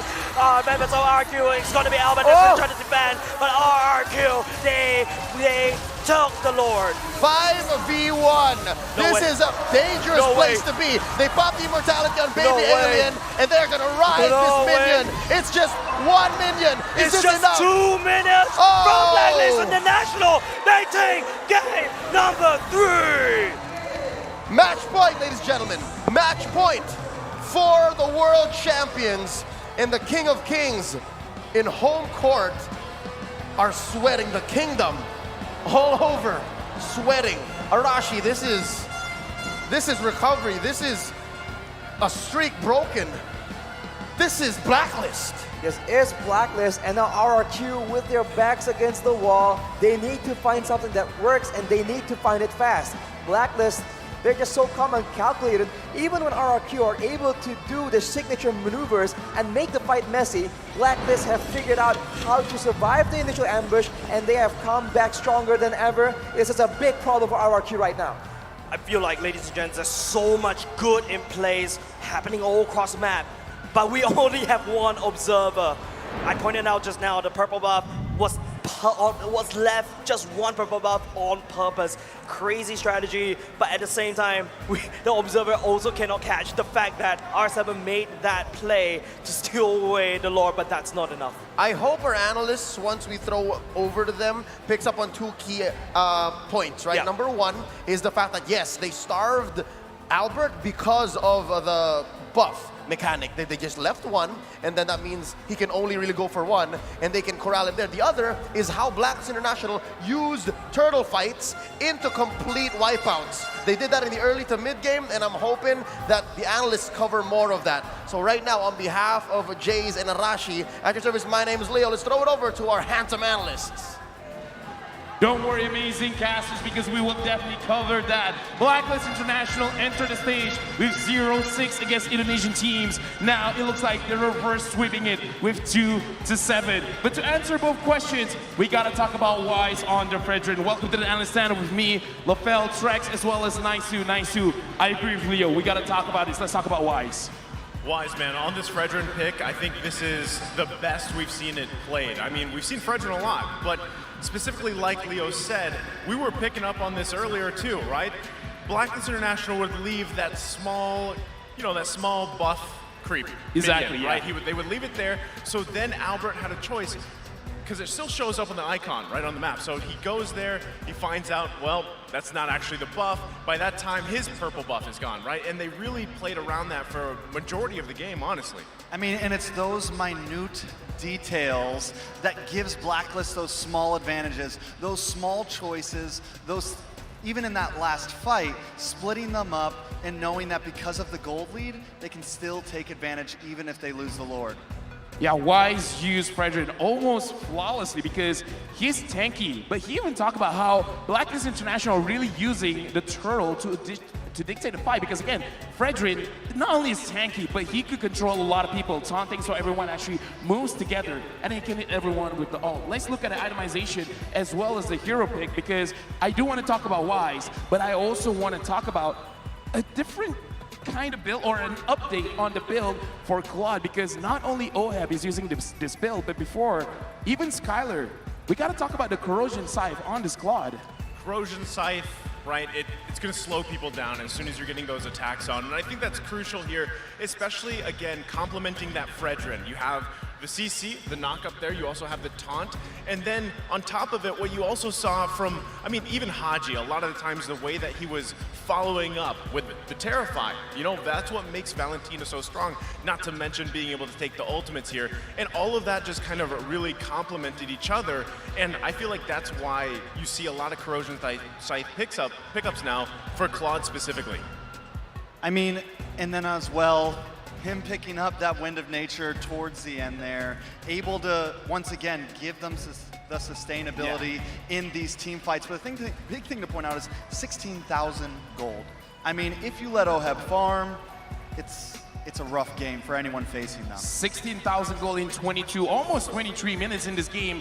Gave Oheb, the rich guy, 726 gold per minute, and he is indeed the carry. 125,000 total damage dealt just by Oheb. Forgotten one is also Oh My Venus, and I kind of feel like this is what is beautiful about Blacklist International's draft, is because we talked about how Wise is using the Fredrin as well as Oheb having the Corrosion Scythe on the Clyde, because usually we just see Demon Hunter Sword, Golden Staff, and then straight into something like a Wind of Nature, Malefic Roar, either damage or just to survive. But having everything work together, there's so much slows that RQ Hoshi, if they start to initiate, there's almost no way for them to go back. So once they commit it, they can't be like, oopsie poopsie, I'm sorry, let's get out of this. They can't do that. Yeah, it's tough for them to, and this was kind of a similar situation from game 2, right? It was a lot of that push and pull between both these teams here, but this time too, I mean, it was great to, well, we didn't get to see it on camera, but that Holy Mary play, the wild charge from R7,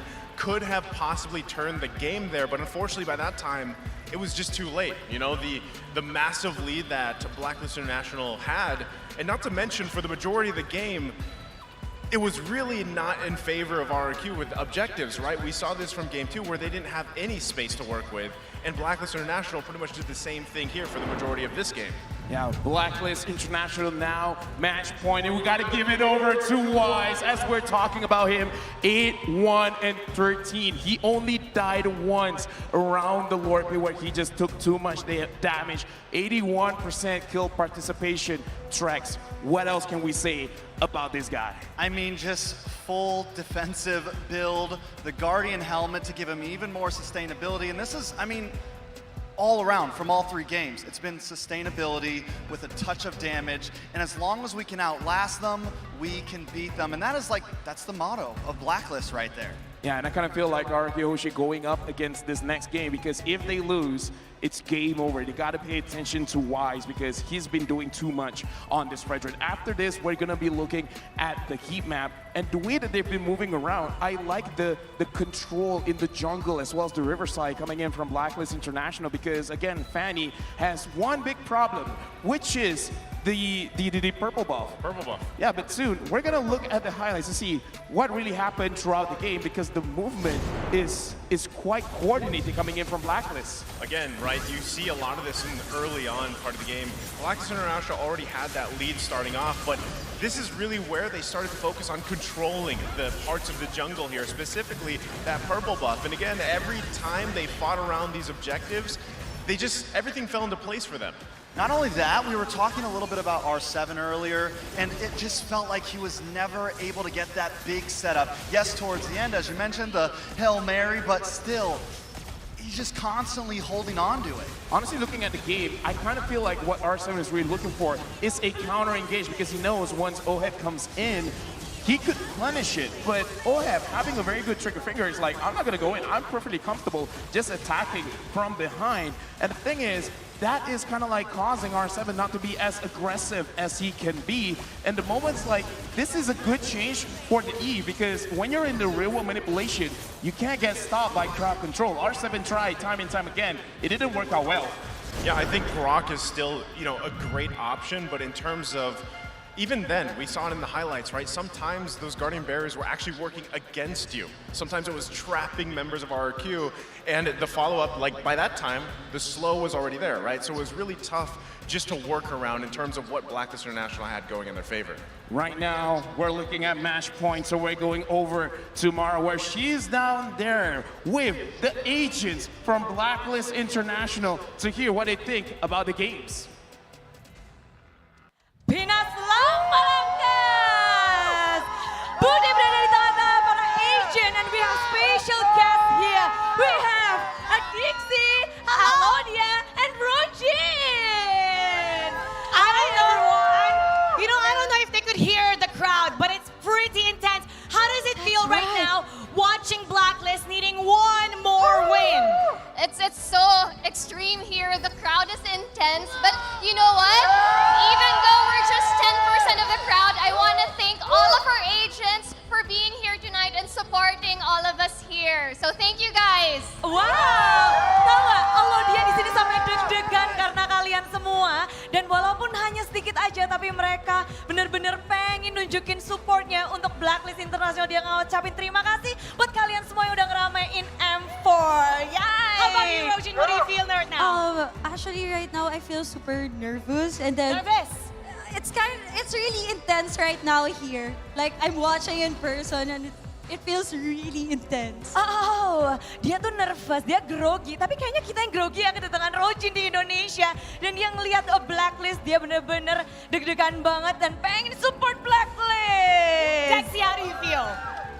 Even though I'm not the one playing, I feel overwhelmed. But I'm really excited on what's gonna happen. Oh, Dixie, dia bener-bener penasaran apa yang bakal terjadi karena ini baru game yang ketiga dan mereka bener-bener pengen tahu apa yang bakal terjadi. Okay, I have a question. This one is for Alodia. The guy over there says it's gonna be 3-1 for RRQ Hoshi. What do you have to say to that, Alodia? Hopefully 2-2 and may the best group win. Very nice. Harapannya sih 2-2 dan dia berharap bahwa yang terbaik yang bakal menang. Of course. How about you? You have anything to say to Blacklist International now, Dexy or Rojin? Good luck! Woo! Good luck! How about Clara? Let's do the cheer. When we say Blacklist, you say break the code. Take it. Let's go.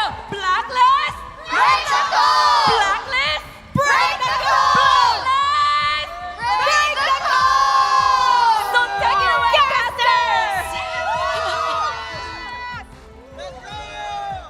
Welcome back to the Desk at your service. My name is Leo. This is Jays, and that's Arashi. We're setting up to go into game number 4, and I just gotta say, fellas, that's the first time I've ever heard a team co-owner say, let's take it to game 5.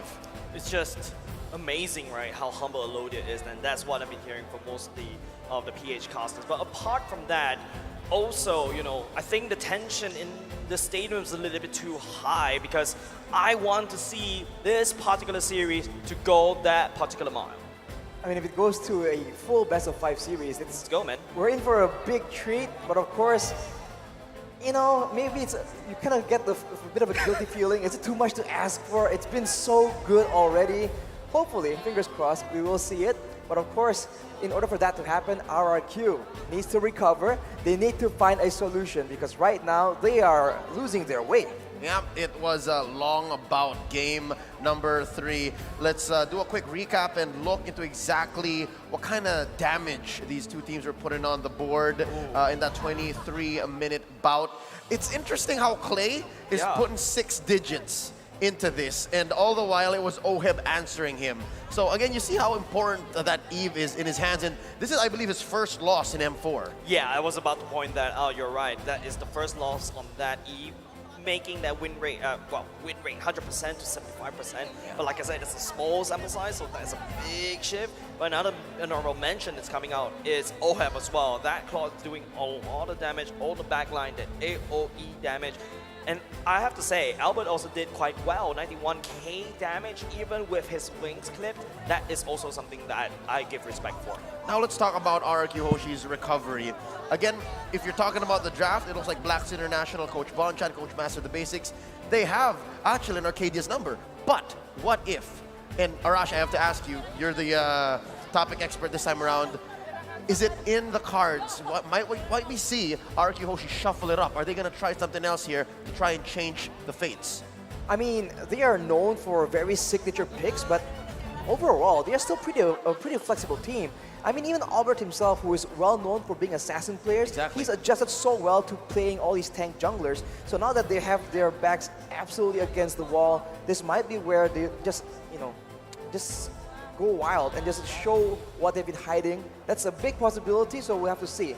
As Jace always says, it all begins in the drafting phase, and of course, we'll see if Blacklist can come with the same comp again. So are you saying Sang Raja, Game 4, go bang at Gila in the draft? Because again, I think that's where this is going. Because they solved the Fanny, they solved the Grok, they solved the Eve on Clay, which was 100% win rate. Blacklist let that through. So maybe this time around, get creative. I think that's the only way, possibly. Maybe even try to trump him in the early, but it's easier said than done, right? Yes, I mean, this is the series that's well deserving to break the M3 results, right? That PCU, but we're gonna go into draft. The canvas of this draft needs to be painted. And again, change the palette, use new colors. And when I'm talking about that, I mean switching sides, because it's been RRQ on blue all throughout. Let's see if we'll see a switch up this time around. Indeed we do. Yes. It's Blacklist this time around on blue. They take out the Franco to join the Eve, open with a Farsa pick, while RRQ Hoshi, they got the 2-pick swing back. They battled the 1-1, the glue, and the carry. First off, from Blacklist, it's going to be that Farsa. There's so much roam potential, decent amount of crowd control, and of course that long range that Blacklist has been completely abusing. So right now for RRQ, now that there's a very juicy target there, will they try and risk going for an assassin again? Because we've seen that that is a possibility that they like to explore. They've been able to just jump on Haji again and again, but of course that depends on how many dive tools they can secure in this pick phase. Oh, there we go. It's gonna be Yuzhong and the Kaja locked in for the side of RRQ. I feel like an assassin could still go very well against Blacklist this draft, but it all depends on this current pick phase, right? Yes, you got the Farsa going in. I'm thinking from the Hayabusa, but Edward is going for his signature Benedetta, and there's an Estes, and now the assassin just doesn't look very juicy anymore, right, Yo? Yep, I believe in the whole series is the first time since RRQ has switched sides, the Benedetta has come through. And this has happened in M4, I believe, already, specifically in Blacklist series, that they get these 3 first picks in this order. Almost exactly the same. All right? The Farsa, the Benedetta, and the Estes. And here's a few words from Coach Arcadia of RRQ Hoshi. We still have a lot to show you. RRQ Hoshi has many strategies related to tanks. Just wait. So this is what I was talking about. He shared this is One Esports. Yes. This is what I was talking about. Exactly. I feel like if this is a time, or this is a game to pull out tank jungler, you pull it out now. I think Wise has gone unpunished with the Fredrin pick all along, and you best be sure if RRQ doesn't ban away the Fredrin, Wise will pick it up again. Lunas actually is the pick for RRQ right now. And speaking of past strategies, etc., we've seen that one composition that I've seen Blacklist struggle with is when they're up against a Yuzong and a Kadita, actually. So that being said, that's still a possibility, but maybe it will get banned out. But RRQ will take away that Fredrin, that very pesky, very useful, very flexible Fredrin away from the hands of Wise. Yeah, this is just due diligence, right? You take out the glue. Edward has been amazing on it. I still believe that's an understatement. And you take out the Fredrin. I hear you, man. I think they have to start pressuring even Oheb all the more because he did so well with the Brody, did well with the Claude. The answer by Blacklist, they want to quell and stop Baby Alien from coming through the back line. There's the Fanny. Would not be surprised if it was a Ling. The second ban might be a Ling. Second ban coming out from the side of Blacklist definitely is going to be a Ling. I feel like Blacklist International has successfully clipped the wings of Albert. RRQ on the other hand, it's now time to ban. I'm thinking you stick to the Barats. I think the Barats in this particular draft coming up from Blacklist International is super strong. The amount of pick potential that you can do, but no, they're focusing on the Brody instead. Had to mention it. Brody, so I think they're gonna try and target Oheb potentially if they can get. I mean, again, they have a Yuzong already with a Lunox, so if they can make sure that Oheb does not have a very secure, a very safe hero, they can try and shut him down despite the fact that there is a Farsa and there is a Benedetta. If Oheb cannot scale, then the whole Ube falls apart because the main damage output is still in the hands of Oheb. Are they allowing Oheb to pick up the Claude that's still out there? I feel like that's a very big question, right? I think when I'm looking at the bans coming up from RRQ, I may not be the best drafter out there, but here's my 2 cents, right? You're half banning, technically speaking, in the last point of time, but no, it's going to be Blacklist, limiting that gold lane, the marksman pool even further. So what's left out there? Irithel, Clint, Beatrix, Harith. Leslie, maybe. I mean, I'm a big fan of Leslie, but I feel like, I'm sorry, this is not her meta. Yeah, no, the usual is there.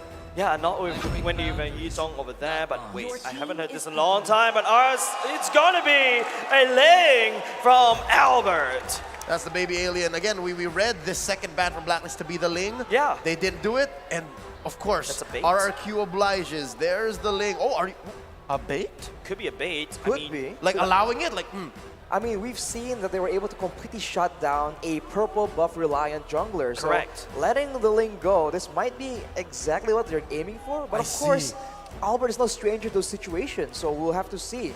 It will all come down to the rest of the picks. That's right, Arashi. I think it's all about, whether RRQ realizes that that's a problem. Because if you watch that previous game, Albert has no purple buff for a good whole 10 minutes of the game. He's practically useless. Yeah, so far Blacklist has been able to solve the Lancelot, the Fanny, and then now that the Ling has come through, we'll see if that's actually in the cards as well. And eventually, of course, the Aldous makes it through, and then the Harith. Both signature picks for the remaining players of Blacklist International, Wise and Oheb. One more pick for RRQ to try and address this issue right here, but it's looking very, very solid. Signature picks all across the board for Blacklist.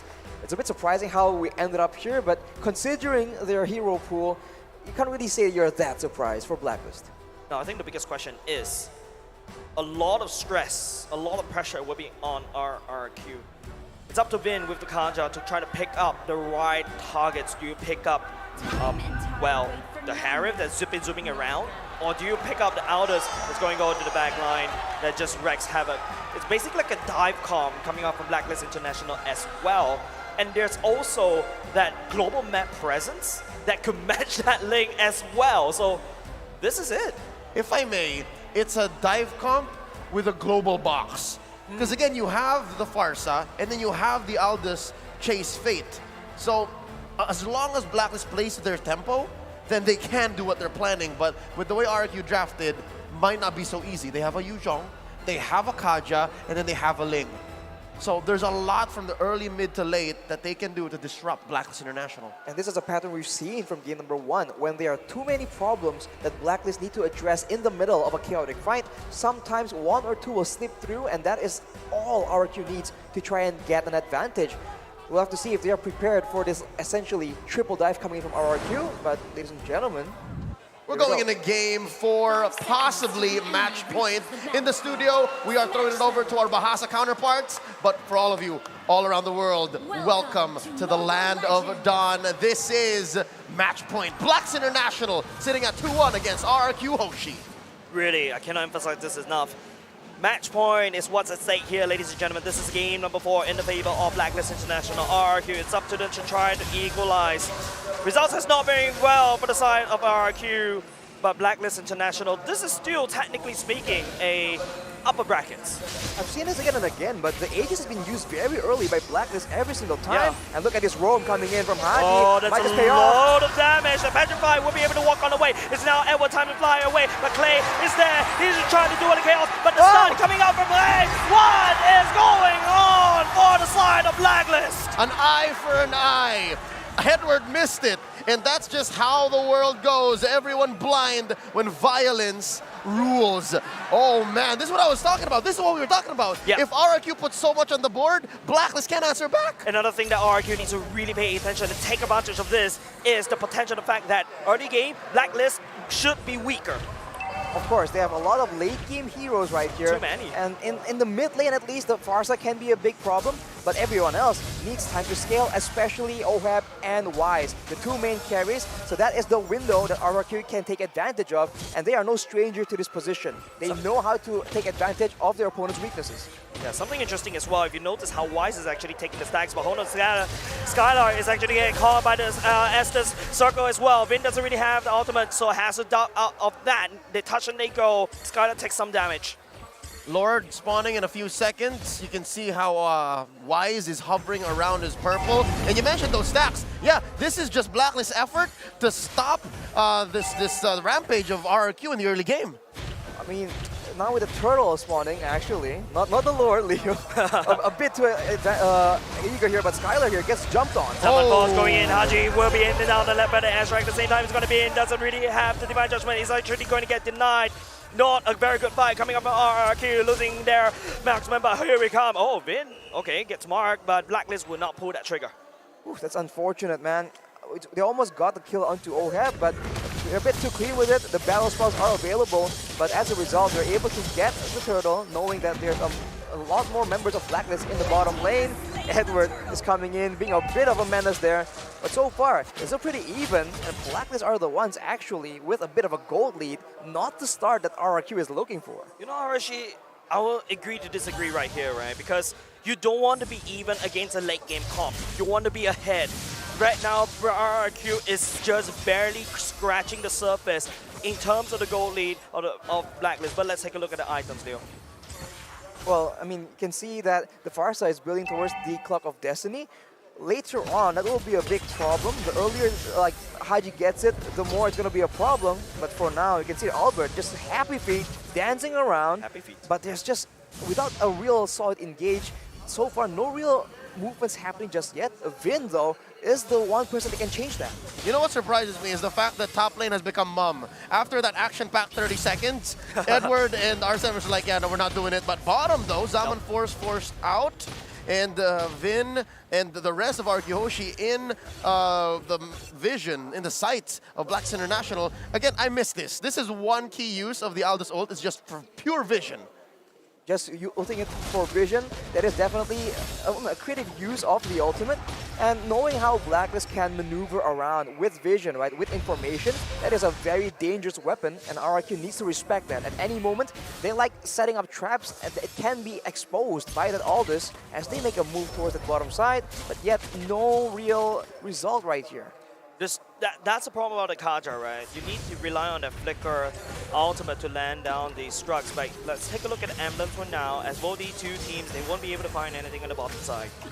It's just a lot of movement speed and cooldown.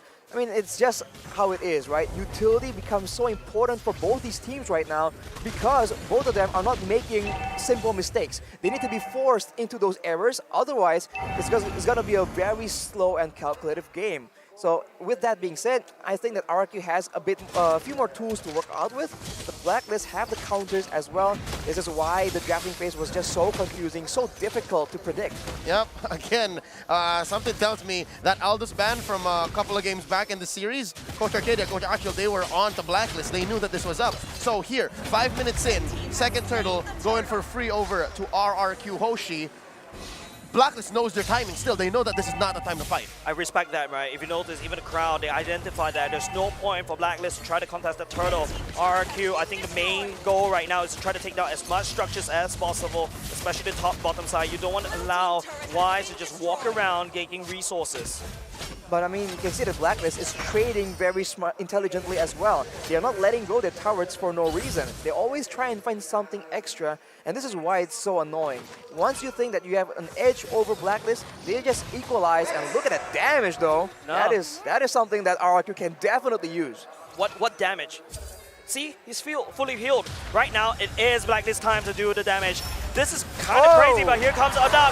It is going to be, oh my goodness, actually taken down. R7 will be trying to look for the pickup right here on the back line, but I don't think Blacklist is ready for the fight right now. Edward is actually trying to buy some time. Elba picks up another kill. R7 will also do that now soon. 3 member going down. This is not a fight that Blacklist International want to do. We just had to call it, right? Vin, with just a split second to decide, pulls Oh My Venus into RRQ's death ball, and they get 3 for free. Now they're gonna capitalize, push this top lane tier 1, and now the map is much smaller. How can Blacklist recover? I mean, James was saying, what damage? That's the damage you're looking for, man. When they combo the spells properly, that is a lot of potential pick-off for the side of RRQ. It's not just Vin pulling out Oh My Venus to ensure that no healing is done. It's also R7 with his eyes set onto Haji at every single fight, one-shotting him if the Petrify is available. It's not so easy for Blacklist. Again, yes, they have the vision. Yes, they have the box, the space. But when you're fighting a lineup like RRQ has, again, that's a mid-Lunox. Real world manipulation. Sorry, not the real world. Feather airstrike going in. Nothing can be found for now. Skylar doesn't connect the random shot. I think right here, Blacklist International is just desperately buying for time. This gold lead still okay for RRQ, but I think they need to do more. They need to crack open mid lane. They're still leading right now, but they're also working against the clock. The late game is dangerous, but the early game. Edward getting surprised, but he'll be able to get out alive right into the healing hands of Oh My Venus. That is the question I ask you, Arashi. What damage? Well, fortunately, Edward was able to survive in the situation, and now Blacklist are the ones actually trying to make a play, but they're sandwiched between RRQ. That might not be the best result. And not only just that, it's going to be Skylar getting tagged by the Elders as well. Haji going in, the Zaman Force already commented at the same time. Lunos forced to use the Brilliance, but now R7 is looking for the engage. Elba trying to look for the back line. It's going to be the Zaman Force, but Elba will be taking down the Queen for now. This is not a fight once again. Blacklist is not ready, and they will lose 2 members. This is a battle of combat mobility, right? There's map mobility, there's combat mobility. You saw how Wise had to walk through the walls. You saw that he was like, oh, Albert, that's not fair. You're on top of the walls. He just couldn't join the fight. And that's just one weakness that Blacklist has just built in. And now, RRQ's gonna choke off those resources. Personal. Yeah, this is tough. This is revenge from game 3. RRQ is saying that this is personal. Literally taking away the purple from Blacklist. Looking at the items right here, Blade of Despair and a Malefic Roar completed for Skylar. It's going to be a lot of damage, but looking at R7, he only has the Hunter Strike. That will be plenty to deal with any squishy member. And as you mentioned, Leo, if they can't kite away, if they can't find ways to survive from the Black Dragon, it's going to be a very tough backline play for Blacklist International. And look at the clapback, right? Look at the capitalization of RRQ. Straight up, going for that inhibitor. They popped the shield, they left a little bit of Oh my Venus! No way! Vin going in for the dunk! Normal healing for the side of Blacklist, but it is going to be RRQ losing R7 for just that. Wow, that was a great play, but R7 goes in very, very aggressively. And unfortunately, he gets taken out. It might not be the best scenario that RRQ is looking for, but nonetheless, they're taking away all the turrets available for Blacklist, trying to make sure that they have all the macro advantages they need to deal with an Aldous in the late game. You know what's curious is in that engagement, Oh My Venus didn't use the ult, Oh My Venus didn't use the Aegis, so something tells me it was all according to plan. Exactly. Blacklist, Oh My Venus has died probably 2 times already without activating the ult, without activating the Aegis. This is not a very good game. Blacklist is still not on form yet. Right now, RRQ, they have the tempo and they're trying to push as much as possible. This is, once again, a little bit too personal against Blacklist. They want to make sure that they get all the buffs available denied from the side of Blacklist International. But Haji secures it. Haji secures but that. yet Haji is able to secure it. This is why it's just so irritating. But now, knowing now that R7 has the Petrify available, this is going to be a very dangerous fight for Blacklist to try and commit to if they want to try and contest this Lord. Yep, it's already spawned, and there's 4 men here. R7 in the wings.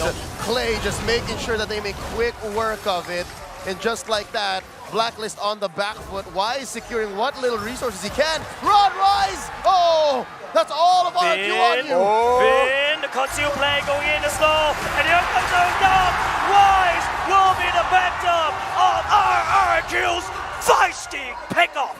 That is the potential, man. When you have the map control, you can ensure that even though Wise is near his turret, it does not even matter. Everyone else needs to deal with the other lanes, and that is how you can break up this team fight-centric composition from Blacklist International. That Take damage. a look at the items right here. Clock of Destiny and Lightning Truncheon done for both the Lunox and the Farsa, but on the other hand, Demon Hunter Sword built by Skylar to ensure that in those long, prolonged team fights, the DPS will still be readily available. Worst case scenario, Blacklist International loses inhibitor or 2.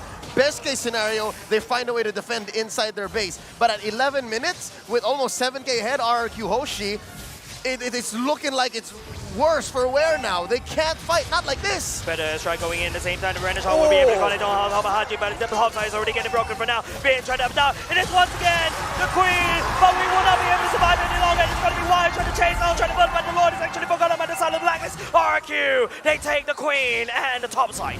2 for 1. And throughout all this, they take down Skylar, and Oheb is sitting at 0, 0, and 4. Albert choking away at Wise's resources. Arashi, at what point can we say that Blacklist can clap back and Blacklist find a way in? Because so far, RQ, I think they're willing to make these trades for permanent objectives. I mean, RRQ, they have lost like 5k gold lead, but now Haji's in jumped on. Oh no, that is big problem for the side of Blacklist. It's going to be all trying to desperately try to shut down the dreams of RRQ, but he will lose his life as well. It's just 3. It's a scrappy fight. This is a reckless trading being done by RRQ, and it's not good.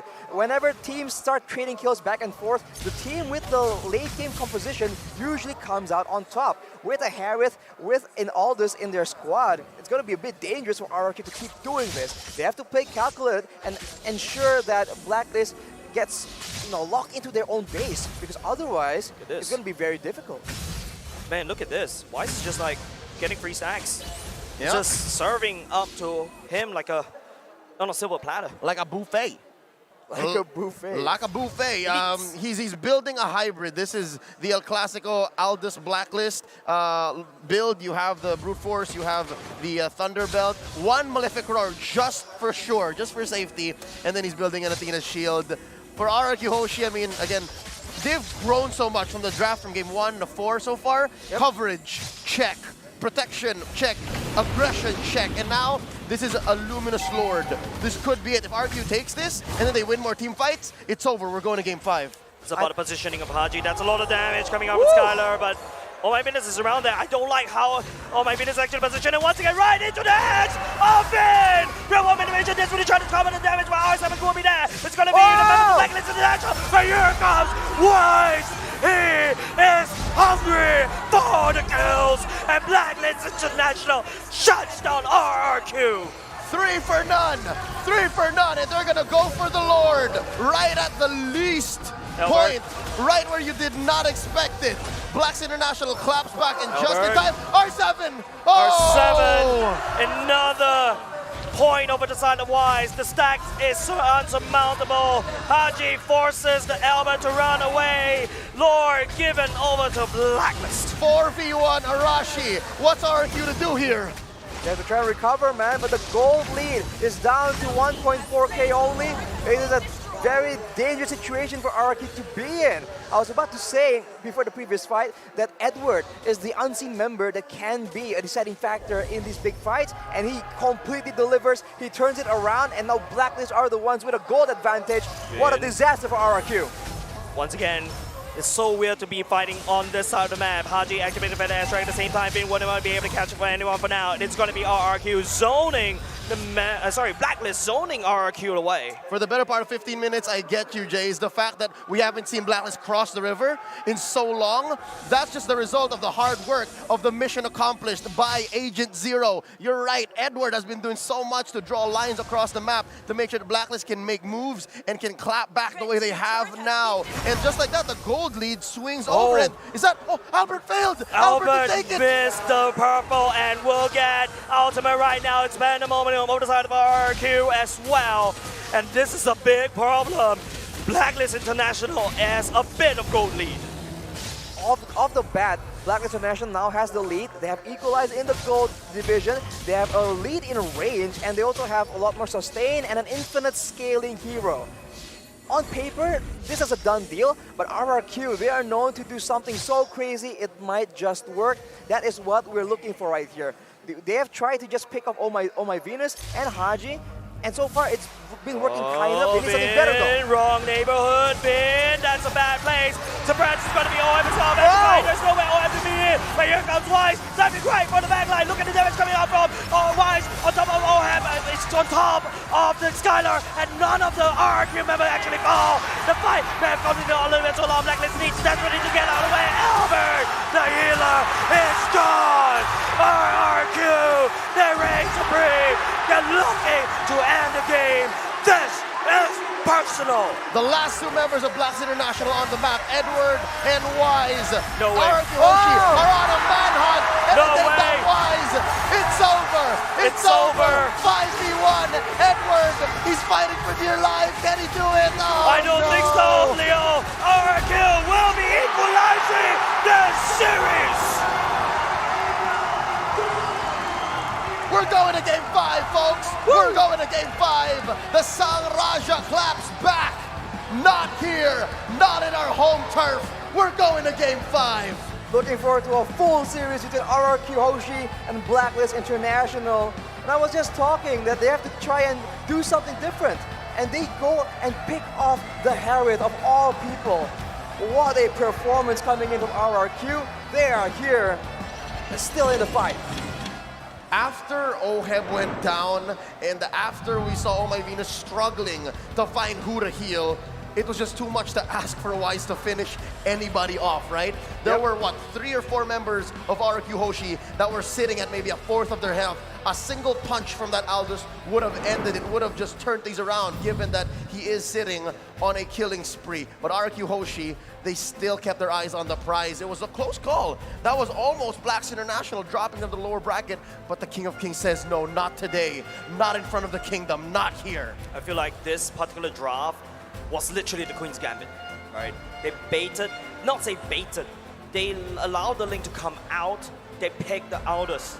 But I think they put in so much investment into the late game, and I feel like that's not exactly what Blacklist want to do. Oh yeah. But with that being said, on behalf of Arashi and Jays, my name is Leo. We're gonna throw it over to our analysts to break this game down even further. Let's go.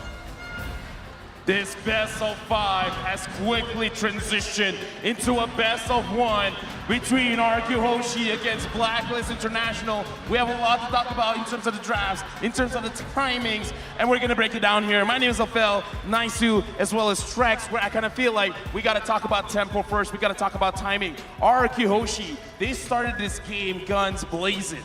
Yeah, and I mean, the major thing, Vin. I feel like he struggled a little the last game. Same thing with R7, but instead of putting him on something heavy attack, heavy set like the Kufra, it was heavy pick. And he was able to find his mark, able to pick off Venus, and when you dethrone the queen, the kingdom rises. That's the thing, right? You know that when that Kaja's locked in here, you have a couple jobs, right? You either peel for if you have to, or you initiate. And a lot of the times it was Vin deciding to just initiate those fights, found the right target every time, like you mentioned, Trex. And when you take out that Estes from Ome Venus, this gives you a huge advantage in team fight. We're going to look at itemization as well as the hero picks, where I want to take this moment to actually discuss about the heroes being used and the timings, because in that game, Blacklist International, they were losing a lot in the early stages of the game, but almost immediately at that Lord fight where Edward just managed to get 3 people with the Petrify, they really almost turned it around for Blacklist International. And I want to start with Naisu. Blacklist International, why were they so strong in the mid/going to the late stage of the game?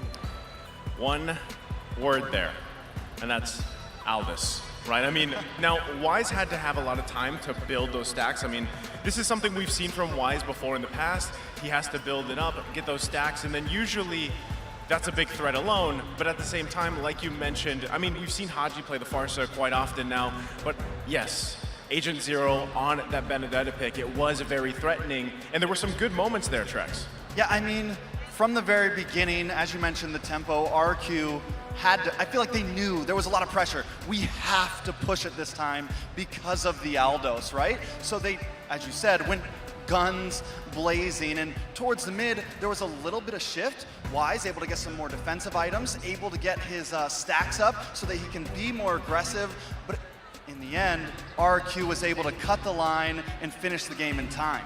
We're gonna look at the post-game stats, and I gotta say, the entire crowd was roaring because both teams were able to use the draft to the maximum because both teams managed to achieve their win condition. Albert, the Rage got here 822 gold per minute, but the carry is still Haji. Not to mention the fact that going back to the draft, when that Lunox was picked in, we didn't actually know just yet that it was gonna go in the hands of Clay, right? It could have been into, I mean, we've seen it flex quite often, right? It could have gone to Skylar, but still, the fact that they played around that, they had the burst potential because when you have Kaja, you make that decisive action, you go for the pull, you need someone to burst them down. And this just allowed Skylar to eventually get to the point on that Beatrix where he was deadly, but also the difference here for Albert, able to have a much easier time in the jungle. He didn't have to worry about his purple buff being taken. Another important thing is Oheb didn't get to play range this time. He picks up the Herod. He has to get more upfront and personal, and this makes Haji a bit more of a target here. A lot more weight was on Haji's shoulders here, and he wasn't able to get the positioning that we saw him get in the past 2 matches. I like that you guys discussed about the draft because RK Hoshi, the way that they drafted, they made sure that they were building up the success because even in the bans, banning out the Fredrin were, again, being a nuisance, but also banning out the Brody, that kind of signals that, yes, they're going for an assassin pick because Brody is generally good against assassins when it comes in, and then they just stun it out. But with this being said, we gotta look at the MVP, the guy that really pushes us to go to game number 5 for RK Hoshi. We gotta look at the MVP for this game. It's gotta be. Vin, he put, I would say, the entire country of Indonesia on his back, on his shoulders, because on again, his wings. On his wings, Vin, he did the most. I mean, it's just, it was a pristine performance, right? I mean, the Kaja locked in here, you knew that was gonna happen from the draft right away. Decisive, that's the thing too, when you're playing the Kaja, it's not always as easy to find the right target every time, but this man did it, right? Vin started off, it really allowed RQ just to play their game, play their tempo like you mentioned. Yeah, and I mean, literally within the first 4 or 5 minutes, he found Venus 3 times. Has Venus at a 0-3, and this stops their whole composition from functioning when they moved into the mid game. Now we're gonna look at the heat map, and I wanna look at how aggressive the first 5 minutes was from Vin, because again, the combination between Vin as well as Clay with the Kaja and the Lunox, they moved so much all across the map, making sure that both lanes were winning. But look, quite a heavy concentration around the Riverside going towards the gold lane. Not only that, but early on, this is where we saw that pressure on the top side, and then Clay was able to secure that first blood. And when you're already on this bursty type hero, this also makes it even faster to clear the objectives because what we saw was those turtle takes were super fast. Another important thing is we don't see him on the enemy side of the river too much. He's more of waiting for them to come to him, waiting in those bushes, waiting for that pick opportunity at this point. And like we said, he found it every time. Now we gotta look back into the highlights because again, this is a very fast game coming in from RK Hoshi. They really dictated the tempo. So looking at the highlight from the very first start of the game, this is the first very big cash coming in from Vin, and R7 this time, he's not afraid. He will go in and initiate a fight. So at this point in the highlights, they already had that lead, and it's time after time that Vin's finding the right targets. That's Oh My Venus going down multiple times here, And even with Albert being able to profit on this and just have an amazing game on that, on that link, this really just transitions into an amazing game for RRQ. I think another important thing is it wasn't only the tempo of the game, but the tempo of their team fights. One would go in, then R7 goes in.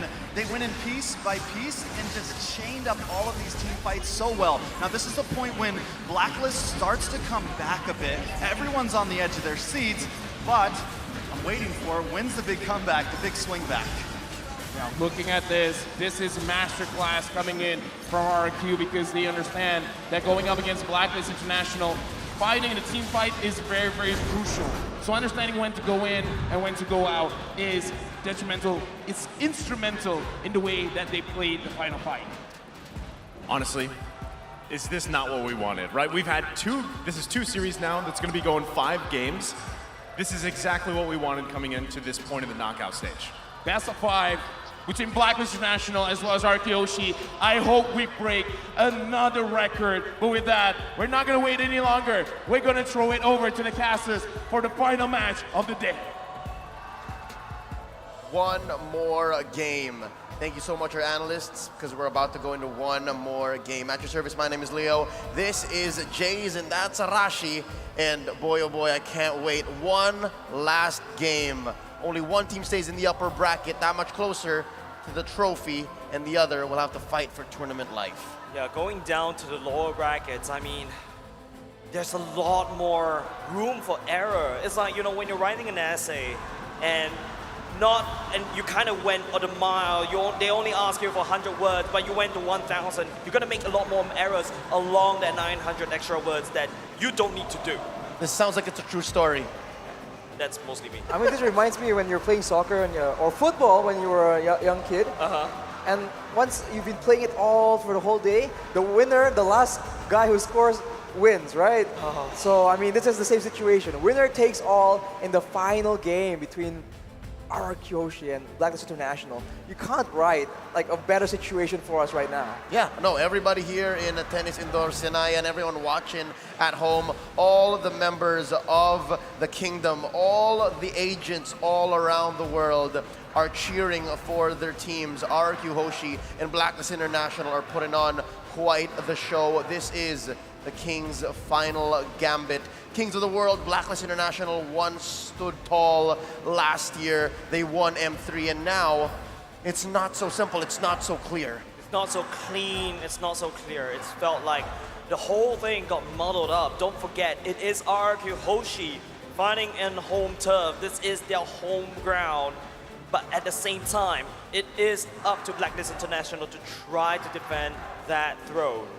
Well, we've seen it again and again, though, the same pattern. When RRQ are able to catch them off guard, they start to falter. And I mean, it's easier said than done, though. If you can just tell them, like, yo, just be prepared and don't be surprised. Like, there's so many factors going on. And against RRQ, you never know what's going to happen, man. Sometimes the plays just happen, just like that. All the more it's important that we have this MVP, right? Correct. Vin, an M-Series all-timer, and here he pulled out another trick. The fact that he's able to find the perfect target and isolate them with the divine judgment, I think that spelled just disaster for Blacks International in that last game, in those last moments. I think the most important thing is that Blacklist International lost way too much in the mid-game, right? Because of how Vin plays. Don't forget, Vin, I think off the top of my head, I think that was like 2 to 3 times when Vin caught off Oh My Venus with Aegis and also the ultimate, and all of a sudden, the key ingredient to the strategy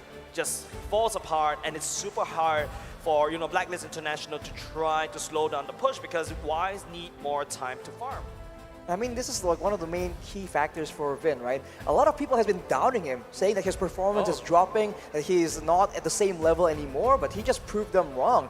And he has never been a big team fight initiator. Well, sometimes he does that, but I've always said that one of his key strengths is just finding opportunities and being able to pinpoint a particular pickup. Yeah. All the way since a few seasons ago on the Jawhead, that's when I first saw him just display that skill, and I think he shows it again today. Just catching OHAP in the middle of all that chaos, that requires next level skill, man. I don't understand this. Like, if you're saying that, people are already discounting out Vin, I think this is his redemption. That particular game, is basically a statement to the whole world out there, hey, don't count me out just yet. I may be an old timer, but I can still catch the queen. Yep, he's been there and he's here tonight, right? And right standing in front of Blacklist International, yeah, you'll lap it up. He's not making it easy for the M3 World Champions to actually come back around. Now, with that being said, let's talk about Blacklist International. Yes. Alodia asked for Game 5. Here it is right now, and we're living in it. This is the reality of the situation. What's Blacklist to do? Yeah, I feel like it's like, well, you asked for a Game 5, here we go, I'm gonna give you a Game 5. I mean, technically we all You're saying were. it's intentional? Deep inside, we all were. Deep inside, that's yeah, what we we were, wanted. Right? but I think it's also a well-deserving one, right? You can see, you know, Blacklist International, I think they do have that particular strategy that they want to pull off. In fact, funneling every single minion in the mid lane as well in the early game over to Y so that he can hit critical threshold. But I think going to game number 5, I don't know, because the identity of Blacklist International between game number 1, game number 2, it's like the same. They may try this again. Yeah, so that being said, Arashi, two possibilities, right? They force the Aldous lineup again, or they try something else, dig deep into the Ube strat arsenal. Coach Master the Basics, Ko Bonchan, I'm sure they have a lot more in store, but which is it you think? Are they going to reiterate, or are they going to innovate? I mean, look at RRQ and how they're able to radically just change up the strategy, and it paid off massively, right? Wow. So I think that given the current context, the current circumstances, I think it makes sense that Blacklist will try and bring out yet again, something unexpected. Oh, well, something has to stick, right? And I'm pretty sure it's one of these heroes from our impact players from Game 4, right? Oheb on the Harith was almost carrying what Blacklist could bring into the late game in the mid game. And not only just that, right? You can see the efforts of Haji as well on that Farsa. Farsa does have a strong early game matchup, but then again, you know, when the mid game comes, you're expecting the Harith to pop off. But I would just say that Blacklist International, they lost too many resources in the mid-game, and that's exactly what it said during halfway through the cast. RRQ needs to start taking structures, and they did. And I think that's only really made possible by how aggressive Albert was on the link. Yeah. Again, you're so fast on the map, you want kills, you can find them, and you can get into the backline, you can compromise Oh My Venus, you can compromise Haji with the help of Vin and the rest of RRQ. So again, looking at the draft, something tells me Blacklist might reiterate, and then instead of banning out the Claude, I think they banned the Claude Game 4, now they might actually ban out the Fanny and the Ling. I feel like it's just going back to basics, like Master. I don't want to pull a pun right here, but like... You're in it. You're in too deep. Okay, going back to the basics, right? We're just going to go in hard in game number 5. Technically speaking, this is still the upper brackets, but lower brackets is starting to look very scrappy, right, Leo? Yeah, and again, if we know these two teams, we know their tendencies, and they have to pull out all the stops. If they want to stay in the upper bracket, this is their last chance. Coaches are on point. They're at the helm. Players are going to follow through with the plan. Here we go. Game number 5. The last one in this best of 5. There goes RRQ Hoshi going on the play, batting out the glue and the carry. Blacklist takes out the 1-1. Remember in the previous game, RRQ switched sides, and that seems to be very beneficial for them. They will not have the same opportunity this time, so that might just be a big factor. All the way in the beginning, though, we do see a glue and a carry, as well as a 1-1 and a joy. One side wants to get rid of these prio annoying heroes. The other wants to get rid of all this mobility, all this dive potential. So much is open right here, ladies and gents. RRQ, I think they want to take the E because it's their first pick. It's up to Blacklist International to ban it away. But at the same time, who do you ban away if you are RRQ? Well, again, you can ban out the Eve and then first pick the Kaja. You can also try to leave open possibly the Fanny. I'm not sure if that's worth first picking in this situation. The Grok seemed to play a great role earlier, but no. They're going this certain direction. They're going to take out the Eve, and then they'll play with their box in their own way. Yeah, I think Blacklist International doesn't want to see the Kaja right here. I think it's a no-brainer right now. Vin is super comfortable on this Kaja. If you notice also fleeing time being built in earlier just now, that's hooks for days. But no, speaking about hooking, they take away the Franco instead. Kaja left open. I mean, Franco is also a signature pick from Vin.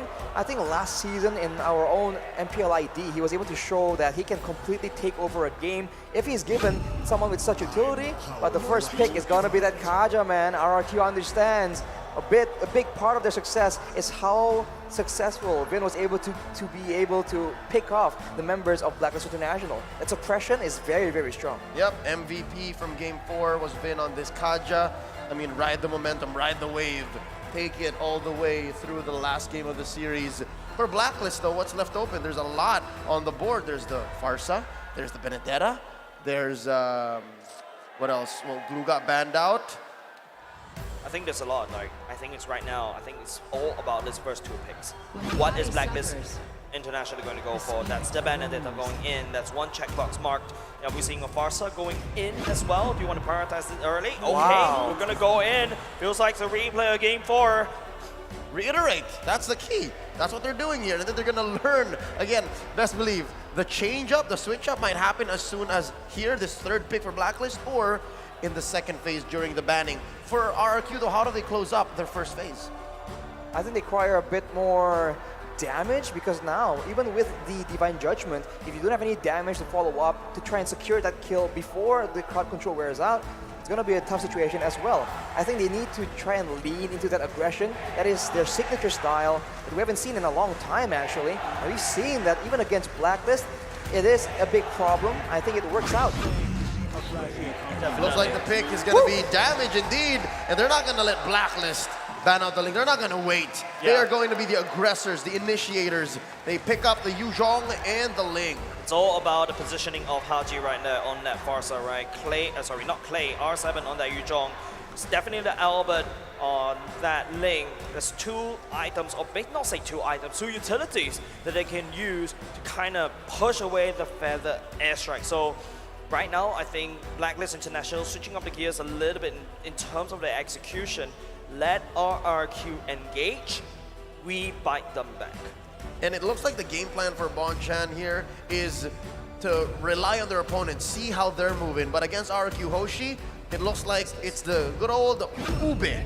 Because, again, they don't have to pull out something new. Instead of picking up the Estes in the slot, they go ahead and pick up the Quad for Oheb.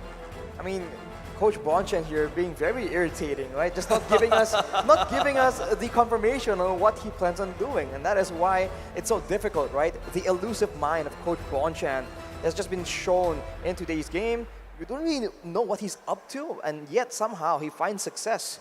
And as you mentioned, with the Claude picked up right here, they have a chance to shift this draft into something more aggressive, or even tone it down and go for something a bit more reactive, right? Something that kites back better.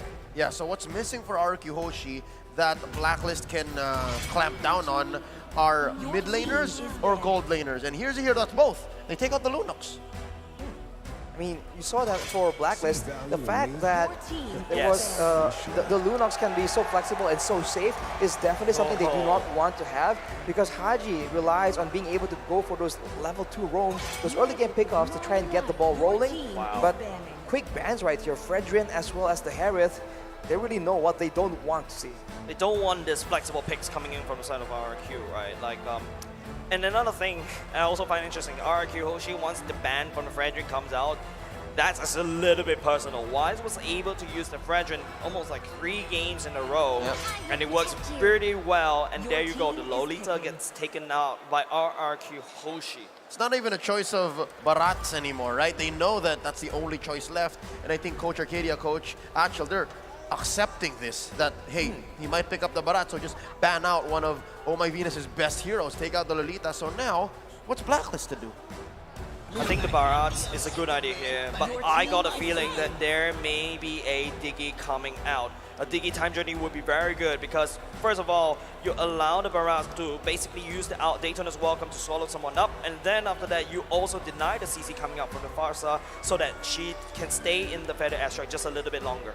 Well, point is, I think for RRQ, they need some kind of DPS. There's no way they intend to take down a late game Barrage with a Ling and a Yuzong, right? Yeah, That's not like a bit of a tough endeavor. So some kind of DPS, either physical or magical, needs to be secured here.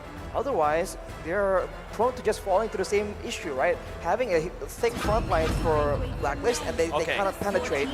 Oh, whoa. Okay. That's the Kadira, man. That's the Shred, and that's the Kadita, and that is Estes once again for the side. Oh my goodness. Blacklist banning away the Lunox makes sense right now.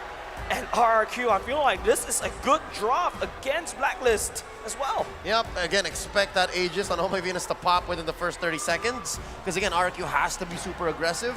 And then from there, we'll see how much the gears have turned for Coach Bonchan and if they can change their fate, because RRQ Hoshi are riding on momentum. I've seen that Blacklist can struggle against 2 pick-off dive heroes, but now with potentially 3 heroes, right, that can be used to engage the fight, is that going to be even more dangerous for Blacklist, or is it just too much from RRQ and they end up lacking something else in their composition? Arashi, Bakmas Nimta, listen, it's actually 4, right? You count the Kaja too. You're right. So Kaja, Ling, Yudong, and Kadira. So Blacklist, when it comes to engagement, they're in trouble. Yep, everybody can die, but ladies and gentlemen, on to the land of Dawn we go. Game 5 here in this best of 5 in the upper bracket. We'll throw it over to our Bahasa counterparts, but for y'all watching all over the world, welcome. This is RRQ Hoshi versus Blacklist International, the last game in this, to be honest, grand finals worthy series. And off the bat, you already see adjustments being made. Blacklist understands the danger, and they have 2 Purifies on their main carries on top of the Aegis. Already a very good solution. Will that be enough, though, knowing that there are 4 sources of crowd control from RRQ? Another thing that I was like, oh, Habin may have taken a lot of damage, but here comes Clay at the same time. Not enough damage from the side of RRQ to kind of shut down the push. Blacklist International once again, oh my goodness, popping the Aegis way too early. Now, talking about stats, right? Barat is the highest win rate with 100% in 5 games. So Blacklist has this major stat riding off of this game. I mean, it's a very strong hero in the right situations.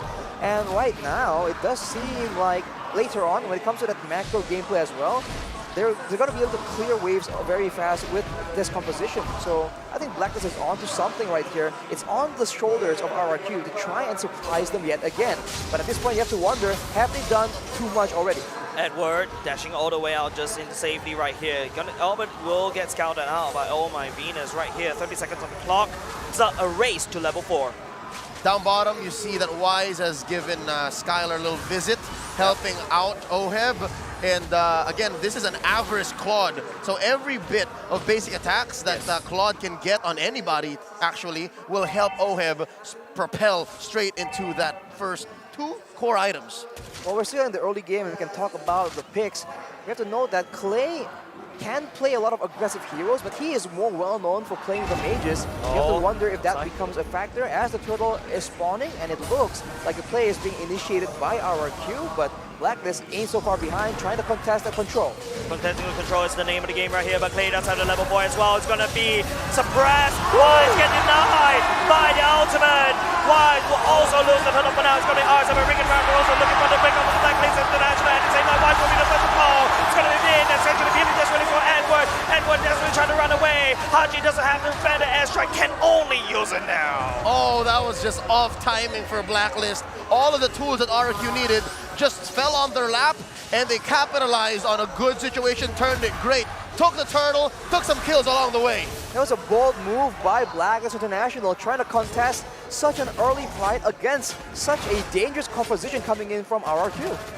Now, looking at the bottom lane, the island of the gold laners, at least in that disaster of an engagement for Blacklist, OHEB, you can still rely on him. You can still at least expect for him to do something, right? But when is that going to happen? How can you expect him to do that without the assistance of Haji, without the assistance of Oh My Venus? Because, again, with Albert skyrocketing into the lead this early, 3 minutes in, even OHEB, I feel like might not be too safe. This is the dangerous part for Blacklist right now. All three lanes essentially are in favor of RRQ. They have more lane control, lane pressure, but Vin is getting jumped on. Fed airstrike going in at the same time, Vin looking a bit low. Oheb will be the one that finishes the job. It's going to be one kill given over to the side of Blacklist. Oh my goodness, right here, just healing up Haji, and they're back to fighting shape again. The road to recovery starts now. What do the items look like here for Blacklist? Blacklist, Oheb landing down the damage, but would not be able to be enough, but that could be the precursor, and here comes the actual main damage, and here comes the main party. The flicker will be used, but Skyway will be able to get on the top. But Blacklist, they're wasting a lot of time in the bottom lane. Gotta be maximum range, right? Tactical repositioning plus the flicker. That's gotta go on TikTok someday. That was smooth coming in from Skylar. He just slides out of that very dangerous situation.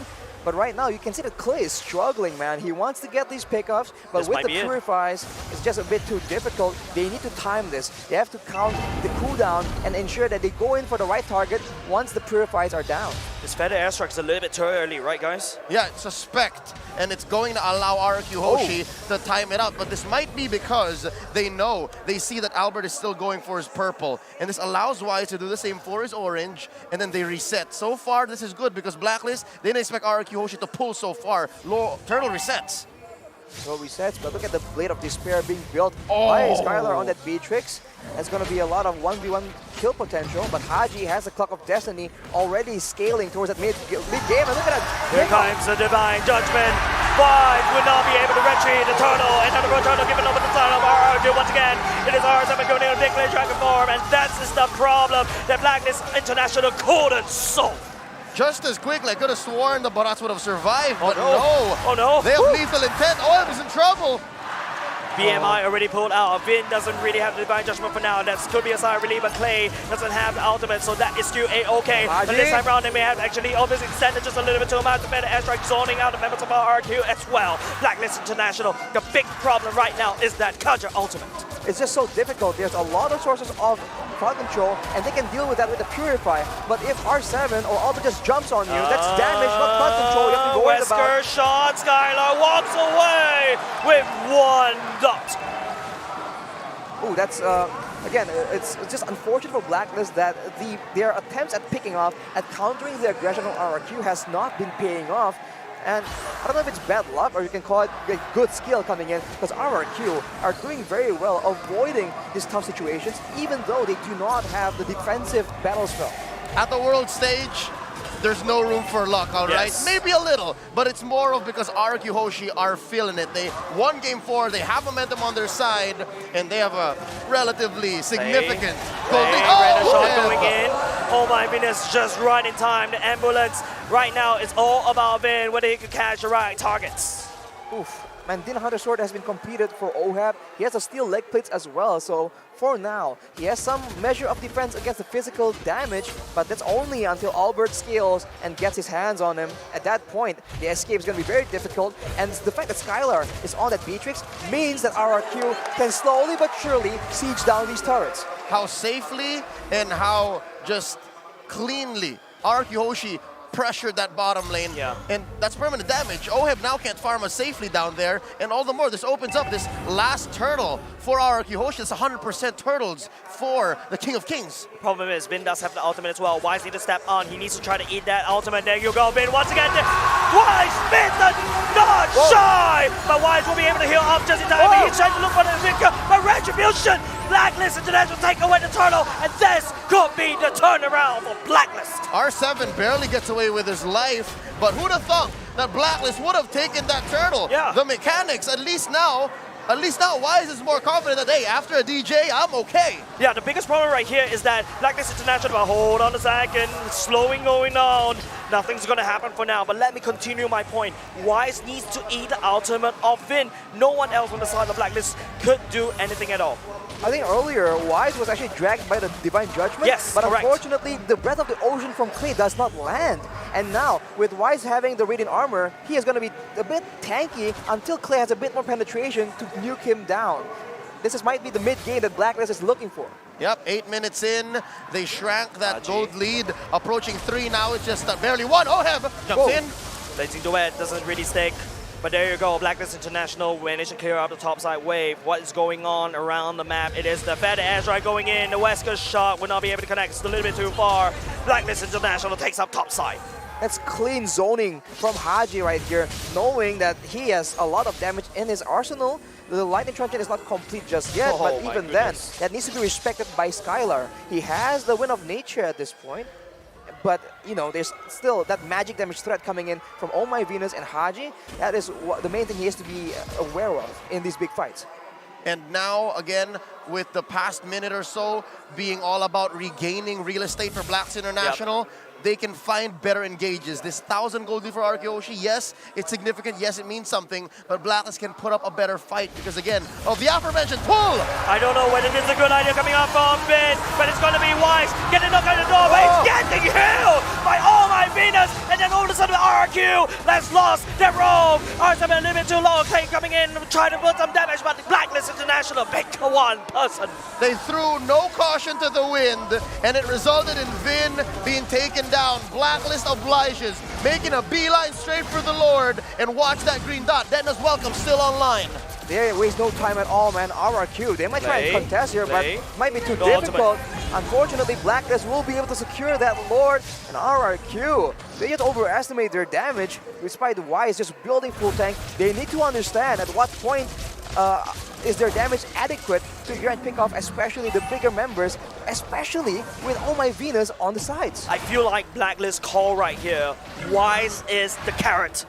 Vin hooks the carrot, but this carrot is a little bit too big for RRQ's mouth, and they got hurt. Their jaw dislocated, and this is exactly what happened. It worked for the first 2 times, but the 4th time, it doesn't work anymore. Looking at the items here, 10 minutes in, Arashi, talk to us. Exactly, I mean, right now, the Blade Armor has been completed for Wise as well. He is getting tankier and tankier, and so far, if you look at the items from RRQ, penetration is not in sight just yet. This might be a mistake, but here we go. Blacklist just sieging, taking away structures with the help of the Lord. Zoning away. That's the name of the game from the side of Blacklist International. But hold on a second, it's a 1v1. Petrify going in for the side of Edward Albert will be duking it off. The damage of the blade going in. It's gonna be a fight underneath the turret. It is a trade.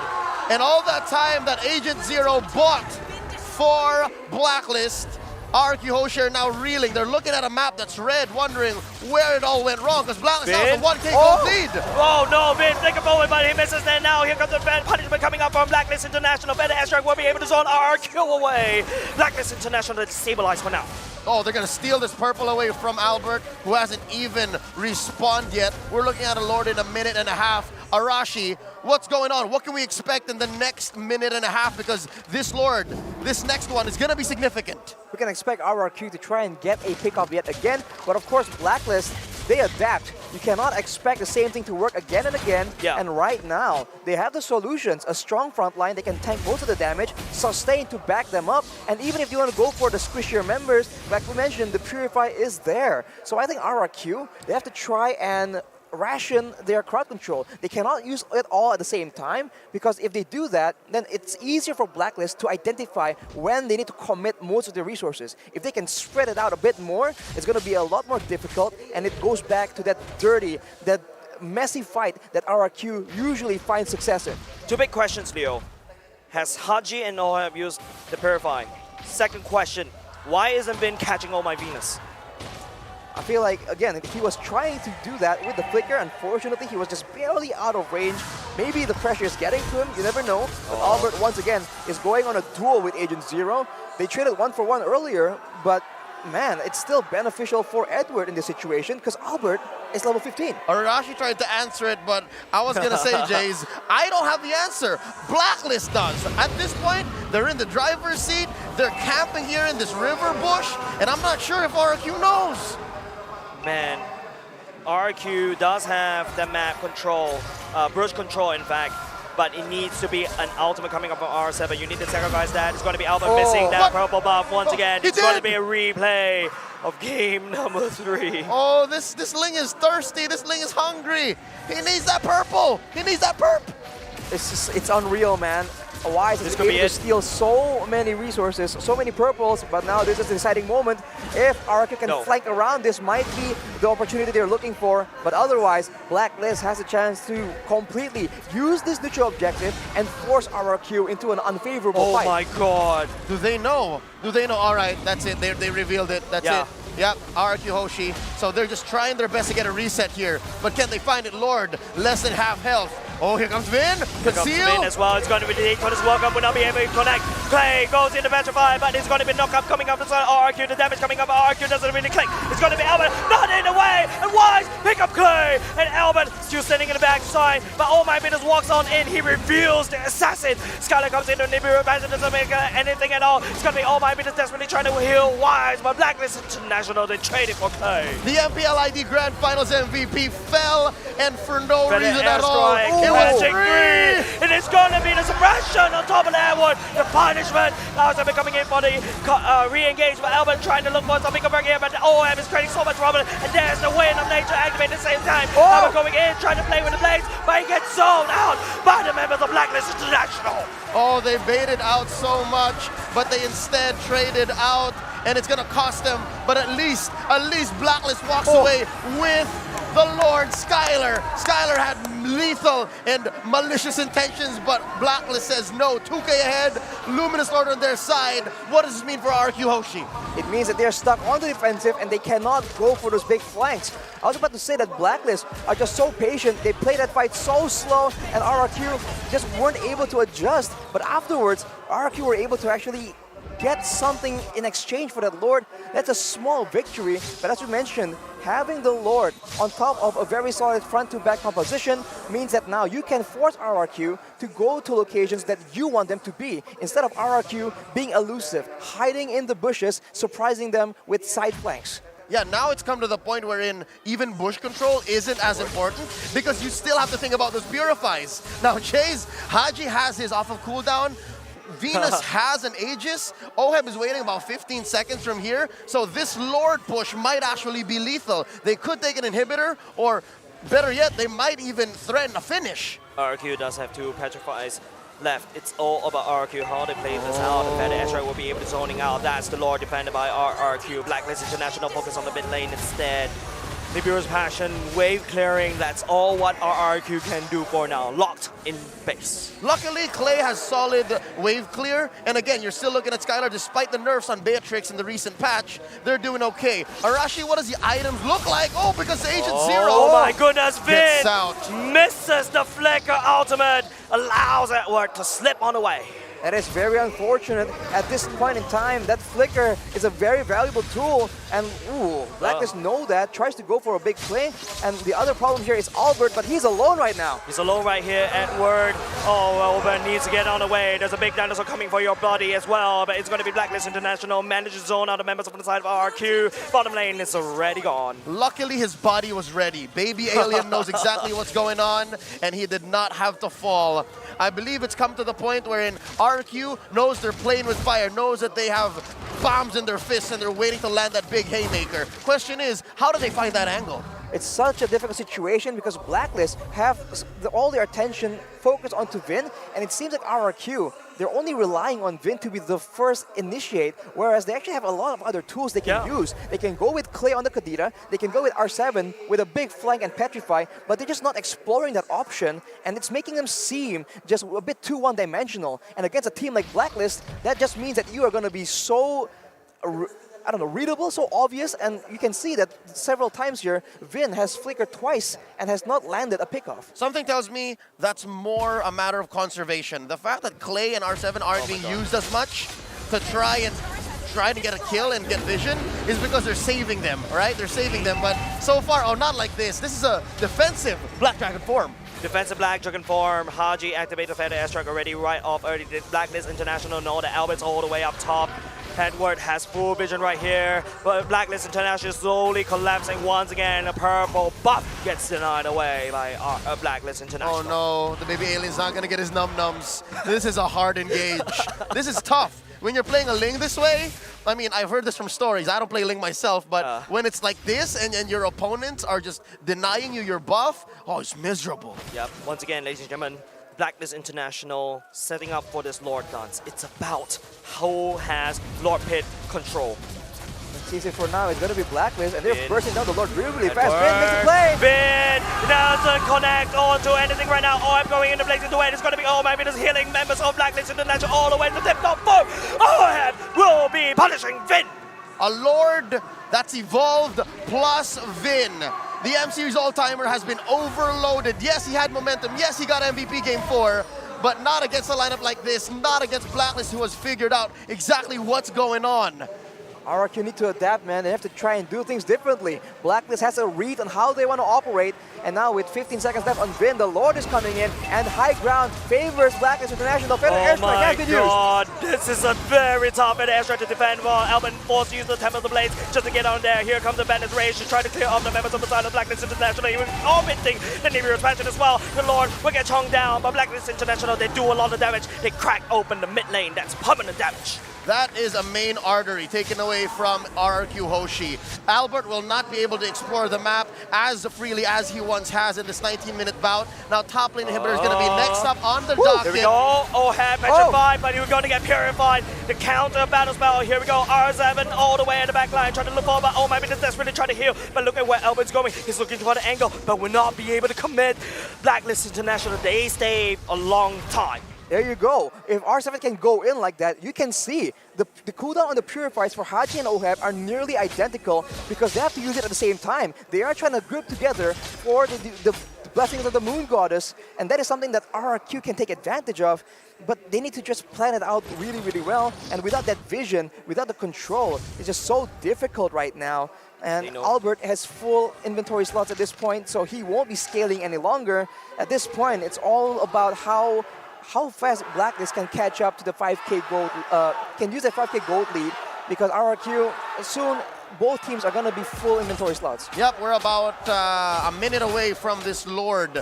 And again, this is a Lord that scales every minute from now on, 20. Plus, the fact that we are looking at TikTok timers. When someone falls, best believe that is lethal. If a member of viewers gets picked off, again, like Vin from the past 15, 18 minutes of this game, then no one comes back from that. So RRQ Hoshi has to be extra careful. Concealed play, no flicker committed by Vin, that's good. But this is where RRQ has realized that R7 needs to face check every single rush. The best part about Oh My Venus on this Estes, right? Your second skill allow for that vision, right? So that you don't really need to commit. You saw it already being used in the I think it was the second or first Lord dance, right? And it's really come to really good success. Now, we're about 15 seconds away from this Lord. You see Blacks International playing for purple buff domination. Bombs away from Skylar, and this could be Albert's last chance. Oh, he's so hungry. He wants it. Can he get it? The question is, but looking how RRQ members come up, the Petrify coming up from Edward will be there, but purple buff will still be successfully secured by OHAP, I think. OHAP. Yeah, as long as it's not on Albert, Blacklist is happy. No num-nums for the baby alien. It's so hard to play Ling this way. I can't stress that enough. Yep. Now Haji has a Holy Crystal. That's a lot of damage. One bolt from the Feather airstrike is able to chunk Skylar down to lower than half HP, but look at that snipe coming in. Unfortunately, with an Estes in the composition, Blacklist will be having no issues at all, but look at that play! Oh, that is the suppression the Vin needs to try to play. With the trucker going in, here comes the Blazing to win. No fear for the defense as well, as BMI will be allowing OM to time out. Albert will be able to pick up Haji for the time being. It's now up to the Dragon to pull down the damage to punish Blacklist International. Albert will be able to get out with the single dog mix over health. Right now, Blacklist International have been developed into two. OM needs to run away. A scrappy fight from RRQ. But Blacklist International will be the one that gets punished. 3 for 3, Clay and Skylar versus OHAP and Edward. This is as scrappy as it gets. RRQ Hoshi pulls out one from deep within. The Sang Raja still in this battle. It looks so good for them, and then it looks awful, and then it looks so good again, and at the end of everything, it's a 3-4-3 equal trade. But of course, let's take a look at that instant replay by TikTok. Look at that. Initially, the Purifiers has been used, and this is the opportunity. Look at Skylar just free hitting in the back. Unfortunately, he's unable to secure that kill. And Albert, he was stuck on the wall here, trying to just kite away from damage, and Edward is able to cut him down. And now Blacklist once again are the ones pressuring for this Lord. They have mobility advantage. Right now, the Lord The lore dance, ladies and gentlemen, this is exactly what Blacklist is really good at. Right, RQ right now, they have to try to figure this out. Okay, get chunked down all the way, go to HP, and now Blacklist all of a sudden they do have the Lord. It is all up to how RRQ plays with it. Albert is that lane, could be able to fly all the way to the Lord pit very quickly, but I think RRQ that lost the topside turret, but now it's going to be a rush, a mad rush to the Lord. Albert on the wall right here, they need to try to do something to defend Tribute. Albert took down the Lord! The baby alien secures it for RRQ Hoshi, but at the cost of Vin. Now it's a 4v5. No. Blacks International marching down mid lane. It is going to be a replay of the previous game, number 3, once again. Even though RRQ was able to take down the Lord right now, it's going to be Blacklist International. They do have a lot of control. They do have a lot of damage, but they don't know welcoming R7 right into the tum-tum of the Rats, and now he will be punished. It is nice right now. Got to get out of there. Oh my goodness, healing the members from the side of Blacklist International. 3v5 happening in the side of RRQ. The relentless one has the favor turned They need to do on it. him They need to as do they it. take him down. They And the need to do base. something as Blacklist International, they stay in the upper brackets. Tennis indoor Sinayan can't believe it. Neither could we. But Blacklist International send the Sang Raja down into the lower bracket. A somber day in Tennis Indoor Senayan. The audience is definitely disappointed, but of course, there is a victor and there is a loser in these tournaments. And unfortunately for RRQ, today, Blacklist International is the better team. Congratulations for moving on to the upper bracket. The M3 World Champions feel it. The agents in the stadium are the same. And boy, if you watch the last 5 minutes, you saw exactly how well RRQ Hoshi found their window. And even that Lord take by Baby Alien, by Albert, that was immaculate. But at the end of the day, messy as it was, Blacklist knew the way around the woods. It's just so crazy, right, ladies and gents? RRQ, this is not over for them. You better be sure they will come back with a vengeance. Blacklist International sending them down to the lower brackets. Not a good storyline for RRQ Hoshi. They will be bowing down to the Queens for now. We'll have to see, of course, RRQ improving so rapidly in such a short period of time. We can definitely expect them to come back even stronger from this defeat. But for now, we have to let Blacklist International have their moment. That's right. King Wise and Queen V reign supreme tonight, along with the MV3. Let's give it up for tonight's winners. Staying in the upper bracket, it's Blacklist International. Give us a good game. Ladies and gentlemen, if you're on upper brackets, it's a best of 5. There's not a sprint, it is a marathon. Best be sure, more games for both of these two teams. There is a saying, if you're gonna go for the king, make sure you strike the kill. But for now, on behalf of Jays and Arashi, at your service, as always, my name is Leo. We're throwing it over to our analysts to break down Game 5. Ladies and gentlemen, I don't think you can get a closer game if you tried. Welcome to the analyst stand with me, Lapel, Naisu, and Trex, where I gotta say, target prioritization is so important, where RRQ Hoshi started the game pretty strong with Vin, getting good pickoffs, but then failing to actually take down Wise, kind of give the momentum over to Blacklist. The moment that Vin catches Haji, it almost looks like an RRQ game. I'm speechless at this point, right? Because that was a nail biter. I mean, everybody was sitting in the edges of their seats for that last moment when you think there's Albert, the pure deliverer. Dude, I can't even speak. But still, it was an amazing performance. But like you mentioned, Vin struggled trying to find the right targets for a lot of times, and I feel like this is just one of those things about a Barrett's pick, right? You're huge, and it's hard to get past that, and that's kind of what we saw this time with that Kaja pick. Yeah, definitely around the mid-game, the kill presence of that Kaja just started to wear off. Even towards that final exchange, when he finds onto Haji, and when a Truncheon comes in, he's not able to get the finish, and even then, it ends up being an even 3-for-3 trade. So losing that presence of the Kaja definitely tilted the battle towards the side of Blacklist. Yeah, we're gonna look at itemization as well as the hero picks because it's very important for us to talk about this because we gotta talk about the Barats where he's really showing a very big presence in the front line because in the previous match, Vin easily could catch Oh My Venus, but this time Wise is just a huge wall, not giving vision for Vin, not giving him an opportunity to catch anyone else but him. Yeah, like I said, you know, when Barrett's locked in here, it's a huge wall to get over, and that's what we saw. And also, when you have the Yu Zhang, you have this Kadita pick for RQ, you're kind of going all in on that pick-off potential, and as the game transitioned on, you're not able to get those picks. A lot of that firepower, a lot of that kind of cards up your sleeve, they're expended, and once that happens, that's where we saw the punish from Blacklist International.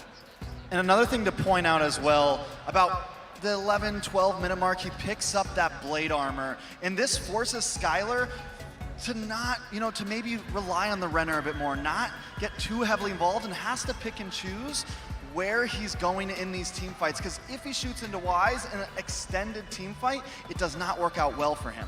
Let's look at the numbers. Rich guy as well as carry is from RQ with Albert, 751 gold per minute, almost 100,000 damage coming in from Skylar.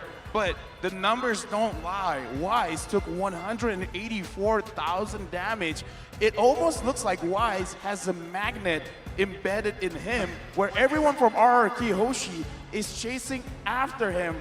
And then there's nothing that they could really do to take down the Barats. Yeah, it definitely wasn't easy. And towards the beginning, it felt like RQ, they had that game in the bag. Even towards the end, I mean, it was just so back and forth. But Blacklist falls back onto that sustainability with the Barats. Just such a clutch pick. And I mean, they end up winning now. I think we're all speechless after that best of 5. Again, I think it's just that combination between that Barrett's pick and again the Estes pick. I mean, how many times are we going to see the Estes pop up here when it's Blacklist International? And the game MVP, none other than Oheb. Yeah, we didn't talk about him much, but 3-0 in 6 match, 82% kill participation, because it's one thing to absorb all the damage, but it's also another thing for you to actually dish all of it out in this game. Oheb, because again, this is a big composition, and Oheb was not seen by RRQ Hoshi in the game until he decides, I'm gonna kill you guys. Another important thing to point out, the 2 purifies on the side of Blacklist. Now, in the previous game, RQ was really able to chain those attacks. Vin would go in, then R7 would back up, but this time you have some disruption. The Petrifies don't work from the Kadita as well. The Petrifies don't work from R7 as well, and this gives them a little bit of an advantage in some of those skirmishes. Looking at the heat map right now, from 5 minutes all over to the 10 minutes, you can see Oheb, he is a gold laner, but he's moving around, and this is just the Ube strat, where whenever they want to secure the neutral objectives, being the turtle, being the turrets, he makes sure that he is with Wise as well as Venus, so when Wise gets targeted, he can back him up. Yeah, again, we saw that Corrosion Scythe once again, still kind of pretty much solving the same issue here. You lock in that Claude, you're available when you need to be, but mostly if you're slowing down the enemy team here, and for RRQ's case, it's really hard to get away from that. And then again, just how everything unfolded, it was in favor of Blacklist International at one part in the game. Very interesting to see that Claude not only is a great damage dealer, but now as a utility gold laner as well. And in this team fight, the moment Blacklist International was able to actually dominate the map, dominate where they want to go, RRQ Hoshi, they don't have any avenues to get into the fight. And we can see how difficult it is. Oheb jumps in and he's not punished. I mean, but the speed almost gives it to RRQ, right? They play that long fight so well, the back and forth. But we saw it around that 9-minute mark. That's when it started shifting from here on. This is the huge fight where that winner Truncheon came in. This was the game changer for our team. Clutch for Haji. I mean, and it ends up being a 3-for-3 trade. I mean, RQ has a super advantage here, and somehow Blacklist find 3 of them. At that moment, Edward had the Winter Truncheon still activated, so Albert couldn't actually deal the basic attack. That 0.3 seconds difference, if Edward wasn't untargetable in that time, I felt like Albert could have gotten the kill, and then it could have really went over to RRQ Hoshi's favor. And even with that last ditch effort to take that Lord, and they did, things could have ended differently there. Again, RRQ was working their way back into that favor, and unfortunately for them, that last moment was a big deal breaker for them. And now, that's it from us from the analyst stand. My name is LaFell, Naisu, as well as Trex. We gotta go over to Mara and Clara on stage to talk with the winners. My heart skipped a bit, but here we are with the champion of the upper bracket, Blacklist International! Congratulations! Oheb, grabe zero deaths. But let's go back to that final moment. There was a Lord dance.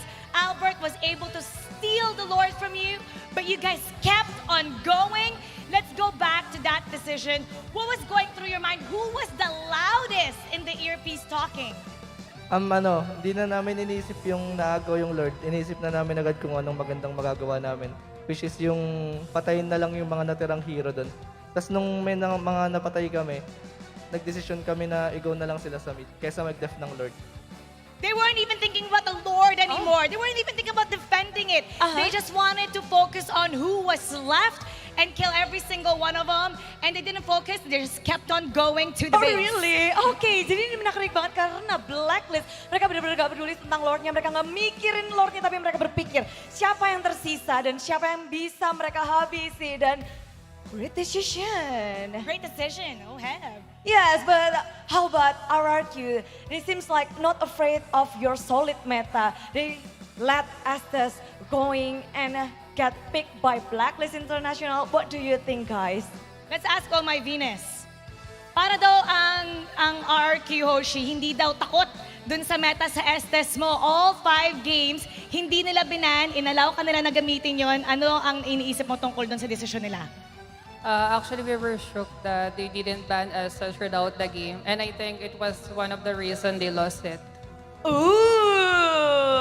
Mungkin mereka berpikir juga kalau ini bisa jadi salah satu alasan kenapa mereka bisa ditumbangkan dari upper bracket ke lower bracket karena mereka nggak ngeban Estes-nya Venus. Oh, wala. Beware of the Queen.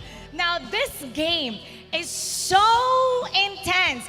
It reached all the way to game number 5. In fact, Alodia predicted that both teams were gonna give it all out. Coach Bon Chan, what was so difficult about this game? And before you posted in MSC how to decode RRQ Hoshi, was it the same this time around or did you find it more difficult this time?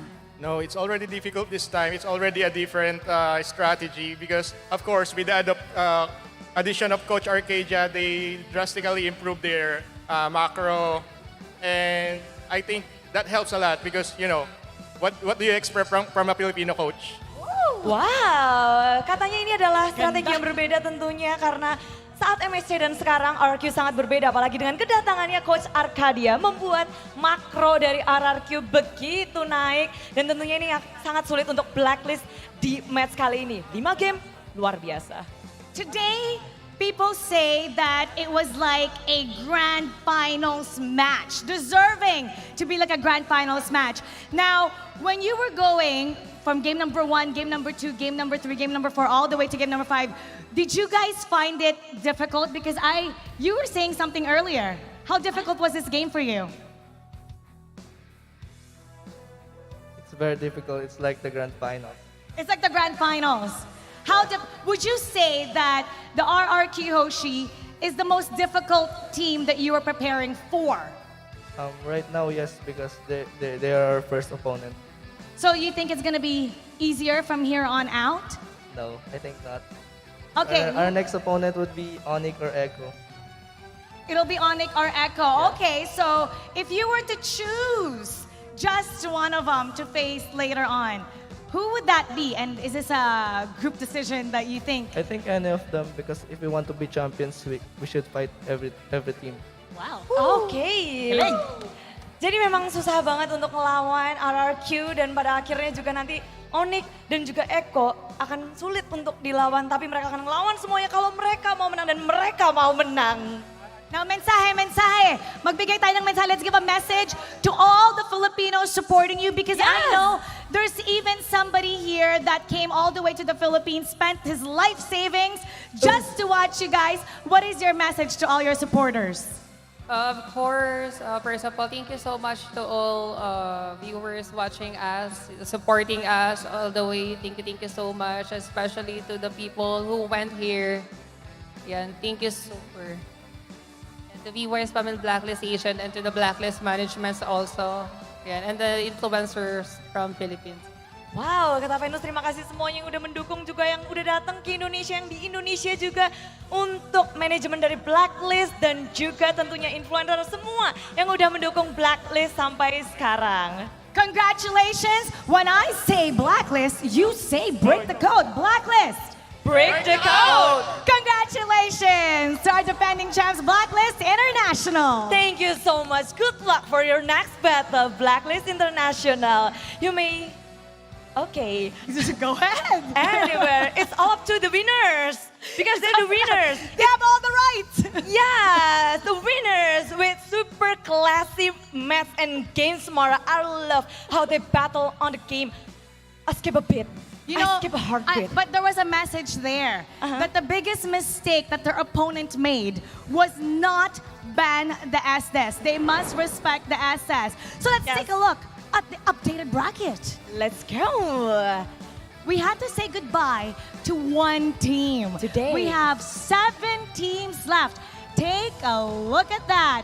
We have RRQ Hoshi is gonna go up against Falcon, so you have another life. The Valley will go up against RRQ Akira, and up there, Blacklist International is just waiting to see who's going to win against Onyx Esports and Echo Philippines. Yes. Ooh. So for tomorrow, after we say goodbye to Incendio, tomorrow on the first match, it's a lower bracket between the Valley and RRQ Akira. And we're gonna have Onyx Esports going up against Echo Philippines.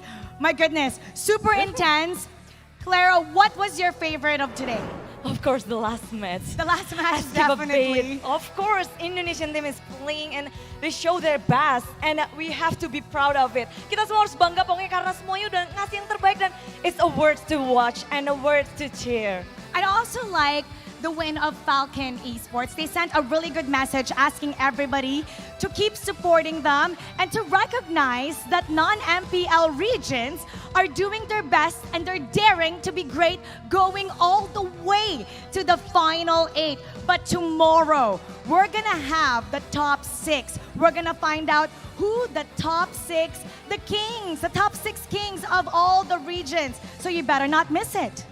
And of course, because everyone is gonna to be watching tomorrow, and we would like to thank our sponsor here. That's right. M4 is powered by Muton, presented by TikTok, the official content partner, and supported by Secret Lab, the official gaming chair. We have Esports Charts, our analytical partner. We have Gang, our official merchandise partner. We have Miwas, our media partner. And last but not least, our Ministry of Tourism and Creative Economy of the Republic of Indonesia. Guys, don't forget, we're gonna have the M Room where we're gonna read all your comments. So be sure to share your comments about your favorite teams. Use the hashtag Mobile Legends Bang Bang, MLBBM4, and Dare to be great. So see you all tomorrow when we figure out who the top 6 teams will be.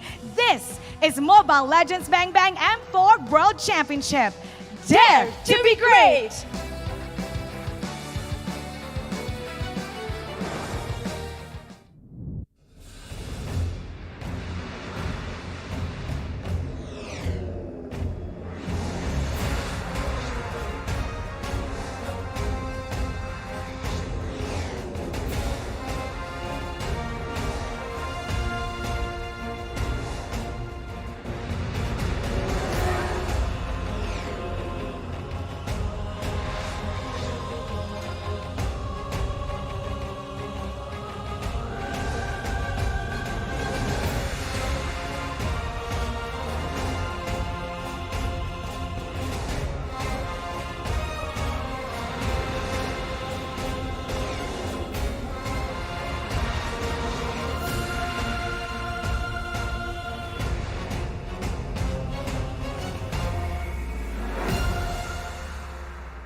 my time, I'm a ball. I'ma get this money right. I'm gon' live my best life. They been talking, tell me on me, but you know they'll never win. I'm controlling all my victories, and something has gotta give. Cause this is just what I made it now. You can't ever break us down. I'll be reaching for the stars. Promise I'll be what they not, and I'll never ever stop. Won't never stop. Yeah.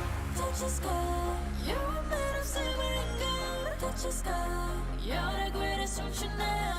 You and I, we can make it out of the crowd. Hang tight, we gonna reach for the greatness. We will always rise, we will never fall. Fire in our eyes, we'll be strong. Even though we know our backs against the wall. Can you take your aim? You know that this is. I've been down, been waiting so long. I'm here for the crown, I'm here to show off. Greatness time, just waiting to show y'all. This is your time to remember. So many times I lie in the basement waiting for greatness. No, I won't listen to anyone hating on me, telling me I wouldn't make it. Cause I